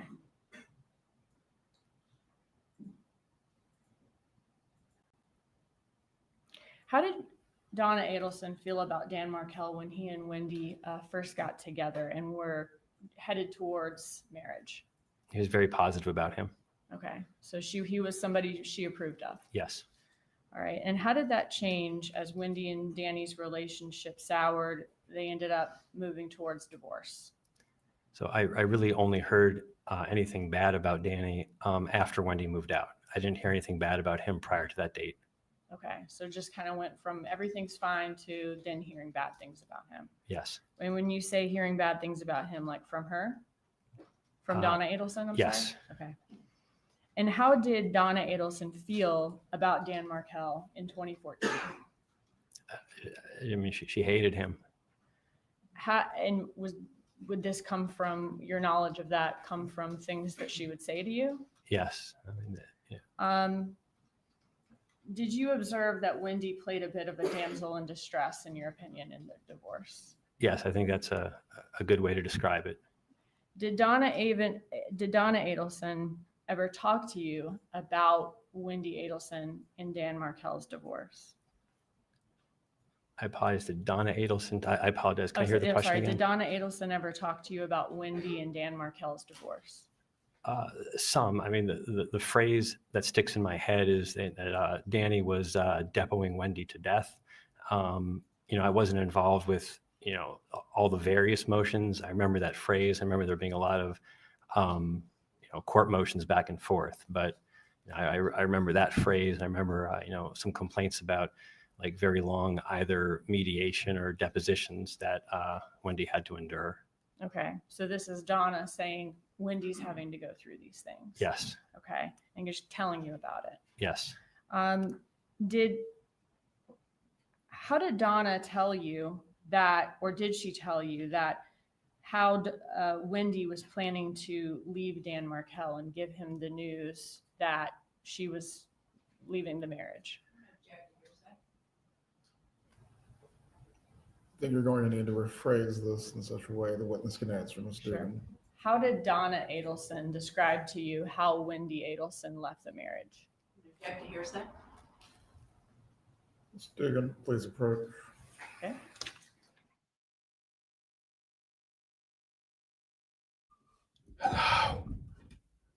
Hello. Pico is awesome. So Rhonda, Hippie Chick is coming out to Boston on the 23rd of October until, I believe, the 27th, I believe. But I also believe I can fly. So, you see, I got it spot on. Spot on. Right, I can raise my voice now, Lady Di and J Mac. You've had both had time to do it. I want some tea. Same here. Right, how do you clean caps? How do you clean hats, by the way? I don't know how to clean my hat. I need to clean it. I don't know how to. We need a tea.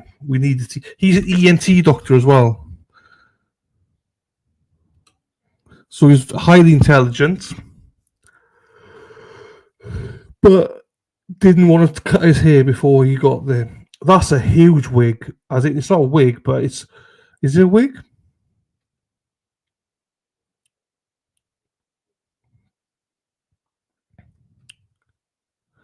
No worry, you go mobile, Jen. You're fine. Dishwasher. A dishwasher? What the fuck? Dishwasher? What, just chuck it into the dishwasher? Are you mad or what? You and Dave, Mama Ames. I mean, I trust you, Mama Ames. I didn't expect that from Dave, though. I don't trust Dave. Yes, smartest thing he did. You're right, lovely, Sarah P. A bowl fitting it.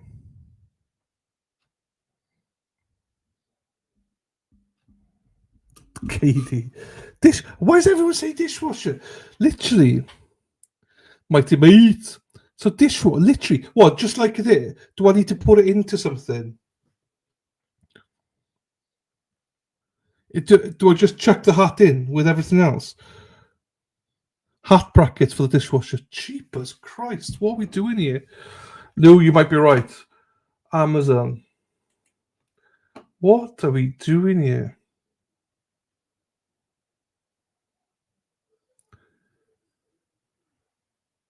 Sorry, we've got to. I know we're here for an important trial. Enhancer for YouTube has just been updated. All the YouTube page must be reloaded. Okay, hang on then. I need to reload this. There you go. I reloaded it.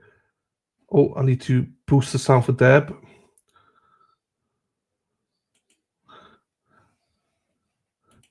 Cindy is loading the dishwasher.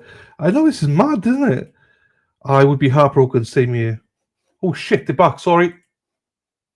Renting a new place for Wendi, arranging for movers, moving money around, and getting things set up.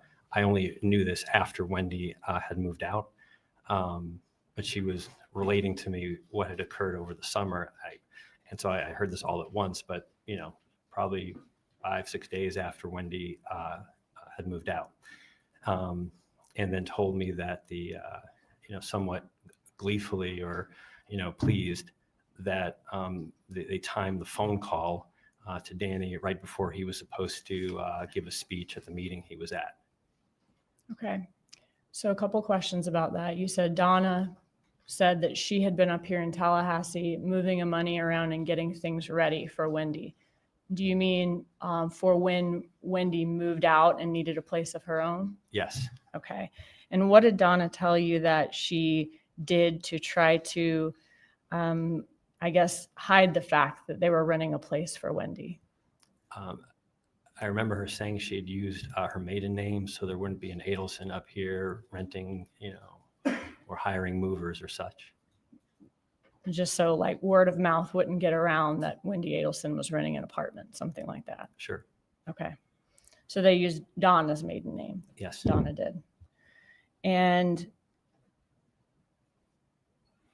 then you said that their plan was for Wendi to call Dan Markel as he was getting on stage or right before he got on stage to give a speech at a conference. That's what I was told. Okay. And what was Donna's demeanor when she was describing this plan to you about how she was able to set up this place for Wendi to live in? Everything was ready for her. And then this is how she gave Dan the news. I think she sounded. Donna is the one that gave the news? If not, then we I believe the question was, what was her demeanor? You may Yes, sir. answer the question. She sounded pleased to me. Did you ever see Donna Adelson doing anything to help Wendi Adelson with the divorce? I think she was, answering a lot of emails and looking over, emails that went back and forth, looking over motions and such. Did you personally see that when she was visiting you? Did you see Donna Adelson doing those things? Yes. Okay. Was there an occasion when you all were in the hospital and Donna came to visit and was doing those things in the hospital? I think it was at our home at the time, right before he went to the hospital. But yes, that's where we, saw the email. Okay. And while she was at your house during that time, was that when you were living in Philadelphia? That was in Albany. Albany. Okay. Did she want the Wi-Fi at that time so that she could get on the internet and work on these filings? Yeah, she said she had things to do to help out with the divorce. What date would that have been? Do you remember? October of 12.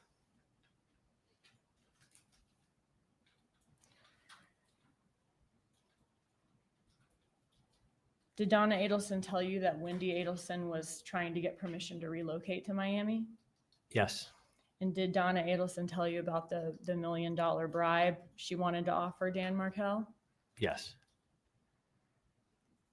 During the year or two after Wendi Adelson left Dan Markel, how much time was Donna Adelson spending in Tallahassee? From He had personal knowledge of her being here. You may answer as to your personal knowledge on the subject matter. I can rephrase, Judge. Did Donna Adelson tell you information about how much time she was having to spend in Tallahassee? she said that Wendi needed a lot of help because now she has 2 boys on her own, and so she was up there a lot. And I think yes. Okay. Who cared more about Wendi Adelson's divorce from your conversations? Was it Donna or Charlie? Donna. What types of things does Charlie care about? What are kinds of things is he really into? I mean, like go-karts, jet skis, going out, boats, not Wendy's divorce. Okay. And is Donna Adelson very into her kids and grandkids and Yes. their success? Yes. Do you think Wendy's divorce or her moving, I guess, do you think Wendi and her boys moving to Miami was particularly important to Charlie Adelson from your observations? I don't think so. During the divorce, from your conversations with Donna, was she fixated on Wendi taking this job with a guy named Gary Cohen in Miami? Yes, that was a common discussion point. Okay. Did she seem like it was just something that she kind of thought would be a good idea, or something that she seemed to have a real obsession with? It came up a lot in my discussions with her about this job with Gary, where she'd be making $1 million a year and she'd be a partner. And it was something that was brought up a lot, that she'd be able to take care of her kids in a way that she couldn't up in Tallahassee. And then it was probably the one thing that she mentioned to me, the only time I heard any anger after the murder had occurred, was that I asked, is Wendi going to go work for Gary now? And she told me that. Did the job end up not working out? As far as I know, it didn't. Okay. And that you heard some anger from Donna when that happened? She said that his partners wouldn't let them hire her until they. Okay. Sorry. But there was some anger there because the job didn't end up working out. Yes. They couldn't hire Wendi, or didn't want to hire Wendi after all. That's what I was told. Okay, thank you. Now, during the summer of 2014, did Wendi Adelson, I'm going to move on to 2014 now, did Wendi Adelson send you a text where she referenced having a boyfriend? Yes. And was this before Dan Markel's murder? Yes. Why was that memorable to you? It was just unusual. Wendi, never was someone who would, share her, romantic life or boyfriends, or, tell me or, text me about anyone she was dating. So it just stood out as, unique or different. Okay. What did she, was there something in particular that she said that struck you as also unusual? Okay. I guess, was it your impression that your parents knew about this boyfriend at the time, or no? No, the text said, don't tell the parents. Well, Members of the jury, you are to disregard the last response of the witness. may I approach, Judge? You may.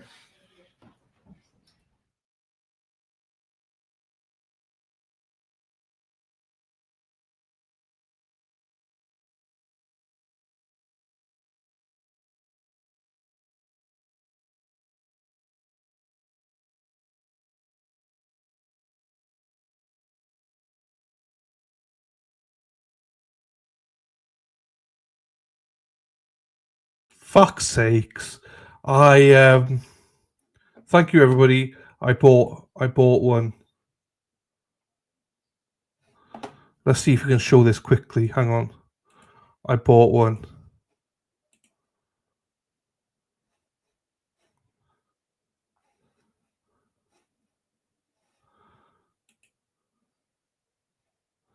There you go. I bought one of those. So a heart washy thingy. So I bought that.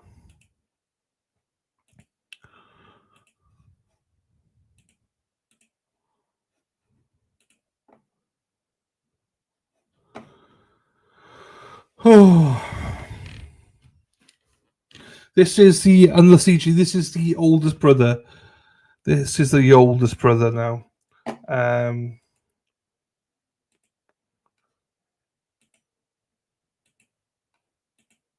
His name is Robert Adelson. That's what you have, Dave. That's what we use.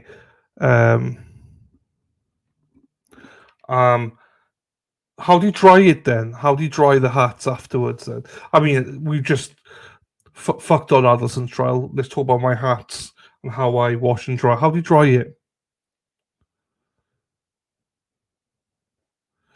Vote for trial. Well, I'm not sure. Whenever I can fit it in, basically, Robin. Whenever I can fit them in. Labor Day probably will be one day, and then after that, I don't know. There you go. Don't let it dry in the washer. Take it out, okay? Lives where I all know all about the top rack. I love the top rack. I love J Mac's top rack. She shows me the top rack all the time.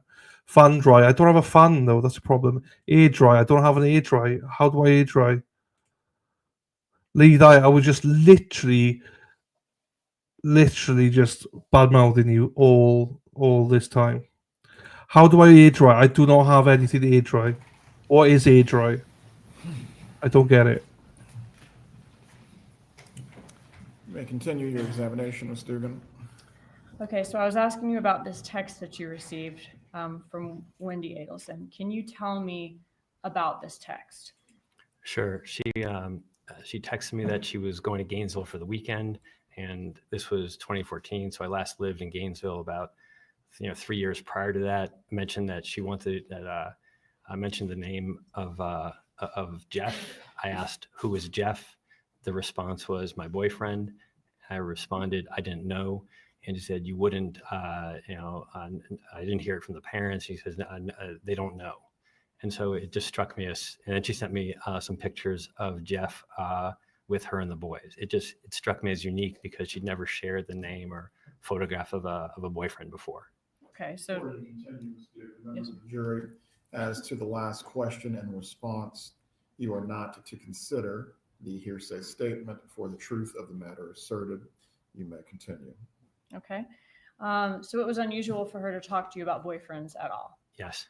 But you also felt it was unusual that she's telling you about this boyfriend when even your parents don't know about him yet. Right. And she was closer to her parents at the time than you. Correct.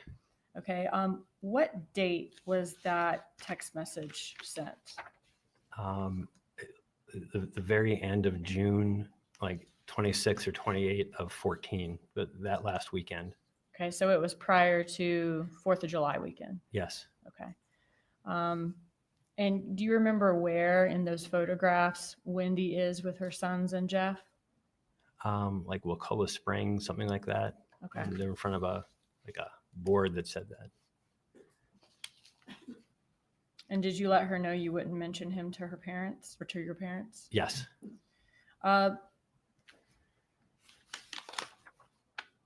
Did that strike you as so unusual that after Dan Markel was murdered, you felt, I guess, compelled to tell police, like, hey, I heard she has this boyfriend she hasn't told anybody about named Jeff?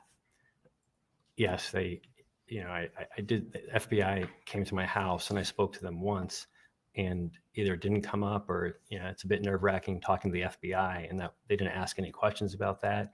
And then, I guess over the ensuing week, I'd heard about like this Prius and this unsolved murder.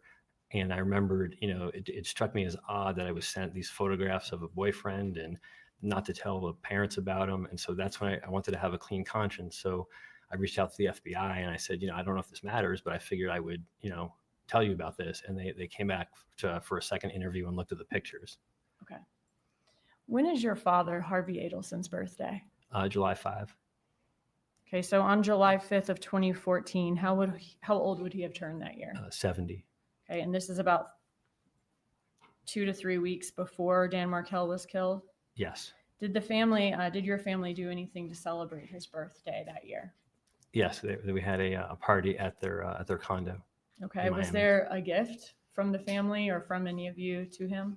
No. I remember an email, and my dad is not someone who wants gifts or a big deal made about him. And so, the email is something like, your dad doesn't want gifts. He just wants all of his kids to be with him on his birthday. And was that from Donna Adelson? Yes. So she's basically letting you know you and your kids coming is going to be his gift. Correct. And everybody, all the kids and grandkids being Correct. there. Okay. Did the family ever discuss going on a cruise? No, not with me. When a birthday gift is given for somebody in the family, does Donna Adelson typically say, we're going to get him this, everybody owes this much, everybody's going to pay a third, or whatever it is? Yeah, if there was like a big gift we're getting, or they said, we're getting this for someone, and you can be part of it, that was not uncommon. Okay. So tell us about the party. You said it was at the Continuum? Yes, at their apartment. Okay. So is that like a condo building in Miami? Yeah, on Miami Beach. Okay. On Miami Beach, like South Beach? Yeah. Okay. And is it a secure building? And it was very secure. It was, we were staying at a hotel down the street, and there was like, armed guards, and, it was apparently there's a lot of celebrities that live there. It was a very high, very secure building. Okay. And these celebrities that live there, were they people that you knew of? I mean, you knew who they were? Sure. Yeah. A-Rod. Did these people have kind of guards of their own too in the building? I don't know. Oh, okay. So the guards that you saw were the guards in the front. Yes. All right. Had your parents, how recently had they moved to the Continuum? I got the idea. It was certainly less than a year. Like, I don't remember exactly, but seemed like they said they were going to try living down in South Beach to see if they liked it for their retirement. And so it had to be sometime, before, because they were pretty well moved in there. But I don't remember the exact time, but if I'm guessing, like maybe 6 months before or something like that. Okay. So by the weekend of the party, July 5th, are they like fully moved into their condo there? Yes. Okay. And are they living there full time from what you know? It seemed like that, but I couldn't, I know they still own the house in Coral Springs. So I don't know if they're just there on the weekends, but I couldn't say definitively, but it looked like they were living there fully. Okay. Was his party on his actual birthday or another day of the week? No, on his actual birthday. All right. Was your brother Charlie there that weekend? Yes. Wendi and her sons, were they there? Yes. Was the party catered? Yeah, there was, yes. What type of food did you have? There were like past hors d'oeuvres, and then there was a paella chef on the balcony. Okay. Was the party a surprise for Harvey? No. So you were never told, don't tell him about it, it's a surprise, No. anything like that? Don't tell him. Were you not supposed to tell him anything about the party that was a surprise? No, there was nothing about a surprise birthday. Was there ever a time in the weeks leading up to the party that you heard that the party may be canceled for any reason? No, never. All right. So how did you first hear about Dan Markel's murder? I heard the day after the shooting occurred. So that would be Saturday, July 19. I was at a meeting in Chicago, and I think I got a phone call first, and that I was in a meeting, and so I just said I can I call you later? And then I got a text message shortly thereafter, like right before 10 in the morning. It said like, tragedy here, please call. And are these from Donna Adelson? Yes. Okay. So were you able to call her that morning from the conference in Chicago? Yeah. So I walked out and went to the hotel lobby and just hit call. Okay. And tell us about that conversation with her. So it's one of those moments that you'll just remember forever. So I remember being in the lobby of the Westin, and I assumed something terrible had happened, and but I wasn't ready for it. She said, so we just want to let you know that Danny's been shot, and they took him to the hospital, but he didn't make it. And I mean, it didn't make any sense. And I probably asked like a few medical questions, and they said they're driving up to go help Wendi, and we'll talk to you later. We can't talk now. Okay. Was she crying in that conversation? Not Donna in that Adelson? conversation. Sir? No, she was not. Okay. It was very matter of fact. Did she ever give you any further detail that weekend about how he'd been shot, or other than just Danny was shot and he didn't make it? I think it was the next day. So the only really other time that I spoke with him that weekend, I was in the airport going home like Sunday afternoon. So it was definitely the next day. And, it was the first time I could actually have any kind of conversation. And, one of the things that she told me is, it bothered me, but I didn't have any other details about, but she said that, someone went to the front door and said, "Are you Dan Markel?" and then shot him. And then I said, "Well, how could you know that? Who's telling you that?" And she said, "Well, that's just what they're telling us." And Okay. So she said someone told her that someone knocked on Danny's door, said, "Are you Dan Markel?" He said yes, and the shooter shot him. That's the story I heard. And, later we found out that wasn't what happened, but that story bothered me a lot because there's only one way you could hear that story. Was she crying when she told you that information? No. You mentioned earlier that law enforcement contacted you after Dan Markel's murder. Did they contact you to try to see if you knew any information? Yeah, they came to our house. I was already at work, and so they talked to my wife. It had to be a Wednesday or Thursday, so I was already at work. And is this your house in New York? Yes. Okay. Did you end up talking to law enforcement and letting them, answering their questions, letting them know what you knew? Yeah, they came to my office the next day, and we with 2 agents, and we had we had an interview. Okay. After that conversation with, you said it was the FBI earlier, right? Yes. Okay. After that conversation with the FBI, did Donna Adelson ever say anything to you about having talked to law enforcement or the FBI? It was either that afternoon or the next day, but and she called me and said, just want to let you know, if the police come around, don't talk to them. Okay, so she told you not to talk to law enforcement. Correct. Did you let her know that you already had talked to law enforcement? Yeah, I said I already did. What did she say to that? She said, "Oh, well, you don't know anything anyway." You don't know anything anyway? Correct. Was that an unusual statement coming from your mother? Yeah, everything that week was unusual, but I clearly didn't know anything, but I wasn't going to not talk to the FBI if they show up at my house. How did you respond? Let me ask you this. After the murder of Dan Markel, did Donna Adelson seem curious about who killed Dan Markel? No. Was there a complete lack of curiosity? Yeah, nobody seemed curious. Did you actually ever ask her, like after the murder, like, hey, like, what do you think happened? Yeah, and the conversations were kind of rerouted, or that was certainly discouraged, and it was probably like maybe sometime like mid-August, when I finally had a chance to ask and say, what is going on? This was not a small event. This was getting a lot of notoriety, and I said, what do you guys think happened? And she had said, I don't know and I don't care. It doesn't concern me. Was that out of character for her to not be curious and not be asking some questions?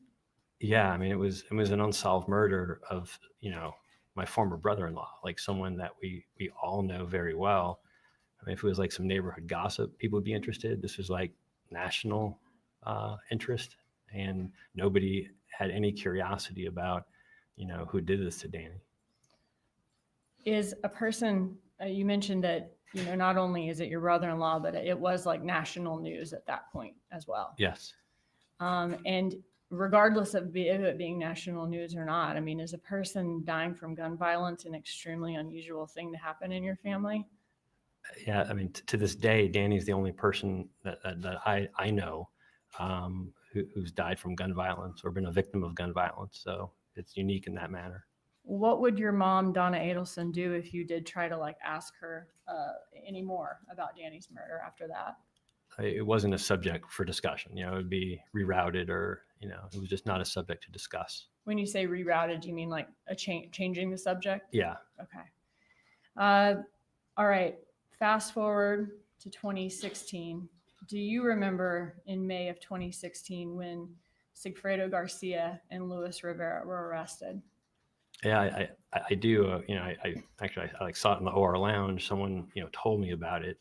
So it had to be like a Wednesday, and you were in the operating room lounge. Yeah, it was and the someone lounge. told you about it. Yes, someone else, because stories like this people see on Twitter or such, and I remember someone telling me like, hey, did you hear about that case? Because it's more than one person had followed it, and I saw it, and then. That was on the 26th, and I remember the dates because our anniversary is on the 28th of May. My wife and I were like, should we call them? Like they arrested some guy who killed Danny. And when you say them, you mean like should we call parents. my parents? And yes. Yeah, okay. So it was big news that even people you work with were seeing that there were finally some arrests made. Right. Okay, and that was 2 days before your anniversary. You said. Yes. Okay, so. did you and your wife eventually talk to your parents? We did. Like we thought, like, should we call them? And we figured, they if they wanted to call us, they would call us, and then they didn't. And so we figured, well, they'll call us on our anniversary, and so we can just sit tight. And I'm sure it's pretty stressful. And this guy was arrested in Miami, and so they called us on our anniversary, which was the 28th. Okay, so that was 2 days after the arrest, I think. 2 days after I found out. Yes. 2 days after you found out. Thank you. So on the 28th, did you talk to Donna Adelson? Yes. All right. And when she called you, was she telling you the good news that Danny's killers were arrested? No, just called us for anniversary, and wished us well, and had some small talk for a bit. I kind of let it go for a little bit. And I mean, this was not small news. And so I finally broached the topic and said, they found the guy, they arrested someone who killed Danny. There's no response. And I said it, at least 2 or 3 times that, they made an arrest. They got the guy who killed Danny. Yeah. And then her response was, I've got to go. And then did she hang up the phone after that? Yes. And did you ever talk to her about it again ever after that? No.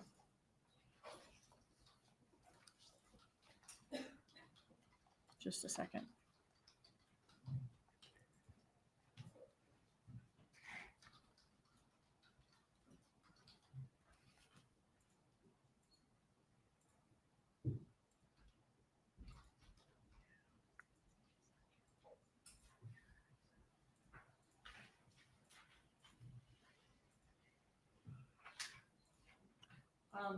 Other than, her reaching out for happy birthdays, happy anniversaries, that kind of thing, was that the last conversation you had with her?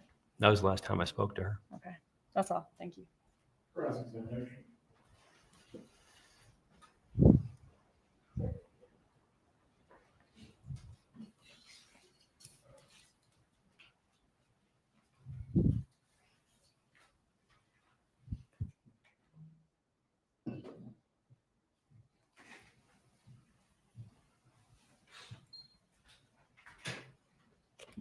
Good afternoon, sir. Good afternoon.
Say it again. Good afternoon. Good afternoon. In between 2012 and 2014, how many times did you come to visit your family in South Florida? 2012 and 2014.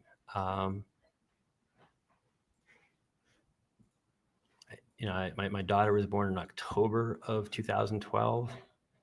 And so I think my dad's birthday, there was a Thanksgiving, I think, in 2013.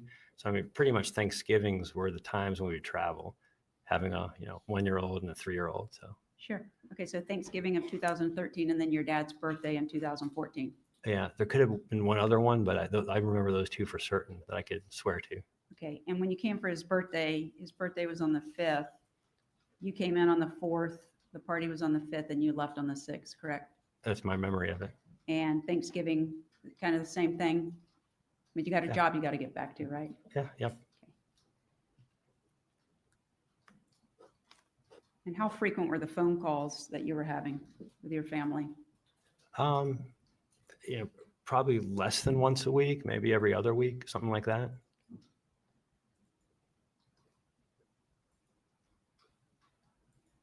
And when I say family, I think I'm referring to Donna. Sure, sure. Okay. Now, you were here on the 5th for your dad's birthday. You said you went home on the 6th. Yep, And Danny Markel was brutally murdered on July the 18th of 2014. That was in the summer. correct. Recall that? Yes. And when did you arrive in Florida to be with your family? I didn't. Thank you. You had mentioned in your direct testimony that your mom called and said you shouldn't talk to the police. You recall that? Yeah, I do. Yes, What actually happened was a family friend, Michael Weinstein, you know him, correct? I do. Yeah. Your mom indicated that he had called and advised that as a family friend and an attorney that you all should not talk to the police. That's what she told you, isn't it? Yeah, yeah. Thank you. I don't have anything further. Redirect examination.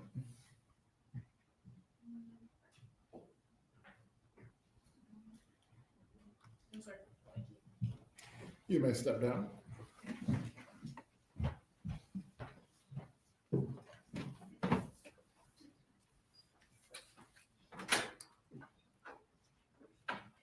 Does the state have a witness that will go about a half hour exactly? One very brief witness we can do. Please call your witness. They call Bill Brannon.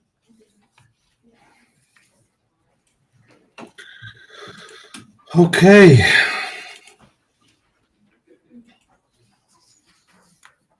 Say Bill something, Bill Brannon. Wow, it's pretty sad though to think,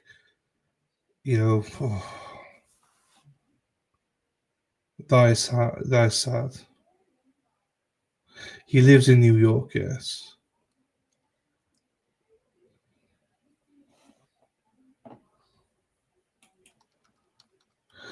I don't see your parents for that long. That's sad.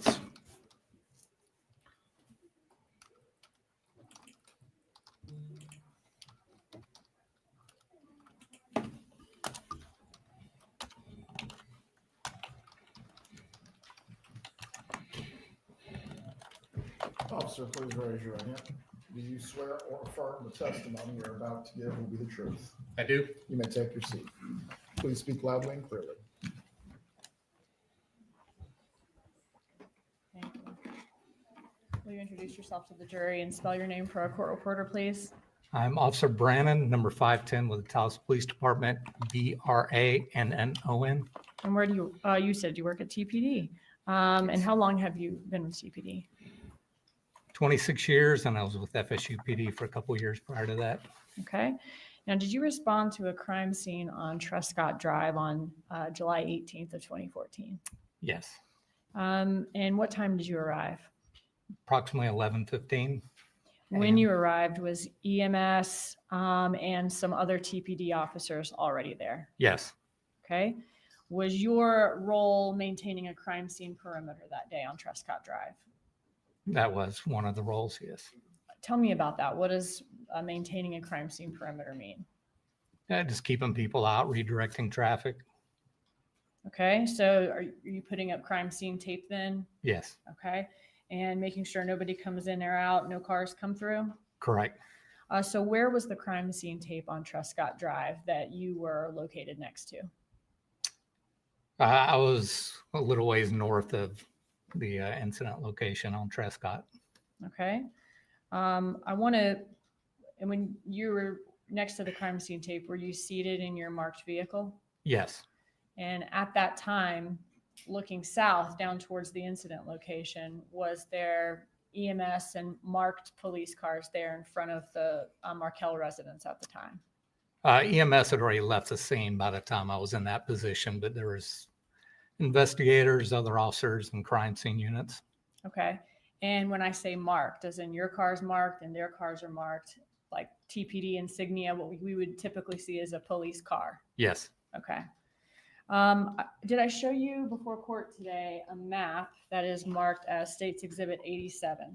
Yes, And was that map a true and accurate depiction of where you were stationed that day and of Trescott Drive and of the Markel residence on that road? I believe so. Judge, at this time, I'd move into evidence States Exhibit 87. States 87 is admitted.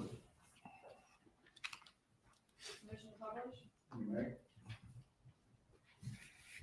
I have this for you. Point up there if you want to listen to that.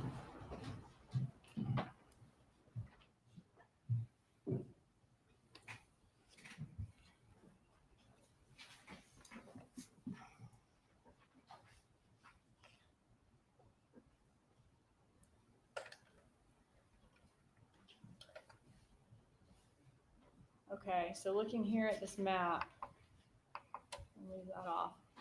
Is this Thomasville Road right here Yes, where I'm pointing? Okay. And is this orange arrow ABC Liquors? I believe so. Okay, this is Benton Road. Yep, All right. And then is this road over here Centerville Road? yes, And the hospital would be somewhere in this area. correct. Okay. So this yellow line, is this yellow line Trescott Drive? Yes, ma'am.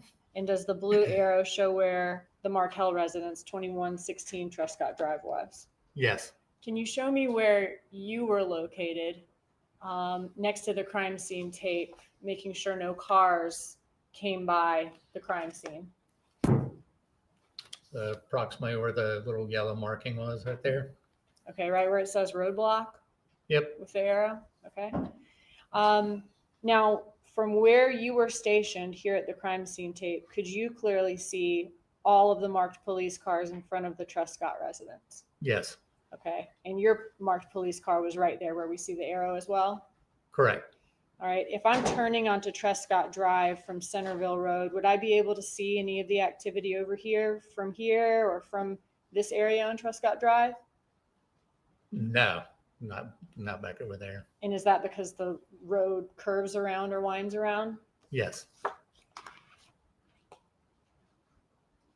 While you were stationed there, did any vehicles approach your location on Trescott, encounter the roadblock, and have to turn around? yes, several vehicles. Okay. Did you notice a particular vehicle that pulled up that you notated in your report that day because it stood out to you? Mid 2000s maroon or dark red Honda Odyssey van.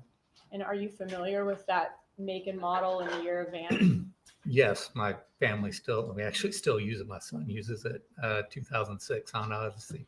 Okay. So at the time, your family owned the same van. Correct. Okay. And you said it was maroon in color, the one you saw that day? Yes, At the time, did you know that the ex-wife of the person who was killed drove that type of van? yes, All right, I'm going to show you what's already been admitted as State's Exhibit 18. Was this vehicle consistent with the one you saw that day that turned at the roadblock? yes. Were you able to see the driver of the van? No.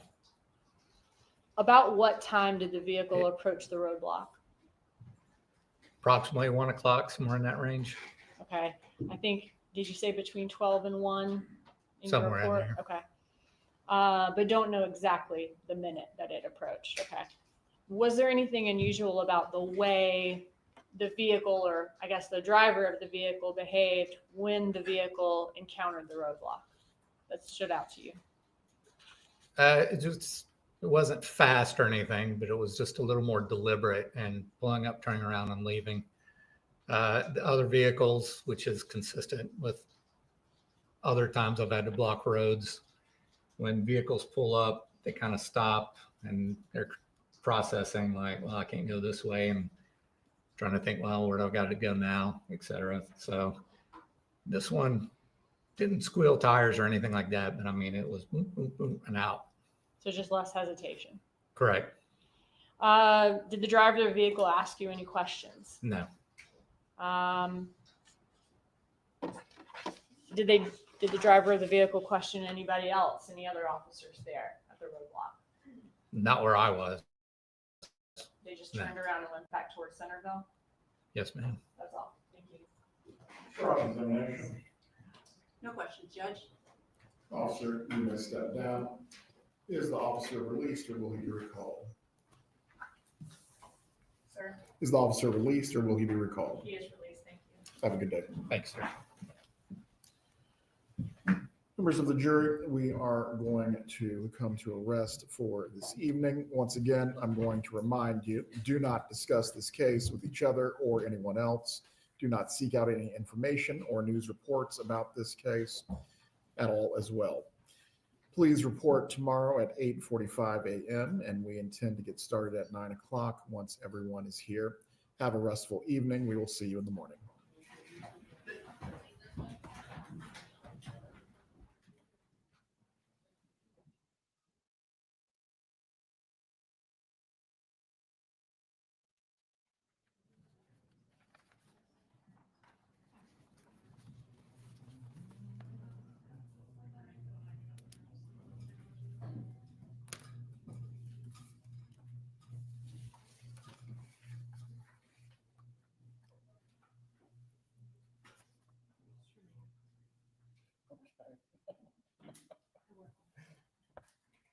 All right, brief discussion of tomorrow. The witnesses that were supposed to be the PM, are they now going to be our AM witnesses state for tomorrow morning? Yes, Your Honor. All right, very well. Parties need to be heard before we go into recess. Nothing from the state judge. No, Judge. There was one thing, Go ahead. can we approach about it though? Yes. Okay, so I'm speaking. We'll go live at 8:30 tomorrow, 8:30, just because why not? But court should start at 9 o'clock. You're right. So between 8:30 or till 9, we'll just chat about. The court might go live about 8:45, but Wendi was was more forthcoming at this trial than the previous ones. Oh, okay. Okay. I can't believe this. I honestly, Mama Ames, I'm whispering right now. I'm whispering. I promise you, I'm whispering. I promise you. I am not even speaking highly. I am softly speaking. I don't get it. Why is the audio so loud? Because I've boosted the stream, so all of your devices should be turned down. I don't get it. I apologize to Mama Ames. I do not apologize to Lady Di. Oh, you motherfucker. You motherfucker. Because I literally was like, fuck's sakes. I don't know what I'm doing wrong. I can handle Lady Di and J-Mac. I don't give a fuck about them. But you, Mama Ames, was like, oh, no. You never complain. Fuck you, bitch. I didn't realize you were such a bitch. That's funny, though. It sounds good to me. There you go. Thank you, Cindy. The court is so quiet. For me, I have my volume for the court, right, at number 28, right? And it's loud. And I've boosted the sound. So I don't get, like, I've had to turn it right down, the court volume. So I don't know. Just Lady Di and J-Mac, you two are a pain in the fucking ass. Both of you. Well, Mama Ames did get me there. She did get me there. I was not expecting that. The quiet ones you got to look out for. Fuck, she got me well and truly there.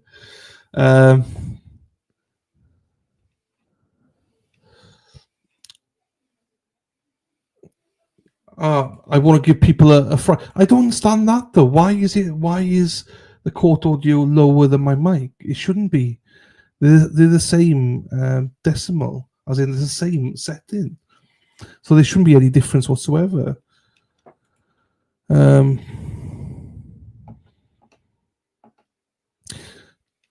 I don't know then. I will not apologize because fuck you all.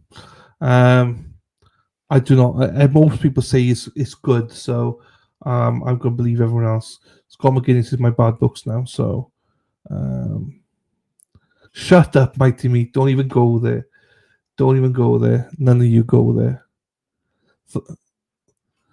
Aaron Hack still loves me. Thank you, Aaron Hack. My twin brother. The judge is like my twin brother. This chart, small but mighty. But you did get me today, I'll be honest with you. Also, it's been a long day today. It's a 9-hour stream. 9-hour stream.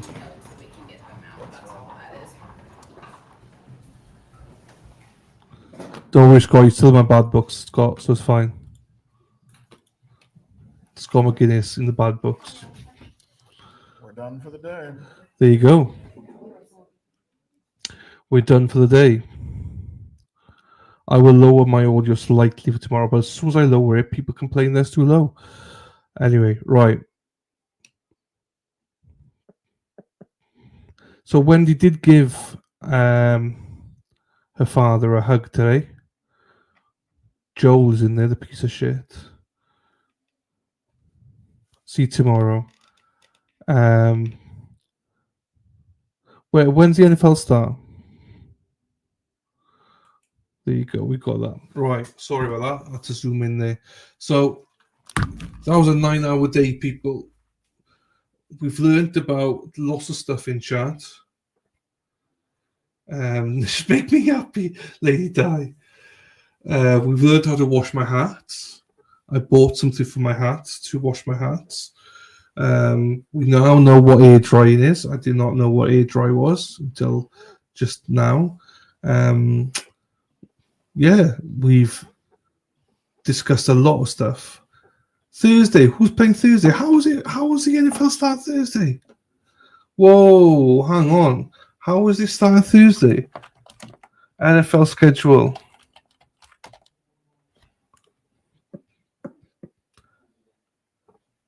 We don't get any of that. We got NFL Red Zone. It's not starting Thursday. Week Thursday. Cheap. I was thinking it for a minute. Why is it starting? It's not. It's a week Thursday. You mofo, Dave. If my calculations are correct, Wendi hasn't spoken to her mother since the accidental recorded jail call. There you go. Run outside.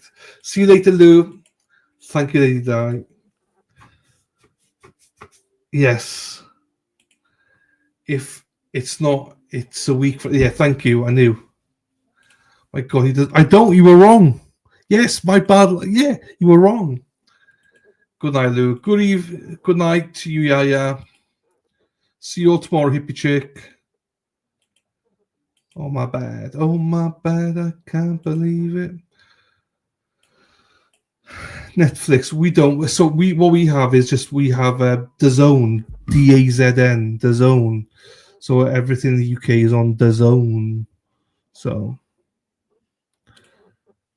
sorry, Mighty. I saw Erin. Bye, hippie chick. Have a good night, everyone. See you, Cindy. See you, Rhonda. Thank you, everyone. Yeah, tomorrow, 8:30, we'll go and we'll start talking shit for a little bit. And then we'll watch it from about 9. Ugh. Right, that's the end of the stream, I think. I'm tired. It's literally exactly 9 hours we've been on today. Thank you, everybody, for joining us. Thank you, my mames, for me now calling you a motherfucker. And yeah, thank you to Mexi for your help. Does the trial actually start tomorrow? There you go. I will. No, I'll be up for another hour and then I'll be going to sleep for sure. There you go. Right, everybody. Thank you, everyone. I have to go back to work. Oh, good luck tomorrow for everyone going back to school, and to J-Mac, who's going back to school as well tomorrow with her nurse job. So enjoy yourself, J-Mac. Good luck with that. I'll be live for sale, swap places with you. Sweet corn dogs. What's corn dog? I never tried corn. Oh, yeah. I never tried it, though. Yeah, I'm sure you have. Now you will be called something in this chat. You will Lady Dies, Virginia. Jeepers. It started Friday, the day you predicted. Good night, Badaza. There you go. Well, I hope you're back feeling better, Robin G. See you, Spacey Stacy. Go enjoy the streets, you and Hippie tonight, and Lady Di. Best of luck. Corn chips. potato chips, pronto pups. Right, now we're talking shit now. We're talking like we normally do in the trial. Right, we'll end the stream there. Thank you, everybody. I'm going to wait 10 seconds and then I'll probably play the outro. That means we've done exactly just over 9 hours then. Thank you, Yaya. Right, thank you. Peace out, everyone. I love most of you. Take care.